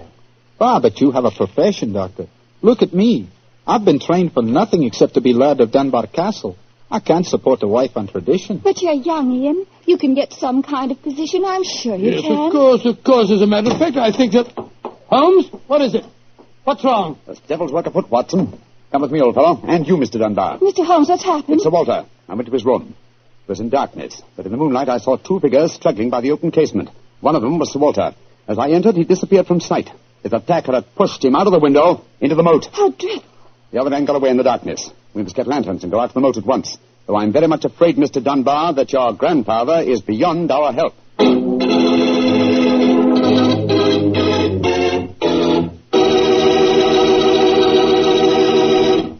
Dr. Watson will be back in just a second, so I'd just like to remind you that if you want to serve a wine over the holidays that you're sure the ladies will enjoy, serve Petri California Muscatel. Petri Muscatel is a golden wine with a wonderful flavor. The flavor of big, plump Muscat grapes. And you know what a flavor that is. I'm sure you'll find that Petri Muscatel is the favorite wine of all women, just as Petri Port is the favorite wine with men. And incidentally, if you're not sure which to get, Petri Muscatel or Petri Port, don't buy one, buy two. Get them both, and you'll be sure to please everyone. Now, to get back to our story, someone had pushed poor old Sir Walter out of his bedroom window and into the moat below. Isn't that right, Dr. Watson? Yes, Mr. Bartell. Of course, we grabbed lanterns as fast as we could and rushed outside, but it was a hopeless task. The water was 8 or 10 feet deep, and it seemed obvious that the elderly Sir Walter wouldn't have a chance of saving himself. But we searched on, the thicker, bobbing lanterns and the scurrying figures in the frosty moonlight, forming a weird, fantastic... Arthur, bring a lantern over here. Aye, sir.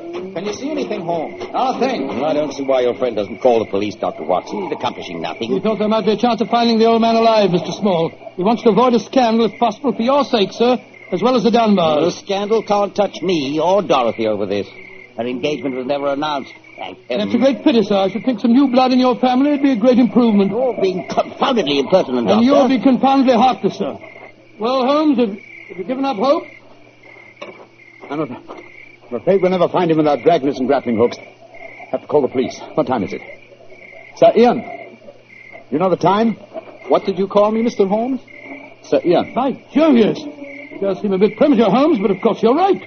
If your poor grandfather's dead, Mr. Dunbar, you're the baronet now. And the time, Sir Ian? It's 11:45, Mr. Holmes. A quarter of an hour to the new year. Sir Ian, doesn't that fact suggest something to you? Yes, it does. So I'm the new baronet, am I? Very well, then. There'll be no more talk of the police for 15 minutes. I want all of you to come back to the castle with me. As the last chime of midnight rings out, I shall have a statement to make.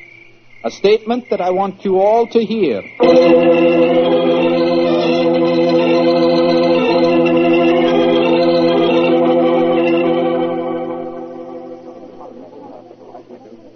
What you brought us all back here for, Holmes? There's something very funny going on. I tell you, I don't like the look of it. And I, Watson, like the look of it very much. I wish you wouldn't be so dashed mysterious. What are you up to? You haven't taken a step yet towards finding the murderer? Haven't I? And I wonder what causes the beads of perspiration on Mr. Small's brow. Small? You mean that Small... And I wonder what causes the singular look of apprehension on the face of Murdoch, the young lawyer.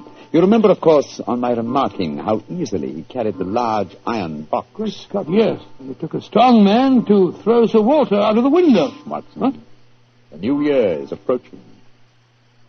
Ladies and gentlemen, in view of our recent tragedy, this is one New Year's Eve when none of us feels like song and jollity. But there still remains a ritual duty for me to perform. Mr. Murdoch, open the iron box, please. But I can't do that. It was only to be opened for your grandfather. No, Mr. Murdoch. The phrase was that it was to be opened on the New Year's Eve before the baronet's 21st birthday. I am now the baronet, and I shall be 21 next year on August 21st. Open the box, please, Mr. Murdoch. Ian, darling, how frightfully clever of you. Good lad. I hoped he'd think of it. Sir Ian. Murdoch, open that box. Very well, Sir Ian. But I'm afraid you're in for something of a shock. Great Scott, the box is empty. Except for a sheet of notepaper in the bottom. What's the meaning of this, Murdoch? Read that paper, Sir Ian, and you'll understand. I owe you 4,000 sovereigns. And it's signed Alexander Murdoch, on behalf of Murdoch and Murdoch, lawyers. You'd better explain this. It's the family skeleton, Sir Ian. That note is signed by my great-grandfather, the one that witnessed the original deed concerning the box. As soon as Sir Walter was born on that February the 29th, my great-grandfather realized the money wouldn't have to be produced for 84 years. And so he stole it. He borrowed it. He always intended to pay it back, but he was never able to. When he died, he told my father of his secret, and my father in turn told me. We've always planned to put back the money, Sir Ian, but We've never been able to. This is daylight robbery. You should prosecute them, Ian. The firm's still in business. You can ruin them. You can sue them for every penny they have. Mr. Small, you've already shown a marked aversion to my family. I suggest you allow me to handle their affairs. Bravo, Ian. How dare you, Dorothy? Go to your room. No one's going to their room. No one's leaving here until the police arrive. I'm convinced that one of you murdered my grandfather tonight. And if you ask me, it's obvious who that someone is. Who, Dr. Watson? You, Mr. Murdoch. You came here planning to kill poor old Sir Walter because you never intended to open that box. You thought that your secret would die with him. That's a lie. I was going to tell him everything and then ask for time to pay the money. I didn't kill him. Of course he didn't. There's your murderer. You yourself, Ian. Father, what are you saying? I'm saying that Ian's the murderer. He saw that the box wasn't going to be open for another 4 years. He realized out the money couldn't marry Dorothy, so he killed his grandfather and then ordered the box opened. You're trying to cover yourself. You pushed grandfather out of that window tonight. You thought that if he died, the box would never be opened. So Dorothy couldn't marry me. You young Gentlemen, please. Upon my soul, Holmes, you seem remarkably calm. Go on, my dear Watson. I must say I'm absolutely fascinated by listening to three people accusing each other of murder, and each of them producing perfectly sound motives. It's a remarkable example of the dangers of reasoning from motive alone. We should profit by experience, Watson. Mr. Holmes, how can you be so calm? There's a murderer in this I room. suppose this game of charades is getting a little out of hand, Miss Small. Let's conclude it. You'd better come out now. That tapestry, it's moving. A happy new year to you all. Grandfather. Sir Walter, oh, am I seeing a ghost? Oh, Sir Walter, you're all right. But what kind of a game have you been playing? It's a bunny game that Holmes and I invented. You might call it forcing the issue. I was determined to have the box open before the next 4 years were out, whilst I was still alive to look inside it. But the trickery of your family, Murdoch, has made me a very unhappy man. Sir Walter, I shall pay back the money in a few years. I swear I will. It'll be too late to do me any good, but I'll take care that Ian gets it. I've half a mind to prosecute you. Grandfather, the money isn't important now that you're all right. You were counting on it just the same, my boy, so that you could marry Dorothy. I know that. She'll never marry a pauper.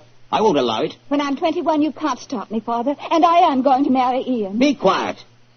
Sir Walter, it's a very unsavory business. I think that you owe us an explanation of your behavior tonight. You tell him, Holmes. I fancy a wee drop of cream of Dunbar. Watching you all search for my body in the moat has made me thirsty.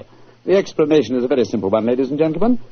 When you arrived here tonight, Mr. Murdoch, I knew from the way you handled the box that it could not contain the sum of gold it was supposed to. And so you suspected fraud and devised a plan to force the opening of the box. Yes, and Sir Walter was an eager conspirator. Of course I was. Ian is 21 next August. Supposing I had died after he came of age, and before my next birthday, 4 years hence, the box would never have been opened. And so we invented the fake murder story. By the way, Ian, I must congratulate you for grasping the possibilities of the situation so speedily. If you hadn't demanded the opening of the box, the Murdoch secret might still be a secret. Well, it was a clever plan, Holmes. It's too bad that it had to have such a miserable ending. I'm not sure that we have finished with the matter. Mr. Murdoch. Yes, Mr. Holmes? You say that your family took £4,000 from that box? Yes, Mr. Holmes. Curious. I would have sworn from its size that it would hold closer to 5,000. And in your account of the legend, Watson, you told me that Sir Thomas Dunbar stated on his deathbed that he had put something else in the box. Right. Something for a rainy day, is that it? Mm-hmm. Did the Murdochs find that extra something? No, Mr. Holmes. They found nothing but the gold. Oh, that's very odd. I think I'll take a closer look at that box if you don't mind. Since this seems to be a night of telling secrets, I think you might as well know, Father, that if you don't give your consent, I shall elope with him. Oh, bravo, my dear, bravo. No such thing. I admire your resolution, young lady, but I hardly think it will be necessary. What do you mean, Holmes? Permit me to show you all the treasure of the Dunbars. What have you found, Holmes? Something for a rainy day that old Sir Thomas spoke of. You see, since the cubic contents of the box obviously differed from my calculations, I deduced the existence of a false bottom. I was correct. And in that space, I found this. Oh, it's a manuscript. Quite so, the manuscript of a book. Look at the title page and see the author's name. History of the Dunbar Family. By Sir Walter Scott. I think, Sir Walter, that an original and unpublished manuscript by your distinguished namesake will prove worth several times the gold that is missing from that box. You've saved the day for us, Holmes, my boy. God bless you. Oh, this has been as strange a new year as ever I knew. But it's turned out to be a bonny one, thanks to you, Holmes. Well, fill up your glasses. We're going to drink a toast to the new year. By Joe, yes, Sir Walter. This is really a happy occasion. Then let's complete it by singing the traditional song of the season. Auld Lang Syne. And in this case, when we sing, "Should Old Acquaintance Be Forgot," I feel that in our hearts we should be thinking of Sir Walter Scott. He died over 60 years ago. He's made us all very happy here tonight. Should old acquaintance be forgot and never brought to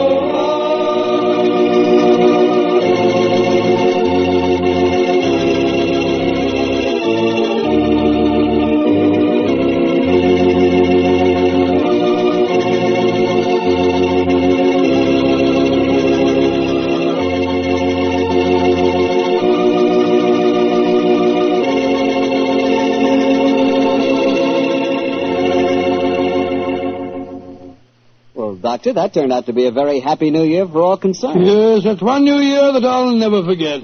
Well, I sure hope you'll always remember this one, too. Oh, just a second, my boy. That calls for a glass of port. Fine. Well, to a happy new year, my boy, for you and for our many friends listening in. And to you, Doctor. Oh, thanks, boy. That's good. Doctor, this has indeed been a pleasant association for me. Oh, I'm glad to hear. You're the best storyteller I've ever known, and the Petrie family makes the best wine I've ever tasted. I hope that, just as they've been making wine for generations in the past, the Petrie family will continue to make fine wine in the future. And Mr. Bartell, I know that you'll always be here to tell us just how good that Petrie wine is. Well, I hope so, Doctor. And now I know Dr. Watson's waiting for us, so let's go in and join him. Come in. Good evening, Dr. Watson. Good evening, Mr. Bartell. You're quite muffled up tonight, I see. Overcoat, scarf, and gloves. Slip 'em off and come and join me by the fire. Thanks, Doctor. It's quite a nip in the air tonight. Yes, there is indeed.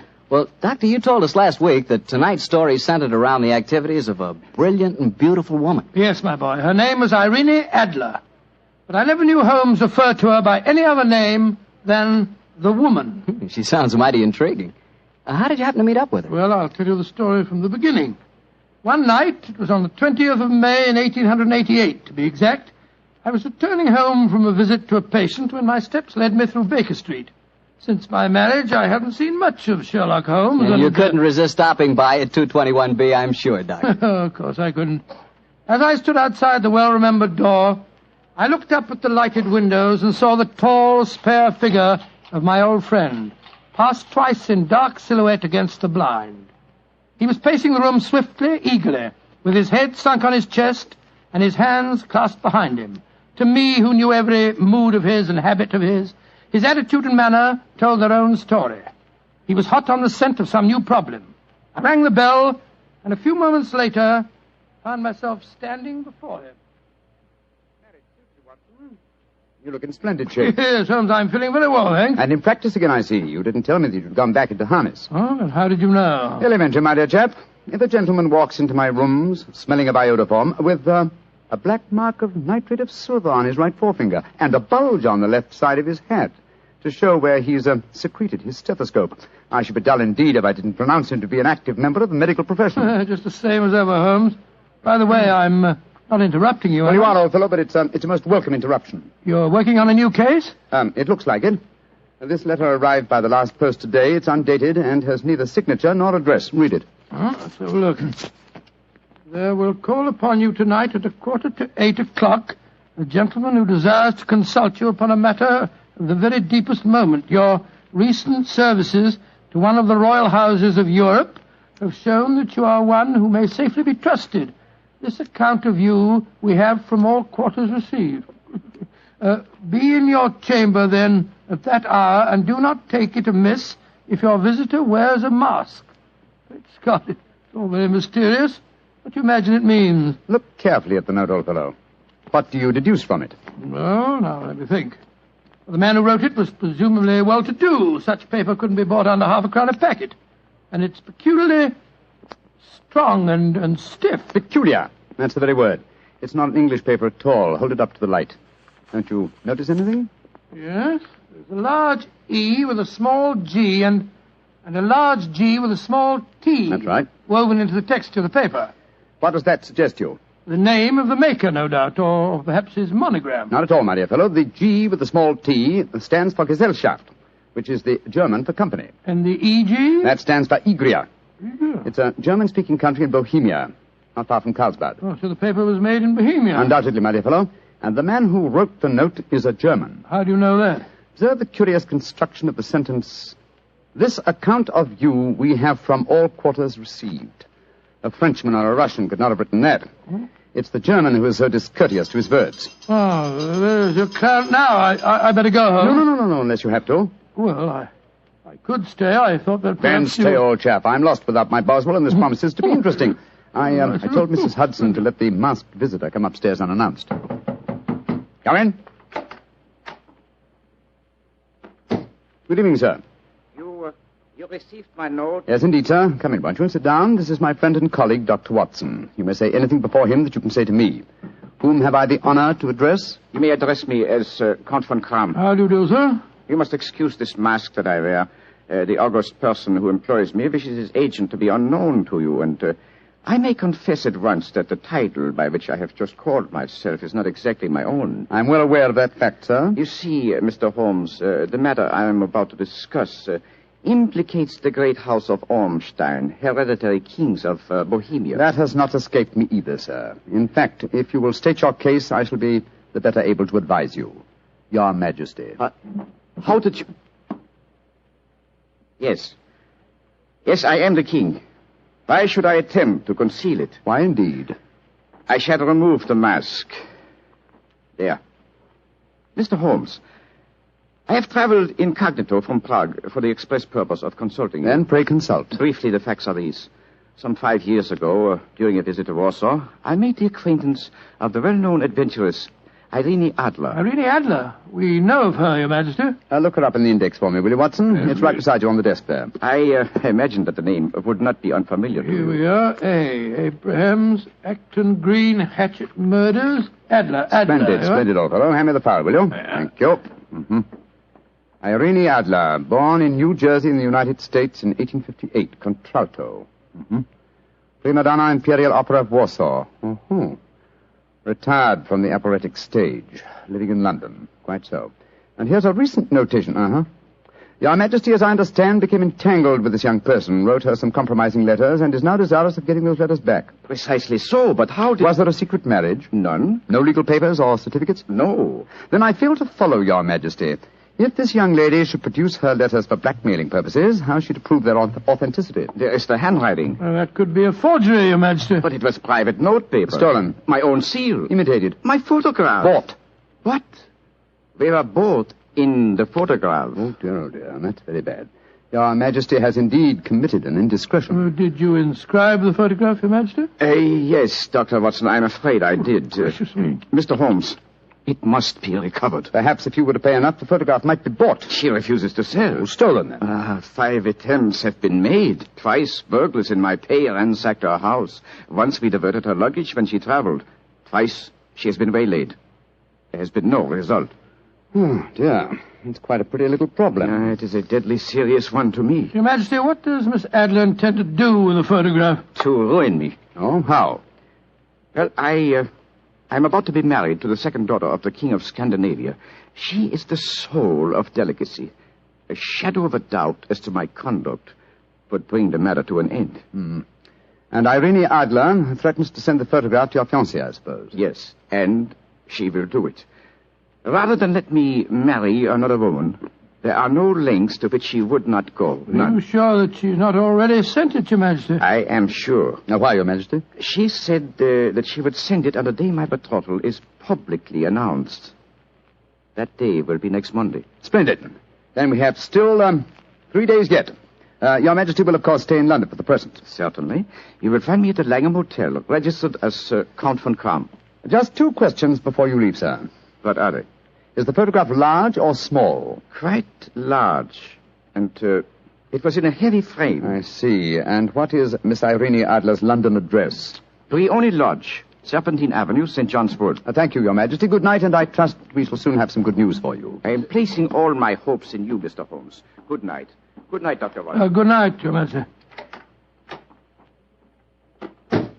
Fascinating problem, Holmes. I wish I could help you with it. You can, my dear chap. What? I shall be glad of your company. Oh, splendid. What's our first move, Holmes? Well, a good night's rest, I think. We'll meet here at 10 o'clock tomorrow morning. And then? Then, my dear fellow, we will see what we can find out about Miss Irene Adler, late of the Warsaw Imperial Opera Company and at present residing at Blarney Lodge, Serpentine Avenue, St. John's Wood.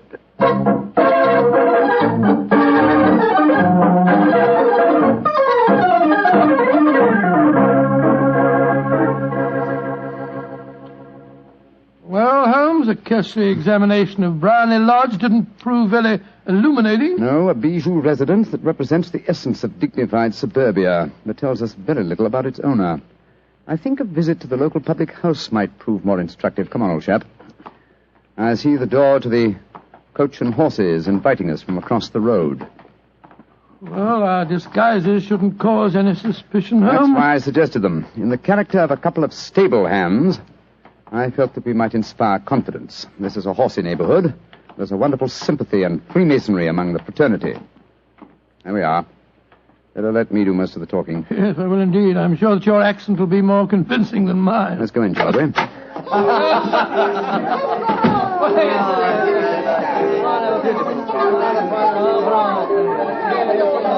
Well, what'll it be, mateys? Half of Oldham Mile, please. How about you, Charlie? All at the same? Yeah. 2 halves of Oldham Mile.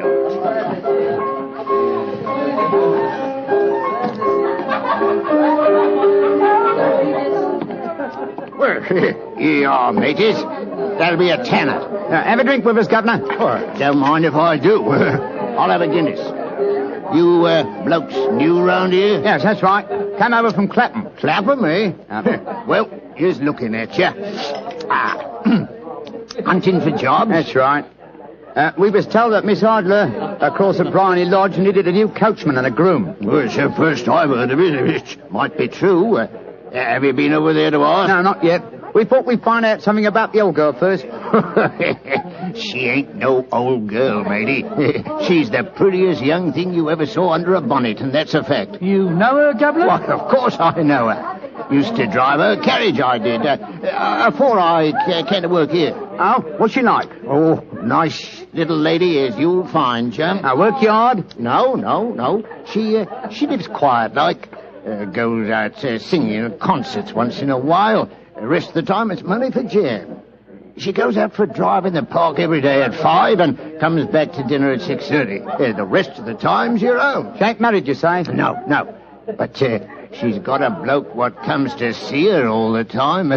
He's a barrister. Nice gentleman. Mr. Geoffrey Norton is his name. Good-looking fella. Wouldn't be surprised to see him get spliced. Sounds like a cushy job to me. Come on, Charlie. Let's get over to the house and see what's what. Much obliged to you, chum. Well, good luck, mateys, and thanks for the dinners.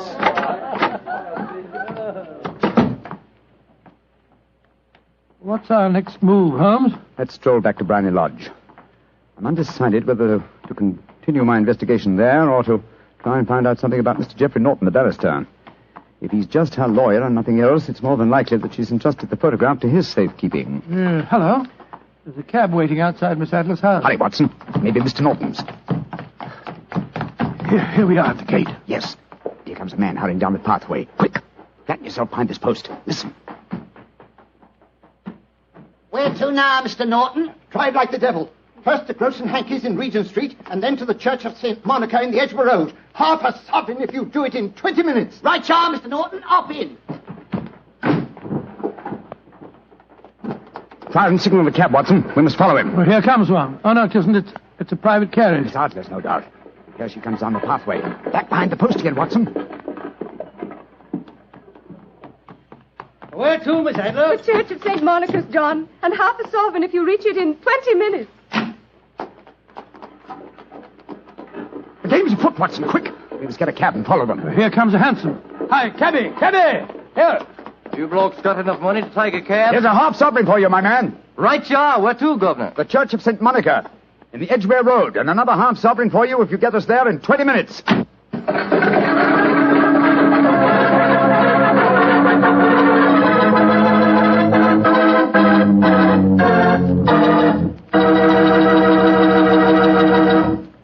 We'll hear the rest of Dr. Watson's story in just a second, but let me tell you something. If you're going to have chicken for dinner tomorrow night, or any night, Don't forget to serve that chicken with Petri California Sauterne. Believe me, Petri Sauterne is just about the last word in white wines. It's beautifully golden in color, it's delicate and intriguing in flavor, and it's just... well, you taste it and see for yourself. If you want a delicious white wine, you certainly want a Petri Sauterne. Well, Doctor, once again, you broke off your story at the most exciting point. Did you and Sherlock Holmes reach that church inside the 20 minutes? Yes, Mr. Bartell, we did, but the other carriages were there before us. Holmes went into the church after telling me to guard the outside. I must have waited for 10 minutes or more before Mr. Geoffrey Norton and Miss Adler came out, spoke a few words to each other, and then left in their separate conveyances. A moment later, Holmes, still dressed as a stable hand, came striding out of the church and down the steps towards me. He was obviously very excited. What? Have they left? Yes, in separate cabs. I overheard him say that he was going back to his office, and she said I shall drive out in the park at 5 this evening. Splendid, old fellow. Then come on. We can return to Baker Street. What happened inside the church, Holmes? They were married. Married? Of course. The ceremony would have been illegal if it had been performed after noon. That accounted for their wild dash to the church. Jump into the cab. Where to now, Governor? 221B Baker Street. Oh, so they got married, eh? Yes, and it may amuse you to know that I acted as witness at the ceremony. Oh, you did? But how did that happen? Their own witness had failed to appear, and I was dragged into the breach. The bride gave me this sovereign as a memento. I think I'll wear it on my watch chain in memory of the occasion. What an amazing situation. Things begin to look better for the king, don't they? Yes. Now that she's Mrs. Norton, the chances are that she won't want to expose His Majesty after all. I hope so, Watson, I hope so. But we can't afford to take any chances. I think the time is ripe for us to come to closer grips with the lady.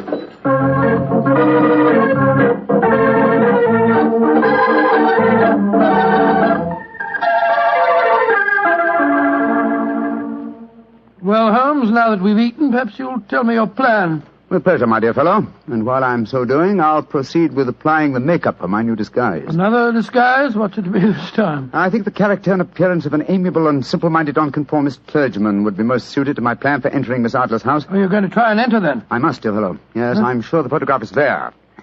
Miss Adler, or rather Mrs. Norton, will return from her drive in the park at 6:30. We must be at Blarney Lodge to meet her. And what then? You must leave that to me. I've already made my arrangements. There is only one point on which I must insist. You must not interfere, come what may. You understand? I'm to remain neutral. Yes, there will be some small unpleasantness. Don't join in it. It will end in my being conveyed into the house. As soon as I'm able to, I shall open one of the windows. You're to watch from the outside. When I raise my hand, you will throw an object which I shall give you through the window, and at the same time cry fire. Follow me? Entirely, but what am I to throw? Oh, it's nothing very formidable. Here it is. Looks like a great big cigar. What is it? Just an ordinary plumber's smoke rocket, fitted with a cap at each end to make it self-lighting. Your task is confined to throwing it through the window. When you raise the cry fire, it will be taken up by quite a number of people. You will then walk to the end of the street, and I'll rejoin you in 10 minutes. I hope I've made myself clear. Perfectly. Good. And now, old fellow, as soon as I've donned my clerical attire, let's be on our way. There's no time to be lost.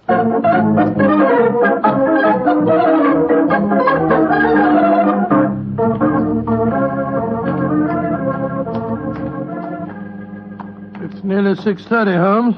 We've been pacing up and down in front of her house for half an hour now. I hope she does come back. I'm sure she will. There seem to be a lot of loafers hanging round her gate. All part of my conspiracy, old chap. You'll see them play their parts in a few minutes. You still think the photograph is inside the house? Yes, I'm sure of it. It's most unlikely that she carries it about with her. Remember, the king told us it was a large frame picture. And also remember that she planned to use it within a few days. It must be where she can lay her hands on it. It must be inside her house. Her house has been burgled twice. They don't know how to look. Well, how will you look? I won't. I'll get her to show me. She'll refuse. Well, she won't be able to... Shh. Here comes the carriage now. Remember, Watson, carry out my orders to the letter. Yes, you can trust me, Holmes. Blimey, here comes the Duchess of Fiddlewigs. Let's put out the carpet. She might get her tootsies wet. Oh, put a sock in it, Elfie. Leave him alone. She's no better than she ought to be. Please let me through. I live here. Well, ain't that nice? We'll all come in and have a cup of cocoa. Move out of the way, please, and let the lady through. Mind your own business. Just 'cause your collar's turned the wrong way, you can't spoil our fun. That's right, Eddie. Keep your nose out of it, parson. Please don't fight about it. I tell you to stop molesting the lady. Do ya? Then how would you like a biff in the nose? Oh, he hit the poor man. man. Then he ran away, the coward. Is the clergyman badly hurt? He hit his head, Mum, when he fell. If you ask me, he's hurt bad. He's bleeding something terrible. Can we bring him in, Mum? He can't lie here in the street. Why, of course. Bring him in. Right you are, Mum. Here, Bert. Right out. Give us a hand. Anyway. Oh, poor fella. Do you see what happened to him, mister? Yes, I saw, my good woman. A very convincing demonstration. What you mean? Weren't you paid by a certain gentleman for this performance? Oh, you knows about it, too. Yeah, you must be a friend of Mr. Sherlock Holmes. Yes, I am. Nice gentleman. He give us $5 bob apiece for tonight's work. It ain't through yet, though. We got to start yelling fire when somebody tells us. I'm that somebody, my dear lady. There's Mr. Holmes now. He's inside the house. Yes, he's opening a window. Now he's raising his hand. That's my signal. Now to throw the rocket. There we are. Fire!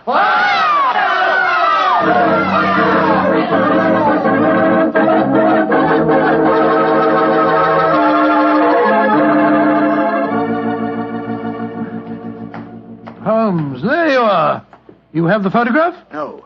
But I know where it is. She showed me, as I told you she would. I'm still in the dark. There's no mystery, old chap. When my accomplices started around the street, I had a little moist red paint in my hand. As my good friend Alfie pretended to strike me, I clapped my hand to my head and fell down. It's an old trick. Yes, I understand that, but how did my throwing the rocket help you? It was all important, my dear fellow. When a woman thinks her home is on fire, her instinct is at once to rush to the thing she values most. A married woman grabs her baby. An unmarried reaches for her jewel box. In this case, of course, it was the photograph. Well, where was it?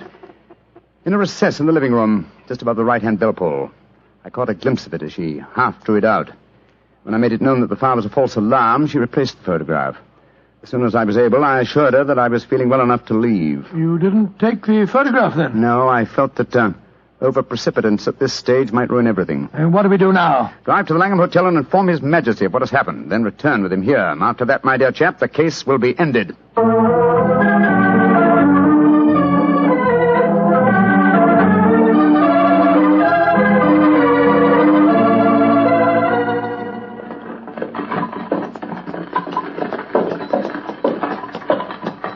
This is Blarney Lodge now, Your Majesty. I'm all impatience. Yourself and this photograph will still be there, Mr. Holmes. I have every reason to believe so, Your Majesty.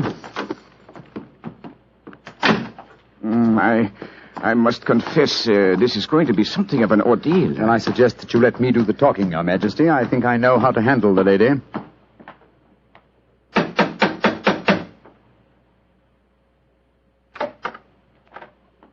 Mr. Sherlock Holmes, I believe.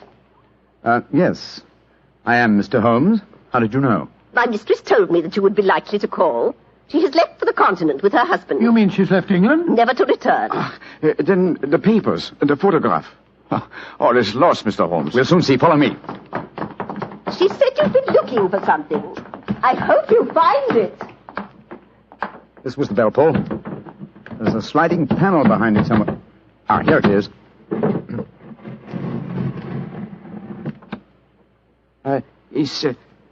Is the photograph there, Mr. Holmes? There is a photograph, but it's a photograph of the lady alone. Here's a letter, and it's addressed to me. Well, what's it say, Holmes? My dear Mr. Sherlock Holmes, you really did it very well. Until after the fire alarm, I had no suspicion. But then, when I realized how I had betrayed myself, I began to think. I'd been warned that if the king employed an agent, it would certainly be you. May I congratulate you on your disguise as the dear old clergyman? Great Scott, you was far more clever than you thought, Holmes. Yeah, go on. What else does it say? Let me see. My husband and I both thought that the best recourse was flight. So you will find the nest empty. As to the photograph of the king and yourself, His Majesty may rest in peace. Thank goodness for that. I love and am loved by a better man than he. I leave another photograph, however, that he might care to possess. And I remain, dear Mr. Sherlock Holmes, very truly yours, Irene Norton, née Adler. What a woman, Watson. What a woman. What a magnificent woman. She fooled me completely. But, I'm sorry, Your Majesty, I've been unable to bring your business to a more successful conclusion. On the contrary, my dear sir, nothing could be more successful. I know that Irene's word is inviolate. The incriminating photograph is now as safe as if it were in the fire. I'm glad to hear your Majesty say so. I am immensely indebted to you. Now, pray tell me, in what way I can reward you? This beryl ring that I wear, I should be proud Your Majesty has something that I should value even more highly. You have but to name it. This photograph. Irene's photograph?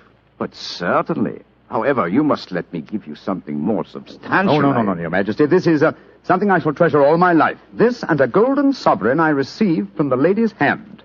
They will remind me that I was once tricked by a woman. A woman that I shall never forget.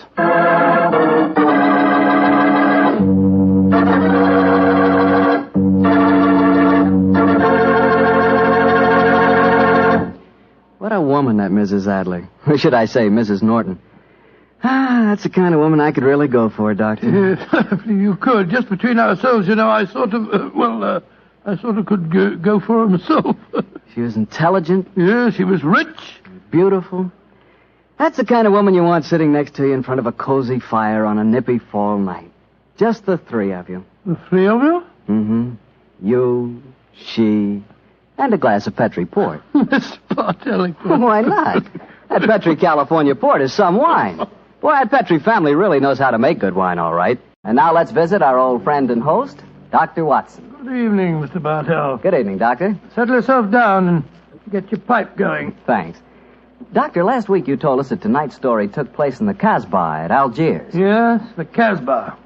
I remember it as the place of countless streets winding up and down, past colourful cafes where 100 tongues were spoken, and often a street would end in shadowy darkness which a man would be foolhardy to enter alone.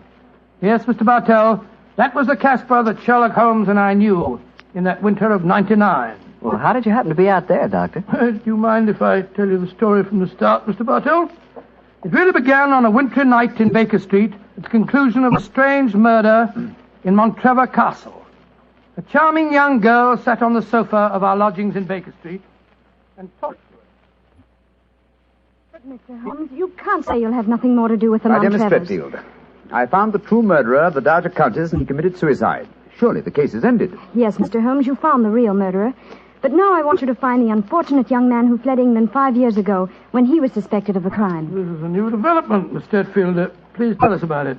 It's Douglas Milton that I'm talking about. Oh, yes. He was the heir to the title, wasn't he? Yes, Mr. Holmes. He was a sensitive, artistic boy, and when he knew that he was under suspicion, he ran away. Mm-hmm. Of course, everyone regarded his flight as an admission of guilt. That is, until you found the real culprit, Mr. Holmes. I imagine, Miss Stretfield, that your interest in the missing boy is not entirely, shall we say, altruistic? I'm in love with him, Dr. Watson. Oh. We were engaged to be married when he ran away. Mr. Holmes, you've got to find him. He must know that his name has been cleared and that he's inherited the title. Miss Stretfield, have you any direct news, any letter from your fiancé since he left 5 years ago? None. Any clues as to his hiding place? Only this. It's a painting I received anonymously a year after he had left. Oh. It was sent from a forwarding address in London. Here it is, Mr. Holmes. Thank you. Small oil painting. Very good one, too, I say. Yes. The splendid sense of composition and his use of color is unusually brilliant. You recognize this painting as the work of your fiancé, Miss Stretfield? I'm certain of it. Yes. Wonderful use of color. Observe the delicate shadings of that sunset and the brilliant green of the oasis. This scene is extraordinarily reminiscent of the desert in North Africa. Yes, that's what made me say I was certain he'd gone abroad, Mr. Holmes. But why should he go to North Africa? A good place, Watson, for an Englishman who imagines himself to be escaping justice. Remember, the Foreign Legion is stationed there. You think he might have joined the Legion, Mr. Holmes? It would seem logical. No question to ask to those who join it, and its colorful obscurity might easily appeal to a young fellow in trouble. Hello. What is it, Holmes? Quite a few grains of sand between the canvas and the frame here. Miss Stretfield, do you mind if I pry the canvas loose? Do anything you like, Mr. Holmes, if it gives you any clue to Douglas's whereabouts. Give me your penknife, will you, Watson? Yeah. Thanks, old chap.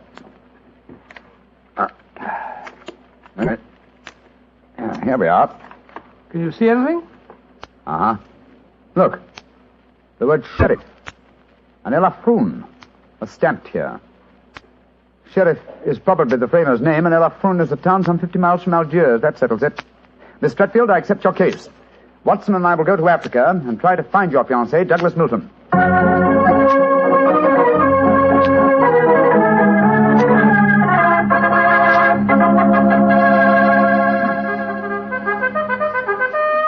Monsieur Sherlock Holmes and Dr. Watson. I have heard of you so often, but I never thought I should see you here at the headquarters of the Foreign Legion.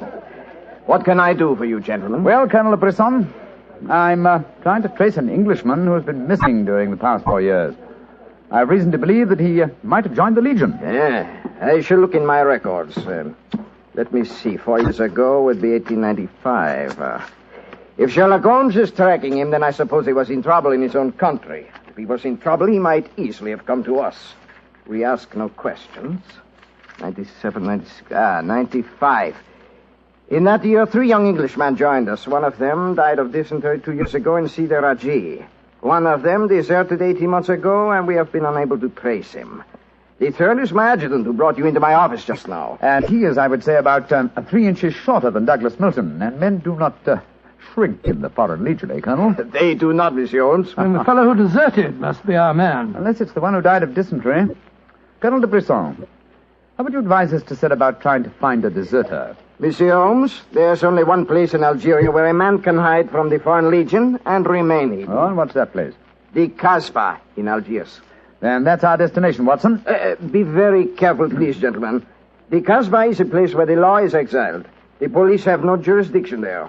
The only rule is that of strength, violence, and trickery. We shall be very cautious, I assure you. Goodbye, Colonel de Brisson, and thank you for your help.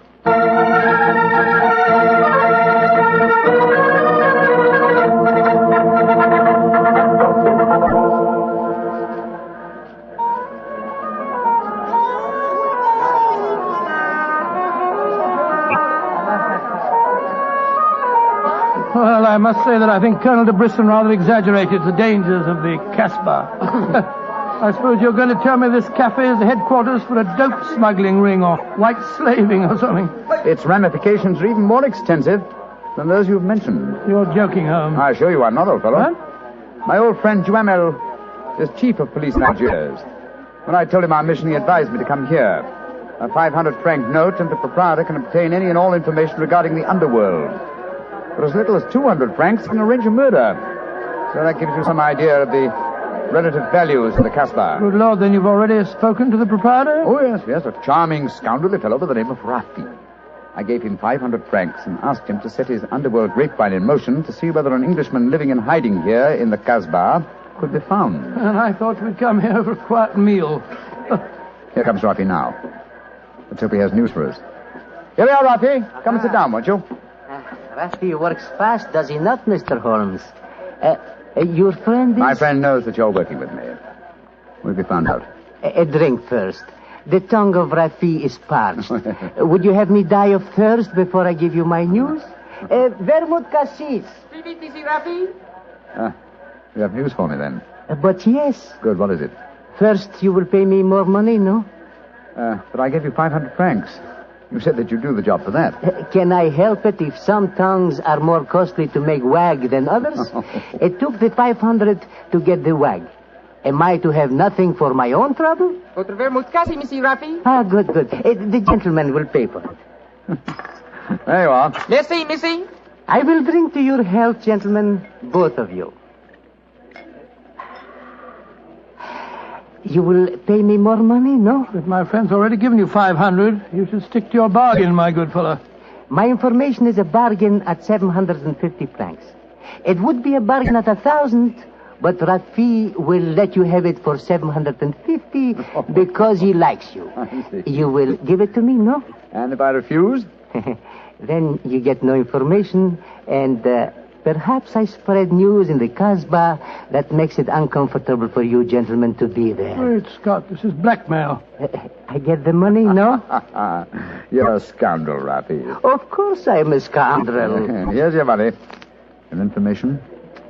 There is an Englishman hiding here in the Casbah. I do not know his name, but he is tall and fair-haired. I cannot tell you where he lives, but if you go to the Cafe of 1,000 Sighs, you will find a girl who sings there. A girl who sings like a nightingale. Her name is Aisha, and she can lead you to your Englishman. A girl named Aisha, in the Cafe of 1,000 Sighs. That is right. I would suggest that you go there in disguise. 2 well-dressed Englishmen might find themselves in trouble. For a small fee, say 200 francs, I will escort you there myself. Thank you, yes. I think we can manage by ourselves, Rafi. Oh, if your business is concluded quickly and time weighs heavy on your hands, Rafi can take you to some places of rare interest.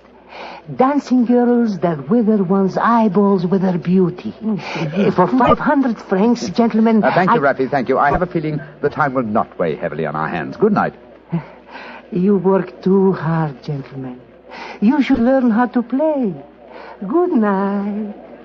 On my soul, I think that fellow's the biggest blackguard I ever met. I quite agree, old chap, but he is amusing. By the way, Holmes, don't you think that when this case is finished, we might have a time on our hands? Oh, Watson, you're incorrigible. But I think... Watson. What is it? The man sitting over in the corner by himself. Oh, Joe, yes, his face seems familiar. We've seen him before somewhere. Of course we have. His name is Oliver Leeming. We met him at the inquest on the Montrella case. So we did. Now, what on earth do you suppose he's doing here in the Casbah? Not on a holiday, I'm sure. Mr. Oliver Leeming, if you recall, is a cousin of Douglas Milton's, the man we're searching for. If Milton were ever declared legally dead, Mr. Leeming over there would inherit the title. It looks to me as if we're not the only people in the Casbah who are searching for the missing heir. That's true, old fellow. Come on, let's go and talk to the gentleman.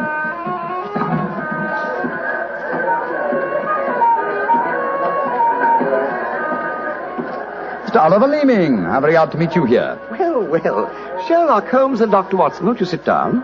Thank you. World's a small place, isn't it? Or has somebody said that before? I wondered if you'd spot me over here in the corner. Oh, you saw us then? Of course. You seem to be in such deep conversation with that scoundrel Rafi. I didn't like to disturb you. Very considerate of you, I'm sure. Why are you here, Mr. Leeming? Oh, I'm making a business trip.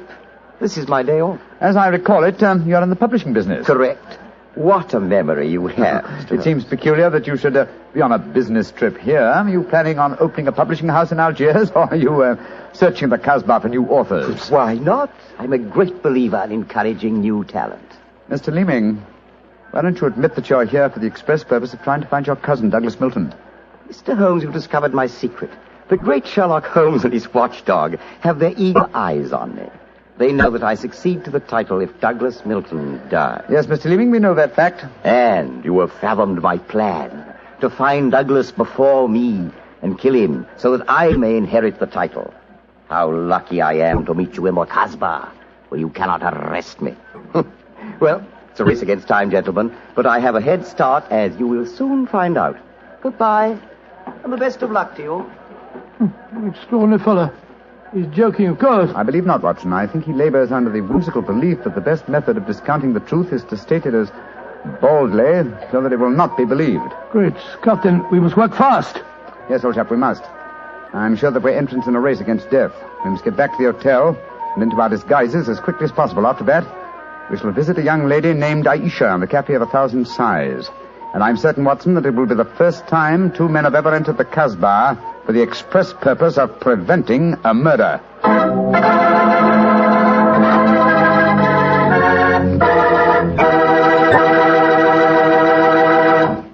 We'll hear the rest of Dr. Watson's story in just about a second, which gives me time to remind you that if you like the flavor of big, plump, juicy Muscat grapes, you'll love the flavor of Petri California Muscatel.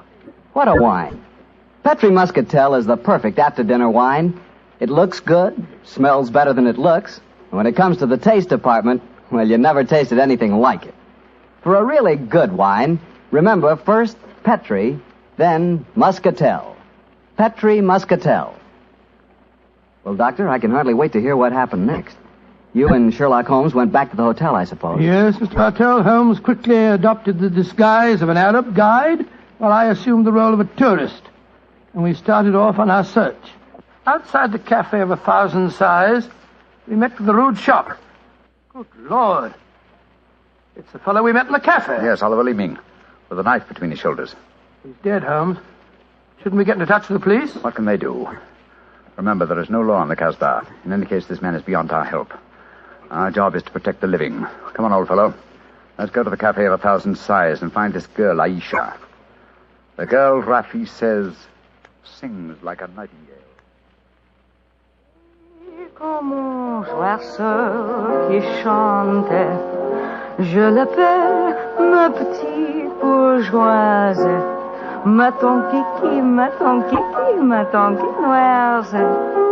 Il y en a d'autres qui me font le doux yeux, mais c'est elle que j'aime le mieux.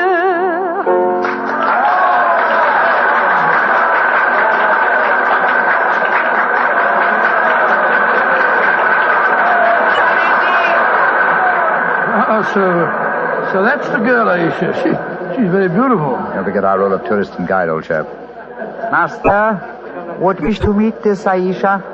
Very much indeed. I will see if it can be arranged, Master. Wait here for me, Watson. I'll see what I can do. Right you are, Holmes. Be careful now.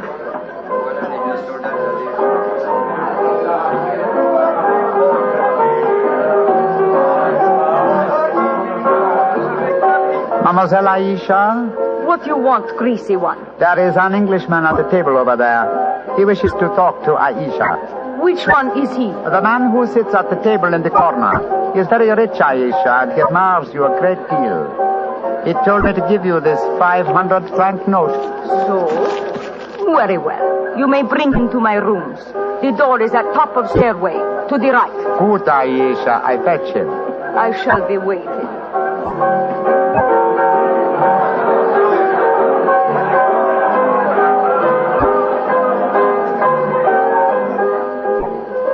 Aisha will see you, Master. Follow me, please. Oh, very well. I hope you know that you're going to handle this, Holmes. Don't worry, Watson. In this case, I think honesty will be the best policy. Well, I'm not so sure. This place is a thieves' kitchen if ever I saw one. You better be careful. First door to the right at the top of the stairs. This is it. Come in. Oh, come and sit over here, Mr. Englishman. Greasy one, you may leave us. Mademoiselle, I may as well tell you at once that I am not an Arab guide. My name is Sherlock Holmes. What do you want with me? Why you trick your way in here? Don't be frightened, mademoiselle. I can explain our mission in a very few words. My friend and I have come in search of an Englishman by the name of Douglas Milton. We have good news for him. What make you think I might know of him? A gentleman by the name of Rafi suggested that you might. What is your good news for this Englishman? That he has been cleared of suspicion of murder, and that he is the rightful Earl of Montrevor. That means when he knows this, he will leave the Casbah and return to his country? Naturally, madame. I do not know this man. I have never heard of him. Here is your 500 francs. Goodbye. Not so fast, Aisha, mon petit chou. I've been listening from behind these curtains. Gentlemen, allow me to introduce myself. My name is Douglas Milton. Douglas Milton, we found you at last. It gives me infinite pleasure to have succeeded in my mission. How do you do, sir? Oh, this is very exciting. Yes, I think the occasion calls for a drink. What will it be, gentlemen? Well, I think a glass of port would be very nice, sir. Yes, it would be the most appropriate for toasting the new Earl of Montrevor. Splendid, splendid. Aisha, bring glasses and a bottle of port and some creme de menthe for me. You are not going to England. I will never let you leave me. Oh, stop being so melodramatic, Aisha. Please bring 2 bottles and some glasses. Very well. I am sorry. Mr. Holmes, I can't tell you how I appreciate your trouble in coming all this way to find me, but, well, I must tell you at once, there's one problem that makes it difficult for me to leave this country. You see, I deserted from the Foreign Legion. Yes, we know that, my boy. In fact, that's how we first got onto your trail. I shouldn't let that fact worry you, Mr. Milton. I'm certain the British consul in Algiers can arrange to have any charges dropped against a peer of the realm. Oh, well, I never thought of that. Here are the bottles. You must excuse the glasses, gentlemen. Tumblers are hardly cooked, I suppose, but...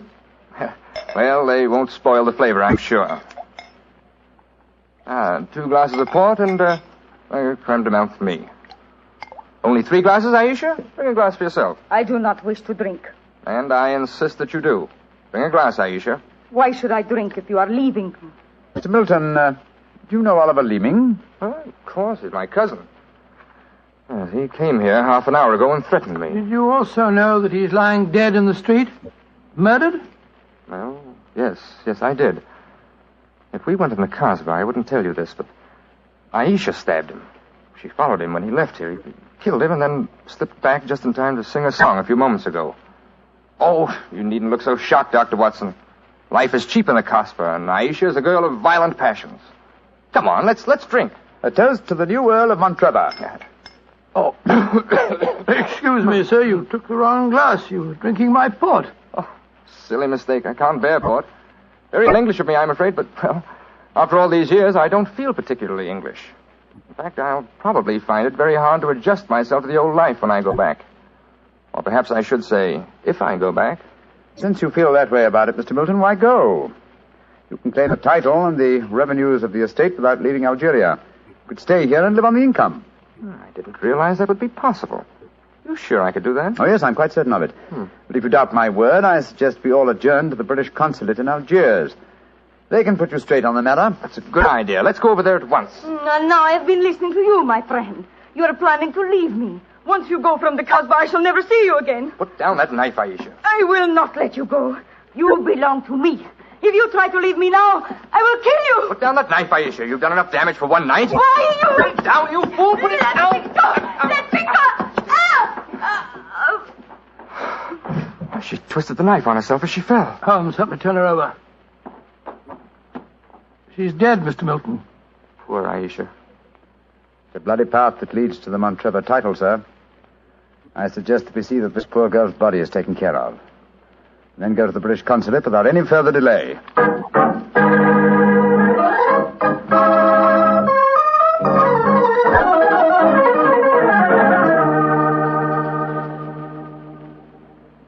Now that we're at the consulate, Mr. Milton, I suggest that you swear on oath that you are Douglas Milton, heir to the Montrevor estate. This gentleman is a commissioner of oaths. Then we can go in and see the consul. Very well. Now, raise the right hand, please, and repeat after me. I hereby solemnly swear that I am Douglas Milton, the missing heir to the Montrevor estate. I hereby swear that I am Douglas Milton, missing heir to the Montrevor estate. Thank you, sir. And now, if you'll sign the statement here, these gentlemen can witness it. There you are. Thank you, sir. And now, if you gentlemen will sign. Yes, certainly. Thank you, gentlemen. The document is now legal. Splendid. Now let's go over and see the consul. Not yet, my friend. Watson, this man is not Douglas Milton. What the devil are you talking about? There is no law in the Casbah, sir, so you cannot be punished for the 2 murders you committed there. But now that your avarice has tempted you here to Algiers, where you've been foolish enough to sign a false statement, I think we can at least settle you very nicely for desertion, false impersonation, forgery, and perjury. Holmes, what do you mean? The story should be obvious, old fellow. Oliver Leeming did track down the deserter. Recognition was uncertain after so many years, but at least it gave this gentleman the idea of impersonating the real Douglas Milton, a friend of his. You have a lively imagination, Mr. Holmes. The real Douglas Milton died of dysentery 2 years ago in Sidi El Raj.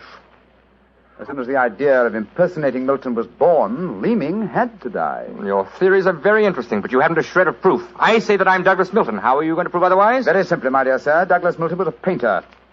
A painter who excelled in the use of vivid colors. You, sir, suffer from the quite common malady of red-green color blindness. Less than an hour ago, you mistook a glass of port, which is red, for a glass of creme de menthe, which is green. I knew at once that you were an imposter. You're cleverer than I thought you were, Holmes. Goodbye. Here, come back. No, Watson. Don't go after him. But we can't let him escape, Holmes. Don't worry, old chap. He won't escape. I sent a message to Colonel de Brisson. If you go to the window, I think you'll find that the consulate is being watched. The Legion has a long memory for desertion. I don't think he'll get very far. They got him, Holmes.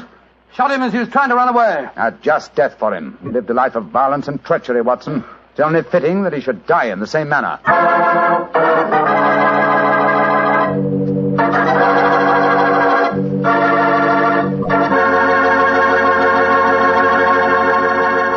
Doctor, that was a swell story, but you know something? I wish you hadn't disillusioned me about the Casbah. Disillusioned you? What do you mean? Well, before I heard your story, whenever somebody mentioned the Casbah, I'd always visualize a very glamorous, romantic sort of place full of beautiful women. Every one of them a ringer for Hedy Lamarr. No. Yep. And I could just see myself, handsome, dashing, going up to one of those beautiful girls and whispering in my fine French accent, "Darling, you are sensational. You are lovely, gorgeous. Tell me. Have you ever tried Petri wine? It's wonderful." Come in. Ah, there you are, Mr. Bartell. Evening, Doctor. Just in time to join me in a cup of coffee. Draw up your chair, young fellow, my lad. Thank you. Ah, that's it. Well, Doctor, you told us last week that tonight's new Sherlock Holmes adventure takes us to the south of France. That's right, Mr. Bartell. The south of France in the year 1900. A beautiful playground bordered by the bluest of blue seas and populated with an extraordinary cross-section of cosmopolitan Europe. Rich man, poor man, beggar man, thief. All of them attracted by that Riviera paradise.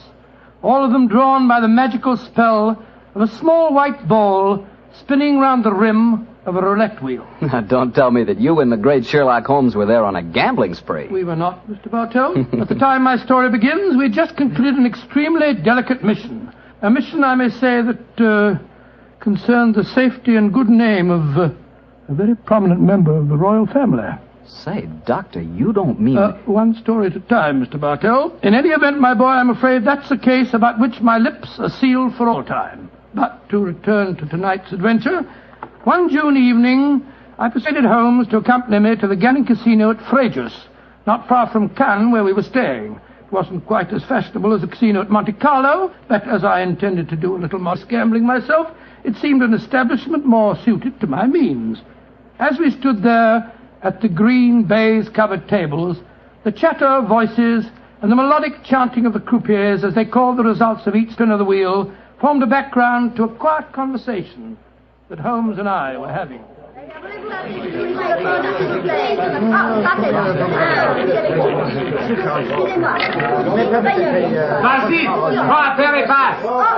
Lost again, Watson? Oh, confounded. That number 10 must come up soon. Oh, why not cut your losses, old fellow, and come for a stroll with me on the waterfront? Well, just a big wait. A couple more bets, Holmes. I have a feeling that 10 is bound to come up in a minute. Watson, I believe the blood of a gambler courses through your veins. Oh, there's no harm in taking a little flutter once in a while.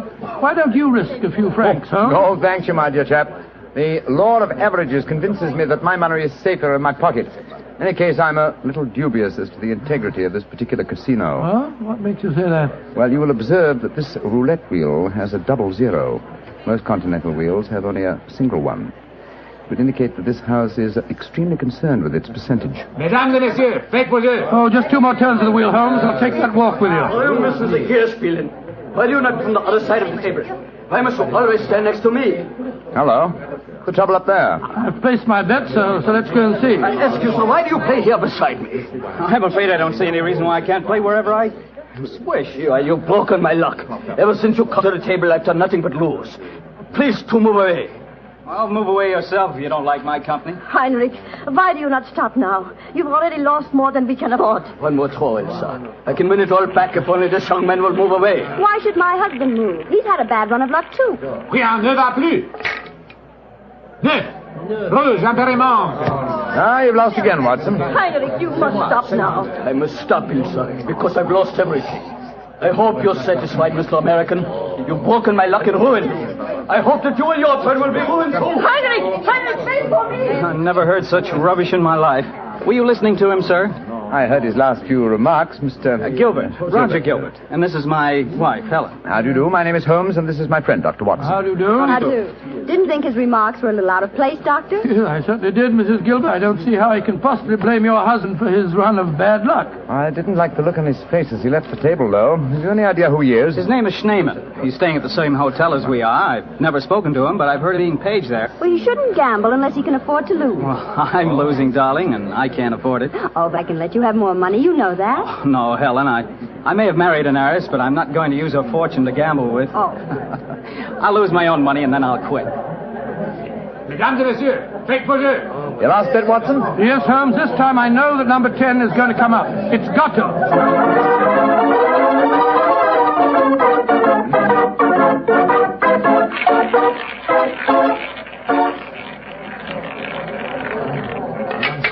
Numéro 10. One, 10 at last. I've lost again, darn it. Helen, this is my bad night. Why don't you stop now, dear? Holmes, I've made 350 francs. On this throw of the wheel, old fellow, but as you've lost some 500 francs doing it, I can't say that your pockets stagger me. Oh, Mr. Holmes, I can see that you're no gambler. I'm afraid not, Mrs. I Gilbert. wouldn't say that, Holmes. You may not like roulette. You've taken a good many chances in your life with long odds against you, too. Well, nevertheless, old chap, in the sense that Mrs. Gilbert means it, I'm not a gambler. Say, what's the commotion over there? Oh, that German woman with a crowd forming around her. Yes, the wife of that man that said I ruined him. Attention! Attention! Est-ce qu'il y a un docteur dans la salle? There must be trouble. He's asking for a doctor. Doctor, come along then. Will you excuse me, please? Thank you. Excuse me, madame. Mon ami est docteur.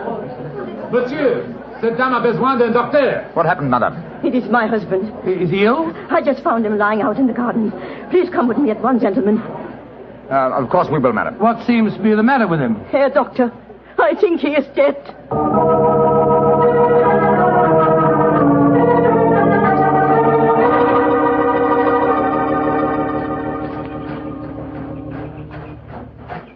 He's lying by that tree, Doctor. Please see if you can help him. Somebody else seems to be on the scene before us. Who are you, sir? I am Monsieur Chevret, director of the casino. Do any of you know this poor man? I am his wife. Is he dead? I am afraid so, madame. Let me look at him. I'm a doctor. Was your husband gambling in the casino tonight, madame? Yeah, he was. Poor Heinrich. He lost everything that we have. I'm afraid he's dead, madam. Shot to the heart. Oh, du lieber Gott. Suicide, Watson? Yeah, looks like it. Yes. Powder burned on the shirt front, revolver clutched in the right hand, fingers in a natural position. The angle of the wound settles it. Obviously self-inflicted. I missed you as you slipped out of the casino. What's wrong with him? I'm afraid he's dead, Mr. Gilbert. Yes, he committed suicide. I hope, young man, that you are satisfied. All night you brought bad luck. He asked you to move away from him to change his luck, but no, you could not do it. Oh, Frau Schneemann, I'm terribly sorry, but I really don't see how you can blame me. I do blame you, and I also blame you, Monsieur Chevry. But what have I done, madame? Why do you let a man lose all his money at your tables? Is life so cheap to you, and money so important, that you cannot close the tables to someone before he's ruined? Madame, I am all sympathy for you in your tragic loss. But the casino not be held responsible. If your husband could not afford to gamble, then he should not come here. How are we to know the financial limitations of our customers? You said your husband lost everything you had tonight, madam. Yeah, everything. Then how do you account for this sheaf of banknotes in his breast pocket? Good Lord, must be several thousand francs, sir. Then he wasn't ruined. And his suicide, therefore, cannot be blamed on his losses at my casino, madame. How do you account for this money, Frau Schneemann? Well, I do not understand. Heinrich kept nothing from me. I know that he had not so much money on him when he started tonight. Well, why do you all look at me like that? Is it that you think? You think... Quick, Watson, she's fainted. I've got her. Let's get her to her room. You can take her to my suite in the casino. No, let's take her to the hotel. My wife will look after her. Poor woman, she's had a dreadful shock. She can probably do with another woman's company. Very considerate of you, Mr. Gilbert. Where are you staying? At the Hotel Crillon. It's quite near here. I'll get a cab, and while I'm doing that, Watson, see if you can revive her, will you? Then we'll take her to the Hotel Crillon.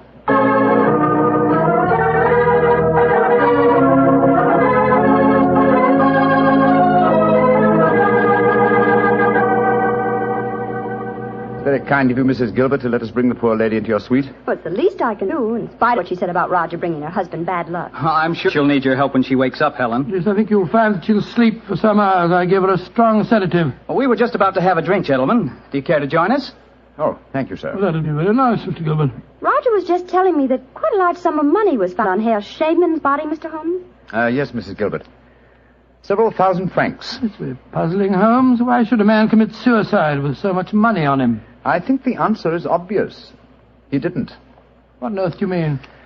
Well, the money was placed there after he had shot himself. The banknotes were in his breast pocket, if you remember. Not a usual place to carry money. Though it is the easiest pocket for someone to insert it without disturbing the body. But why on earth should someone place money on him after his suicide? To prevent the casino from getting a bad name. I've heard of it being done on several similar occasions. Gives the impression that the unfortunate victim had other motives than gambling losses to account for his suicide. Great Scott, you mean that one of the casino employees found the body lying there and slipped the money in his vest pocket before we arrived on the scene? As you know, my dear Watson, I'm not a gambling man, but I'll lay you 100 to 1. That is what happened. Well, that's a new one. Well, here are your drink, gentlemen. Thank you. Thank you, sir. Thank you. Say, Helen, Mr. Holmes has given me a brainwave. Another one? What is it this time, Roger? Now, I've been losing very heavily tonight. Roger, I've told you, if you need money, I'll be only... But I don't. I've got a scheme for making some. I'm going to gamble again tonight after dinner. If I lose, here's what I'll do. I'll stain my shirt front with red ink, walk out in the grounds, fire a shot, and lie down as though I'm dead. I'll wait for someone to come along and stuff my pockets full of banknotes. Not a bad idea, Mr. Gilbert. I think it's a darn good one. What do you say, Mr. Holmes? It's a whimsical one at any rate. Who knows? You might even be successful. Roger, you're not really going to do it, are you? Sure. Perhaps I'll get some of my losses back that way. Well, let's drink to it, gentlemen. At least I may have hit upon an idea of making money.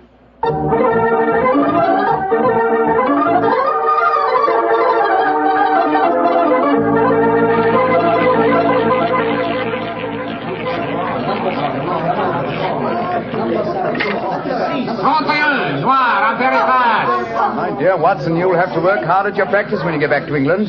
Your infallible system appears to be extremely fallible. And yet the fellow who told me about it said it couldn't miss. It's just a matter of doubling the stakes each time you lose, and then... my dear fellow, I've been studying your system, but I can tell you a really infallible way of making money at roulette. You can? What is it?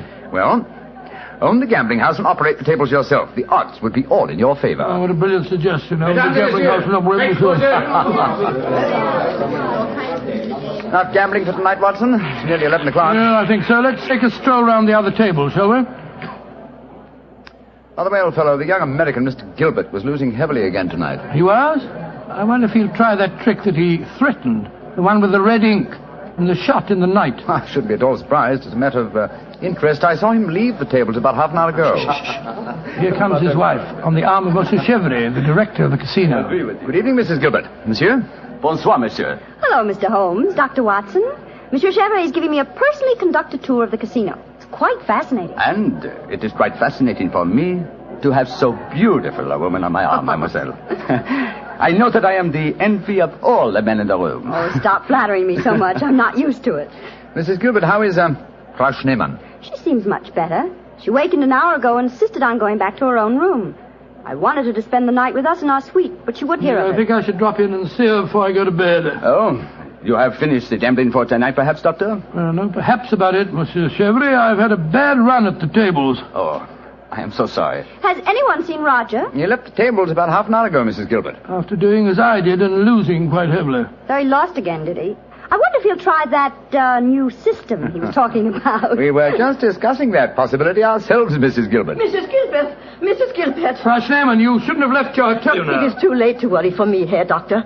It is for Mrs. Gilbert now that you should worry. What do you mean, madame? Well, I went back just now to where poor Harry died. And there, lying in the grass, I saw another body. I was too shocked to go too close. But I am quite sure that I recognize your husband, Mrs. Gilbert. Oh, Dr. Watson, she's ruined Roger's trick. And he'll have taken fright and bolted by the time we get there. Possibly. Let's go at once and find out, shall we?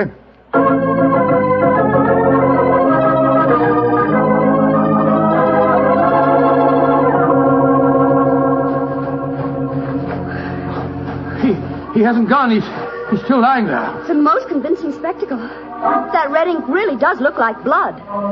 Yes. And blood sometimes looks like red ink. Mr. Gilbert. Roger, get up. The joke's spoiled. Roger! Get up! I'm afraid that's impossible, Mrs. Gilbert. He's dead.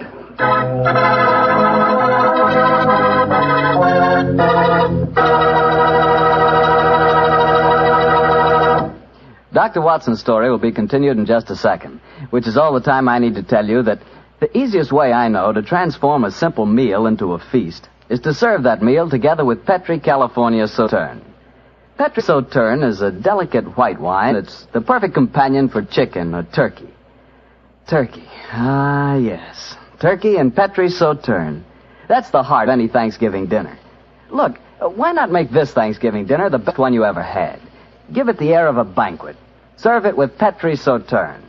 And when you buy that Sauterne or any wine for your Thanksgiving dinner, whatever you do, look for the letters P-E-T-R-I, because a Petri wine is always a good wine. Well, Doctor, so the young American's joke turned out to be another tragedy. Yes, Mr. Bartell. The poor fellow was lying there dead, with a bullet wound in the heart, a great splash of blood staining the whiteness of his shirt front. What happened next? Monsieur Chevrolet, director of the casino, took the distraught widow away from the scene, while Holmes and I examined the body closely. Within a few minutes, we were joined by Inspector Ganivet of the French police. As we stood there in the moonlight, the sounds of music we heard from the casino, It was hard to believe that 2 men had died in that lovely garden since the moon had risen.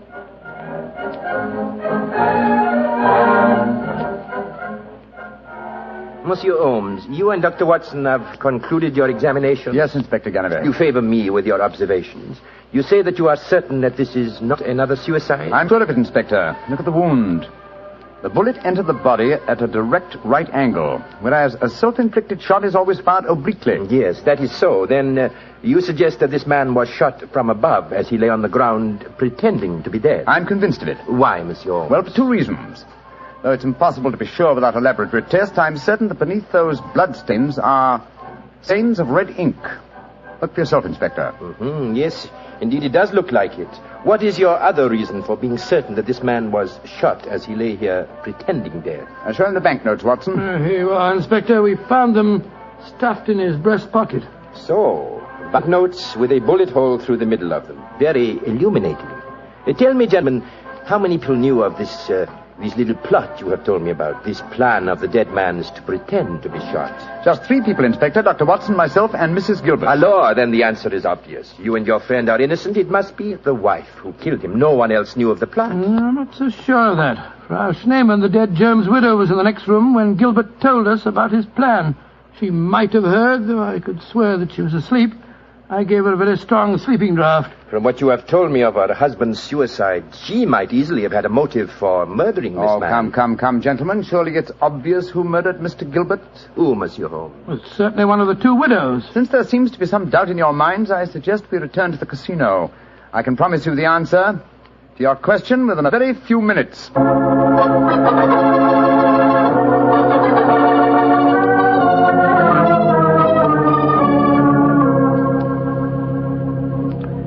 Well, Monsieur Chevrolet, now that we're all assembled in your office, I shall sit down quietly and let Inspector Ganivet conduct his examination. No, Monsieur Holmes. No, you have handled the case so far. Please to continue it to the end. Yes, Monsieur Holmes.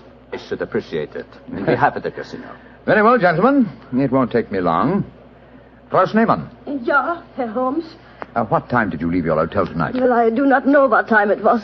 Well, what made you leave it? I could not sleep. I knew that they had taken poor Heinrich's body away, but I felt that I must walk back there. It was the last place I saw him alive. How close did you come to Mr. Gilbert's body when you saw it lying there? Oh, close enough to see who it was. Then I ran into the casino to tell his wife. I knew what had happened. How did you know? You say you didn't come close to the body. I could tell by every line of the body as it lay there. I could tell because I knew that poor Heinrich's death would not be avenged. Thank you, Frau Schneemann. That will be all. You may go. Monsieur Holmes, she has no alibi. Surely you should stop her.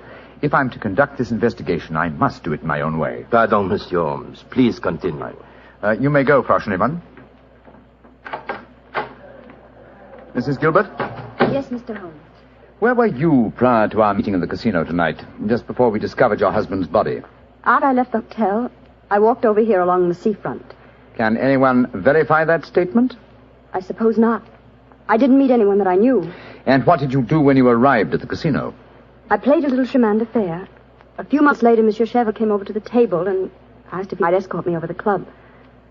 10 minutes after that, we walked into you and Dr. Watson. That is quite true, Monsieur Holmes. I can swear to it. Thank you, Mrs. Gilbert. I'm sorry to distress you with these questions. You may go. I'll wait outside, Mr. Holmes. I must know what happened. Wait for me there, madame. I shall join you in a few minutes and escort you home. Well, another suspect with a poor alibi, eh, Ganivet? I must say, Monsieur Holmes, your methods puzzle me. It seems to me that both those women should be watched. Yes, I agree with the Inspector, Holmes. Please don't worry, Inspector. I've asked 2 of your plainclothes men to keep an eye on the ladies. And now, Monsieur Chevre, I'd like to ask you a few questions. Ask me any questions you wish, Monsieur Holmes. Thank you. You will agree that it is the custom of the casino to put money on the bodies of suicides after their death, to give the impression that gambling losses were not responsible for the tragedy. Well, I do not think... Oh, come now, Chevre. I know that is a fact as well as you do. Exactly. Now, on those rather gruesome occasions, whose responsibility is it to secrete the money? Yours? Or do you entrust the matter to an underling? I do it myself. I see. Did you place the money on Herr Schneemann tonight? Yes, monsieur, I did. And did you also perform the same service on the body of Mr. Gilbert? No. I knew nothing of that death until a German lady false name and running into the casino. Excuse me interrupting, monsieur. Of course, Inspector. What is it? I think that you are wasting time. It is obvious that Madame Gilbert committed the crime. She knew of her husband's plot, she had no alibi, and she had the motive. For is not marriage itself the greatest of all motives for murder? Oh, my dear Inspector. How very cynical. Madame Gilbert did not kill her husband. I know it. And what is your opinion, Watson? It's that German woman. She had no alibi either. And remember, she was half mad with grief. Mr. Chevrolet, you say that you know Mrs. Gilbert is not guilty. How do you know? I was with her myself at the time the murder was committed. Oh, indeed. How very interesting. And what time was the murder committed? Well, it was... Our investigations have never established what time the murder was committed, Monsieur Chevrolet. I'm afraid you've walked into my trap. You've given yourself away. Great Scott, Chevrolet, it was you. Chevrolet, I've known you a good many years, and this is going to be a hard thing to do. I am going to arrest you. Oh, no, you're not, Genevieve. Put down that revolver, sir. Do not be frightened, Doctor. I am not going to shoot you. Chevrolet, why did you murder Roger Gilbert tonight? Surely you know that too, Monsieur Holmes. Because I am in love with his wife. She's young, beautiful, and rich. It did not occur to me until I saw the young fool lying there tonight pretending to be dead. In my profession, it is natural that I should carry a revolver. What was simpler? Mr. Gilbert gave me the perfect opportunity. I could not resist it. Put down that revolver, Chevrolet. Why are you all so frightened? Surely you know how I am going to use it this time. I think so, monsieur. But it's a coward's way out. What an unperceptive remark for such a perceptive man. No. No, all my life I have been a gambler. I gambled tonight for the highest stakes of all, and I lost. No, I am not afraid to pay for my losses. Au revoir, monsieur.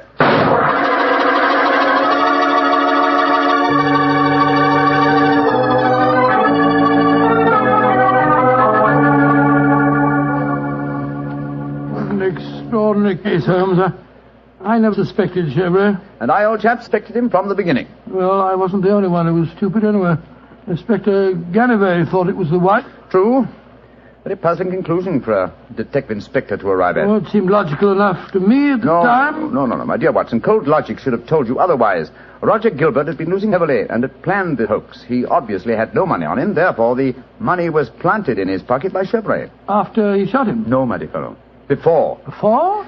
The bullet hole through the banknotes provided that. Now, had the money been put there innocently, Gilbert would have, come back to life as soon as the person placing it there had left. He would not have remained lying on the ground for a murderer to find him. And Chevrolet must have bent over him as he lay there, placed the money in his breast pocket, and then fired. Precisely, Watson. Well, Holmes, I must say you solved it very neatly. You've told Inspector Ganivet that you wanted no credit in the case. Naturally, publicity would be unfavorable. If you remember, no one is supposed to know that we're in the south of France. I'm certain that the inspector learned a few tips about detection tonight. Possibly, old fellow. And I hope that you have learned a few things about gambling. How do you mean, Holmes? Well, you're backing the wrong color. A gambler is usually superstitious, and superstition... Well, I should have told you what color to follow tonight. I still don't understand you, Holmes. I was playing number 10. Exactly. Number 10 is black. You should have followed a red color tonight, old fellow. The color of red ink. Red ink. And blood.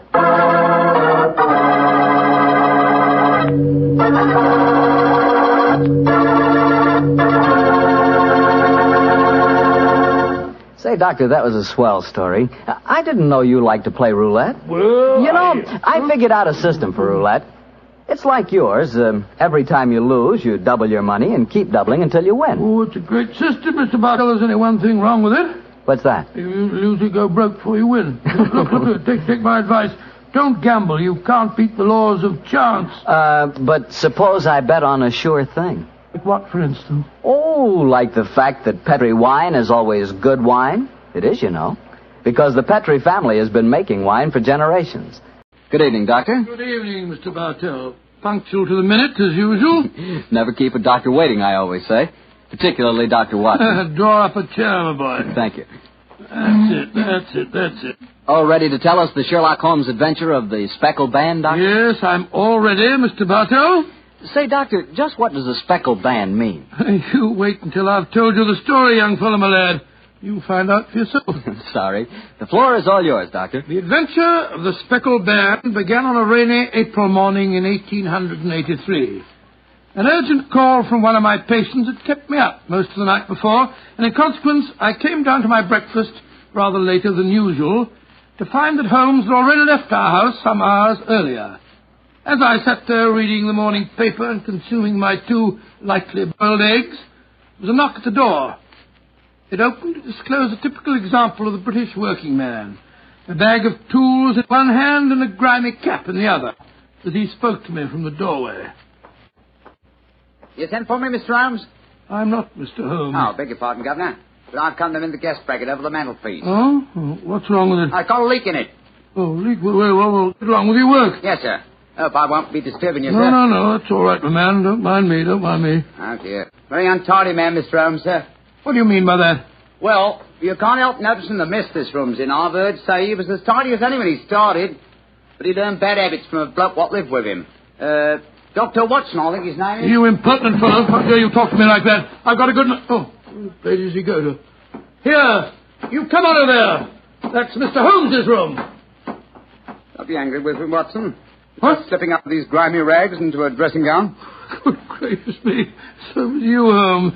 Well, upon my soul, I'd never recognized you, but why the disguise? A case, my dear Watson, a case. One of those small problems which a trusting public occasionally confides to my investigation.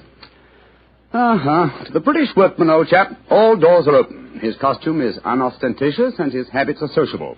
Tool bag is an excellent passport, and a tawny moustache will secure the cooperation of maids. But what's the case, Holmes? Or modest little drama of life in the kitchen, one of those seemingly inconsequential affairs, and yet, Watson, the honour of a duchess is at stake. Duchess?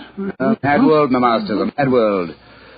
Now I feel a little more comfortable. Let's return to the sitting room, shall we? A strong cup of tea would be most acceptable. Oh, I wish you'd tell me about the Duchess and life in the kitchen, Holmes. Some other time, old fellow, some other time. At the moment, suppose you tell me what you know about Miss Helen Stoner. I received a letter from her this morning in which she informed me that she would be calling here at 11, and also that she was a friend of yours. Helen Stoner? Oh, yes. A charming girl indeed. Pour me a cup of tea, Watson, and tell me about her. Well, I befriended her at the time of the tragic death of her sister 2 years ago. I told you about the case, don't you remember? The sudden death of Violet Stoner at an old house in Stoke Moran. Oh, yes. It all comes back to me now. There was an inquest, wasn't there, with a string of stupid, ineffective witnesses. Huh? I was one of them. Oh, I'm sorry, old fellow. Then you were the exception, of course. Wait a minute. Let me see. I docketed the evidence on the case. Where is it? My scrapbook. Here we are. Let me see. Yes, S. Salisbury, Hatchet, Murder, Lordson, Simon. Here we are. Stoke Moran. Yes, I remember the affair well now. The villain of the piece was Dr. Grimsby Roylott, wasn't he? Yes, a dreadful fellow. He's the stepfather of the two girls. Violet, the one that died so mysteriously. Helen, the one who's coming here to see you. Dr. Roylott has a pretty record. 55 years of age, killed his Kit McGar in India, once in an insane asylum, married money, wife died, distinguished surgeon. Well, Watson, I wonder what the distinguished surgeon has been up to now. Some deviltry affair. Why do you say that? You remember that Miss Violet Stoner's death followed close upon the announcement of her engagement? Yes. Well, I met Miss Helen Stoner on the streets a few weeks ago. She told me that she'd just become engaged to a young fellow in the army who was leaving for the Far East. She was very upset at the thought of being alone with her stepfather at Stoke Moran. Oh, naturally it was. Dr. Roylott stands to lose a considerable sum of money in the event of his stepdaughter's marriage. Yes, they both had a trust fund which he administered only as long as the girls were unmarried. That fact was brought out at the coroner's inquest 2 years ago. But if Roylott did poison the other stepdaughter, and I'm pretty convinced that he did, it seems unlikely that he'd try it again. 2 sudden deaths in the same household could hardly pass the coroner. Oh, no, my dear Watson. You're making the mistake of putting your normal brain into Rollitt's abnormal being. Oh, that must be Miss Stoner now. Yes, let me see. It's precisely 11 o'clock. Well, let's see what we can do for her. Well, I hope you can help her, Holmes. She's an extremely nice girl. Come in. Yes, Mrs. Hudson? There's a Miss Helen Stoner to see you, sir. She says she has an appointment. Show her in, please, Mrs. Hudson. Aye, sir. Come in, my dear. Thank you. Miss Turner, I'm so glad to see you again. How do you do, Dr. Watson? And this must be your friend. Yes, Miss Turner, I'm Sherlock Holmes. Sit down by the fire, won't you? Yes, please do, my dear. Hello, you're trembling with cold. It's not cold that makes me shiver. Tell me, Mr. Holmes, has my stepfather, Dr. Grimsby Roylott, been here? No, he hasn't. He saw me in the street. I dashed by him in a hansom cab, but he saw me. Our eyes met and he waved me to stop, but I came here as fast as I could. A very sensible move. Dr. Watson has already given me several hints as to your present problem, as well as having refreshed my memory as to the circumstances of your sister's death. My problem is a simple enough one, Mr. Holmes. I'm waiting to be murdered. No, my dear please be a girl. trifle more explicit, Miss Turner. Very well, Mr. Holmes. My fiancé is leaving for the Far East today. When he leaves, I shall be alone with my stepfather at Stoke Moran. He plans to murder me just as he murdered my sister. What makes you say that, Miss Turner? Many strange things have happened recently. For instance, he's just moved me into the bedroom in which my sister died. Well, what reason did he give for changing your room? That my old one needed repainting. It didn't need it, but Dr. Roylott did need to move me into that horrible room. And other things have happened. I've heard the music again. Music? What music? My sister first heard it a few days before she died. I heard it myself on that dreadful night she breathed her last. Oh, Mr. Holmes, I'm terrified. Don't worry, my dear. Please don't worry anymore. You have friends to help you now. Do you mind if I ask you a few questions? No, of course not. Now, it's music. Does it seem to come from inside the house or outside? Well, it's hard to say. It sounds so faint. What's it like? A sort of soft droning sound. Like a flute or a pipe? Yes, it reminds me of native music I heard during my childhood in India. India, eh? There's one other thing that puzzles me, Mr. Holmes. What's that? My sister's dying words. As she lay in my arms, she gasped out 2 words. Oh, what were they? Banned and speckled. You remember that evidence from the inquest, don't you, Dr. Watson? Yes, I do. I couldn't make head or tail of it. So? Band, speckled, Indian music. Miss Turner, do you sleep with your door and windows fastened? Yes, Mr. Holmes, but so did poor Violet. It didn't save her, though. What did you gather from your sister's dying allusion to the band, the speckled band? Well, sometimes I thought it was merely the wild talk of delirium, and sometimes that it referred to a band of people. Oh, yes. I remember that there were some gypsies encamped quite near us at the time of Violet's death. Gypsies, eh? Yes, and it occurred to me that the spotted, gaily coloured kerchiefs, which so many of them wear over their heads, might have suggested the unusual adjective which my sister used. Miss Turner, how long is it since you heard this strange music that you've told us about? I heard it last night. And your fiancé leaves today, you say? Yes, Mr. Holmes. Well, Miss Turner, I shall do everything I can to help you. If we were to come to Stoke Moran today, would it be possible to see over your rooms without the knowledge of your stepfather? I think so. He told me this morning that he intended to take a late train home tonight. Ah, that's splendid. Watson, out with the timetable, old fellow, and look up the trains to Stoke Moran. Right, you are, Holmes.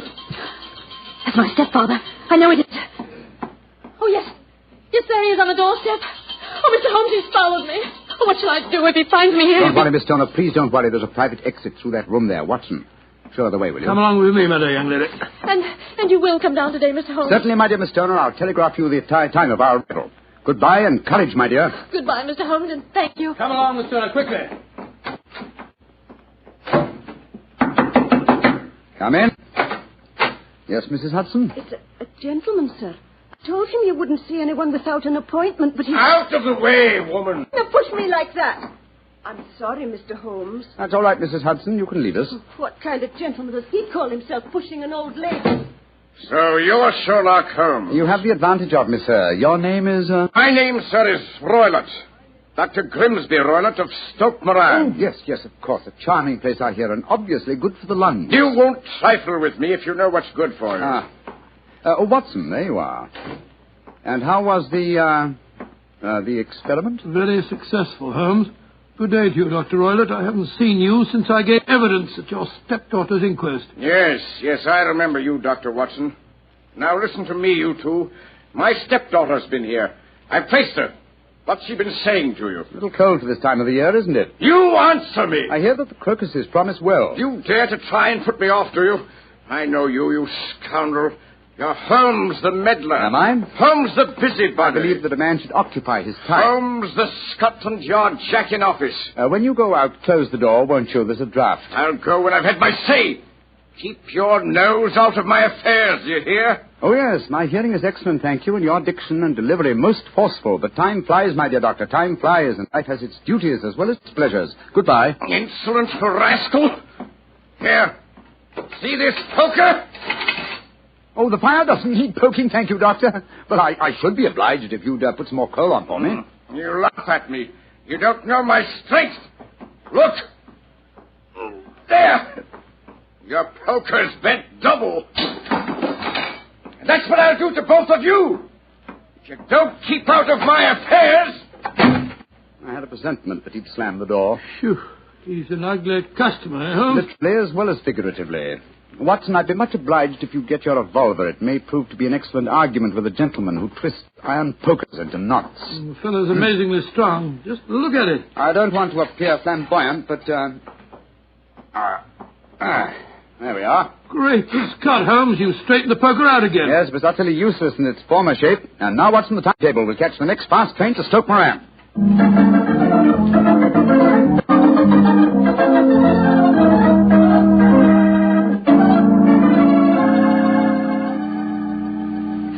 Oh, Mr. Holmes, Dr. Watson, I'm so relieved that you've come. But don't you think my stepfather might have followed you down here? Let's take that chance, Miss Stoner. A few hours' delay might mean the difference between our life and death. It was imperative that we examine this bedroom of yours before Dr. Roylott returns. Anyway, my dear, you mustn't worry any more. We're here in your house, and we're going to take good care of you, no matter what harm befalls you. Thank you, Dr. Watson. So this is the room in which your sister died, is it? It's much as I pictured it. And Dr. Roylott's room adjoins this one, you say, Miss Stoner? Yes, Doctor, on that side. The room which adjoins it on the other side is my regular bedroom. The one that's being so conveniently painted, eh? Yes. Well, let's examine this room. No trapdoors or sliding panels, I suppose. It sounds solid enough, Holmes.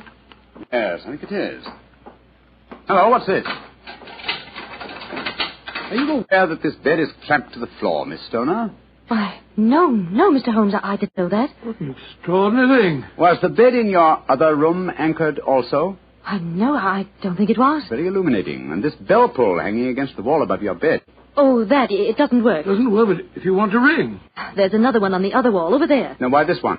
Well, I don't know. My stepfather made a number of changes after we came here. Yes, quite a burst of activity, apparently. And it took some strange shapes. Why are you standing on the bed, Holmes? I'm curious, my dear fellow. Aha. It may interest you to know that this bell rope is fastened to a brass hook. There's no wire attachment. It's a dummy. A dummy? But why? There's a small screen above it. It's a ventilator, I suppose. Yes, Mr. Holmes. Yes. A ventilator leading into your stepfather's room. Curious. I notice there's no means of opening the ventilator on this side. It can only be operated from your stepfather's room next door. I wonder if you'd mind taking us in there. Of course, Mr. Holmes. Follow me. What do you make of it, Holmes? There's devil's work afoot, old chap. Here we are, Mr. Holmes. It's much the same as the other room. A bit bigger, perhaps. That large safe against the wall seems to be an unusual piece of bedroom furniture. What is it, Miss Stoner? My stepfather's business papers. Oh, yes. You've seen inside it, then? Only once, some years ago. I remember that it was full of documents. What's this saucer of milk doing on top of it? Does Dr. Roylott keep a cat? No, but he does have a cheetah and a baboon as pets. He brought them with him from India. Well, Holmes, a cheetah is just a big cat. True, but I doubt if a saucer of milk would go very far in satisfying the appetite of a cheetah. Well, I think I've seen enough. This matter is too serious for hesitation. Your life may depend upon your following of my instructions, Miss Homer. I'll do anything you say, Mr. Holmes, anything. Is that village inn I see through the trees from this window? Yes, the Queen's Arms. Your bedroom windows would be visible from there. Yes, Mr. Holmes. Very well, then. Watson and I will go there now and obtain accommodations. When your stepfather returns, you must confine yourself to your room on the pretense of a headache. You follow me? Perfectly. When Dr. Roylott returns for the night, you must open your bedroom window and put your lamp on the sill as a signal to us at the inn. Then withdraw quietly to your usual bedroom, the one that's being painted. I'm sure that you could manage there for one night. Of course. But what will you do? When we get your signal, Dr. Watson and I will come here and spend the night in your dead sister's room. We are going to solve this mystery of the dummy bell rope and the unusual ventilator and the strange music in the night.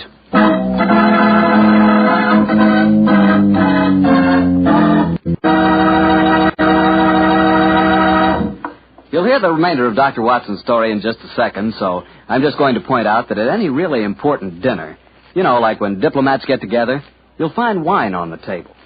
Because for years it's been a known fact that good wine makes good food taste better. Prove that to yourself tomorrow night by having your dinner together with a glass of Petri wine. If you prefer a red wine for any meat or meat dish, try a Petri California Burgundy. That rich, hearty red Petri Burgundy is really out of this world. Now, if you'd rather have a subtle, intriguing white wine, let's say to go with chicken or fish, then try Petri California Sauterne. But Sauterne or Burgundy, to make sure it's good, make sure it's Petri, won't you? Well, Doctor, it's a rattling good story so far. What happened next? You went to the local inn, I guess, and waited for that lantern to appear in the bedroom window at Dr. Roylott's house? That's right, Mr. Bartell. We had an early dinner at the Queen's Arms and then retired to our upstairs bedroom and sat there side by side, puffing away at our pipes, our eyes straining through the darkness for that telltale lantern to give us a signal that there was dangerous work ahead for us.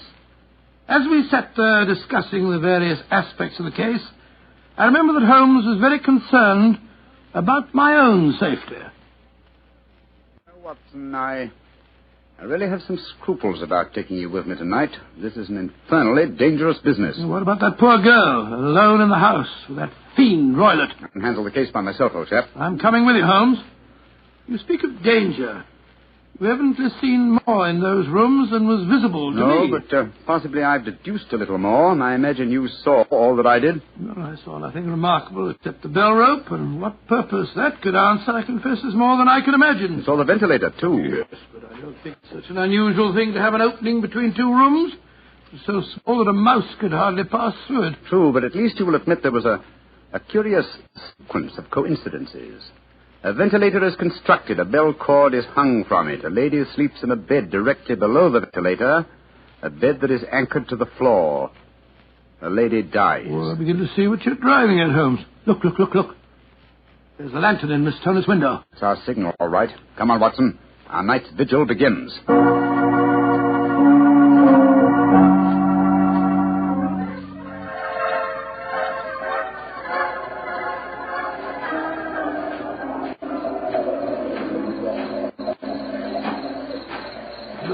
What a foul night. Foul night for foul business, Watson. Come on, through these laurel bushes. It's only another 50 yards to the house.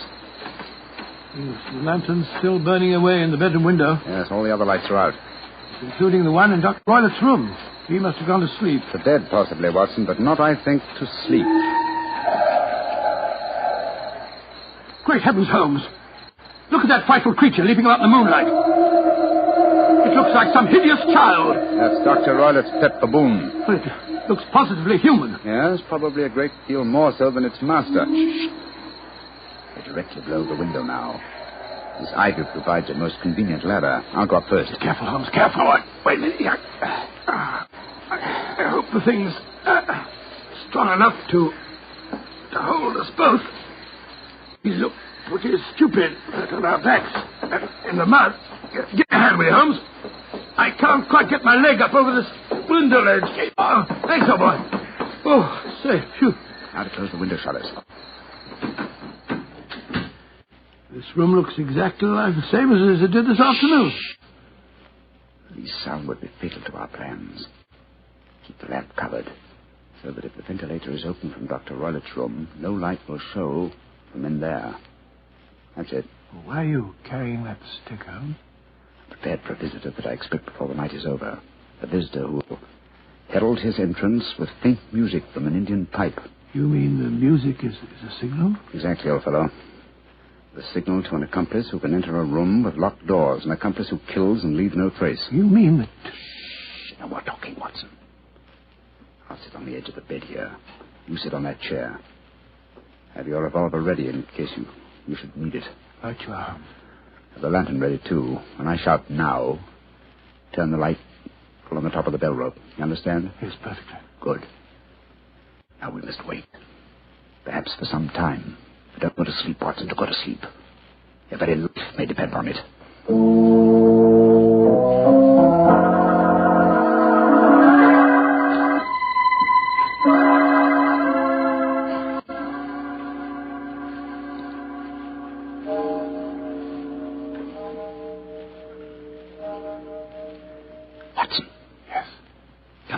Watson, are you? No, Holmes. I smell tobacco smoke. Must be drifting through the ventilator. Exactly. Dr. Roylott is up. Look. There's a tiny shaft of light showing up in the ventilator. Shh. Listen. There's the music. Yes. Heralding the messenger of death. Have your lantern ready, Watson.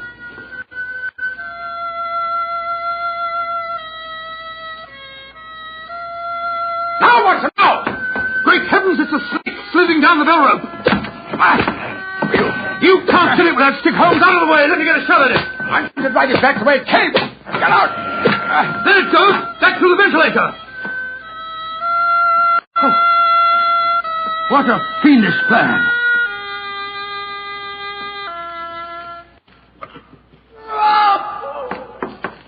Cut, what's that?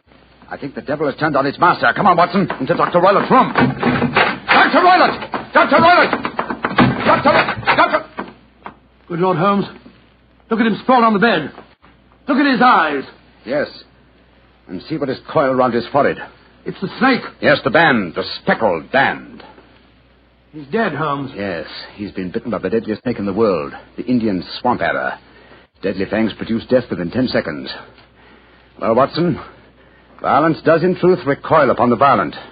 And the schemer falls into the pit which he digs for another. What should we do now, Holmes? We must remove the macabre headgear from the dead doctor and return the snake to its den. And I suggest that we tell Miss Stoner that there's no more danger under this roof. After that, we can turn the matter over to the local police. Our work is done.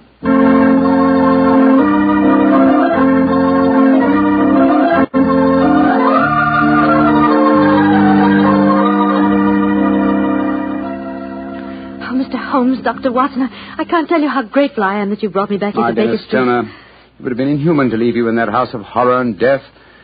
We have a spare bedroom, and Mrs. Hudson is a motherly and understanding woman, and I can assure you that Dr. Watson and I will be delighted to have you stay with us here until you've decided on your future plans. Yes, of course we will, my dear. As a matter of fact, it'd be rather refreshing to have a touch of youth about the place. You're both so kind.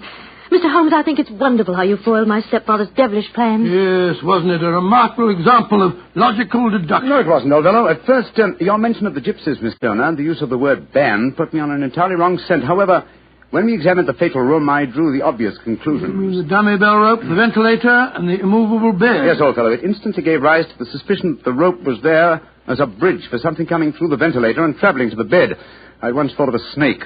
When I saw the saucer of milk on top of the safe, my suspicions crystallized into certainty. Oh, it was a fiendish plot. Yes, an extremely clever one, too. Exactly.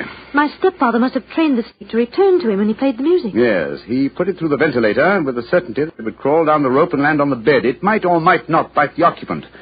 Perhaps she might escape every night for a week, but sooner or later she must fall a victim. Thank heaven I came to you, Mr. Holmes. Amen to that, Miss Stoner. Stoner. Holmes, if you hadn't lashed at the snake with your stick, I bet it wouldn't have turned back on its master. True, old chap. In that way, I am no doubt indirectly responsible for Dr. Grimsby Roylott's death.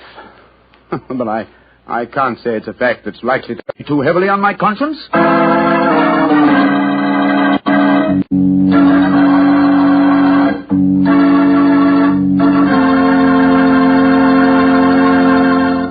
Doctor, that was quite a fascinating story.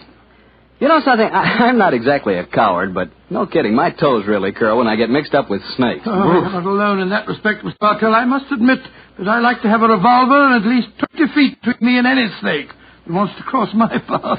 Well, if you want a revolver in 20 feet, I'll take a cannon in 20 miles. It's fortunate that you're a wine expert, Mr. Bartell, not a detective. I'm afraid you wouldn't, shall we say, find detecting to your liking? We certainly shall say it. And incidentally, I'm not a wine expert, Doctor. All I know about wine is that it either tastes good or it doesn't. And I also know that Petri wine always tastes good. The Petri family sees to that. And now let's keep our weekly appointment. Good evening, Dr. Watson. Good evening, Mr. Bartell. Draw up a chair. Thank you. That's it. By the way, do you know what date it is? November 5th, isn't it? That's right. In England, it's known as Guy Fawkes Day. Have you ever heard of it? It's something to do with a gunpowder plot, isn't it? Yes, Mr. Bartell, it is. And as Sherlock Holmes and I had a very unusual adventure on the 5th of November many years ago, it seems appropriate that I should tell you about it tonight. But before I begin, I think it might help you to appreciate the true flavor of the story if I tell you a little about the origin and the customs of Guy Fawkes Day. Swell idea, Dr. Watson. Well, my boy, on November the 5th, 1605, exactly 340 years ago today, King James I was about to attend the opening of Parliament when a plot was discovered to blow up the House of Lords during the ceremony. And the chief conspirator was Guy Fawkes, I suppose? Yes, he was. He was captured in a vault immediately below the House of Lords, a vault full of barrels of gunpowder. Of course, he and his fellow conspirators were executed. And ever since then, November the 5th has been known as Guy Fawkes Day. Well, how's it celebrated, Doctor? Well, it's a great time for the youngsters, Mr. Bartell. They black their faces, throng the streets, begging for pennies, and build bonfires in which to burn effigies of Guy Fawkes. These effigies are life-size dummies, stuffed with straw and dressed in old clothes. The children parade them in the streets chanting rhymes. Well, now, let me see. Pleased to remember the 5th of November. Guy Fawkes Guy, hit him in the eye. The kids must have quite a time. Sort of like Halloween, huh, Doctor? Yes, not unlike it, my boy. Well, now that I've told you something about the customs of Guy Fawkes Day, I'll get on with my story. It began just before lunch, I remember, on November the 5th, 1899. The day was foggy and cold, and Holmes and I were seated each side of a blazing fire in our Baker Street rooms. From outside, we could hear the sound of voices laughing and singing. Suddenly, Holmes rose and crossed to the window, opened it, and looked out.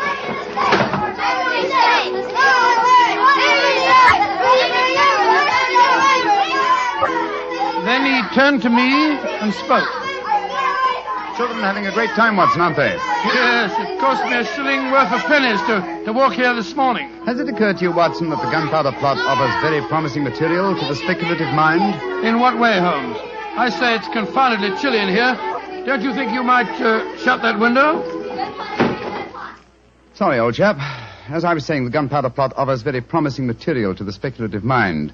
I've made something of a study of the historical records of the case.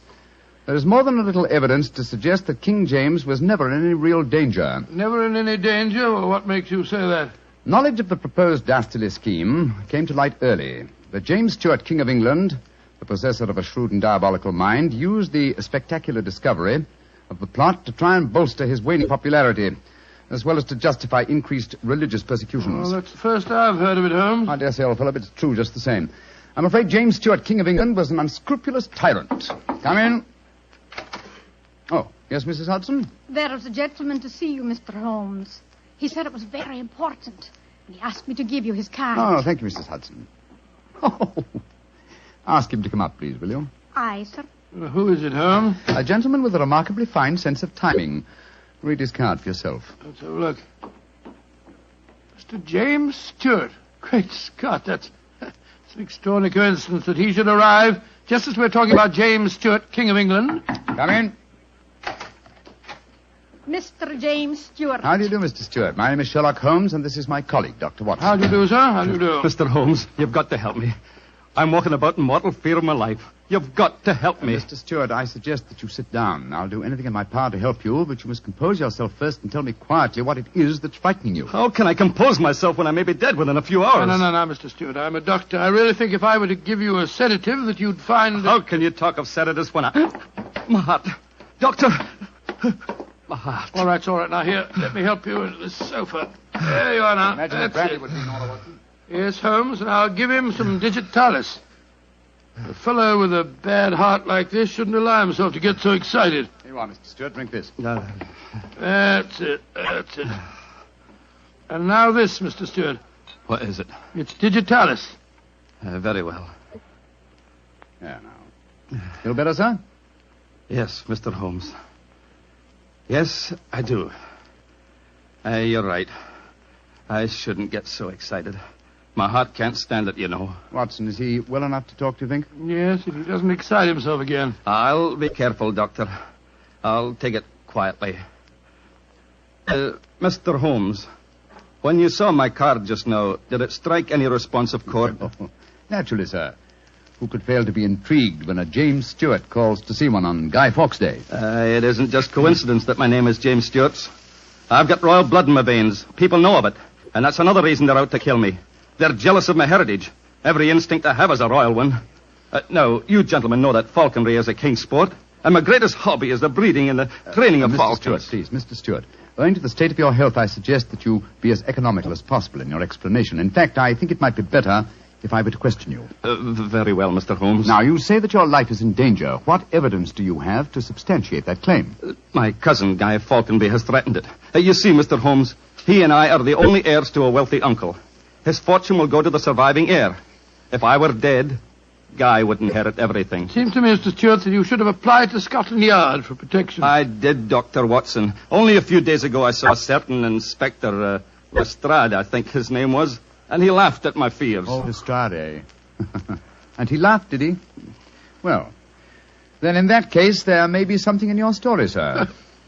You say that your cousin has threatened to kill you. Has he indicated the method he intends to employ? He has, and it's a devilish plot. Guy has a bitter, twisted sense of humor, gentlemen, even when he's planning as dastardly a thing as a murder. I am James Stewart. He is Guy Falconby, which is near enough to Guy Fawkes. Today is the 5th of November, and he's planning to blow me up. Oh, come, sir. You can't expect us to believe that. But it's true. He warned me. And the celebrations that are going on in the streets of London today would make a rare cloak for his activities. I must confess, Mr. Stewart, that I find your story most unconvincing. All your evidence appears to depend on conversations held between you and this cousin of yours. You have no facts, sir, to substantiate your claims. But I have. Then please let us hear them. I live at 23 Cavendish Square. A week ago, the house next door to me was let to a new tenant. Almost immediately, workmen became very active there. They were digging in the cellars, Mr. Holmes. I could hear the sounds of picks and shovels through the walls. Digging in the cellars? That does sound significant, doesn't it, Holmes? Extremely. Did you observe any other activities of the workmen, Mr. Stewart? Mr. Holmes, vans have been delivering large packing cases to the basement during the last 2 days. Mm-hmm. I know what's in them, too. It's gunpowder. I tell you, they're planning to blow me up today. No. Steady. You mustn't excite yourself again. What shall I do, Mr. Holmes? I think, sir, it would be better for you to rest here for a while and then go to a nearby hotel. I would suggest the Shaftesbury. And wait there until you hear from us. And where are you gentlemen going? Watson and I, after donning suitable disguises, will visit the house adjoining yours in Cavendish Square. I think an examination of the cellar there might prove most illuminating.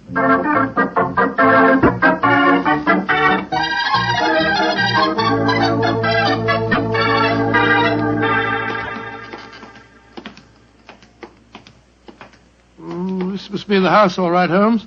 The empty packing cases are still by the foot of the basement steps. Come on, Watson. Let's go down and explore. Pardon my soul, I feel a little self-conscious in these clothes. No need to, my dear chap.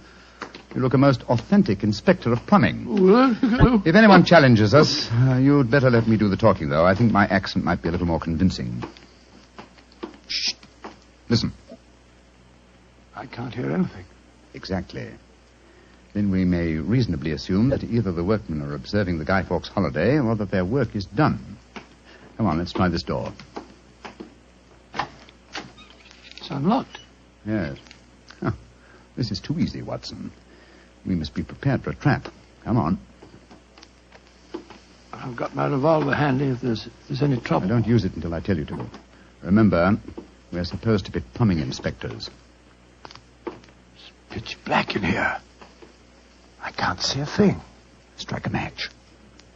See if you can find a gas jet. Strike a match when the cellar may be full of gunpowder? Can't take the risk, old chap. Oh, here's a gas jet. I'll light it. That's better. Now we can see a little. Uh-huh. I think the workmen have completed their job. See that new wood forming a crude door in the corner over there? Where does it lead to, do you suppose? Let's find out.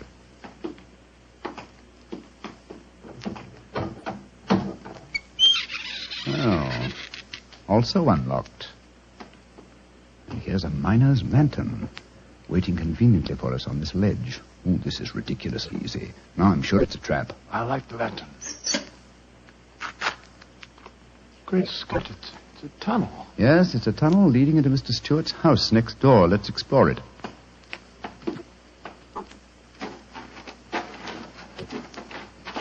Look, Holmes. Look at the barrels. I bet they're full of gunpowder. Undoubtedly. You will observe the fuses as well. Yes, the complete equipment for another gunpowder plot. I can't believe my eyes. What a fantastic plan, but How could the murderer be certain that Stewart would be killed in the explosion? I think that's easily answered, Watson. Remember Mr. Stewart's bad heart? In his present state of apprehension, an exploding firecracker would be enough to kill him. I suppose so. Hello? Hello? What's this lying on the floor? Curious. It's a funny strip of silk with a little ring on the end. Let me see it, Watson. Aha. This seems to be familiar. By Jove! I believe it's a Jess. A Jess? What on earth's that? The last piece of evidence necessary to confirm the conclusion... Come out of there! And keep your hands above your heads! I've got a revolver! Right, you Governor. We ain't doing no harm. Now, remember, Watson, I'll do the talking. Come on! Out you come! Well, you're a comical-looking pair. What are you doing in there? Me and my mate got a message to come over here and see to the plumbing, mister. Plumbers, eh? Do you have any identification? Yes, sir. Here's my badge. We're inspectors for the London County Council. Oh, that's all right, my man. I saw the basement door open, and I thought burglars might be here. You're the owner of this house, sir? Yes, but my agent let it recently to some tenants who've been behaving rather queerly, I'm told. So I came round here to see what was happening. If you're the owner, sir, perhaps you can give me some facts for me records. Not to film me records, you know. What do you want to know? Well, your name, please, sir. Falconby. Guy Falconby. Look here. Alfie, hold your nose. What did he say? Nothing, sir, nothing. He's got bad hiccups. Had him for months now. Can't stop him. Alfie, here, give me a pencil, will you? Thank you, Alf. Now, sir, your name is Guy Falconby. What's the name of the tenant this house is let to? There are 3 of them. Oh, do you know their names, sir? Got to have them for me records, you see. Yes, the names are Winter, Rokewood, and Keynes. Oh, yes. Winter, Rokewood, and Keynes. That's right, sir. Sounds as if they might be a firm of solicitors, don't they, sir? Well, perhaps they are. I haven't met them. Just one more question, sir, and then I needn't bother you no more. Well, what is it? My religion or my grandmother's maiden name? No, sir. No, nothing like that. I just wondered who lived in the house next door on that side. We've had a complaint from there, too. Their pipes is bunged up. My cousin lives there. His name's James Stewart. Mr. James Stewart, eh? Not much obliged, sir. Me and my mate will be going next door, then. Come on, Alfie. I'm not surprised his pipes are bunged up, as you so graphically put it. He's a great one for practical jokes about the house. As a matter of fact, he's planning one of them tonight. Well, that's no concern of yours. By the way, my man, what's your name? Nivet, sir. Tom Nivet. Come on, Alfie. We got work to do.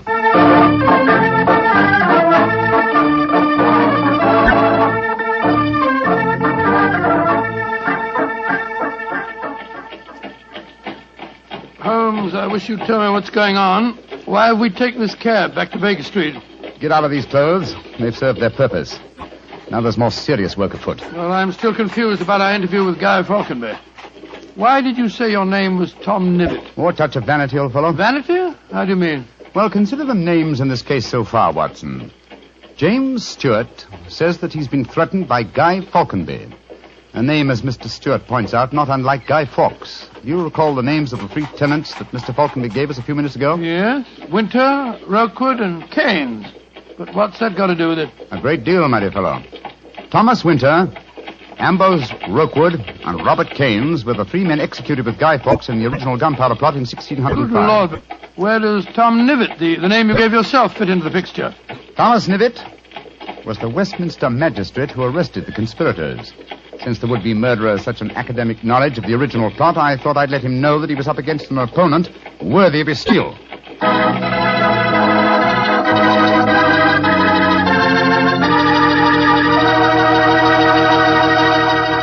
We'll hear the rest of Dr. Watson's story in just a few seconds. Just about time for me to remind you that if you want a wine that's sure to please the ladies, you can't miss with Petri California Muscatel. That's because Petri Muscatel is a golden wine with one of the most luscious flavors you ever tasted.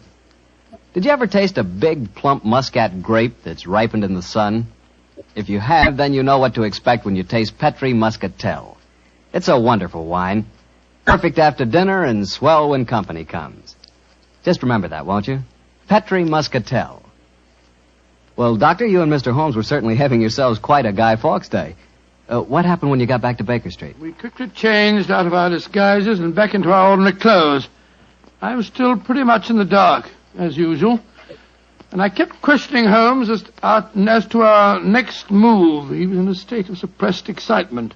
And it was obvious as he spoke to me that he was anxious to be off. What's the dawdle? There's so much work ahead of us. What do you mean, don't dawdle? I'm not dawdling. I'm dressing as fast as I can. What's our next move, anyway? Well, we must split our forces. Must get hold of my band of street urchins, the Baker Street irregulars. I'm going to surround Mr. Stewart's house in Cavendish Square, and they'll be invaluable for that purpose. Well, what do you want me to do? Go to the Shaftesbury Hotel and collect Mr. Stewart, then return with him to his house and wait near there. I shall join you as soon as I've rounded up the irregulars, but I must warn you. Don't leave Mr. Stewart for a moment. Don't let him out of your sight until you see me again. Of course I won't, Holmes, but, I must say, the idea of all that gunpowder in the cellar doesn't make me feel any too have happy. Faith in me, old chap. Have faith in me. You know, I wouldn't expose you to any danger if I could avoid it. And I assure you that I shall join you and Mr. Stewart very shortly. You have your revolver? Yes, of course. Good. And, give Mr. Stewart this revolver, will you? Tell him that I insist that he carries it. I fear that his own has probably been tampered with. Right you are, Holmes. I'll see that he has it. This is a strange business, I must say. That guy Falconberry seemed such a decent sort of fellow. Yes, he appeared to be a most amiable fellow, didn't he? This is indeed an unusual case, Watson. We're up against one of the most sinister and twisted antagonists that we've ever met. Well, old chap, I'm leaving now. I'll join you soon. And don't forget, stay close to Mr. Stewart. Stay very close to him.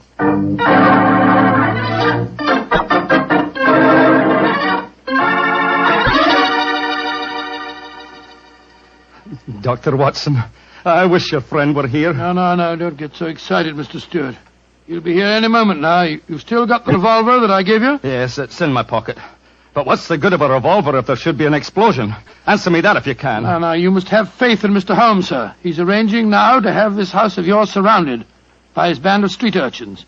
They'll see that no one gets to the cellar next door to light the fuses. A bunch of children. How can they do anything? You don't know the Baker Street irregulars, Mr. Stewart.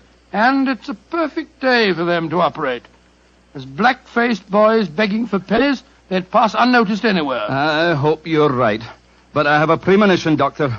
There's going to be a tragedy. I know it. Now, take it easy, sir. Remember your heart.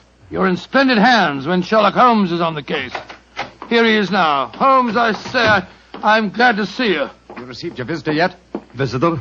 We've seen no one. Then be on the alert. I've just been questioning the boys surrounding this house. A few moments ago, some children pulled a small cart up to the back door. A cart containing a life-size dummy. My irregulars thought that it was an effigy on its way to a bonfire. Oh, why shouldn't it be, Holmes? I have reason to believe that it's someone visiting you in disguise, Mr. Stewart. A visitor who is mounting the back stairs at this very moment. You've got to stand by me, Holmes. You've got to protect me. Don't worry, sir. Come in. Look at that apparition. Great Scott, a Guy Fawkes dummy. A dark lantern in his hand, and it's walking. And also talking, I trust. Keep away from me. I got a revolver.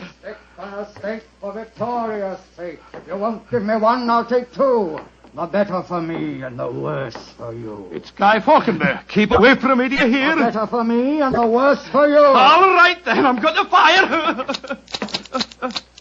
Dear me, Mr. Stewart, the revolver I've provided for you seems to be unloaded. How very odd. Well, what in thunder is all this about? You've just witnessed an attempted murder, Watson. Murder? What are you talking about? This is a game. James and I had it arranged, the whole thing. You may have thought it was a game, Mr. Falconberry, but I assure you that your... Grab Mr. Stewart, Watson. He seems to be leaving us. Leave me alone. Take your hands off me. My heart. Help me put him on the sofa. That's it. I'll get him some digitalis. Look, I don't want to appear unnecessarily stupid, but will someone tell me what this is all about? With pleasure, Mr. Falconberry. Your cousin had planned one of the most fantastic murder plots that I've ever encountered. He came to us with the story that you had threatened his life. But that's ridiculous. I'm very fond of him. Of course it's ridiculous. The whole plot was ridiculous. He leased the house next door, had a tunnel dug, and gunpowder and fuses planted there. Even entered the name of the tenants as Winter, Rokewood, and Keynes, to give the apparent plot a further authenticity. You mean my cousin was the real tenant? Certainly he was. However, he was clumsy enough to drop that piece of silk with the wire ring on the end that you found in the cellar, Watson. The thing you called a jess. And what's a jess? It's a strap that goes round a falcon's leg to which its leash is fastened. You will remember that Mr. Stewart informed us that falconry is his hobby. And it therefore indicated that he had been in the cellar and consequently must have known about the whole plot. And all he was trying to do was to build up in our minds the belief that his cousin was trying to kill him. Exactly, my dear fellow. Had we believed him, of course he could have shot you just now, Mr. Falconby, in apparent self-defense. Good Lord, what a fantastic plot. I still can't quite believe Mr. it. Falconby, why are you dressed as a Guy Fawkes dummy? Well, it was James's idea. He said that he was going to dress up too, and that we were to go round the bonfires tonight and frighten people by appearing as live dummies. But the last message he sent told me to come up here, that we'd play a practical joke on a couple of friends of his. And did he provide you with the costume that you're wearing? Yes, as a matter of fact, he did. Have you searched the pockets for any weapons? No, but I will. All right, and while you're doing that, I'll examine this dark lantern. How's your patient, Watson? Well, I've given him some digitalis. Now I'll get him some brandy. I can't find anything in the pockets. Here's the answer, my friends. Look here. Inside the lantern is a dagger. Your cousin planted it there to substantiate the claim that you were trying to kill him. Had his plans worked, you would have been dead, Mr. Falconby, before you could have told us the truth. Here, come back here, Mr. Stewart. James! He slipped out of the door. Confound it! He's faking the heart attack. Come on, Watson, after him.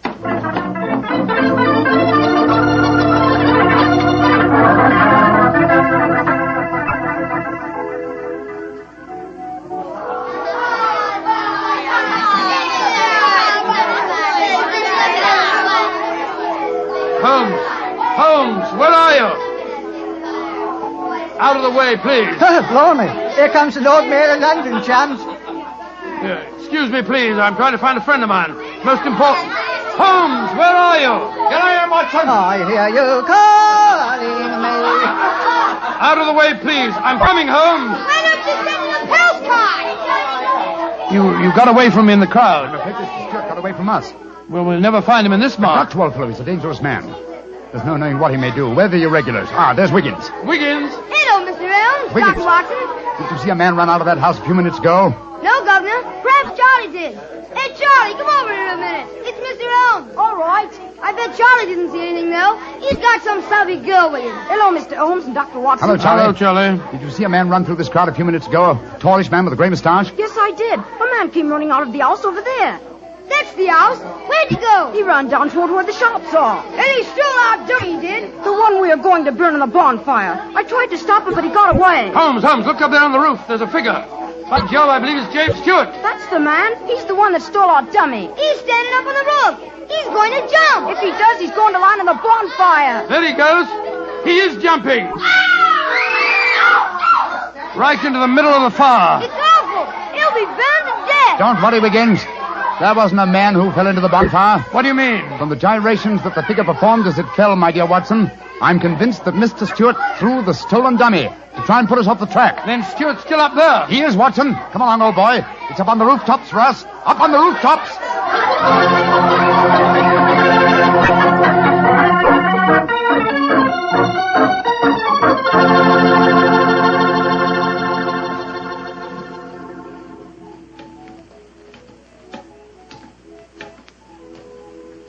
Here, Watson. Let me help you up. Can you reach my hand? Yeah, I got it. All right, then. Up you come. Come on. That's it. Phew. Seems to me that fire escapes must be designed for giants. Keep your eyes skinned, old fellow. Stewart's a dangerous man. Might be hiding behind those chimney stacks. Come on. Upon my soul, this is a strange place to be on Guy Fawkes night. Yes, a comprehensive case, Watson. Starts in a cellar and ends on a rooftop. Look, Holmes. By the parapet there. The crumpled body of Mr. Stewart. Looks to me as if it... Yes. He's dead, Holmes. Well, it's not surprising. The effort of carrying the dummy up here and throwing it, combined with his own state of excitement, were too much for him. Well, quite frankly, I can't say that I'm sorry. No, he planned a murder. If it hadn't been for you, he would have succeeded. An extraordinary case, Holmes. Yes, old chap, and one that should long make us remember the 5th of November. By Jove, yes. Please to remember the 5th of November. Gunpowder treason and plot. I see no reason why gunpowder treason should ever be forgot.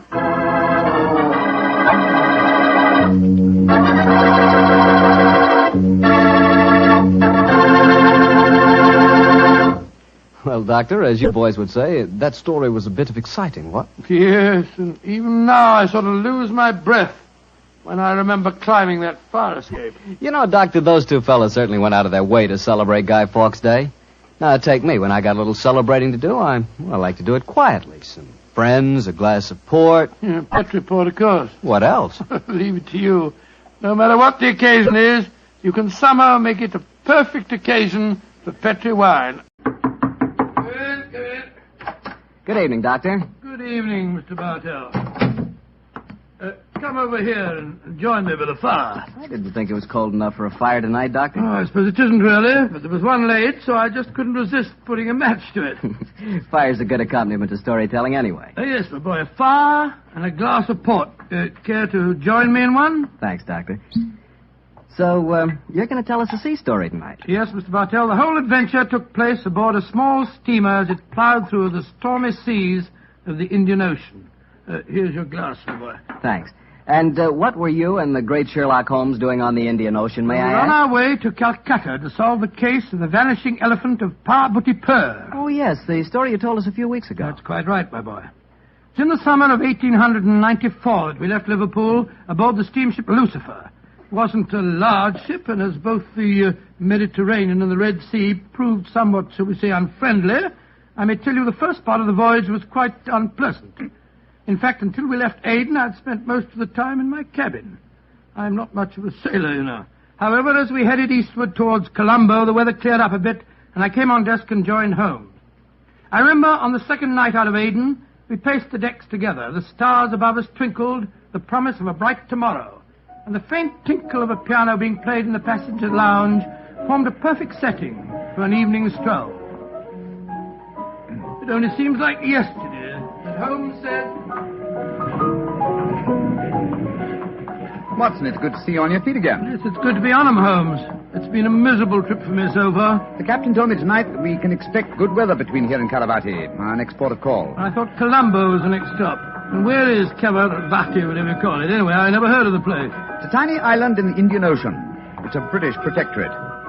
Those are the only facts I was able to glean from the encyclopedia and the ship's library. Did you ask the captain why we're stopping there? No, I didn't.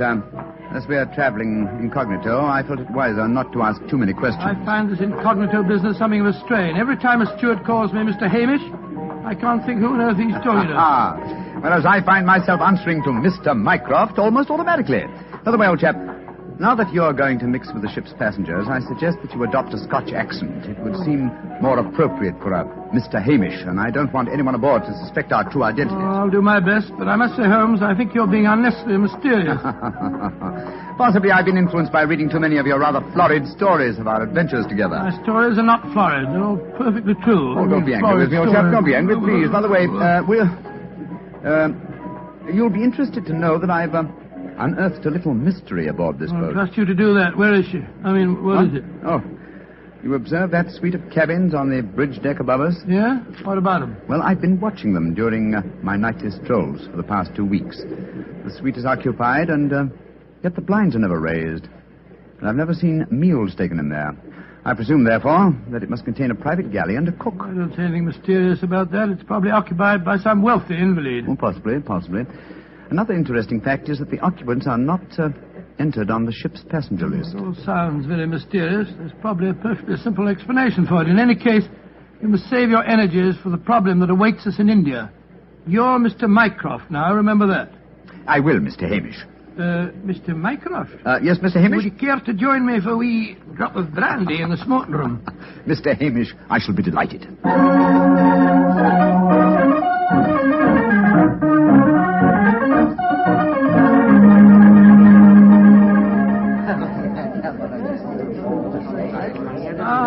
This is excellent brandy. Excellent. Watson, you notice that rather garrulous gentleman over there in the corner?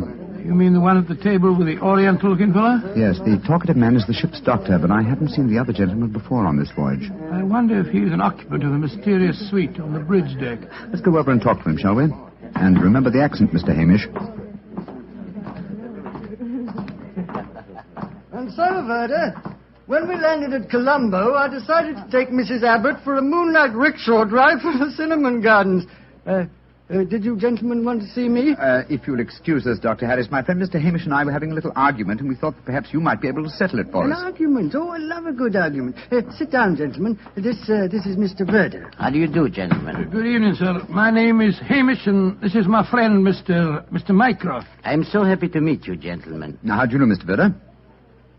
Now, gentlemen, tell me what you're arguing about. Well, I love Doctor, a good argument. You see, it wasn't exactly an argument. My friend Mr. Hamish insists that the Suez Canal was built by a Dutchman in 1870. I'm convinced that it was built by de Lesseps, a Frenchman, in 1869. We thought you'd know. You flatter me. I'm only a ship's doctor, not an historian. Ask Verder. He probably knows. Can you settle the question for us, sir? I can, Mr. Mycroft. You are almost correct. The canal was opened in 1869, though its construction began 10 years previously. De Lesseps, a French engineer, was in charge of the operation. There is a statue of him in Port Said Harbor, built to commemorate his skill and enterprise. Much obliged to you, Mr. Vera. Hamish, I think that I win my bet. Aye, Mycroft, I'm afraid you do, if you're sure of your facts, Mr. Werner. I'm sufficiently sure of them, Mr. Hamish, to venture a small wager myself. No. I think I'll not make any more bets on the subject, thank you. Well, gentlemen, if you will excuse me, I shall return to my cabin now. Oh, don't go. No, don't go, sir. You'll make us feel as if we'd driven you away. Oh, not at all, Mr. Hamish. I enjoyed meeting you both, but I have some letters to write. Good evening, gentlemen. He's a charming person. Charming and extremely knowledgeable. Bit of a bore, if you ask me. You two fellas enjoyed your trip? I'm just beginning to. It takes a little time to get my sea legs, you know. Dr. Harris, how long have you been on this ship? 4 years. This is my 23rd trip east on the Lucifer. Why? Well, there's something that puzzles me on board this ship. I'm assured that you would explain it to me. And what is it? Well, the suite of cabins on the bridge deck. Who occupies them? Wouldn't you like to know? Aye, Doctor, we would, and that's why my friend asked you. Well, I'll tell you. Though it's supposed to be a secret. But there'll be no harm in telling you now, for we're dropping anchor off the island of Cavarati in the morning. In that suite of rooms is the Rani of Cavarati herself. She has her own staff of servants and everything. What do you think of that? Oh, how very interesting. And is the Oriental gentleman who left the table when we arrived part of our entourage? He is, sir. He's the sort of Prime Minister of Cavarati.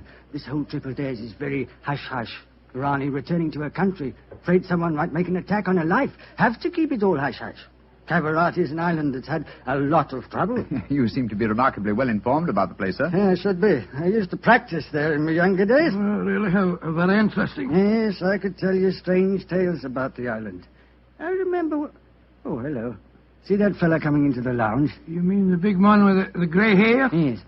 That's Sir Christopher Wyatt. Owns all the tea plantations on Cavarati. He's a dull fella, but I'll call him over. Wyatt, come over and join us. Be careful. He'll talk your head off if you give him half a chance. Draw up a chair, Wyatt. We were just talking about Cavarati. It seems to me that would be a good subject to keep away from. At least till after tomorrow, Harris. What do you mean? You know perfectly well what I mean. I should have thought that after your own experience on Cavarati, you'd have learned a little discretion. You're talking like a schoolmaster, Wyatt. Why don't you just sit down, have a drink, and be friendly? Thank you. I prefer my own company. Pompous ass.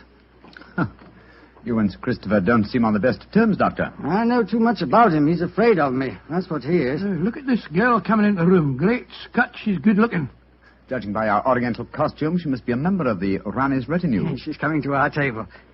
Yes, my dear. What is it? Which of you gentlemen is Mr. Mycroft, please? I am. My mistress sends her compliments and asks that you will call on her in her suite. And who is your mistress, may I ask? Her Highness, the Rani of Cavarati. Oh, I shall be delighted. Please tell the Rani that I shall pay my respects without delay. We will join her in a few minutes. Very well, Mr. Mycroft.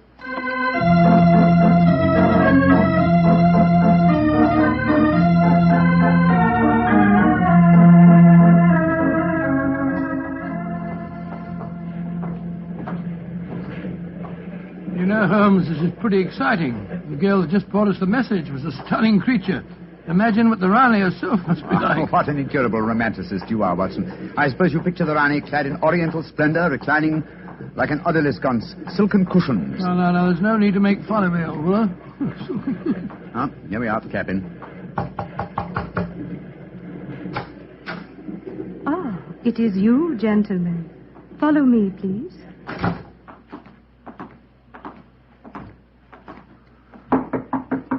Come in. Her Highness, the Rani of Cavarati. All right, Regina, you can off it. Yes, Your Highness. Well, me lads, don't look so startled. Come in and sit down. Your Highness, What's the matter? What's the matter? Don't I fit into your picture of a Rani? What did you expect? A slant-eyed beauty with a veil and big hips? Well, I've got the big hips, all right. Your Highness... never mind, Your Highness. Sit yourselves down and talk free and easy like. I may as well begin by telling you that I know who you both are. Mr. Sherlock Holmes and Dr. Watson. Dear me. I've seen you in the good old days in London, you know. May I ask if our visit is purely a social one, or are you in need of professional advice? Oh, a little of both, Mr. Holmes, a little of both. And we'll start off with being social. Roma. Mem Sahib. Champagne. Botachi, Mem Sahib. If you'll pardon my asking you, madam, but I've never seen you before, have I? Oh, that's a question I'm always having to answer. Yes, you probably have, Dr. Watson. You see, I was in the chorus at Daly's Theatre in London for quite a few years, until the Rajah of Cavarati decided I'd look better on his island than I did in front of the footlights. Your husband, the Rajah, is dead, isn't he? Yes, he was killed playing polo. Champagne, Mem Sahib. Caller. Champagne, Pinasecta. Acha. He doesn't speak English, so I'll get along with telling you my troubles. Mr. Holmes, somebody's trying to kill me. Kill you? Good God. May I ask what reason you have for saying that, madam? You may, Mr. Holmes. Before I left England, I had threatening letters warning me that if I ever went back to Cavarati, I'd never get to the island alive. I got another letter in Port Said that said the same thing. You kept these letters, I trust? No, I didn't. I tore them up. I never did pay attention to letters that weren't signed. Well, that's a great pity, madam. Those letters might have been invaluable. Well, it's too late to think about that now, Dr. Watson. Here's what's on my mind. I land at Cavarati in the morning, and if anyone's up to a bit of no good, tonight's their last chance. You destroyed the threatening letters, madam, thereby indicating that you did not believe in the threats, and yet you now appear to feel that you are in danger. I wonder what made you change your mind. The Ace of Spades. Yes? I don't understand you, madam. In the last 2 days, every time I tell my fortune, I get the Ace of Spades. Now, you know what that means. Death. Oh, come now, madam. If you'll pardon my saying so, that's a very childish superstition. Well, the cards have never lied to me yet. Oh, you can laugh at it if you like, but I know. Well, do you mind if I ask you a few questions? Anything you like, Mr. Holmes. Fire away. How long is it since you were in Cavarati? About 18 months. We were in England when my husband died, and I couldn't face the idea of going back to that island alone. 3 months ago, Verda... Oh, he's the chief minister of Cavarati. Yes, madam. We met him for a moment in the lounge. Verda came over to England to persuade me it was my duty as the Rani to go back. I see. As far as you know, have you any enemies among the passengers on board the ship? Oh, that's an odd one to answer, Mr. Holmes. But I can tell you right here in my suite there's someone who doesn't like me. That girl, Raduna, the one that brought you my message. She was in love with the Rajah herself. I know she hates me, even though she did stay with me in England after my husband died. How about Ferda, your minister? Oh, he's all right. My husband thought the world of him, and he's been wonderful to me. He came from Cavarati recently, you say, to persuade you to return there. That's right, Mr. Holmes. Well, Bruma seems to be all right after drinking that champagne, so it'll be safe for us to have some now. Champagne omlog kedo? Botache, Mem Sahib. Oh, I've been burning with curiosity to know why you gave him a glass of champagne a few minutes ago, and yet we didn't have any. Well, surely that's obvious, Watson. Fulmer is the official poison taster, isn't he, madam? That's right, Mr. Holmes. He tastes everything I eat or drink before I do. And if it doesn't affect him, then I know it's safe. Berta brought him over to England when he came to fetch me. On the island of Cavarati, poisoning's quite an hobby, you know. There were 2 people in the smoking room tonight who seemed to know quite a lot about your island. The ship's doctor, a rather garrulous gentleman by the name of Harris, and Sir Christopher Wyatt, who owns tea plantations on the island. Do you know either of them, madam? I should say I do, both of them. Dr. Harris isn't any good. He was on the island for a bit, but he got into some kind of trouble, and my husband had him thrown out. And how about Sir Christopher Wyatt? Oh, Chris is all right. I saw quite a bit of him in London after my husband's death. As a matter of fact, well, if I weren't going back to Cavarati, I don't think he'd be on the boat at all. He hasn't been there for over 5 years, ever since he had a row with my husband over the wages he paid the native labor. It seemed to me that several people aboard this boat have a personal interest in the island of Cavarati. Interests that might be influenced by your death. Yes, just what I was going to say, madam. I think we should keep an eye on you. Oh, that's just what I was hoping you'd say, Doctor. You see, I'm giving a bit of a supper party tonight. All the people we've been talking about have been invited. And I thought if you two were to be here, perhaps you'd be on the lookout for any funny business. How about it? Well, of course we'll come, won't we, Holmes? I think it might be a good idea, though I would suggest that we retain our incognitos as Mr. Hamish and Mr. Mycroft. Well, whatever you say, Mr. Holmes. And now, let's have that champagne.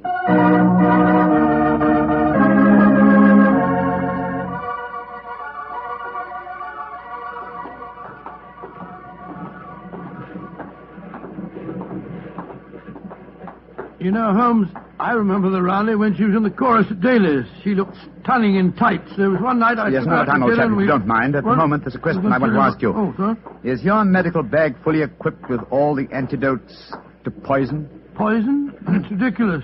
How could the Raleigh be poisoned when she has a poison taster? My dear Watson, you mustn't... What the blazes... Come on, Watson. That cry came from the companionway. There are two figures struggling by the rail there. Good heavens! One of them has pushed the other down the companionway.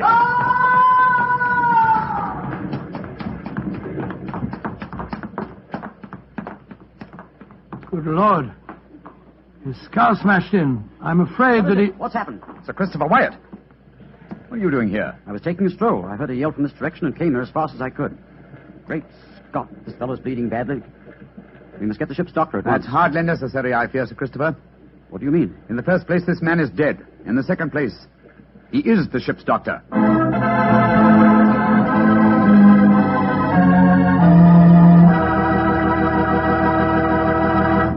We'll hear the rest of Dr. Watson's story in just a second, so I'm just going to ask you to do one thing for me.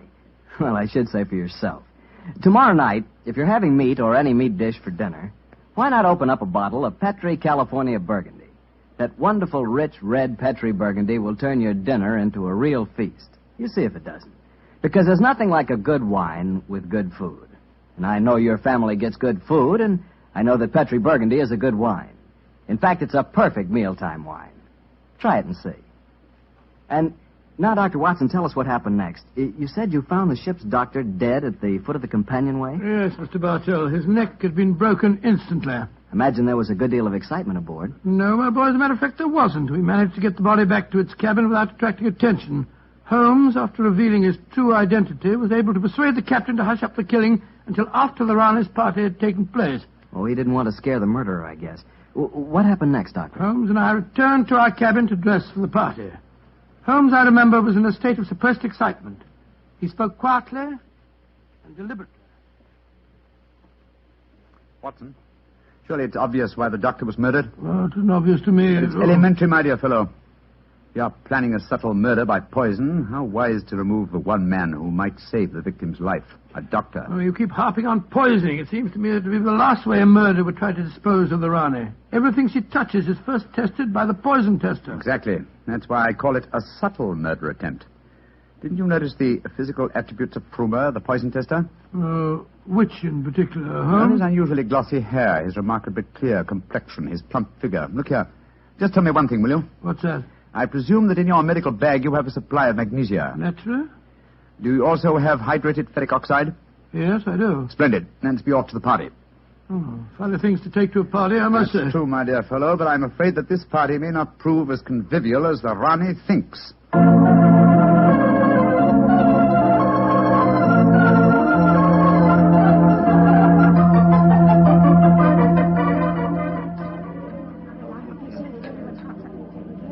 Holmes, it's nearly 1 in the morning.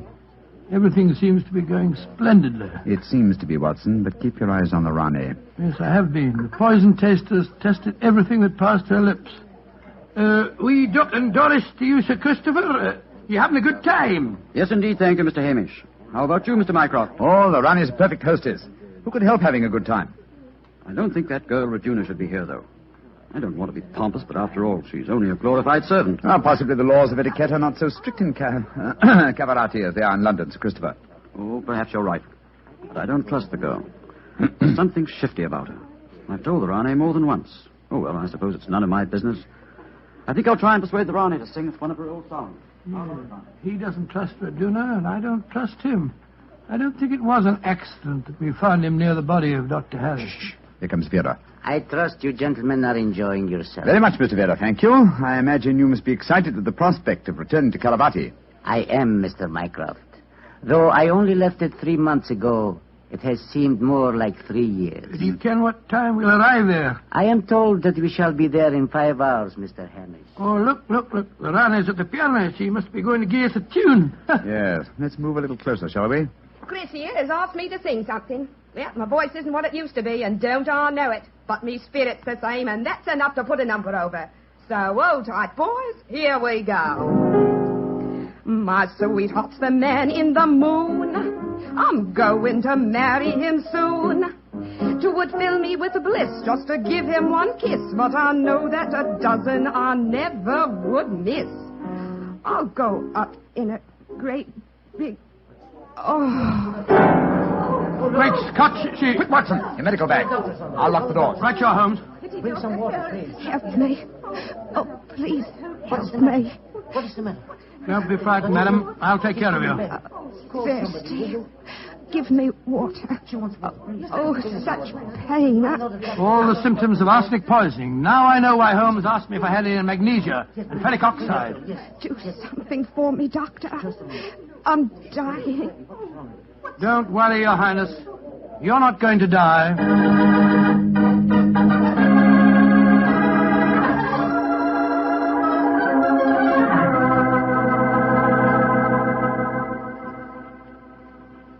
She's going to live, Holmes. Ah, gracious me, I'm tired. It's touch and go there for a while, though. Well done, Watson, old chap. Well done. Now that she's out of danger, why can't we all go back to our cabins? It's nearly dawn, and we've been locked in here since 1 o'clock. We've no right to do this, you know. Possibly not, Sir Christopher, but there's a murderer in this cabin, and I don't intend to let him escape. Mr. Holmes, what happened? How could I have been poisoned when Frumer tasted everything first? Why wasn't he poisoned? For a very simple reason, Your Highness. The murderer has been conditioning Frumer for over a year. What do you mean? He's been feeding him gradually increasing doses of arsenic until he has finally become immune to the poison. Great Scott, I never thought of that. Frumer's glossy hair, his complexion, and stout figure are all typical of a person who consumes arsenic regularly. But who could have done it? Only one person had the opportunity. Well, tell us who that person is. No, not you, Sir Christopher, not you. For you haven't been on the island for years, whereas Frumer returned from Caravati but 3 months ago. Raduna has also been in London with her mistress for the past 18 months, remember? The answer is obvious. You did it, Verda. You brought the taster over when you came to fetch me. You'd prepared him for the year beforehand. Of course I did. No white runner will ever rule over Cavarati. And you murdered Dr. Harris. Equally true. Mr. Holmes, give me the key to the door, please. Oh, no. What? Do not come near me. Please throw it on the floor. Do not hesitate. You see this revolver? I should have no compunction in using it, I assure you. How do you expect to escape, Vera? The key, please. Thank you. You'll never get away with this, Verda, you devil. But I shall. We are now in the harbor of Cavarati. I shall swim ashore and arrange your welcome, my dear Rane. Turn your backs, please. Turn them. Thank you. Goodbye. He's gone. Come on, Watson. After him. You have your revolver, Watson? Yes, but I didn't get a chance to draw it. He had me covered. Well, draw it now, old fellow. Aim for a leg or an arm, and don't hesitate to shoot. There he is, up on the lifeboat. He's climbing up on the rail. Where is he? Where did he go? Out there on the rail above us, madam. He's going to dive. Give me that revolver, Dr. Watson, quick. That's it. Come down off there, Verda. Wolves, peddlers, keep out of my affairs. There he goes. He's dived. Madam, you shot to kill. Of course I did, Mr. Holmes. Remember that we're now in Cavarati waters, and that though I may not look like it at the moment, I am still the Ronnie of Cavarati.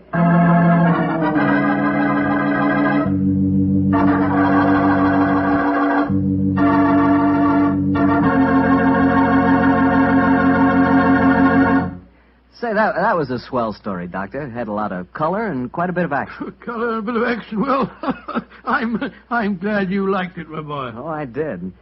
Say, that's not a bad idea. I mean, having someone taste everything before you eat it. Oh, it's a very old idea, very old. Very common, too, years ago.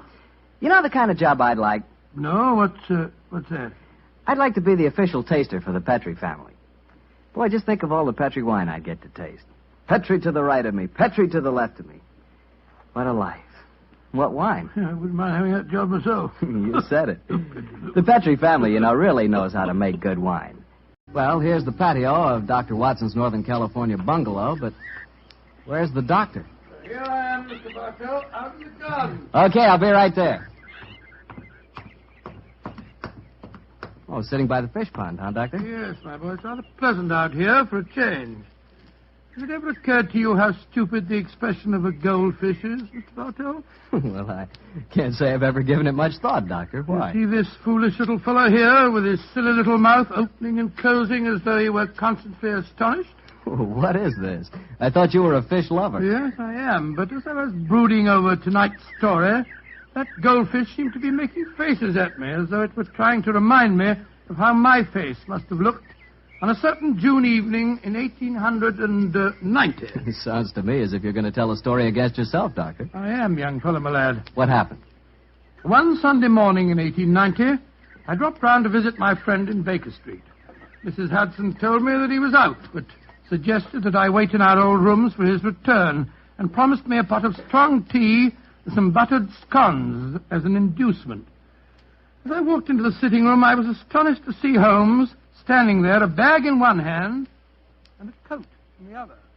My dear chap, how are you? I'm fine, Holmes. I'm surprised to see you, though. Mrs. Hudson told me that you were out. I have been, Watson, on a case. I just returned by my private entrance for some necessary apparatus. Oh, can I come with you? My wife's away, but my practice is quite slack at the moment. Not even my trusty old friend Watson can accompany me on this case. It's a ticklish business. The fate of 2 nations hangs in the balance. I must work alone. Sorry to leave you like this, old fellow. Goodbye. Oh, wait a minute. Mrs. Hudson's making me some tea and some buttered scones. Can't you wait and share them with me? Good old Watson. You're the one fixed point in a changing age. Empires are tottering, and you talk of tea and buttered scones. Oh, I'm sorry I must be off. Goodbye, old fellow. Oh, don't look so sad, old fellow. When the time is ripe, I'll tell you all about the case, and you can write it up in your memoirs. Goodbye, old boy. Buttered scones. I haven't got any appetite for them now.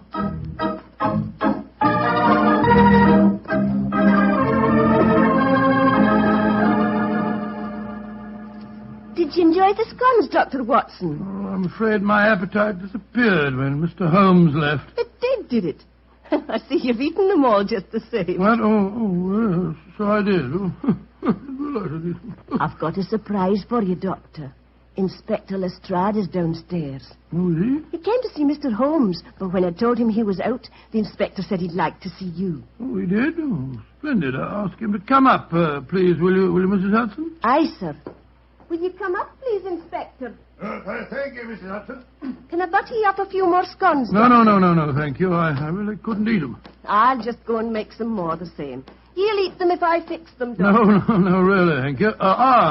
There you are, Lestrade. Hello, Dr. Watson. Here's a pretty kettle of fish and no mistake. Huh? What's the trouble? Well, I want Mr. Holmes' help on a most important case. Where's he gone? Well, he's out on a very, secret matter. You know where he is, Doctor? Well, naturally I know where he is, Lestrade. My old friend never keeps me in the dark, but I'm not at liberty to tell you. Perhaps I could help you a bit. After all, I'm not exactly unfamiliar with my friend's methods. That's true, but just the same... Oh, well, Doctor, 2 heads are always better than one, even if one is a sheep's head, as my old mother used to say. Are you suggesting that I'm a sheep's head? Oh, I'm not suggesting anything, Doctor. I'm just telling you what my old mother used to say. I'm really not very interested in what your old mother used to say. Right. And now, Lestrade, your problem, please. Well, it's simple enough, Doctor. A German diplomat, Graf Otto von Eldenstein is his name, is in England on a very secret mission. Graf Otto von Heldenstein? Huh. Yes, I've heard of him. Pray continue. Well, this von Eldenstein, staying at the Manor House at Hampton Wick, not far out of London. This morning, somebody slipped past his guards and threw a bomb into his study. His secretary was killed, and he would have been too, if it hadn't been that he'd left the room a few minutes earlier. Well, these second-hand investigations are very little use, Lestrade. We must both go down to the manor house at Hampton Wick and examine the situation on the spot. All right. Get out the timetable and look up the next train, will you? Yeah. And while you're doing that, I'll go and tell Mrs. Hudson where I'm going. All right, you are, Doctor.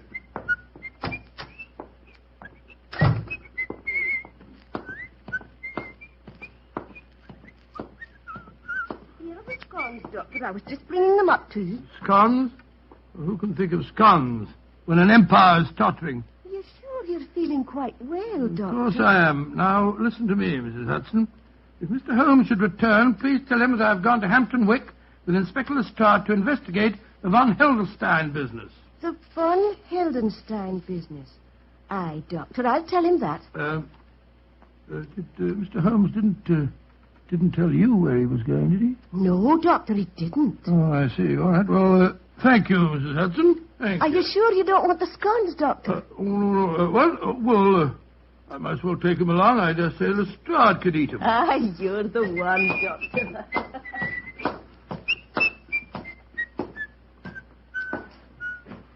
Yes, I suppose this is rather exciting.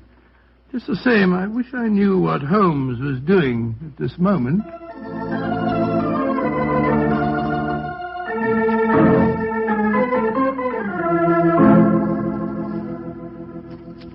You are Herr Sherlock Holmes? Yes, I presume Graf Otto von Heldenstein is expecting me? Ja, Herr Holmes.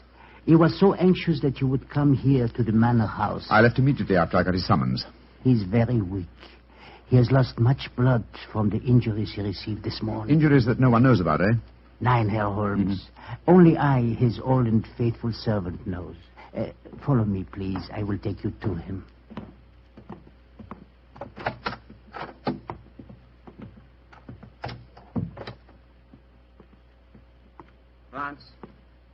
Franz, is that you, Franz? Ja, Herr Graf. And with me is Herr Sherlock Holmes. Oh. Thank heaven you are here, Holmes. I hope I can be of service to you, sir. You can. You can be of great service. Sit close to my bed, Holmes. I have not much strength to speak. I'm listening, Herr Graf.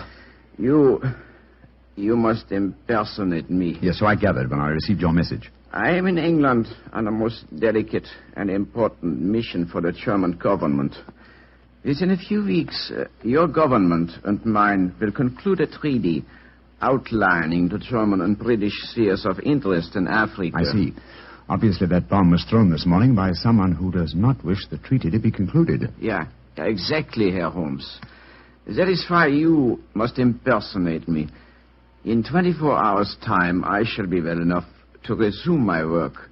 In the meanwhile, you can keep the secret of my injuries and also have the opportunity of finding the assassin. I'm quite prepared to undertake the impersonation, sir, but how can I possibly hope to deceive the members of your personal staff? With the exception of Franz here and poor Fräulein Ullmeyer, who was killed in the explosion that injured me, my staff is new.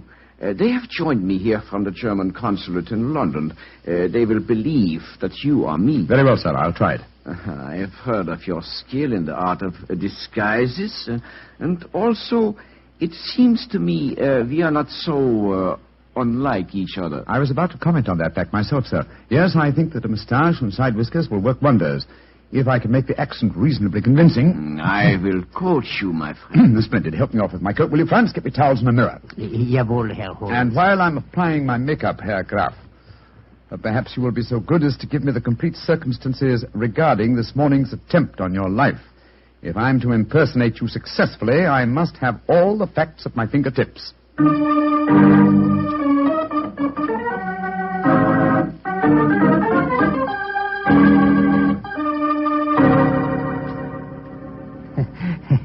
Wunderbar. It is amazing, Herr Holmes.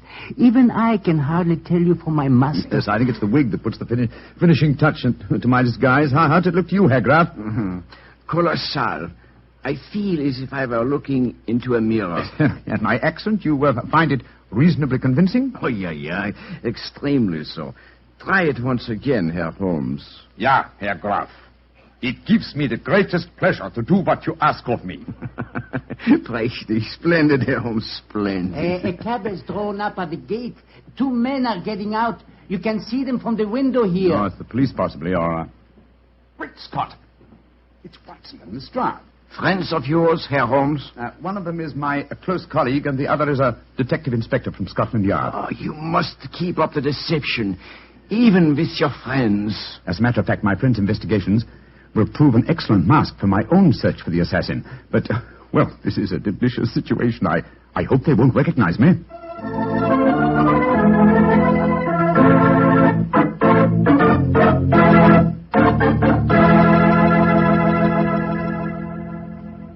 I am Graf Otto von Heldenstein, gentlemen. You wish to see me? How do you do, sir? My name is Watson, Dr. Watson, and this is Inspector Lestrade of Scotland Yard. How do you do, sir? Inspector.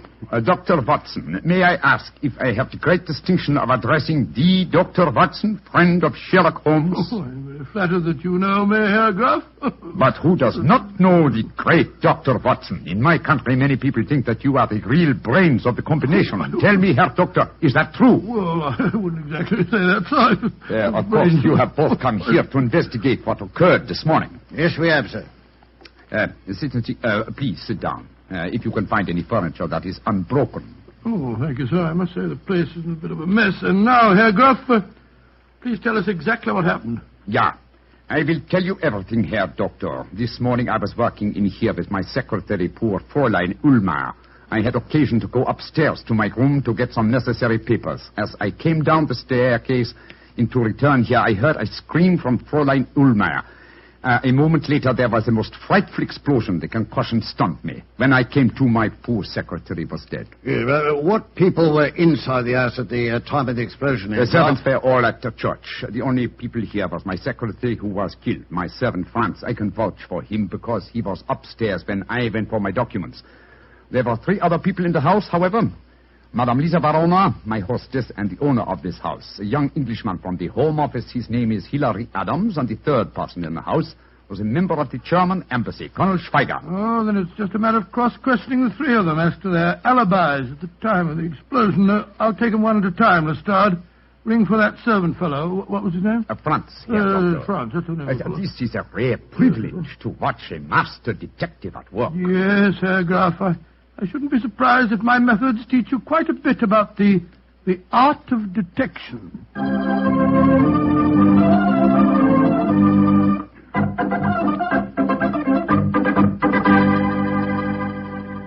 Herr Dr. Watson, this is Colonel Schweiger of the German embassy. Where were you, Colonel Schweiger, when the explosion occurred this morning? I was discussing the military tactics of Clausewitz with one of the guards near the front gates. Yeah, well, what was the name of the guard, sir? Carter. Mr. Arthur Carter. Yeah, I'll check on that. Thank you, Colonel Schweiger. Please ask Madame Lisa Verona to come in with her. Questions, nothing but questions. Leave me alone. I'm sorry, madam. All I want to know is, where were you when the explosion occurred this morning? Where was I? In my boudoir, listening to that stupid babblings of the young Englishman, Hilary Adams. Herr Graf, when I offered you my house, I did not know that I would have to put up with the love-making of your staff. Everywhere he followed. No. Please don't get so excited, Madame Verona. Questions. Stupid young English puppies making calf eyes at me. My beautiful house blown to pieces, and all you do is... Mr. Adams, where were you when the explosion occurred? In Madame Verona's suite. You swear to that? Of course I do. You may ask her. I've already done so, sir. Thank you, Mr. Adams. Thank you. That's all. You may go.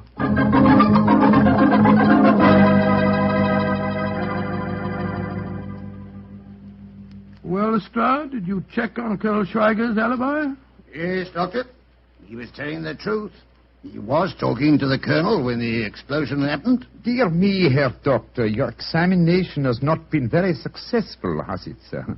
Everyone has an alibi. Yes, but the alibis of Madame Verona and the young Englishman, Hilary Adams, depend on each other's words. They might be lying. When you've been dealing with criminals as long as I have, Herr Graf, you learn to look far deeper than the obvious. Yes, Lestrade and I shall return to London now and make some inquiries. You will hear from me, sir, before the day is over.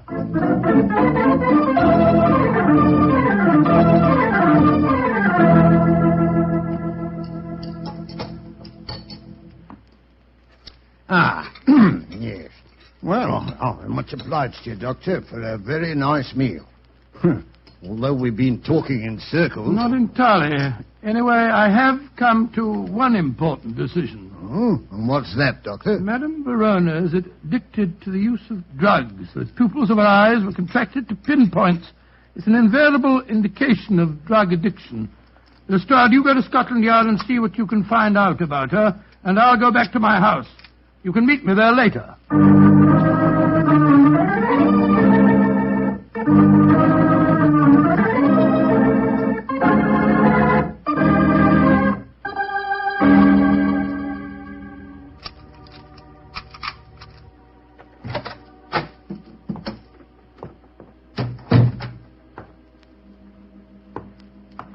I wish Mary wasn't away. It's the cook's night out, confound it. I can't see a thing. I'll strike a match. That's better. Hello? Who's that in the drawing room? Who is it? Watson! I thought you'd never come. Holmes, where on earth do you spring from? Never mind that, old chap. I've come to warn you. Keep out of the von Heldenstein business if you value your life. Well, how did you know that I was working on the case? I haven't time to tell you now, but I implore you. Keep out of it. There are dangerous forces at work. Forces that would snuff out your life without a thought. Please believe me, old chap. And do as I... Quick, Watson! Under the dining room! What's the matter?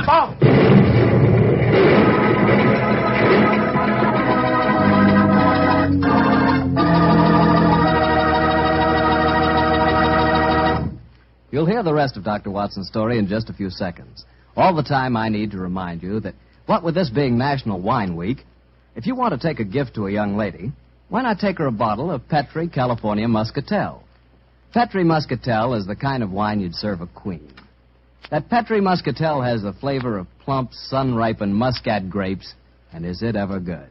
You couldn't ask for a more delicious after-dinner wine, or a more delicious wine to serve when company comes. Remember, it's Muscatel, but the important thing is, it's Petri. Petri Muscatel.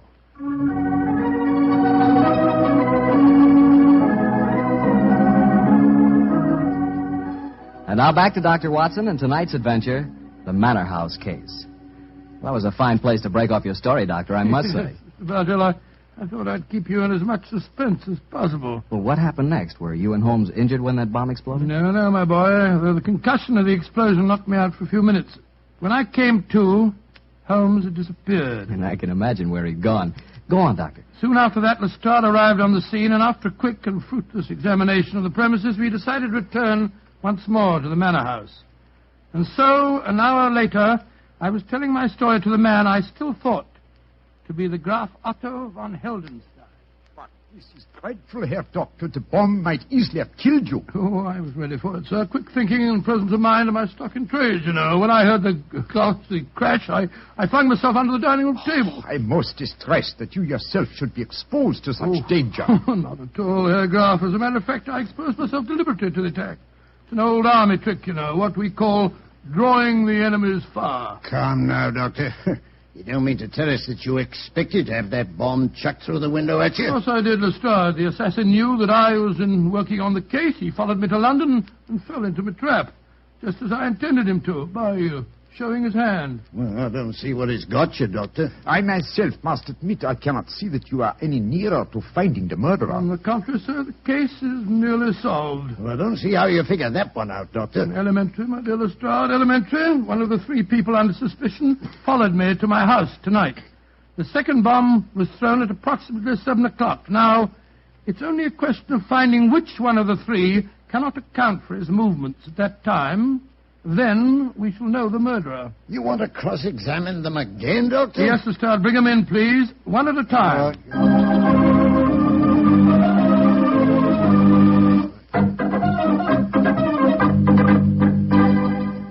Colonel Schweiger, where were you at 7 o'clock tonight? Discussing the military tactics of Clausewitz with Mr. Carter of the Home Office Guards. Great Scott, that's what you were doing at 11 o'clock this morning, too.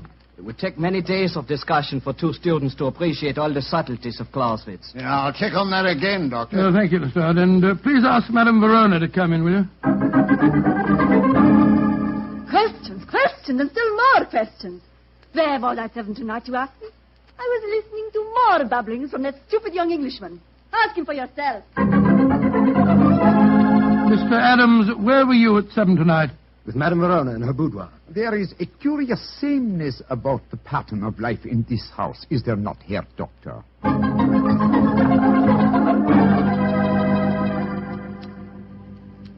Well, I checked on Colonel Schweiger's statement. It was true. He was talking to Carter at 7 o'clock, all right. Well, could the other two account for themselves, Doctor? Oh, once again, they alibied for each other, but this time I begin to doubt them. Oh, why do you say that, Herr Doctor? Oh, I would accept Madame Verona's alibi for young Adams. Obviously, she loathes the boy and wouldn't perjure herself for him. On the other hand, he worships her, and I'm certain that he wouldn't have any scruples about lying to provide an alibi for her. Well, you got a point there, Doctor. Yes, I regard her with great suspicion. Yeah, come in. Yes, Mr. Adams? Dr. Watson, I've been worrying about Madame Verona. I was afraid you wouldn't believe my alibi for her. Indeed? I have another, an unbiased witness who can testify that Madame Verona was in this house at 7 tonight. Come in, Franz. Jawohl, gnädiger Herr. Franz, did you see Madame Verona at 7 tonight? Ja. I take up 2 glasses of sherry to her. It was a few minutes before 7. Thank you, Franz. Thank you, Mr. Adams. I appreciate your concern. You may go. Seems to me we're still travelling in circles, Doctor. On the contrary, my dear Lestrade, the case is solved. Indeed. You astonish me, Herr Doctor. Who is the guilty party? You'll know in a minute, sir. Lestrade, bring the 3 suspects in here, please. Right, sir. When they are assembled, I will give you the solution to the mystery.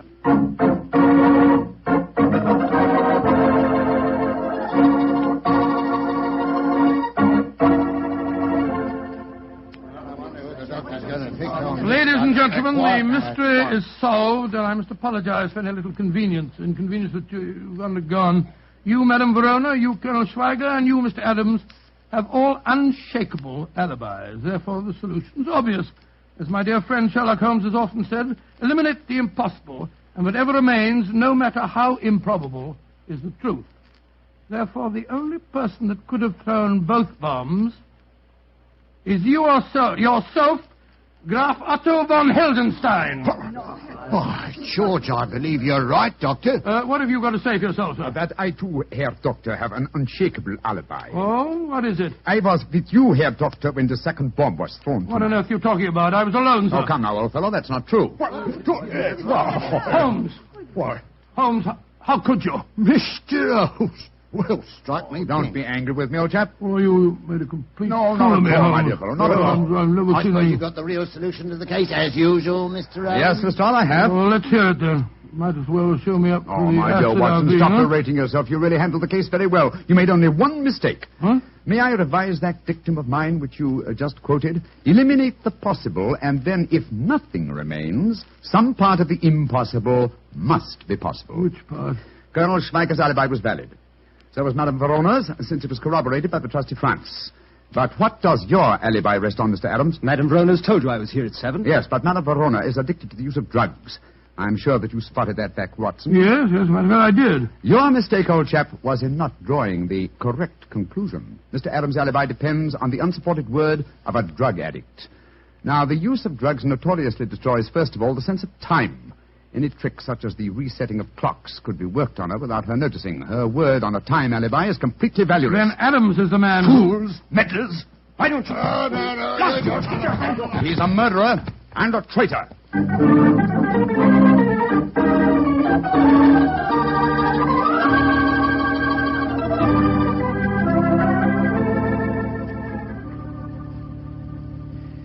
Well, now that we're back in Baker Street, Watson, I may as well tell you that I had my suspicions of Adams from the first. Well, you did? Why? Well, my brother Mycroft told me that he was suspected of being a traitor at heart.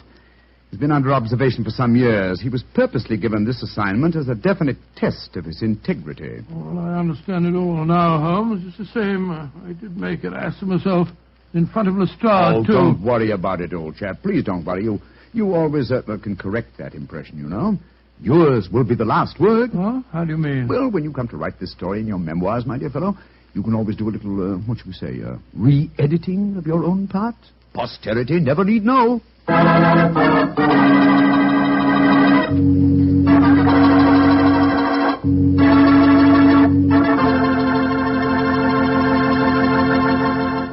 Doctor, that was really a swell story. Oh, I'm glad you liked it. Sort of made me out of a bit of a fool, though. Oh, nothing of the kind, Doctor. I agree with Holmes. You did a splendid job. Oh, you really think I did? After all, you did line up his suspects for him, didn't you? Well, come to think of it, yes, of course I did. And you did make the point that Madame Verona was a drug addict. Yes, by Jove, so I did. And you did say that Mr. Adams' alibi could be a lie. By Jove, you're right. I did solve that case for Holmes after all. Mr. Bartell, did anyone ever tell you that you're really a very smart young man?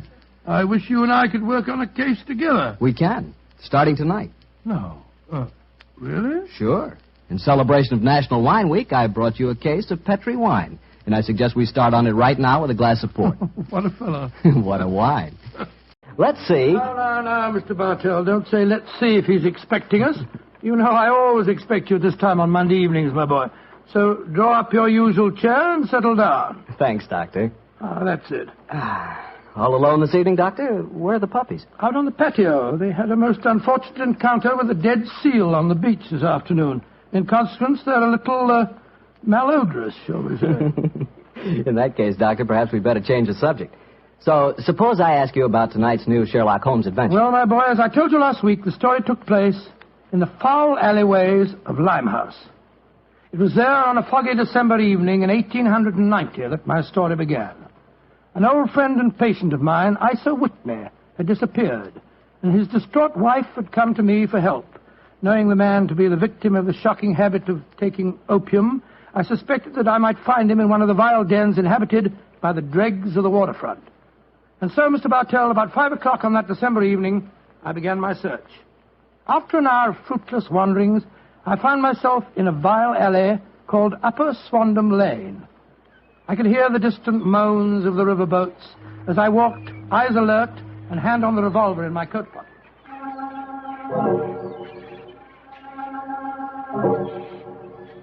Suddenly, I saw a steep flight of steps leading down to a black gap, like the mouth of a cave. I walked down them.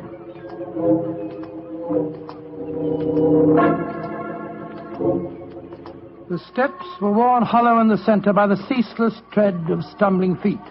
I reached the bottom. A door faced me, and above it, a flickering oil lamp winked warnings at me. I found the latch and lifted it. The door squeaked open protestingly. And I entered.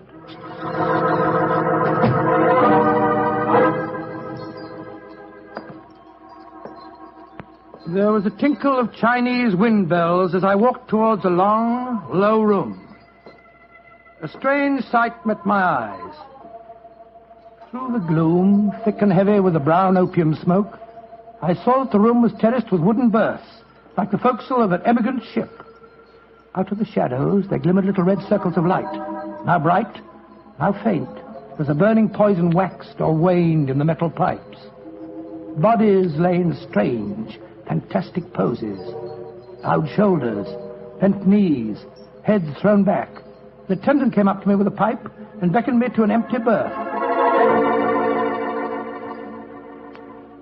I haven't come here to smoke your filthy drug. I'm looking for a friend, Mr. Isa Whitney. No, Mr. Whitney here. Well, I'm going to search the place. You must not disturb the priest. I'm carrying a revolver, so you'd better not argue with me, my good man. Out of the way. I searched that filthy den, but found no trace of my missing friend. As I was leaving in despair, a long, shaking hand reached out and plucked at my sleeve. I turned, and there, sprawled in a berth, was the wreckage of a man. His gaunt face yellow and twitching, his clothes filthy and ragged, and the pupil of his eyes like pinpoints. He spoke to me in a thin, quavering voice. For heaven's sake, get me out of here. Now, look here, my man. Don't say you won't help me, Governor. Ain't you got naught? Please help me, Governor. Take me out of here. Strike me pink, I'm going balmy, I tell you. Oh, what must you expect if you indulge in this filthy habit? Take me out of here, Governor. I'll go straight this time. Cross me out, I will. Oh, very well. Come along with me. I suppose it's my duty to help you. God bless you, Governor. Here, now, give me your arm. You cannot take him away. He owe me money. That's a bleeding lie. I paid him when I come in, I did. He cannot go with you, mister. You remember what I said about my revolver, you blackguard? If I have any more trouble with you, I'll fetch the police. Come along. He owe me money. He owe me money. Infernal scoundrel, owe me money. Tell him all proper, Governor. That off you didn't.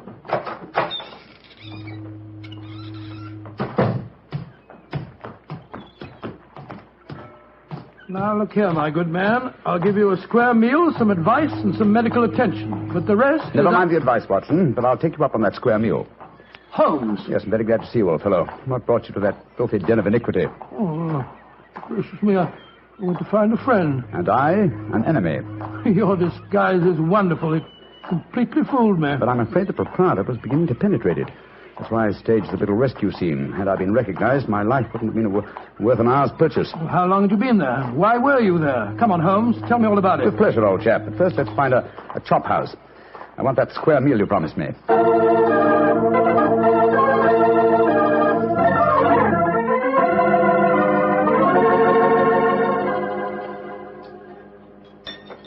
An excellent meal, Watson. Yes, you're surprisingly good for such a shoddy-looking place. Well, Holmes, now perhaps you'll tell me what you were doing in that opium den. I've already told you my story. I'm shadowing a most unusual criminal. A man who haunts the opium dens. And yet I know that he himself is not an addict. Oh, I don't see anything very criminal about that. He might be looking for a thrill, or perhaps he's one of those writer fellows or something. But this man pretends to be an addict. I've watched him closely. He fakes his smoking, and grease paint has enabled him to simulate the characteristic pallor of a drug victim. He even affects the typical mannerism of nose-scratching, but it's his eyes that give him away. The pupils are wide open, I suppose. Exactly, old fellow. Whereas, if he were really addicted to the drug, they would, as you know, be contracted. I myself always treat my eyes with a special kind of drop on the occasion when, I have to enter these dens. Well, why does a man haunt an opium den in order not to smoke? That, my dear Watson, is the problem that I intend to solve. Well, perhaps the fellow's a policeman or a private detective like yourself, Holmes. I've already checked on those possibilities. No, Watson, I believe there is only one answer. I believe the man is planning a murder. A murder? It's a tempting setting for a murder. Your victim is an addict, drugged and helpless. Your witnesses are in an equal state of befuddlement. The proprietor is anxious to cover up the crime because of the police. Yes, Holmes. Now, the question is, who is the intended victim? That, my dear Watson, is why I've been shadowing this man. Unfortunately, he was not present in the den we just left, but I intend to continue my search. Holmes, can I help you? My wife's away, you know. You know, it's a long time since we were on a case together. I should be delighted, my dear chap. I've missed you sadly during the past few months. And are you, Holmes? What's the next move? Back to Baker Street, old fellow. My disguise is wearing thin, and I must contrive a new one.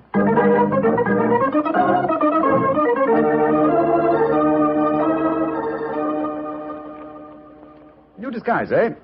Well, which one shall it be, Watson? Well, how about the old flour cellar? I love that one. Well, it's pretty fresh, Barney. Oh, no, my dear fellow, no. Hardly appropriate for an opium den. In any case, the clothes are so wretchedly uncomfortable. Well, how about the music hall singer? Oh, that chap, yes. Oh, I don't want to be beside the seaside. Oh, I don't want to be beside the sea. I don't want to stroll along the prom, where the brass band plays tiddly-um. Oh, confound it. Who can that be? You weren't expecting anyone, were you? No. Well, this is just like the old days. The doorbell ringing, Mrs. Hudson toddling off and bringing up some poor devil in trouble and... You say that rather wistfully, old fellow. Don't tell me that you repent of marriage. No, of course not, Holmes. Mary's a perfect darling, and I couldn't be happier. Just the same. It's rather fun to be back here again. Come in. Yes, Mrs. Hudson? It's a gentleman, sir. He gave me this card. Says he's very anxious to see you. Wayne J. Leyton, President, Leyton Corporation, Chicago, United States. Ask him to come up, will you, Mrs. Hudson? Aye, sir. Well, it's quite the cold times to see you back here, Dr. Watson. That's just what I was saying myself, Mrs. Hudson. Mr. Leyton has scribbled a message on the back of this card. If £1,000 for a week's work interests you, you'll see me. £1,000? Big fish, Watson. Very big fish. This way, sir. Thank you. Oh. How do you do, Mr. Leyton? I guess you're Sherlock Holmes. You guessed correctly, sir. Excuse me. Oh, Mrs. Hudson, just a moment, Mrs. Hudson. Aye, Mr. Holmes. Sit down, won't you, Leyton? My name's Watson, Dr. Watson. I'm Sherlock Holmes' colleague. Yes, I've heard about you, too. Like a cigar, Doctor? It's a good one. Set me back 3 shillings. Oh, 3 shillings? Oh, thank you. That's very nice. Just put one. Oh, no, I see you introduced yourself. Splendid. And now, Mr. Leyton, may I ask what brings you here? I'll talk fast and to the point. I'm a businessman. I like to do things in a business way. I have a chance to control the guano deposits of the Republic of San Pedro. Their minister will be in London tomorrow, and if it weren't for one thing, I know that I could swing the deal and get the concession. And what is that one thing, Mr. Leyton? The deal is secret, see? I thought no one knew about it, but when I got here, I found out that my biggest business rival has gotten wind of what's going on. He's an Englishman. I've never met him, but he's right here in London. Now, I'm not going to tell you his name. Not until you give me your word that you'll work for me. Just what you wish me to do, Mr. Leyton. Get this rival of mine and keep him out of circulation for a week. I don't care how you do it, and I won't ask. In a week's time, I'll give you the other half of this £500 I brought with me. Oh, good Scott, what kind of Watson, detective give Mr. Leyton his hat and gloves. That's it. Thanks, old fellow. Goodbye, sir. What are you doing, throwing me out? I can't think where you gathered the impression that I indulged in kidnapping. Once again, goodbye, sir. And here, sir, you can take back your cigar. Well, if you don't want some easy money, I'll soon find someone else that does. This is the last you'll see of me, Mr. Holmes. Life is full of little consolations. Some people seem to think that money can... Watson, the game's afoot. Mr. Leyton is the man I've been seeking. The man who pretends to be an opium smoker. Why in blazes you let him get away? Here, I'll go after him. No. Don't worry. I've already arranged for that. Oh, how? When I left the room just now to talk to Mrs. Hudson, I was intending to tell her to summon some of my band of street urchins. You know, the Baker Street irregulars. When she informed me that half a dozen of them were in the kitchen at this very moment, partaking of one of her incomparable steak and kidney pies. The rest should be obvious. You left instructions for one of them to shadow Mr. Leyton when he left here. Elementary, my dear Watson. Oh, don't tell me that Leyton back again. No, I think not. I should say that at the moment he's just about to walk out of the front door. No, I think we shall have another visitor. And judging by the commotion, the incoming and the outgoing visitors know each other and are not on the best of terms. Well, sounds to me as if they're having a fight. Here comes Mrs. Hudson to tell us about it. Come in. Oh, Mr. Holmes, you've got another visitor. So I gathered. Mrs. Hudson, you gave my instructions to one of the boys? I did that, sir. Young Wiggins was going to follow the gentleman. Mrs. Hudson, what was all that commotion about downstairs just now? Oh, it was the two gentlemen shouting at each other. Him that was leaving and the one that was waiting on the doorstep. And who is our new visitor, Mrs. Hudson? Here's his card, sir. Oh, thank you. Linton Chumley, 9 Belgrave Square. Well, ask him to come up, will you, Mrs. Hudson? Very well, Mr. Holmes. Oh, one thing more. Yes, sir. Please instruct another of the Baker Street irregulars to follow this Linton Chumley when he leaves here and report to me. All right, sir. You're taking no chances, Holmes, eh? You're having this fellow shadowed, too. Leyton is a potential murderer. Of that I'm convinced. This Mr. Chumley might possibly be his intended victim. While we're talking to him, Watson, old fellow, I want you to be sure to look at the condition of his eyes. I certainly will. Come in.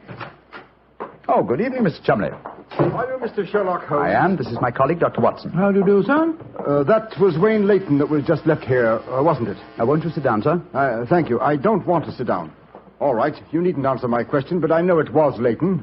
I've never met him, but I've seen his picture in the newspapers. Oh, very well, then, sir. It was Wayne Leyton. I know why he came to you. He's trying to have me put out of the way while he closes that deal on the San Pedro and Guana concession. Now, look here, Holmes. You've got to be on my side. Whatever fee he offered you to dispose of me, I'll double it if you'll take care of him for a few days. Oh, dear me, this is becoming monotonous. Watson? The hat and gloves? Thank you, old chap. That's right. Good night, Mr. Chumley. Look here, Holmes. I'll treble his fee. I'll quadruple it. My dear Mr. Chumley, I have accepted no fee from Mr. Leyton. I don't propose to accept one from you. Your hat and gloves, sir? That man is out to kill me, Holmes. Well, if you won't help me, I'll go to the police. That's an excellent idea, Mr. Chumley. Again, good night. Did you notice his eyes, Watson? Yes, the pupils were contracted. He's obviously an opium addict. And also a potential corpse. What do we do now? Wait for the irregulars to report? No, you'll return home for your medical bag. I have a feeling that you'll need it before the night is out. Then come back here. If I've gone before you return, I'll send one of the irregulars to bring you to wherever I may be. Wait until you receive a message from me. On your way, old chap. There's work ahead of us.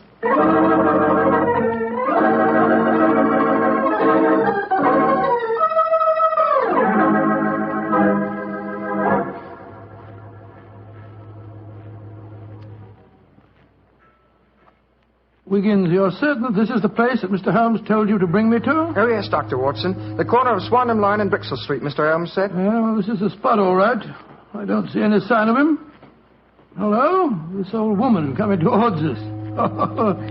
So that's the disguise he chose. Oh, spare me a few coppers, will you, mister? My feet hurt something awful, and I ain't had a bite of food all day. No, you don't, Holmes. You can't fool me this time. As a matter of fact, your makeup isn't very convincing. You hardly look like a woman, and nobody's nose could be quite as red as that. Don't look like a woman, don't I? Your nose is too red, is it? I'll take that. No, steady, look Might here. seem funny, but poor old woman has frightened me. I'm sorry, madam. I didn't mean to insult you. Well, matey, she gave you a bit of what for, all right, didn't she? Boxed your ears. No mistake about it. You mind your own business. And anyhow, why aren't you aboard your ship at this time of night? Because I'm not a sailor, Watson. It's Mr. Holmes. Great heavens, Holmes. I wish you wouldn't confuse me like this. I'd never recognized you. My dear Watson, when you're able to recognize me, it will indeed be the beginning of the end. When your eagle eye penetrates my disguise, I shall realize that my retirement is imminent. But enough of this.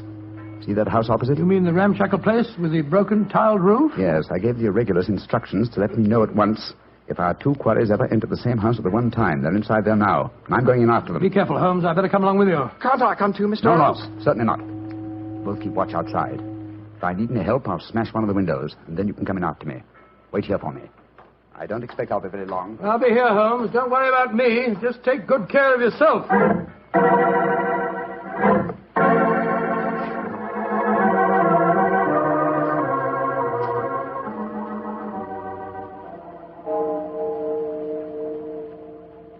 It's 1 o'clock, Doctor. Yes, I know, Wiggins.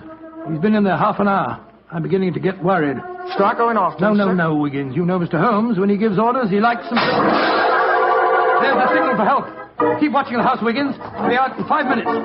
Go for the police. Right you are, sir. All right, Holmes, all right. I'm coming.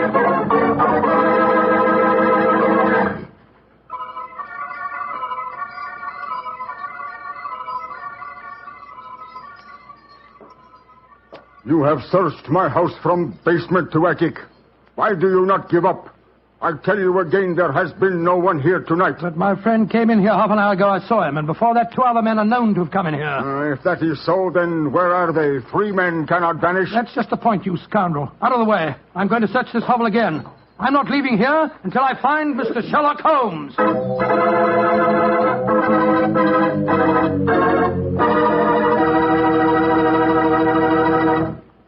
You'll hear the rest of Dr. Watson's story in just a second. And if you don't mind, I'll take that second to say just one word to the ladies. And that word is muscatel. Petri California Muscatel. I want you women to know about it because Petri Muscatel is one wine that practically every woman likes. Maybe because it's such a beautiful color, like pale gold. But I guess really because Petri Muscatel brings you the wonderful flavor of luscious, sun-ripened Muscat grapes. And that's a flavor. Try Petri Muscatel after dinner, or any time as a change from Petri Port. Remember, if it's a Petri wine, you know it's a good wine.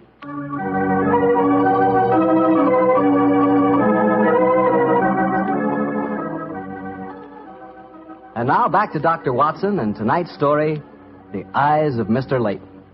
Well, what happened next, Doctor? When you searched the house for the second time, did you find any trace of Sherlock Holmes or the 2 rival businessmen? No, Mr. Bartell, I'm afraid I didn't. What did you do? I told Wiggins to report the matter to the nearest police station and then rattle back to Baker Street in a hansom cab as fast as I could. When I arrived at the old familiar doorstep, I wrenched at the bell in a frenzy of anxiety. Finally, the door opened, and there stood Mrs. Hudson. Dr. Watson, what is it, sir? Why, you're as white as a ghost. Mr. Holmes, is he here? Aye, sir, came in half an hour ago. He was dressed as a sailor and was half carrying some drunken friend of his. Oh, thank heavens he's safe. I'll go up. All right, sir.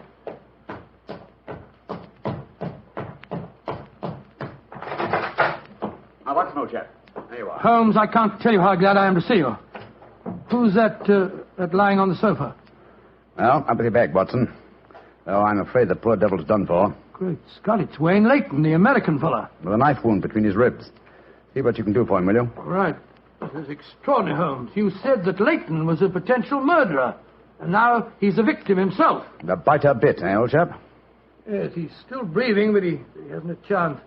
I'll try him with an injection of strychnine. Holmes, how did you get his body out of the house? I searched the place from top to bottom. I found no trace of any of you. When I went in, I found the stabbing had already taken place. The proprietor then bribed me, or rather the broken-down sailor he took me for, to smuggle the body out through the secret stairway leading to the wards at the back of the house. Oh, there's no trace of Chumley there? No, he must have left before me by the same exit. Oh, then you smashed the window and bolted. Yes, I knew that I could count on you to hold the fort while I was getting the body away. Try to say something, Watson. Yes, the injection's beginning to take effect. Yes, Mr. Leyton? What are you trying to say? Tell us, who stabbed you, sir? Lips are moving.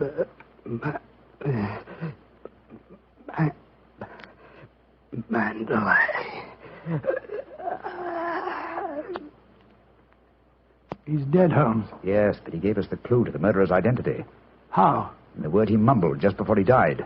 Sounded to me as if he said Mandalay. Precisely, old fellow. Never did a corpse give us a clearer instruction as to our next and final move. And that is? Back to Limehouse, Watson. Back to Limehouse.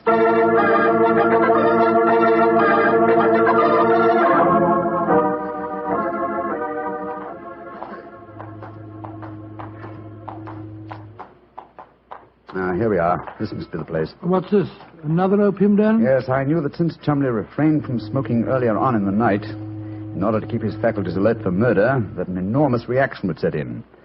He'd have to find a den at once, and beyond question a different one from that in which the murder was committed. But how do you know that he's inside here? Well, just before you returned to Baker Street tonight, I had a message from one of my irregulars. He tracked him here after he escaped from the scene of the stabbing. That was a couple of hours ago. He might have slipped away again. No, Watson, tonight he came to drown his senses with a wretched drug. He'll be here. Come on.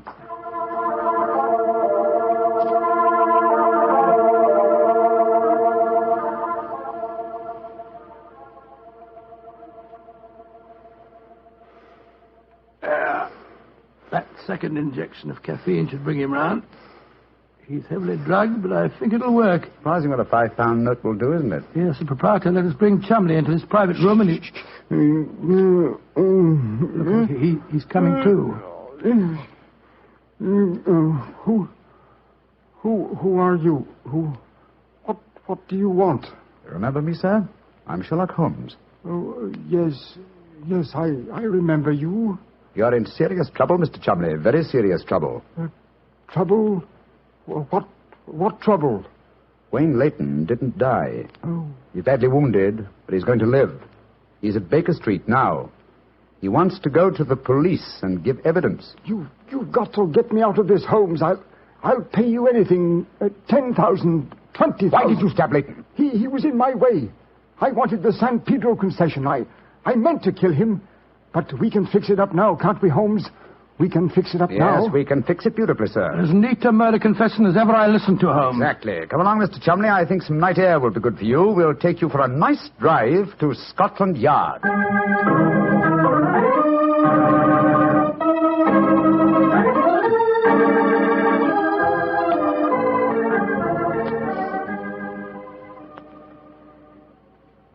I brought you some kippers, gentlemen. You've both been up all night, and I'm sure you can do it. It's very thoughtful of you, Mrs. Hudson. Yes, indeed it is.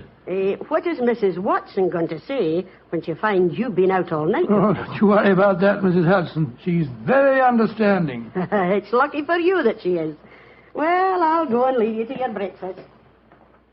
Holmes. Yes, dear fellow? There's only one thing that puzzles me about this case. Oh, what's that? When Leyton was dying, he muttered the word Mandalay.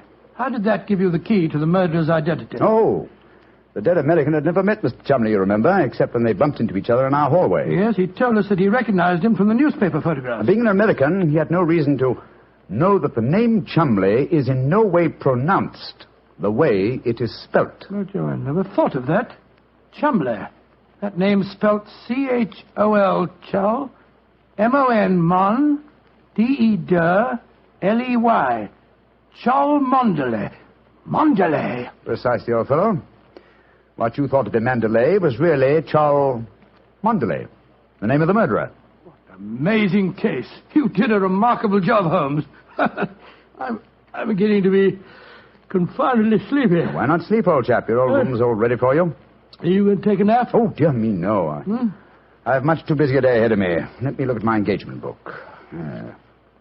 Baxter Square murder. I put the police on the track. The Duchess of Ferrers. I've got her material. The princess who was about to run away from home. Good gracious me, let her run. The Pope's cameos. Ah, yes. His Holiness must not be kept waiting. Can I help you again, Holmes? Mary doesn't return until tomorrow. Well, I thought you were sleepy, old fellow. Sleepy rubbish. I never felt more wide awake in my life.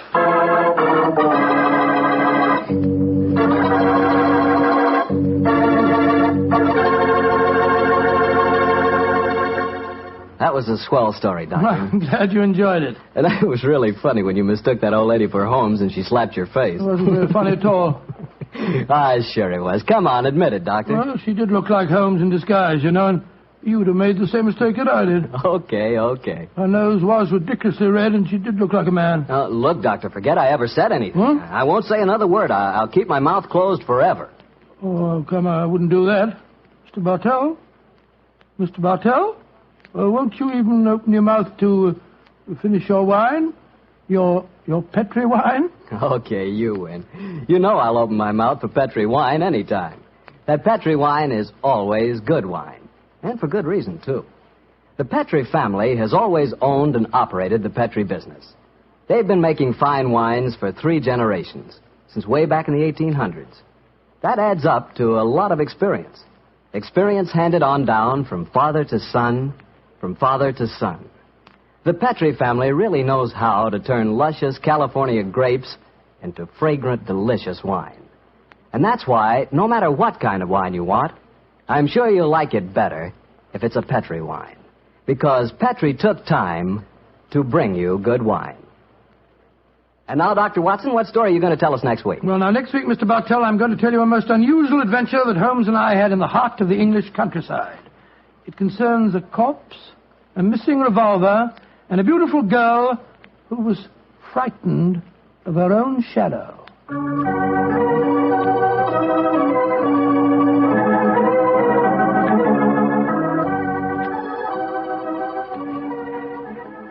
And now let's look in on our old friend, Dr. Watson. Doctor? I'm out here on the patio, Mr. Bartell. Come out and join me. Quiet, Winnie. Quiet. Down, Monty. I see the welcoming committee's here. Yes, little scoundrels. They begin to think they own this patio. Scoop them off the chair, Mr. Bartell, and settle yourself down. All right, off you go, boy. Off you go. Go on, off you go. That's it, my boy. As a matter of fact, it's rather appropriate that the puppies should be here tonight. As in the story that I'm going to tell you, a dog played a most prominent part. A dog? What kind of a dog, Doctor? Now, my boy, don't get me anticipating my story. For once, I'm going to start at the beginning. Which was? On a summer morning in 1890, not long after my marriage. I'd gone back to my private practice, you know, and Sherlock Holmes was living alone in our old Baker Street rooms. You still saw him, I suppose. Indeed I did, Mr. Bartell. In fact, occasionally I even persuaded him to forego his Bohemian habits so far as to visit my wife and me. But to get back to my story, I'd been exceptionally busy that summer, and consequence was feeling rather, shall we say, nervy and run down. So much so that Mary, Mrs. Watson, persuaded me to take a fortnight's holiday. We went down to the charming little village of Taplow on the lower reaches of the River Thames. But, as so often happens, the best-laid schemes of mice and men gang after glade. I guess the holiday backfired on you, Doctor, and you found yourself involved in a mystery? Maybe a mystery calling for the aid of your old friend Sherlock Holmes? Quite correct, Mr. Bartell. We'd only been down there a couple of days when the trouble began. In fact, the whole thing became so involved that I thought the best thing to do was to put the whole strange story in a letter to Sherlock Holmes. This I did. And I can imagine how he chuckled when he read my... Dear old Watson. Seems to be a little out of his depth. My dear Holmes, I need your help. Or at least your advice. 2 days down here, and I've become involved in a most unusual problem. It began this morning when Mary and I were out for an after-breakfast stroll. The sun was shining, the birds were singing, and there seemed every indication of it being a happy and carefree... You know, Mary, I've always thought up to now that balmy was rather a silly word. I still do, John, dear. Nevertheless, it's the only possible word that describes a day like this adequately. Very well, dear, it's balmy. Personally, I'm so happy to see you relaxing that I don't care what the weather's like. You've been working much too hard. Yes, it's been a busy year. Yes, and last year Sherlock Holmes monopolized most of your time. At least I got you to myself for once. You dear little thing, you've always been rather jealous of my association with Holmes, haven't you? Not jealous, dear, but I must confess his influence on you wasn't entirely for the good. He had a habit of keeping you out all night. Well, you should be used to that, dear. After all, it happens often enough in my practice. True, John, but on those occasions I know where you are and don't worry about you. And again, you've copied so many of Mr. Holmes' eccentricities. Keeping your tobacco in a Persian slipper, for instance. And, oh, John, look down. Look, do you see that woman walking across the field towards us? Yes, what's the matter? Do you know her? I'm not sure, but I think it's Ellen Warburton. I believe she does live somewhere near here. And who is Ellen Warburton? An old friend of mine. She's frightfully clever and advanced. She's interested in women's suffrage and all sorts of things. Oh, sounds dreadful. Imagine giving women the right to vote. Their place is in the home. It is Ellen. Ellen Warburton. Oh, how are you? Mary Watson. How very nice to see you again. I'm Mary Watson now. This is my husband. How do you do, Miss Warburton? How do you? How do you do? Mary, I'd heard that you'd married. Aren't you a medical detective or something, Mr. Watson? Not quite, dear. I hold the degree of Doctor of Medicine from the University of London, madam. But he's helped the great Sherlock Holmes on many of his cases. That's how I've heard of him, then. Do you mind if I walk with you a little way? Of course not, Ellen. Come along. Do you live near here, Miss Warburton? About 4 miles away, Doctor, at Chevy Grange. I'm a glorified housekeeper for my uncle, Colonel Warburton. Oh, dear, that sounds rather dull for you. As a matter of fact, the state of my uncle's health at the present moment makes it anything but dull for me. That's why I asked if I might walk with you for a way. Well, what's the matter with him, Ellen? He's going mad. Before my eyes. And I can do nothing to help him. Mad? Come now, Miss Warburton, surely you... Doctor, I'm not an hysterical girl. In fact, I regard myself as something of a scientist. I studied physics for a number of years at Bristol University. And I tell you that my uncle is going insane. What are the symptoms? Most of the time, he's perfectly normal. But when these attacks are on him, he gets in the most frightful rages and says the strangest things. He's even complained of hearing a shrill, piping whistle that comes out of nowhere. I can't hear it, nor can anyone else. But Uncle gets into the most dreadful state. I wonder... Would you have a look at him for me, Dr. Watson? Well, I don't Of course. John will do everything he can. Thank you so much. Then supposing you both come over... Well, my dear Holmes, at 7 o'clock this evening, we found ourselves approaching Chevy Grange. It was rather a forbidding-looking place, covering a little more than an acre, I should say. As we stood waiting for admittance, I must confess that I was not entirely... Gloomy-looking place, isn't it, Mary? It is a little forbidding, John, dear. Oh, dear. What's that? Sounds like a tom-tom. Someone singing a weird chant. Seems to be coming from the direction of that barn over there. It doesn't seem quite appropriate, dear, does it? I mean, not in the heart of Buckinghamshire. Why not knock on the door again, John? Yes, it's all right, I will. Perhaps they didn't hear us. Oh, they did. Who is it? Oh, it's Guess. It's Dr. and Mrs. Watson, my good man. Acker's the name, sir. Come in, please. The Colonel's expecting you, sir. He's in the study. This way, sir. By the way, Hacker, as we were waiting outside the front door, we heard a strange chant, and it sounded as if someone was beating a tom-tom. Oh, that was Miss Narda. Hearing more of her.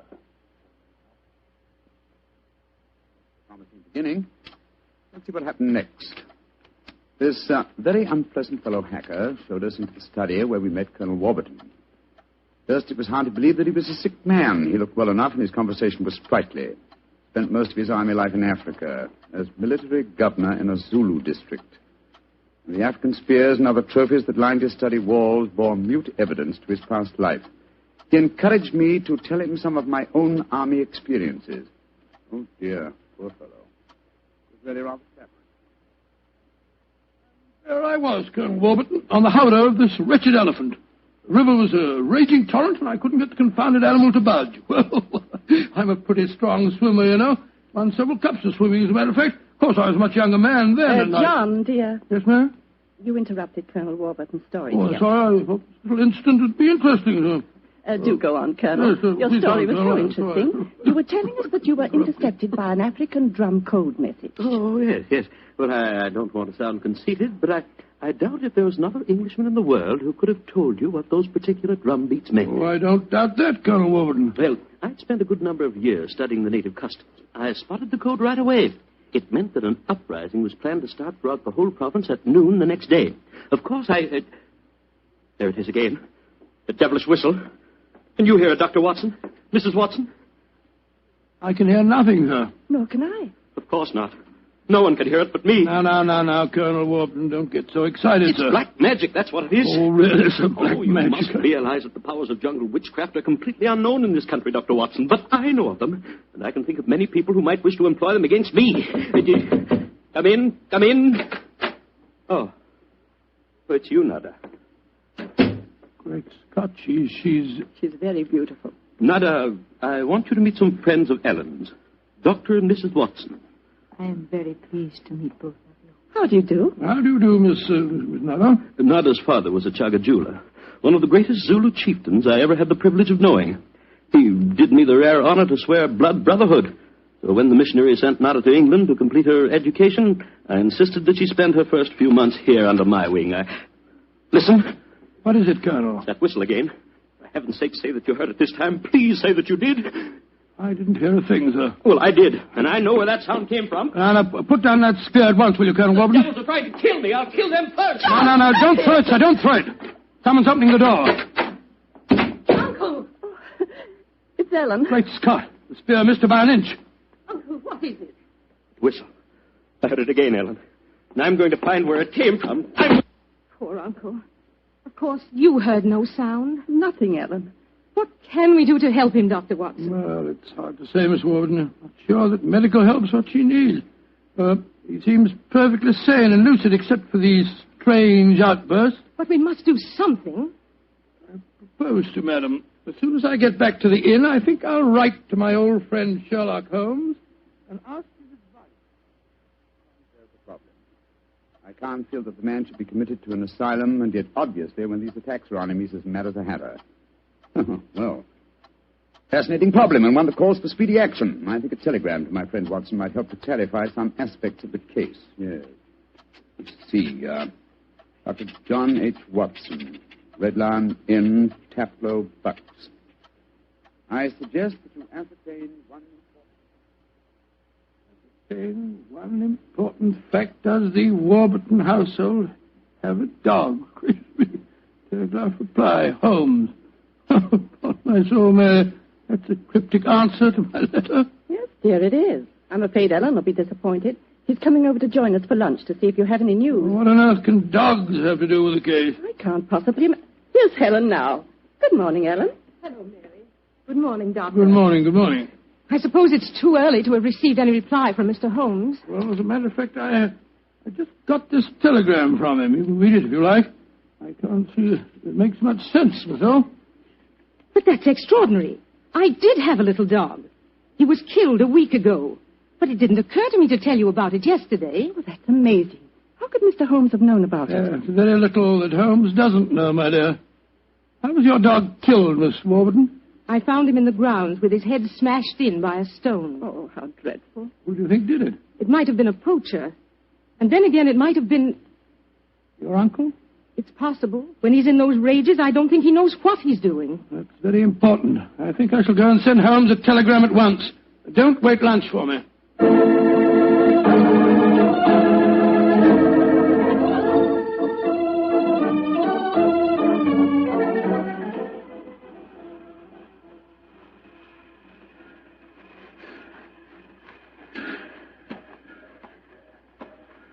Why did we have to walk over to the station, John, dear? To see if there was an answer at the station telegraph office to the wire that I sent Holmes. Oh, but it's only 4:30, dear. It's hardly possible for him to have answered as quickly as that.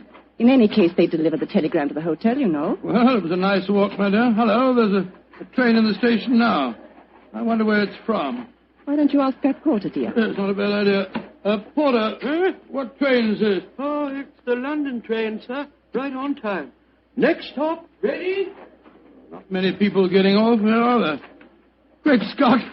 Look who's here. Oh, dear, it's Mr. Holmes. And he's got a dog on a leash. Oh, Watson, my dear fellow, how are you?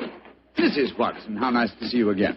Thank you, Mr. I'm Holmes. delighted you're here, old fellow. We walked over to the station to see if you'd answered my telegram, and here you are in person. It occurred to me that I could be down here in the same time that it would take a telegram to reach you. And I decided that a day or two in the country would make a person change, apart from the fact that Colonel Warburton's problem interests me enormously. Why on earth did you bring a dog? I thought that this was a case in which a dog would be of invaluable assistance. Oh, be careful, John. Yes, look out, old chap.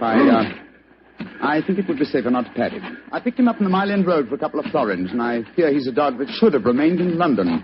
A singularly unattractive nature seems to have been entirely ruined by an hour's train ride. Unpleasant brute. Isn't he? By the way, Holmes, what do you make of the case from my letters? Well, I should prefer to reserve my judgment till I've met the Colonel. However, I will vouchsafe one opinion. Oh, what's that? To paraphrase a proverb, don't disbelieve all you don't hear.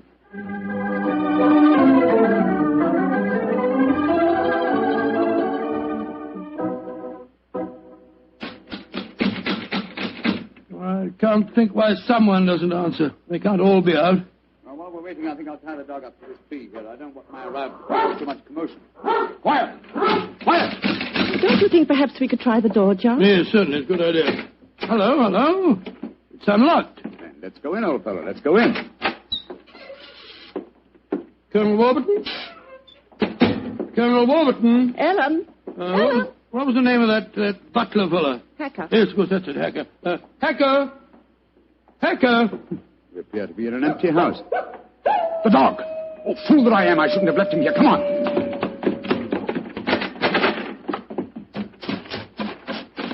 Ah. We're too late. Oh, the poor dog. He's been killed. Yes, poor brute. Stabbed to death by one of the Colonel's spears. That proves it, Holmes.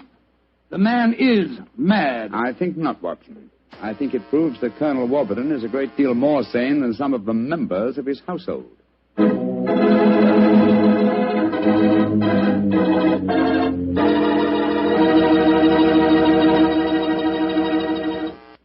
You'll hear the rest of Dr. Watson's story in just a few seconds. Time for me to remind you that there's one secret every smart woman knows. Simply, good wine makes good food taste better. And by good wine, naturally, I mean Petri wine. Try a Petri wine with your dinner. If you want a wonderful red wine, try Petri California Burgundy. If you want a perfect white wine, try Petri California Sauterne. In fact, try them both. You'll agree, I'm sure, that next to your good cooking, nothing can do more for a meal than a glass of good wine. A glass of Petri wine.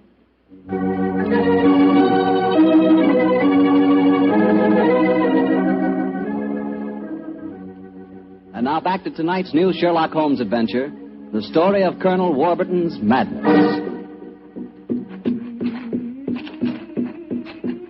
Holmes, why are we heading for this barn? Seems to me we should be back in the house. Why, old chap? Found the house empty. Besides, I thought I heard. Shh. What is it? Listen. It's the same sound that Mary and I heard yesterday. Oh, once more, it's coming from the barn. Come on, Watson, but quietly.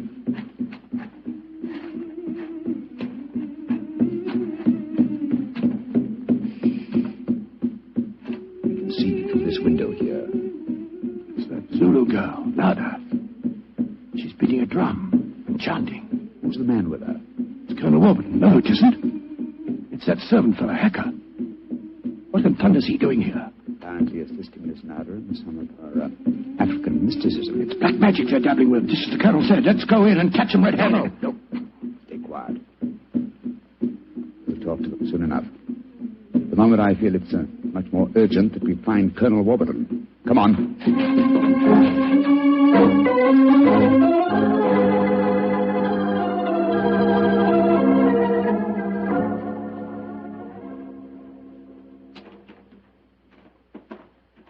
There's the Colonel, pacing up and down in front of the house with Mary and his niece, Miss Warburton. We shouldn't have left the women alone with him, you know. The man's dangerous. I don't think the women have been in any danger, Watson. John, dear, where have you been? Oh, well, Holmes and I decided we'd take a little walk. It proved very interesting. Miss Warburton, this is Mr. Sherlock Holmes. How do you do, Mr. Holmes? I'm so glad you're here. How do you do, Miss Warburton? And this is Colonel Warburton, Mr. Sherlock Holmes, eh? I suppose you think I killed your wretched dog. Well, I might have done it. When I hear that whistle, something seems to snap in my brain. I might have killed it. Why doesn't your doctor friend certify me as insane? Send me where I belong before I do any worse, damn it. Poor man. Isn't there anything you can do for him, Mr. Holmes? I most certainly will try to, Miss Warburton. Watson, old fellow, I wonder if you'd follow the colonel and give him a sedative. I'm afraid he has quite an ordeal before him. Of course I will, Holmes. Miss Warburton, where were you when my dog was killed? Down in the greenhouse. As soon as I heard the poor animal yelping, I ran up to the house. I see. Mr. Holmes, you are going to be able to help the colonel, aren't you? I'm convinced of it, Mrs. Watson. That is why I brought a dog with me from London. But now that he's dead, I must obtain another one before I can proceed further with the case. Now, I wonder where on earth I can find a dog. Look. Huh? Down by the gate. There's a little girl walking with the dog. That's Sarah Entwistle, the daughter of our neighbors. Sarah, eh? Oh, excuse me, will you? Just a moment. Sarah! Sarah! Yes? Sarah. Sarah, my dear, what a pretty dog you have there. What's his name? It's a her. Her name's Pigeon. What's your name? Holmes. Sherlock Holmes. Sherlock? That's a funny name. Yes, it is, isn't it? Look here, Sarah. Here's a nice, shiny half-crown for you.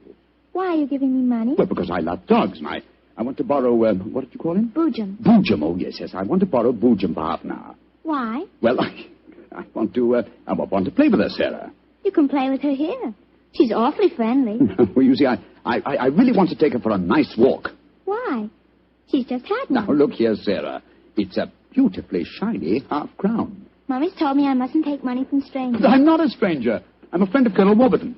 Having trouble, Mr. Holmes? Yes, I am, Mrs. Watson. You see, I want to give Sarah half a crown for borrowing Boojum for a short while, but she doesn't want to do it. Sarah, does Boojum like bones? Oh, yes. Loves them. We've got a lot of bones up at the house we'd like to give her. Have they got plenty of meat on them? Plenty. She can have a wonderful feast, and then we'll bring her back in half an hour. All right. Go on, Boojum. Now, promise you'll bring her back in half an hour. We promise. Yes, Sarah. And Sarah, what about the half crown? Well, I'll take it home and ask Mummy if I may keep it. Good. Goodbye. Goodbye. And take care of Boojum. Oh, she's a sweet little girl. Mr. Holmes, you're not going to expose Boojum to any danger, are you? None, Mrs. Watson. Otherwise, I shouldn't have borrowed her. I'm convinced that Boojum will give us the clue to what appears to be Colonel Warburton's madness.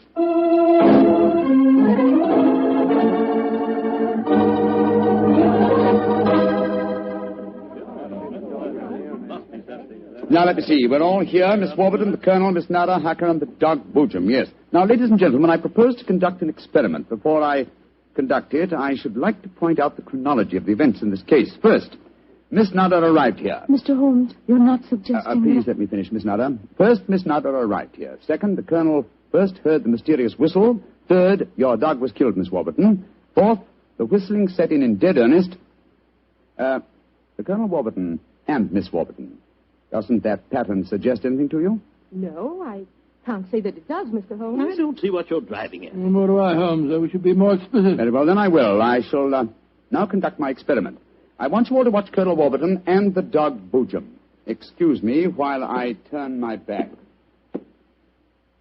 Now. There it is again. That whistle. The dog heard it, too. Great Scott, Holmes. What does it mean? It means that this wooden whistle in my hand is the answer to the mystery. The sound made by this cunningly designed instrument is above the normal range of pitch. You see, the Colonel has hypersensitive ears. So the dog heard it. Perhaps I should have said the normal human range of pitch. Then do you suppose someone has deliberately been trying to drive the Colonel mad? Of course, Mary. That's why the dogs were murdered. Whoever it was knew that a dog would give the game away. And it's not hard to guess who that someone is. Nada, this started when you came here. Is this your gratitude for the Colonel's kindness to you? Endangering his sanity with your evil black magic? That is not true. One moment, please, Miss Warburton. Miss Nada. Yes, Mr. Holmes. Dr. Watson and I watched you in the barn some 3/4 of an hour ago with Hacker. Were you engaged in practicing any form of black magic? No. I was praying to my old gods to save the Colonel's sanity. What were you doing there, Hacker? Don't tell me you were praying to old gods, too. Well, I used to be a chapel-going man, sir, but I don't know. No harm in trying something new, I always say. In any case, why should Miss Nada wish to persecute the Colonel? It might be for some tribal revenge. Oh, that's ridiculous, Ellen. Her father and I were sworn blood brothers. Exactly, sir. No, it should be obvious. Who had a motive for making the Colonel appear mad? his niece and heiress. What do you mean? She has studied physics, you will remember, and so could know about supersonic research. Possibly she was afraid the colonel might leave his estate to his nada, and so wished him to appear insane and thereby invalidate a new will. What? In any case, I found this whistle in a drawer in your room, Miss Warburton. Ellen, how could you? I did it for your sake, to save you from Nada. She's just an adventuress, only you won't see it. Colonel Warburton, what action do you wish me to take regarding your niece, Miss Warburton? My niece? I have no niece, Mr. Holmes. Come, Nada, my dear.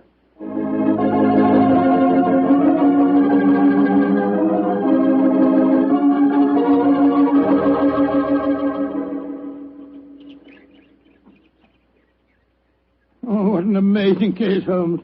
Mary, wasn't it clever the way Holmes solved it? It was very interesting, dear. I was quite enthralled. Oh, now I think I shall return to London and let you two finish your holiday in peace. Before you do that, Mr. Holmes, there's one thing we should do. What, Mary? Boojum. We promised, you know. Oh, yes, of course. I think the three of us might walk her home. But before we do that, I suggest we rummage through the kitchen. The kitchen? What now for? Bones, dear. Exactly. And bones with plenty of meat on them.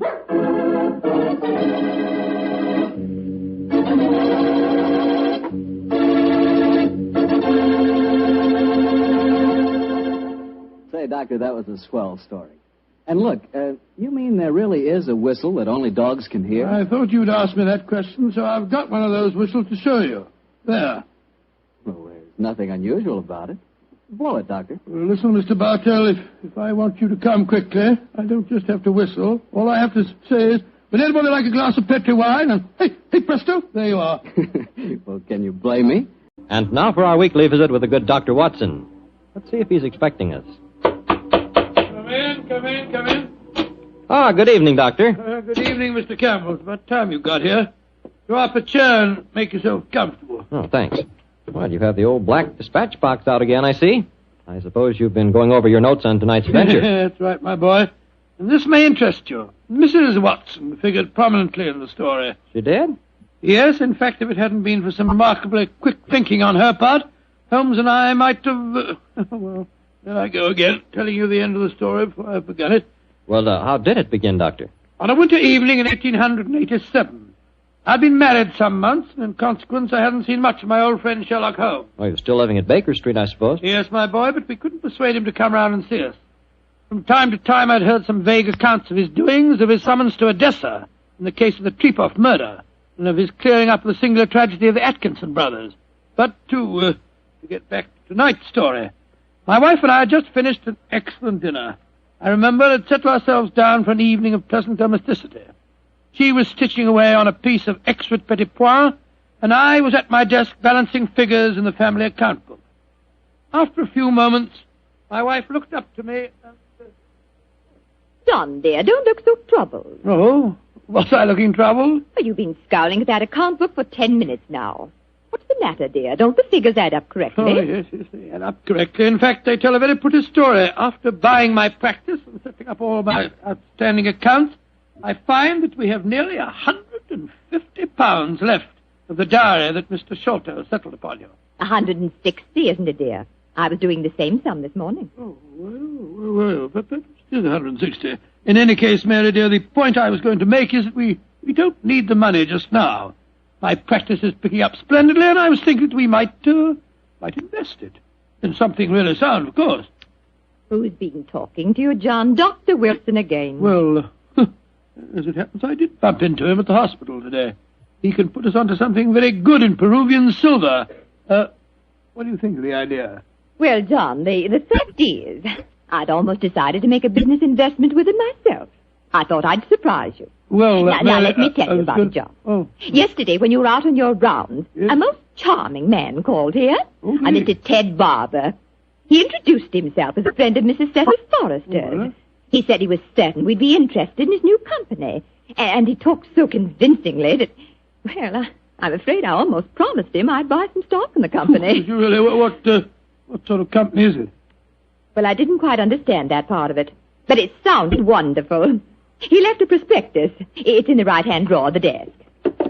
It's something to do with a wonderful new metal that's been discovered by an American chemist called Paradol, or Paradise or something. Oh, let's have a look and see what it says. Company formed to exploit the amazing new metal discovered by Dr. Paradise. Paradol preferred stock. The potentialities of this new alloy are immeasurable. The fourth dimension has been conquered. What? Spital dislocation is an accomplished fact. Oh, gracious me, my dear child.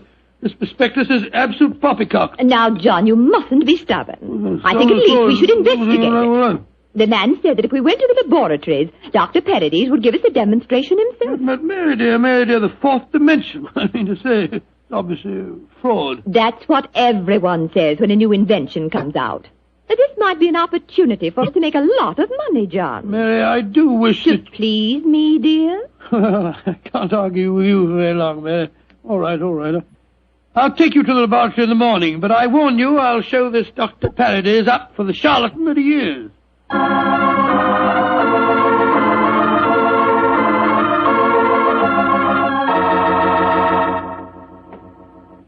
Dr. Paradise will be with you both in a moment. Thank you, my man. She's just concluding an experiment.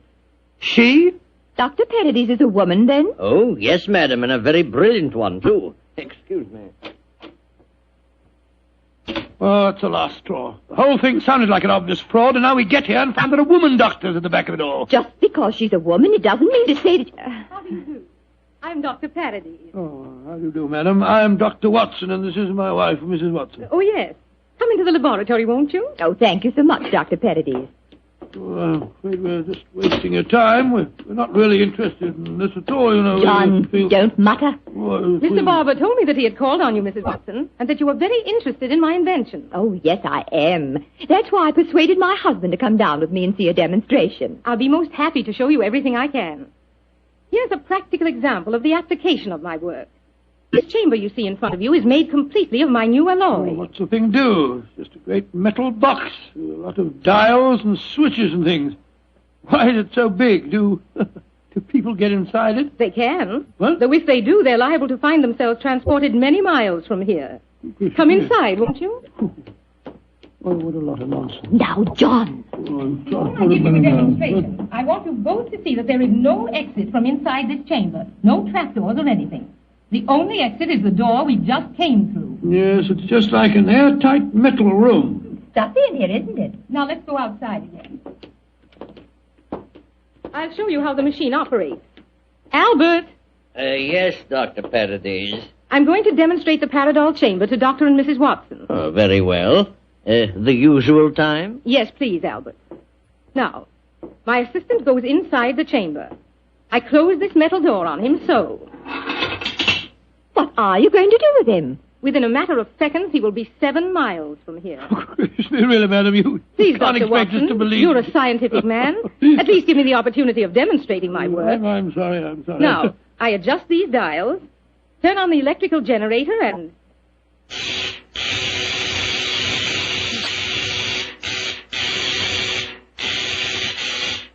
Good Lord, what an amazing business. Now open the door, Dr. Watson, and look inside, please. Great Scott, he's gone. I don't believe it. Dr. Paradise, will you explain this to me? Gladly. My metal Paradol is an unnatural alloy. What? It causes a dislocation in the warp of space and enables us to enter the 4th dimension. You see, time is a dimension. Any object in the past, present, or future can be described precisely in 3 dimensions of space and 1 of time. Yes, but this machine of yours... The alloy of Paradol, combined with the great forces of electricity, has created a new force. This element is controlled by these dials, and it is possible to move in 4 dimensions at once. Thus, bodies or other objects can be transported great distances away, all in the twinkling of an eye. I've coined a word to describe the process.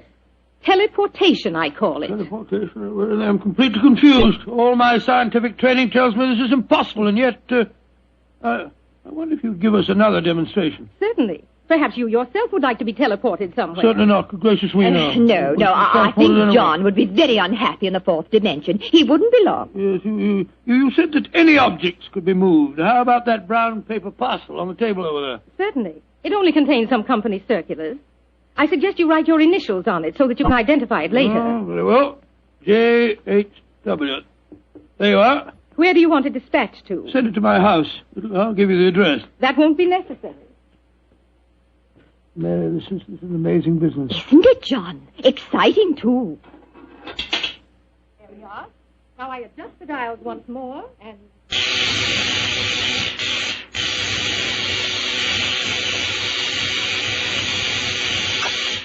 The parcel is already at your house. Oh, it's impossible. Come along, Mary. Let's get a cab and race back there as fast as we can. Well, Yes, goodbye, dear. Doctor. Goodbye, Doctor. Bye.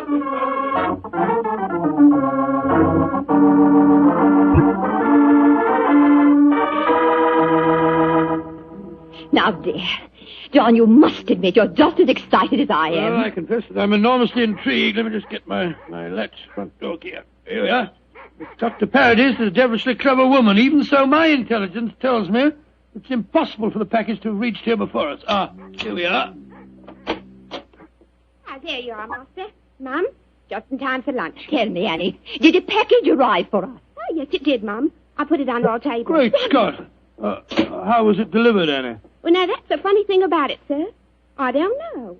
I went out to polish the brass on the door knocker a few minutes ago, and there was the parcel, lying on the doorstep. No one had rung the bell or anything. I didn't know how it got there. Thank you, Annie. You can go now. Yes, Mum. Well, John, what do you say now? There's a miracle's been performed. I don't believe my eyes. Look, there are my initials on the package. Mary, I think that if you don't mind, after lunch You'll go round to Baker Street and tell Sherlock Holmes about this. Oh, do you mind, dear? Of course not, dear. Good. It'll be nice to see Holmes again anyway.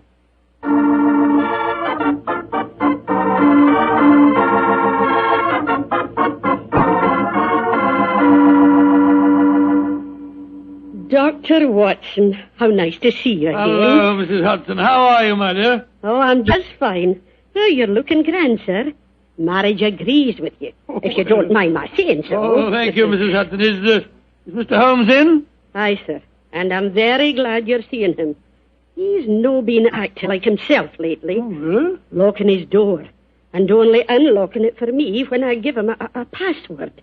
And he's hardly touched his food for the last 3 days. To tell you the truth, Dr. Watson, I'm awful worried about him. Really? Well, I'll go up to him. He'll be glad to see you, I'm sure.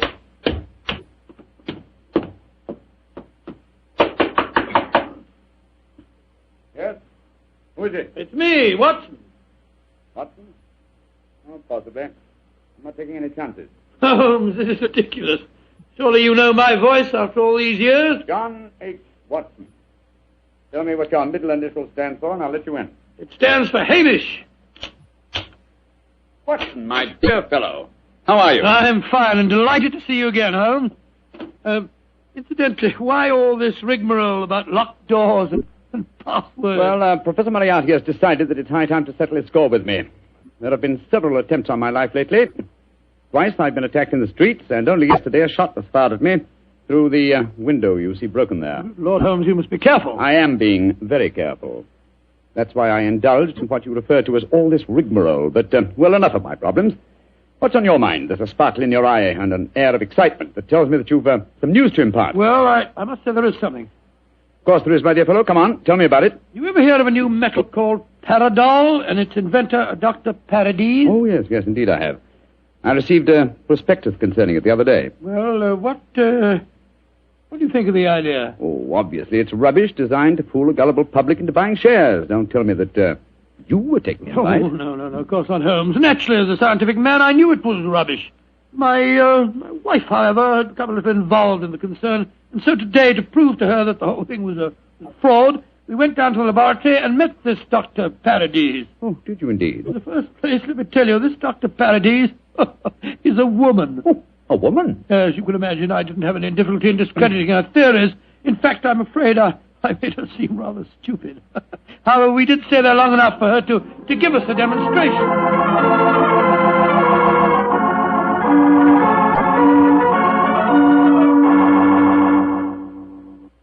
The way that it was, Holmes. When we got back to our house, the initial package was there, waiting for us. Oh, childish trick.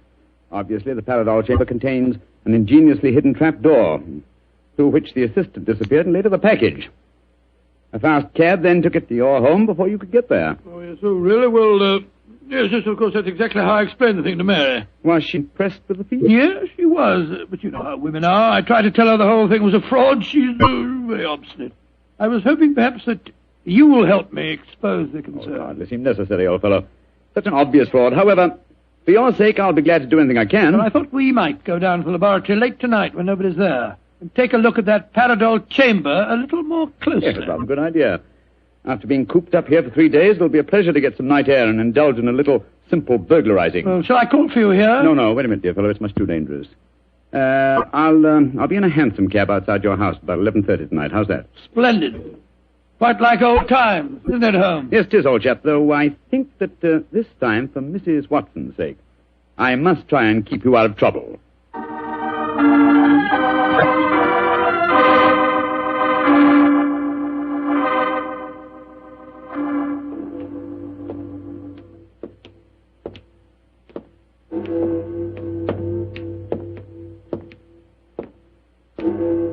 Midnight, Holmes? Yes, Watson. Time that only confirmed old bachelors like myself should be wandering the streets of London. Oh, rubbish, Holmes. You talk as if Mary was a tyrant. Now, don't get angry with me, old chap. I was only being facetious. Is this, Dr. Parady's laboratory? Yes. I'd like to be seen. I don't imagine it'll be very hard to break in, though. Strike a match, will you? I took the precaution of bringing this lantern. There you are. Thanks, old fellow.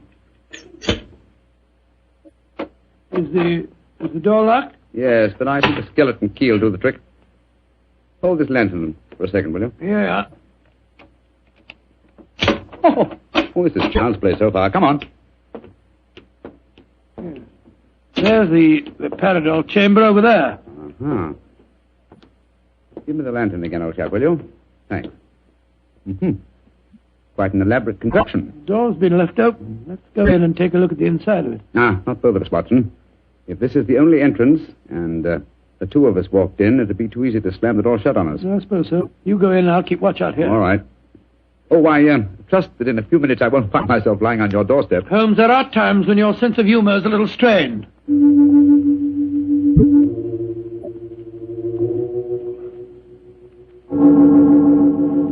Holmes, you all right? Watson! What is it, Holmes? The body of a dead woman. She's been shot. Unless I'm much mistaken... Let me come and look. 1,000 to 1, it's Dr. Parady's. Yes, it is. Watson, get out of here. Don't you see that? Good Lord, someone has slammed the door shut on us. Yes, my dear fellow. We walked into a trap very neatly.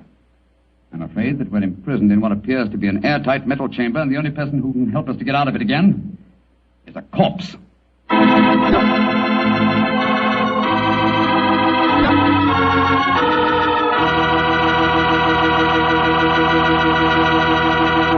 Dr. Watson's story will continue in just a few seconds. It's time for me to remind you that good food always tastes better when served together with good wine.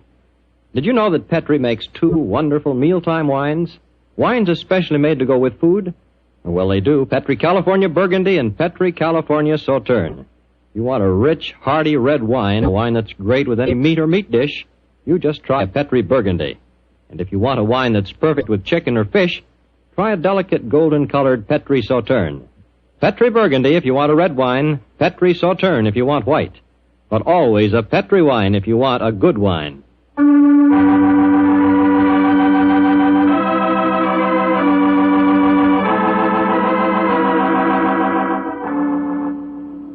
Now back to tonight's new Sherlock Holmes adventure. It is in the early hours of a winter's morning in 1887. The famous pair, while investigating the mysteries of a scientific laboratory in the East End of London, have been trapped in an airtight metal cabinet, their only companion being the dead body of a woman scientist. As we rejoin our story, Sherlock Holmes and his old friend Dr. Watson are listening intently as footsteps approach what appears to be their metal coffin.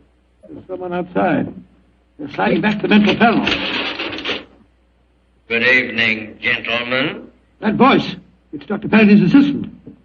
Let us out of here. Or should I be more precise, Mr. Holmes, and say good morning? Hello, Moriarty. Moriarty, you scoundrel. I can just get my hands on him. Dr. Watson, I wish you could get over your dislike for me. For my own part, I'm genuinely sorry that my trap had to catch you, too.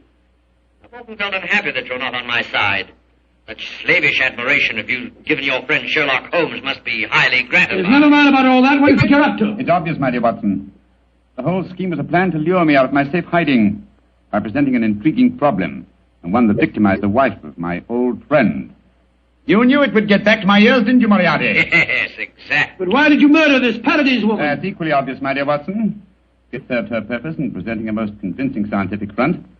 As soon as the trap was baited, she was a liability. She might tell tales, and so she was killed.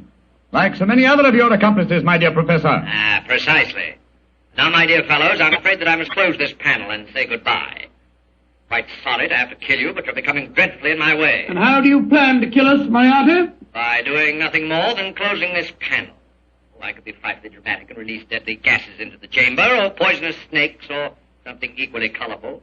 But quite frankly, it seems so much simpler just to shut you in. Your oxygen supply won't last very long, you know. And for your benefit, Dr. Watson, I may tell you that Paradol, whatever its other shortcomings as a metal, is bulletproof.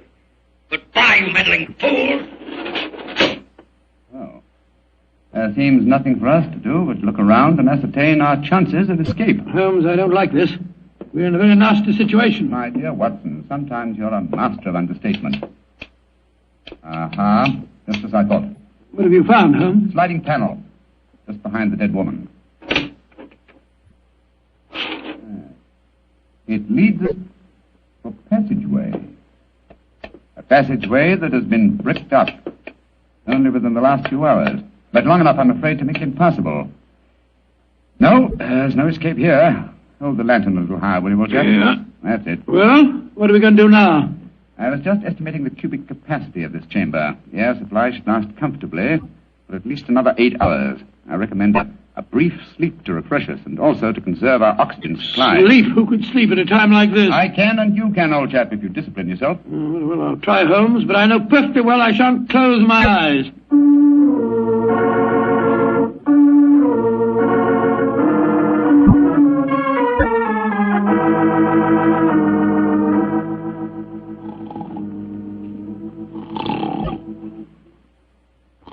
Wake up, Watson, wake up. Yes, Mary dear. It's you. Oh, we're still in this infernal trap. I'm afraid so, old chap. What time is it? Just after 7 in the morning. How long did you estimate our oxygen supply would last? Probably about another hour. Well, it's just possible that some worker will come to the laboratory early and let us out. I shouldn't count too much on that if I were you. I suppose not. I say, Holmes, I'm famished. Yes, I thought you would be, my dear chap, so I saved you this half of a bar of chocolate. I ate my own share just before you awakened. Oh, thanks, my dear fellow. Did you sleep too, Holmes? No, I didn't, Watson. I employed my time in conducting a minute examination of this chamber. I was trying to find some possible way of getting out. And you failed, eh? I'm afraid so. Holmes, this looks like the end, doesn't it? Well, if it is my time to die, I'm glad that we're together again. Although I blame myself entirely for letting you into the trap. Come now, my dear fellow. Don't take it as badly as that. But you admitted you're defeated and that there's no possible way out of this destiny. I meant that there's no way out from the inside. So my plan worked. Good gracious me, what on earth? The star, there you are. Mary! Mary, you dear little thing, you must have been frightened to death. Hello, Donald. Poor dear, you must have spent a miserable night. Well. Mr. Sherlock Holmes and Dr. Watson have been getting themselves in trouble again, eh? Mister, this is no time for your heavy-handed badinage. There's the body of a murdered woman inside that chamber. She was killed by Professor Moriarty. Professor Moriarty? It's too bad you didn't get my message sooner. Your message? Oh, bless my soul, Holmes. I wish you'd tell me how you got your message to Scotland Yard. Well, ever since these recent attacks on my life, I've had my delightful band of ragamuffins, the Baker Street Irregulars, watching my house in fixed watches, 2 at a time. I gave the boys instructions to follow me whenever I went out. And if ever I did not reappear within 3 hours, they were to report to our friend Lestrade at Scotland Yard. Holmes, you're amazing. You think of everything. Just a minute, gentlemen, just a minute. I didn't get no message from any of your Baker Street irregulars. Oh, you didn't? No, sir. Though I did find a couple of the boys tied up when we came in here just now. But if you didn't get a message from them, how did you come here so opportunely? That's an easy one. Because Mrs. Watson here came and fetched me. You did, Mary? But how on earth? Go on, Mom. Tell him.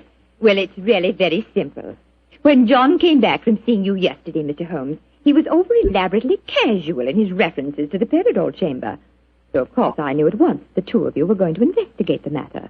I also caught him oiling his revolver after dinner. I didn't know that you slipped out last night, John. But as soon as I woke up this morning, I realized what had happened. So I went straight to Scotland Yard for Inspector Lestrade and brought him here with me. Why, Mary, you clever little thing. Isn't she a clever darling, Holmes? Mrs. Watson, this has been a salutary experience. Will you allow me to congratulate you on your deductive ability? Well, that's very nice of you, Mr. Holmes, but I really don't deserve any compliments, if you don't mind my saying so. It was elementary, my dear Mr. Holmes. Elementary.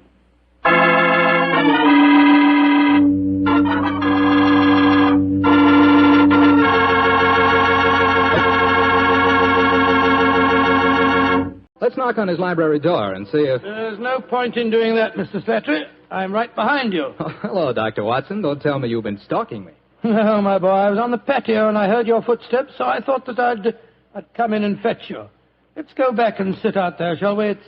It's a beautiful evening. That's fine with me, Doctor.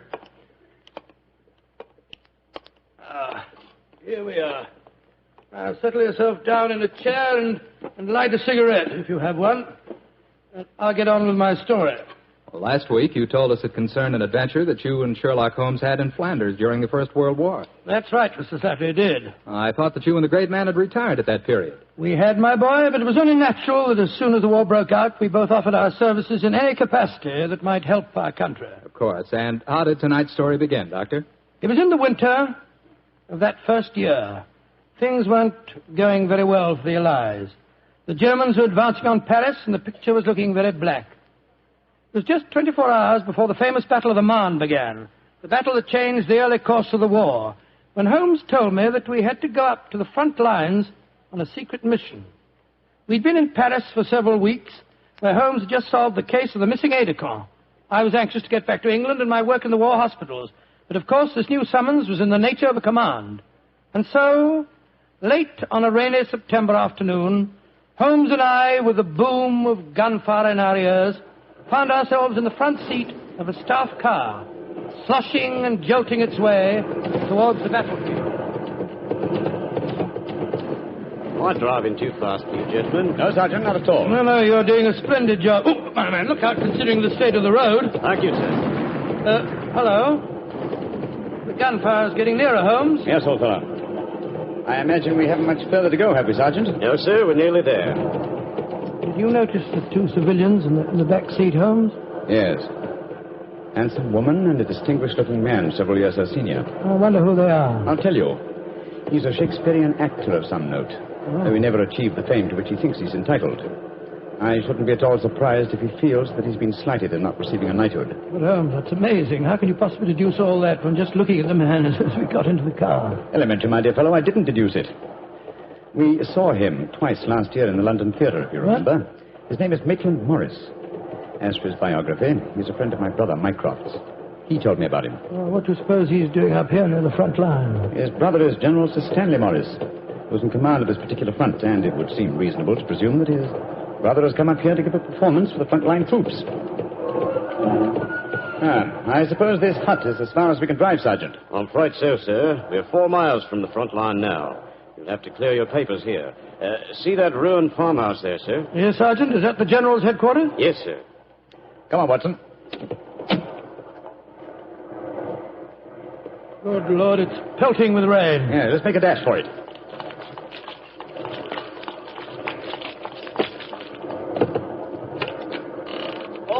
Who goes there? Friend. Give the password. St. Crispin. Pass, friends, and show your papers. How did you know the password, Holmes? I was given it before we left Paris, old chap. Oh, it's Sherlock Holmes and Dr. Watson, isn't it? Yes, Captain. I'm Captain Maxwell, General Morris's aide-de-camp. He asked me to escort you up to his headquarters. By the way, weren't Maitland Morris and his wife in the car with you? Yes, they're just behind us. Oh, splendid. I'm afraid I'll have to ask to see your papers. Yes, of course. Here's my permit, Captain Maxwell. Thank you.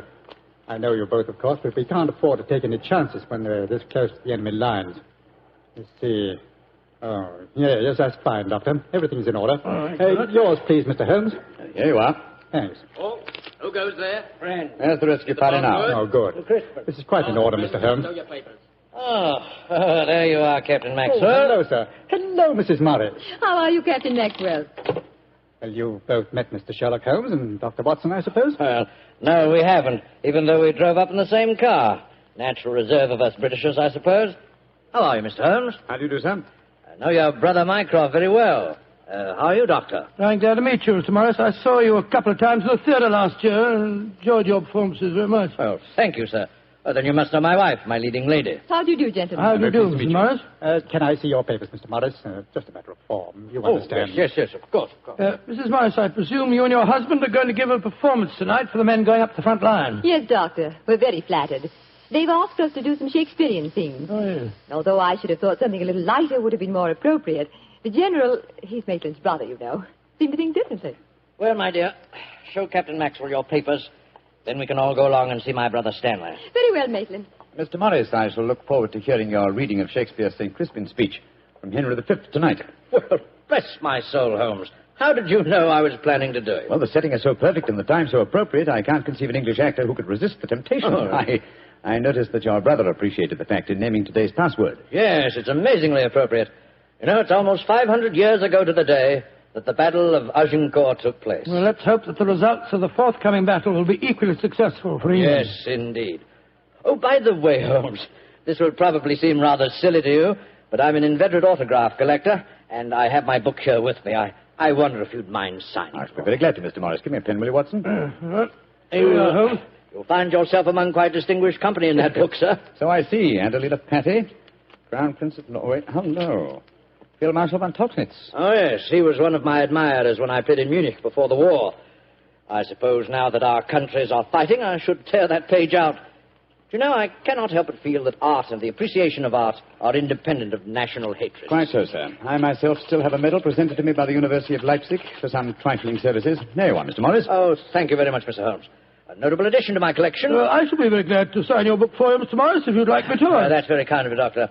Oh, Captain Maxwell, if our permits are all in order, don't you think we should be moving along? Just what I was going to suggest myself.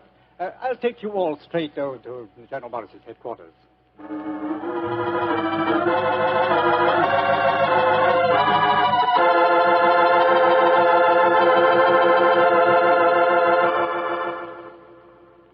General Morris, may I introduce Mr. Sherlock Holmes and Dr. Watson? How do you do, sir? How are you, General? How do you do? Know a lot about you. Long way from Baker Street, isn't it? Yes, indeed, sir. Where's that brother of mine? Ah, there you are, Maitland. Cynthia, how nice to see you both. Oh, it's good to see you again, Stanley. Hello there, Stanley. The men will be glad you arrived. They're looking forward to your show tonight. We're very flattered that they want to hear us do some Shakespeare. Oh, rubbish, old boy. With you and Cynthia up there on the platform, you could read the telephone book and they'd love you. Oh, very kind. By the way, you'll find the stage very primitive. Just a few trestles and a large tent and a curtain made of army blankets. And your dressing room will be even worse. Oh, don't worry about our comfort, Stanley. As long as we cheer the boys up, that's the important thing. Yes, of course. By the way, what program do you have mapped out for us? Well, I thought we'd have two shows. The tent's not large enough to hold everybody at once. Anyway, we have to keep up an alert all the time. Mm-hmm. Think you can manage two separate shows? Oh, of course I can, Stanley. I may look old, but I don't feel it. You don't even look it, you scoundrel. Thank you. Perhaps we could take a look at the stage and equipment, eh? Oh, certainly. Captain Maxwell, take them over to the tent and show them what the facilities are, will you? Right, will you follow me? Oh, yes, of course. See you later, Stanley. Come along, my dear. All right.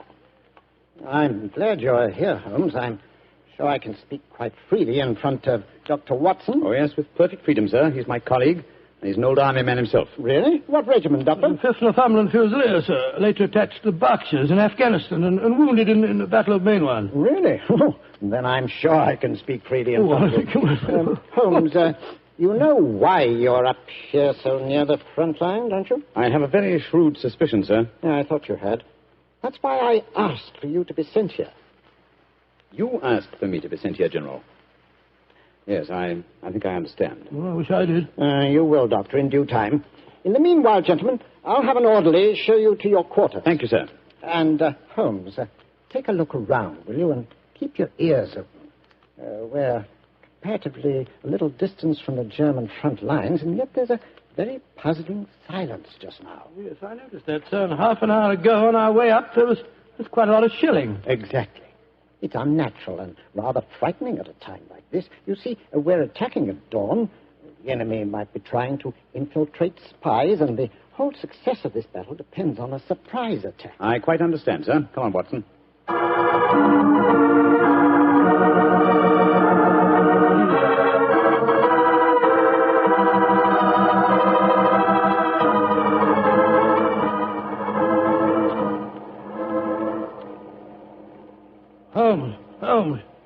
first performance starts in a few minutes, you know. They're all there waiting. Why are we tramping about out here in the mud and the rain? I thought a pipe or two in the open air would clear our brains. Yes, a pipe in the open air is one thing, but a pipe in a downpour of rain is another. Was it raining? Oh, didn't even notice it. I was listening to the silence. What do you mean? Thousands upon thousands of Germans. Armed Germans. Full of a blind fanatical hatred and desire to kill. Are crouched in trenches only a mile or two from here.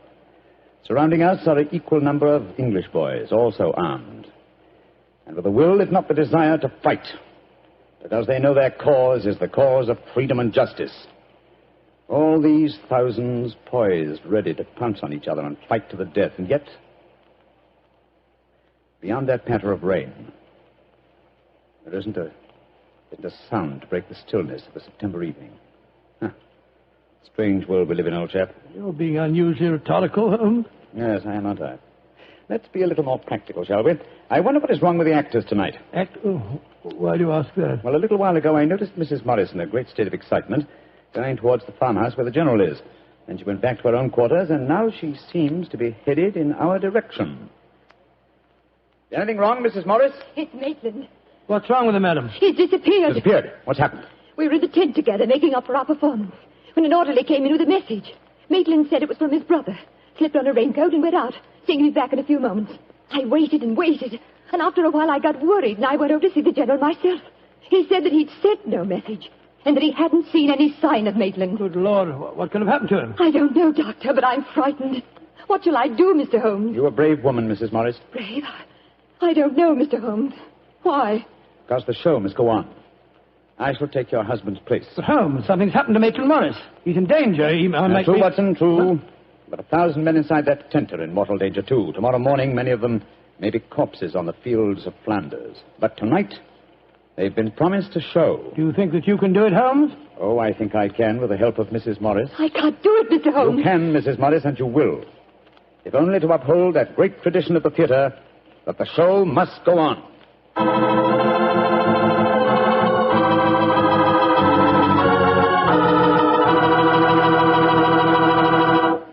We'll hear the rest of Dr. Watson's story in just a few seconds.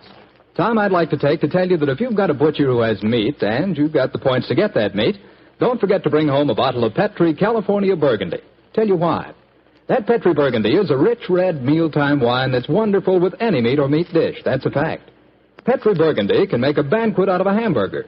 And boy, Petri Burgundy and old-fashioned Irish stew are bosom companions. Just get yourself some Petri Burgundy and share it with your family. Petri Burgundy is the best friend a good meal ever had.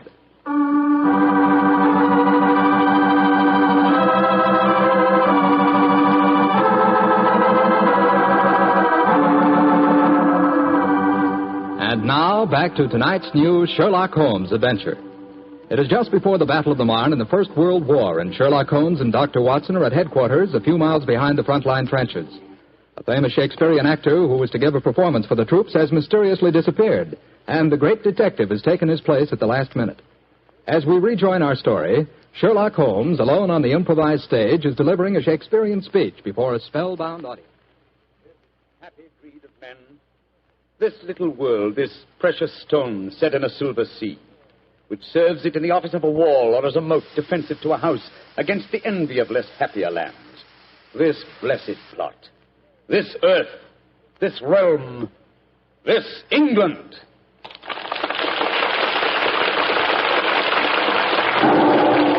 Holmes!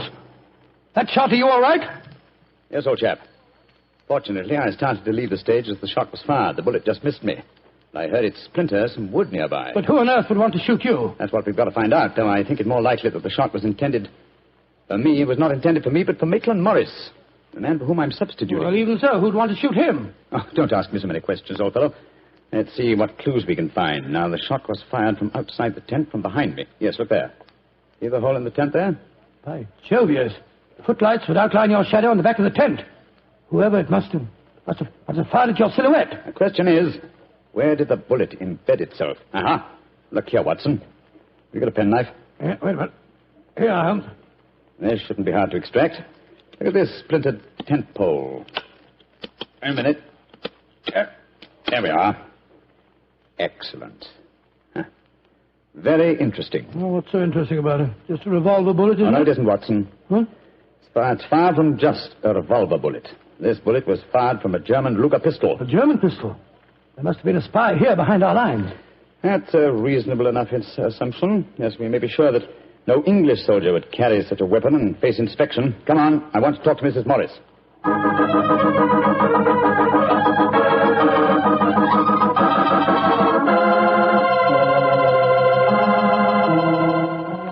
Mrs. Morris, I want you to be very frank with me. But of course, Mr. Holmes. You know why your husband's missing, don't you? No, I don't.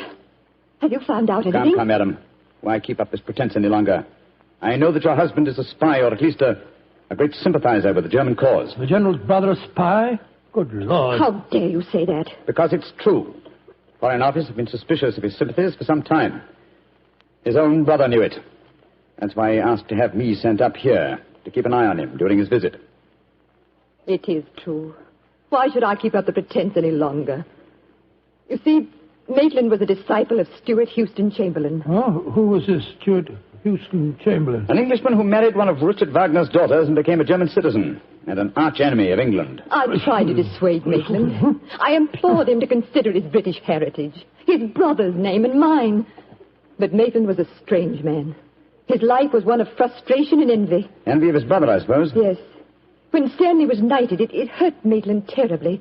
He said it was typical if the English would knight a soldier and yet leave a great artist like himself unrecognized. That in Berlin, they really understood and rewarded the artist. Well, if the authorities knew that, it's amazing they allowed him to come so close to the front lines at a time like this. Oh, it was at the General's request. He wanted to plead with my husband to warn him that his secret was known. And now Maitland's gone over to the German lines. Oh, it's terrible. It's worse than that. It's disastrous. He can give them information as to the strength of our troops here. He knows the password. He might even know the hour the attack is timed to start. How did your husband expect to enter the German lines in safety, Mrs. Morris? He speaks fluent German, Mr. Holmes.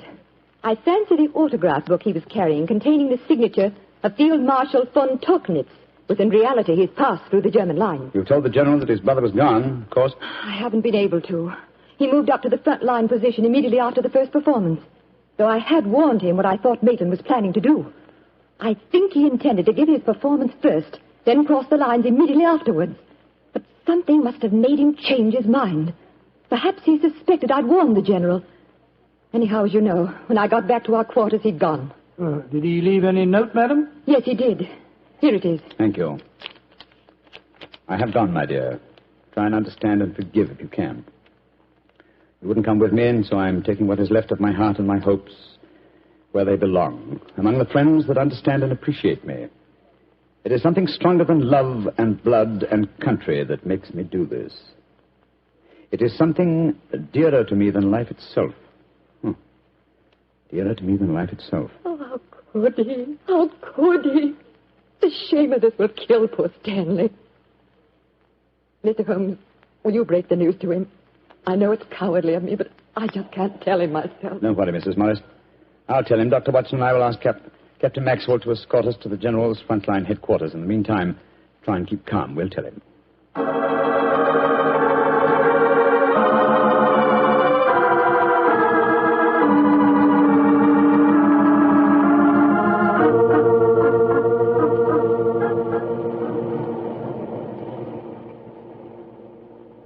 If you will wait in the dugout, Mr. Holmes, I'll tell the General that you're here. Thank you, and be sure to let him know the urgency of the matter. Yes, sir.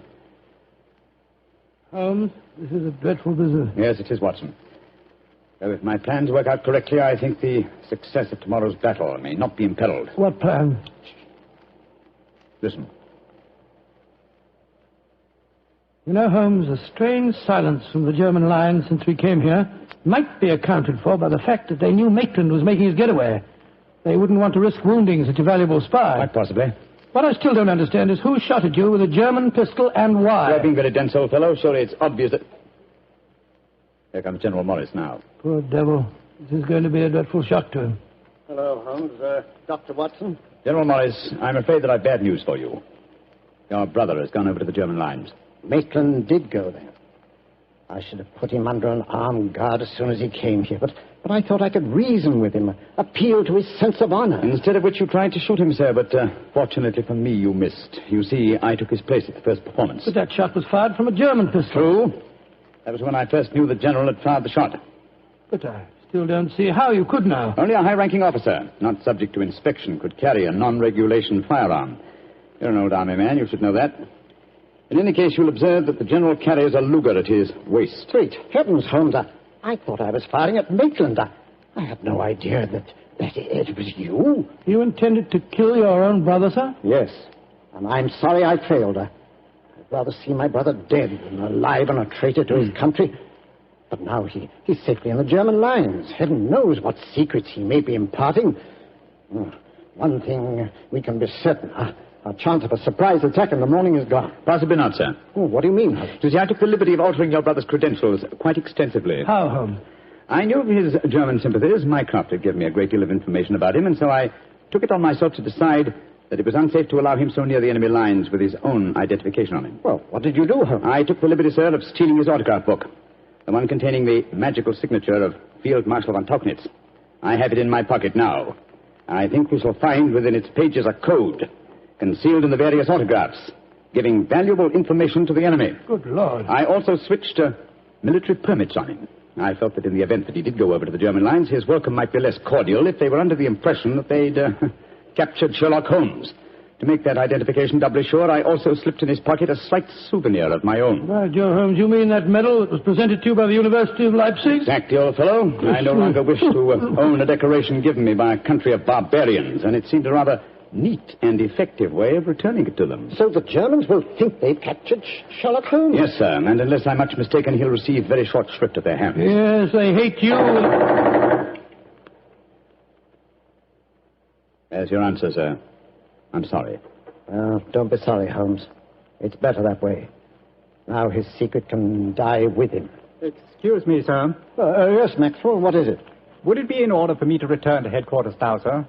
It's very nearly time for the second performance, and I've still been unable to trace the whereabouts of your brother. Well, my brother will not be acting tonight, I'm afraid.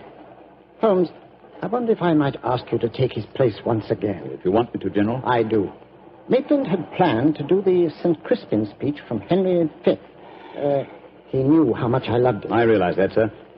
When I was told the password up here. Well, can you remember the speech, Holmes? Oh, I think so. At any rate, I can try. Then do it for me, my dear fellow, will you? For me. I'll be very proud to do it, General. Goodbye and good luck. Thank you, Holmes. Captain Maxwell, take them back to headquarters, will you? The men will be waiting for the performance.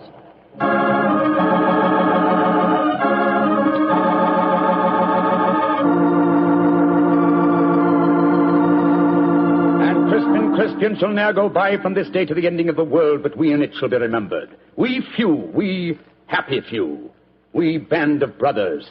For he today that sheds his blood with me shall be my brother. Be he ne'er so vile, this day shall gentle his condition. And gentlemen in England now abed shall think themselves accursed they were not here, and hold their manhoods cheap, while any speaks that fought with us upon St. Crispian's Day.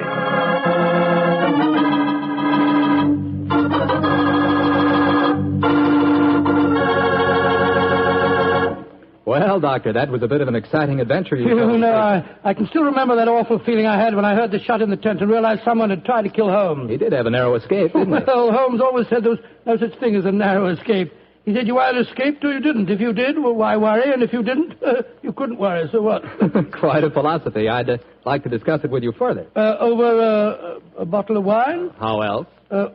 What kind of wine? Naturally. Naturally. You couldn't ask for a more delicious wine than Petri. That's because the Petri family knows how to make good wine. It began on a summer evening in 1906. I'd been for a long walk in the park, I remember, and when I returned to Baker Street and entered our rooms, Holmes looked up at me with a twinkle and spoke. You look positively glowing with health, Watson. Well, I had a splendid walk, my dear fellow. You should have come with me. The park was looking particularly beautiful. Well, chap, during your absence, I've decided to write another monograph. Oh, what's the subject this time? Occupational liability to murder. For instance, the mortality rate is naturally high among policemen and detectives. Physicians are murdered with fair regularity, but the murder of a dentist is rare. And who ever heard of a murdered veterinary surgeon? It's quite true, but what's the occasion for this little homily? I've been browsing over my newspaper clippings. Yeah? You recall ever hearing of a murdered tobacconist, Watson? No, I can't say that I do. Oh, why? And yet my clippings inform me that no less than 3 tobacconists have been murdered in the past 6 months, and all the murders have occurred in the same small shop at the East End of London. Now, why do you suppose 3 tobacconists would be murdered in the same shop? Come now, old fellow. Give me a logical solution to the problem, will you? Well, let me see. You say that the shop's in the East End? Yes. Is it near the river? As it happens, it's on the water's edge. And supposing the tobacconist shop was the headquarters of a smuggling ring.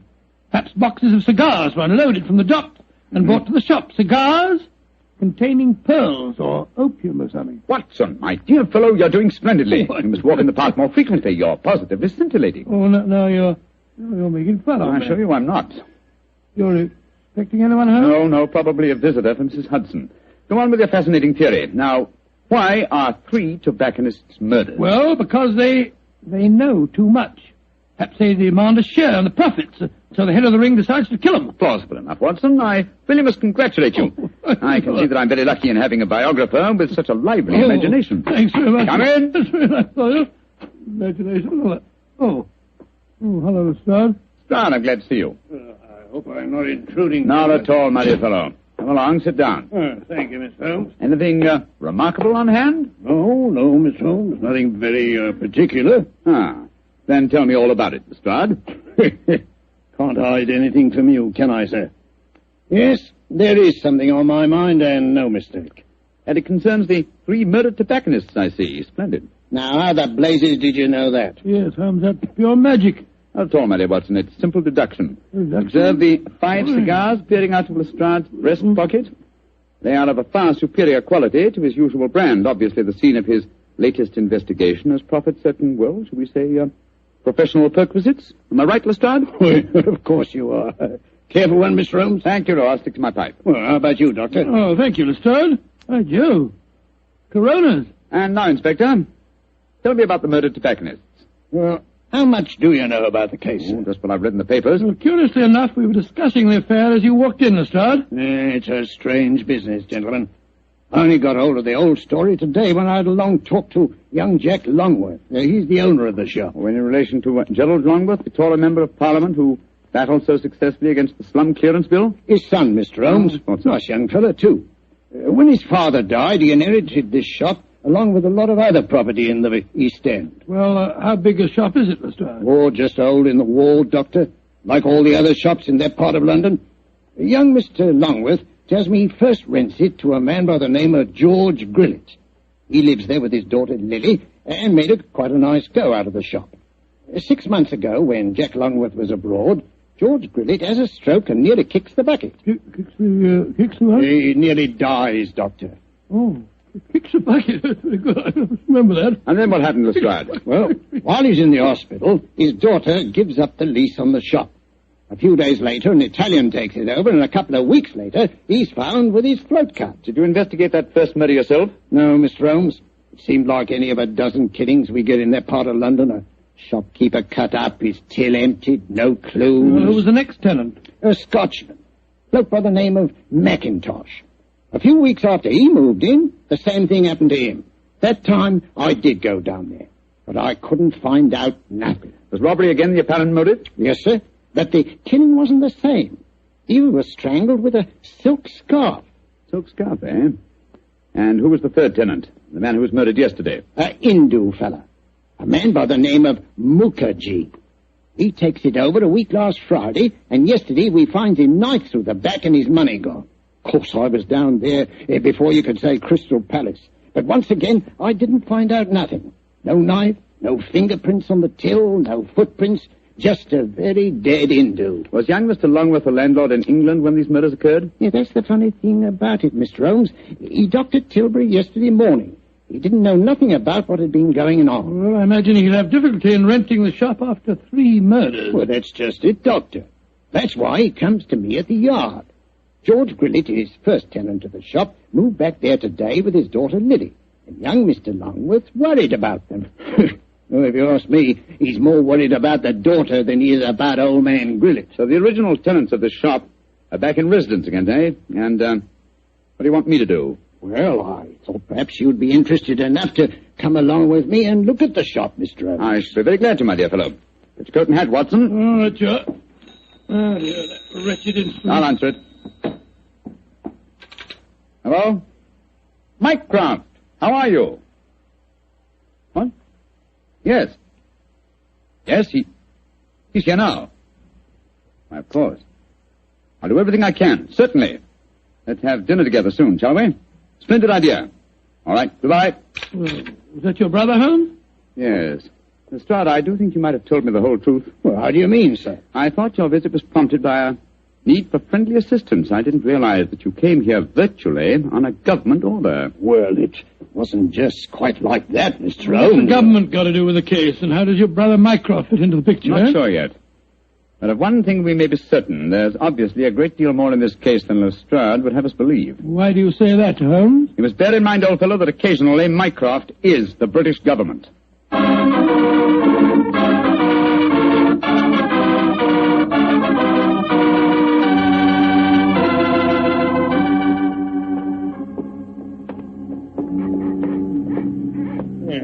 Nice part of London to take a walk in on a foggy night, ain't it, gentlemen? All our policemen work down here in pairs, you know. Yes, I don't blame them. It's a vile neighborhood. There's the shop just ahead of us, with a sign hanging out.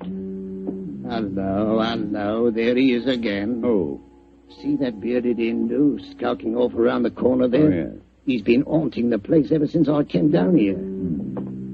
So a bearded Hindu haunts the place, eh? Yes, and yesterday, Holmes, the Hindu proprietor of the shop was murdered. Exactly. Well, here we are. I'll go in first. Depressing-looking place, huh?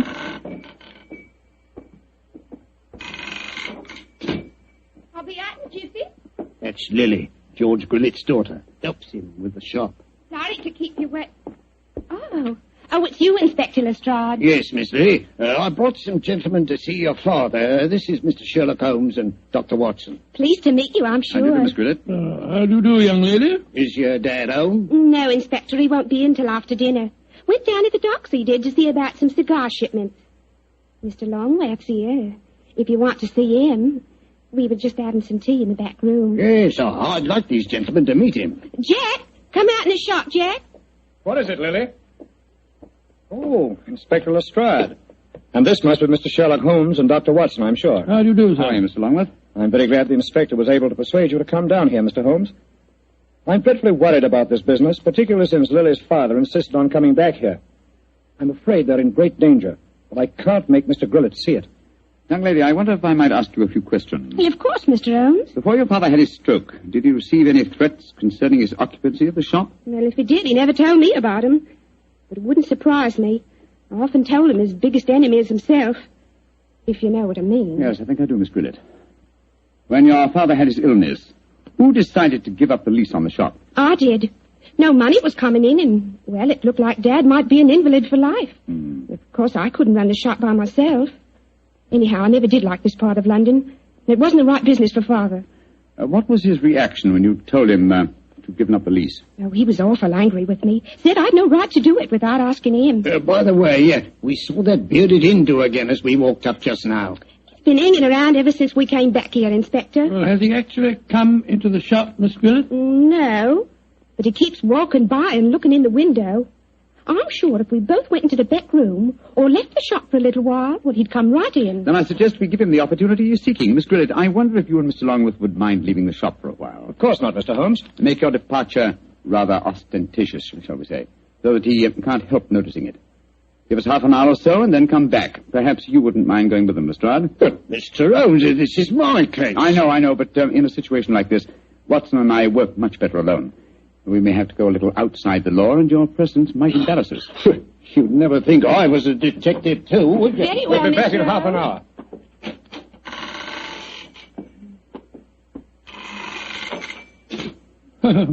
Poor old Lestrade. He gets very touchy as the years roll by. I blame him. I'm leaving him completely in the dark. Come on, Watson. Behind the counter. No, my dear fellow. Not under it, old chap. We lift the flap. So. Now I suggest we crouch down behind here. Come on. That's it. Have you got your revolver, Watson? Yes, it's in my pocket. Good. In the meantime, make yourself as comfortable as these cramped quarters will permit. We may have quite a wait ahead of us.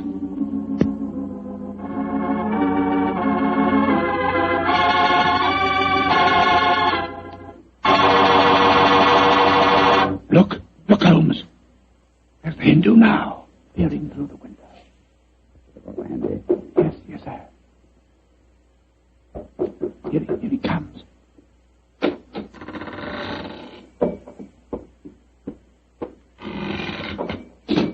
All right, Watson. Put your hands up. I've got you covered with this revolver. Now, my man, what are you doing here? Who are you? Never mind who I am. Just answer my question. I do not speak very good English. तुम हिंदुस्तानी बात बोल नहीं सकता? सकता है। देखो तुम इधर आया। देखने को आस्ती तुम्हारा भाई हमको हुक्म दिया। तुम्हारा भाई? तुम जा नहीं सकता? बहुत अच्छा। Salam. No, you don't, my man. Just you stay where you are. It's all right, Watson. Let him go. He's on our side. I wish you'd tell me what in thunder's going on. Who that man was and why you let him go. He's an investigator from the Foreign Office, old chap. Given his instructions by my brother, Mycroft. Mycroft? Yes, old fellow. When my brother fails to tell me all the facts concerning this case, I begin to think these triple murders have far greater ramifications than we ever dreamed of.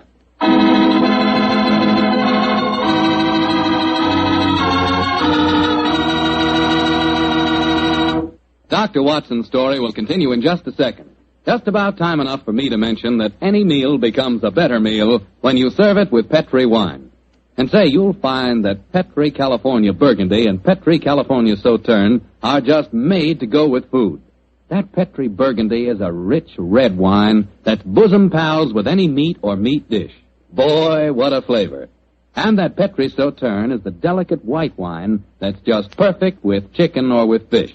Yes, sir, with food, you just can't beat a good Petri wine.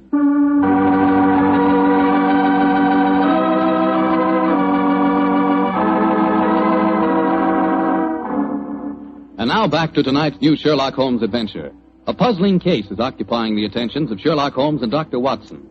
3 murders have taken place in a small tobacconist shop in the East End of London. As we rejoin our story, it's late at night, and Sherlock Holmes and Dr. Watson, accompanied by Inspector Lestrade, are once again walking toward the ill-fated shop.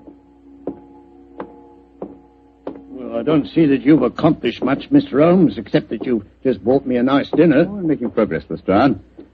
If only by the elimination of obvious suspects. But there's a pattern to this case, and that should give us a clue. Well, how do you mean, Holmes? My dear fellow, consider the obvious motive of these murders, and particularly observe the results they've obtained. Well, the motive was the same in all 3 killings, robbery. Oh, no, Lestrade. Don't let the theft of a few pounds from the till blind you to the real motive. Look. Here's Miss Grillet now. She's coming out of the shop. Good evening, Miss Grillet. Hello, Mr. Holmes. Is your father home yet? Yes, he is, Mr. Holmes. And I can't tell you how anxious I am for you to talk to him. I'm going to meet Mr. Longway. He's taken me to the music hall. I should be home just after 10. I hope you'll be able to stay with Dad until then. Well, don't you worry, Miss Grillet. We'll keep an eye on him. Oh, thanks ever so much. Oh, Mr. Holmes. Yes, Miss Grillet? Please don't go into our rooms in a beck, will you? I've left things in a frightful mess. I quite understand, Miss Grillet. Well, ta-ta all. See you later. Let's go into the shop.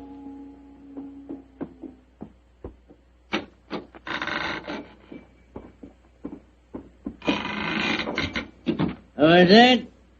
Oh, it's you, Inspector. Here, these gentlemen, Mr. Sherlock Holmes and Dr. Watson. How do you do, sir? Good evening, sir. Good evening.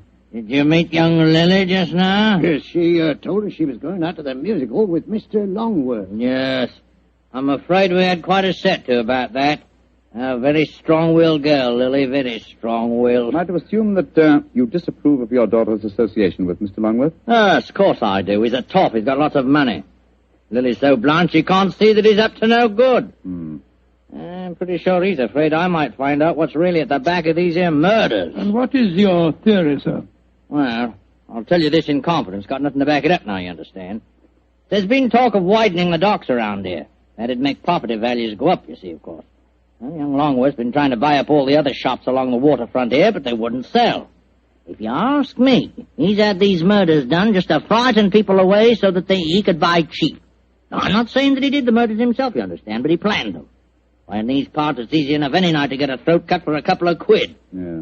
That's why I'm glad you're here, gents. You see, I just got another warning. Warning? What do you mean it's a warning? Found this note slipped under that door there not 3/4 of an hour ago. Let me see it, please. What does it say, Holmes? I shall call on you at 8:30 tonight. You know what's good for you. You'll be waiting for me alone. Try any funny tricks, you'll go where I sent the rest of them. Well, that's obviously from the killer. Possibly. What's the time now? Look, it's 8:20. I was hoping you gentlemen would wait in our rooms back of the shop. You can hear what's going on in here, and if he tries any rough stuff, you can pop in and nab him. Just what I was about to suggest myself, Mr. Grillet. Either way, will you? Oh, yes. Just step behind the counter, gents. Through here. Here we are. Ain't exactly Buckingham Palace back here, but you can make yourselves comfortable, can't you, gents? Oh, don't you worry about us, Grillet. Oh, I better turn out the gas. If this bloke spots a light under the door in here, he might smell a rat. Now, there we are. Now, as soon as I see him coming in the shop, I'll knock twice on the door, like this. And that'll give you the signal that he's here. Is that right? Right, you are, Grillet. All right, now keep your ears open, gents. I may need your help. Where are you, Holmes? I can't see a thing. Over here, Watson. You know, I've got another theory why Jack Longworth might be at the back of all this. You listening, Holmes? Yes, I'm listening, old fellow. What is your theory? Longworth knows that Grillet doesn't approve of his having anything to do with Lily. So when he goes abroad, he leaves instructions to murder the tobacconist. The assassins don't know about Grillet having a stroke, of course, so they keep murdering the wrong fellow. Well, that makes very good sense, Doctor. What do you say, Mr. Holmes? Holmes. Holmes. Where are you? Bless my soul, he's disappeared. No, I haven't. I was just exploring. Shh. The signal.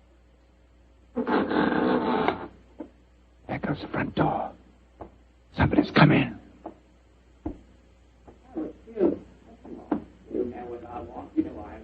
We'd better go in. Right, Watson, listen.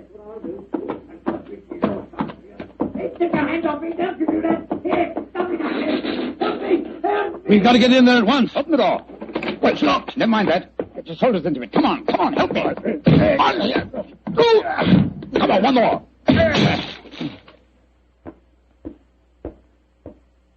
Poor devil. He's been slashed with a knife.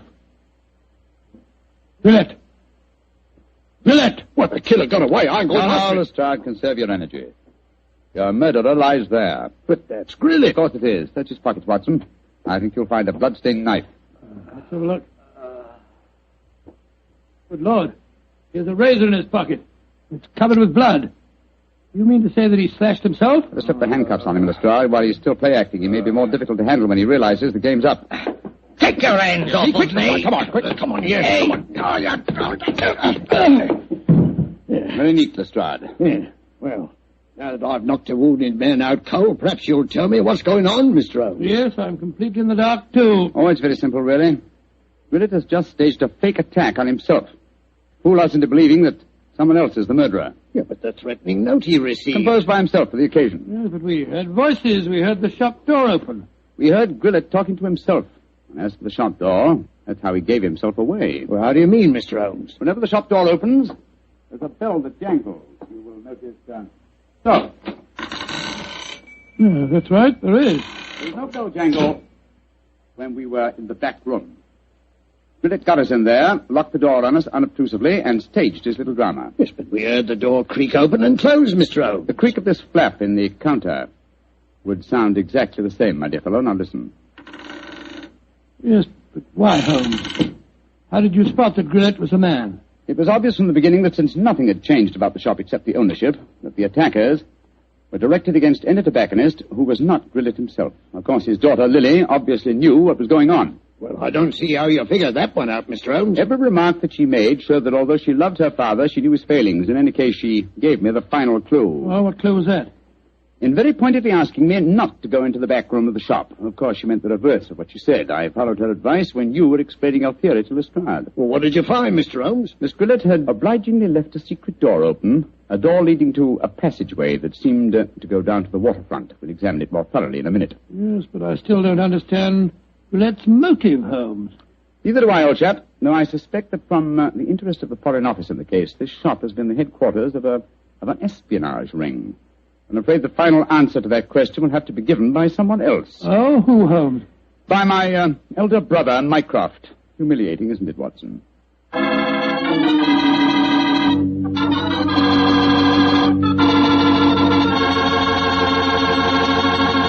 And what was the final answer to the question, Dr. Watson? Well, Holmes was right as usual, Mr. Foreman. The shop had been the headquarters of a spy ring operated by Grillet. Many international criminals had been smuggled in England or foreign ships moored up the river. And did Mr. Grillet hang for his crime? No, he didn't, my boy. Before he came to trial, he had another stroke and he died. Probably just as well for his daughter's sake. Oh, his daughter. Lovely girl. Did she marry Longworth? Indeed she did. As a matter of fact, I danced at her wedding. It was a very wonderful wedding reception. See, you would have been there yourself, Mr. Foreman. In fact, you'd have liked it very much. They served a pretty good wine. Was it a Petri wine by any chance? Oh, well, it was so good it easily might have been.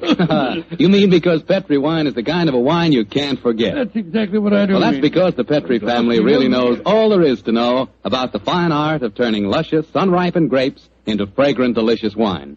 Sherlock Holmes considered himself as the only unofficial consulting detective, and rightly so. In point of fact, Holmes worked outside the law. If he'd been a policeman working for Scotland Yard, he would certainly not have had the freedom that allowed him to use his unorthodox methods. This both pleased the police and frustrated them.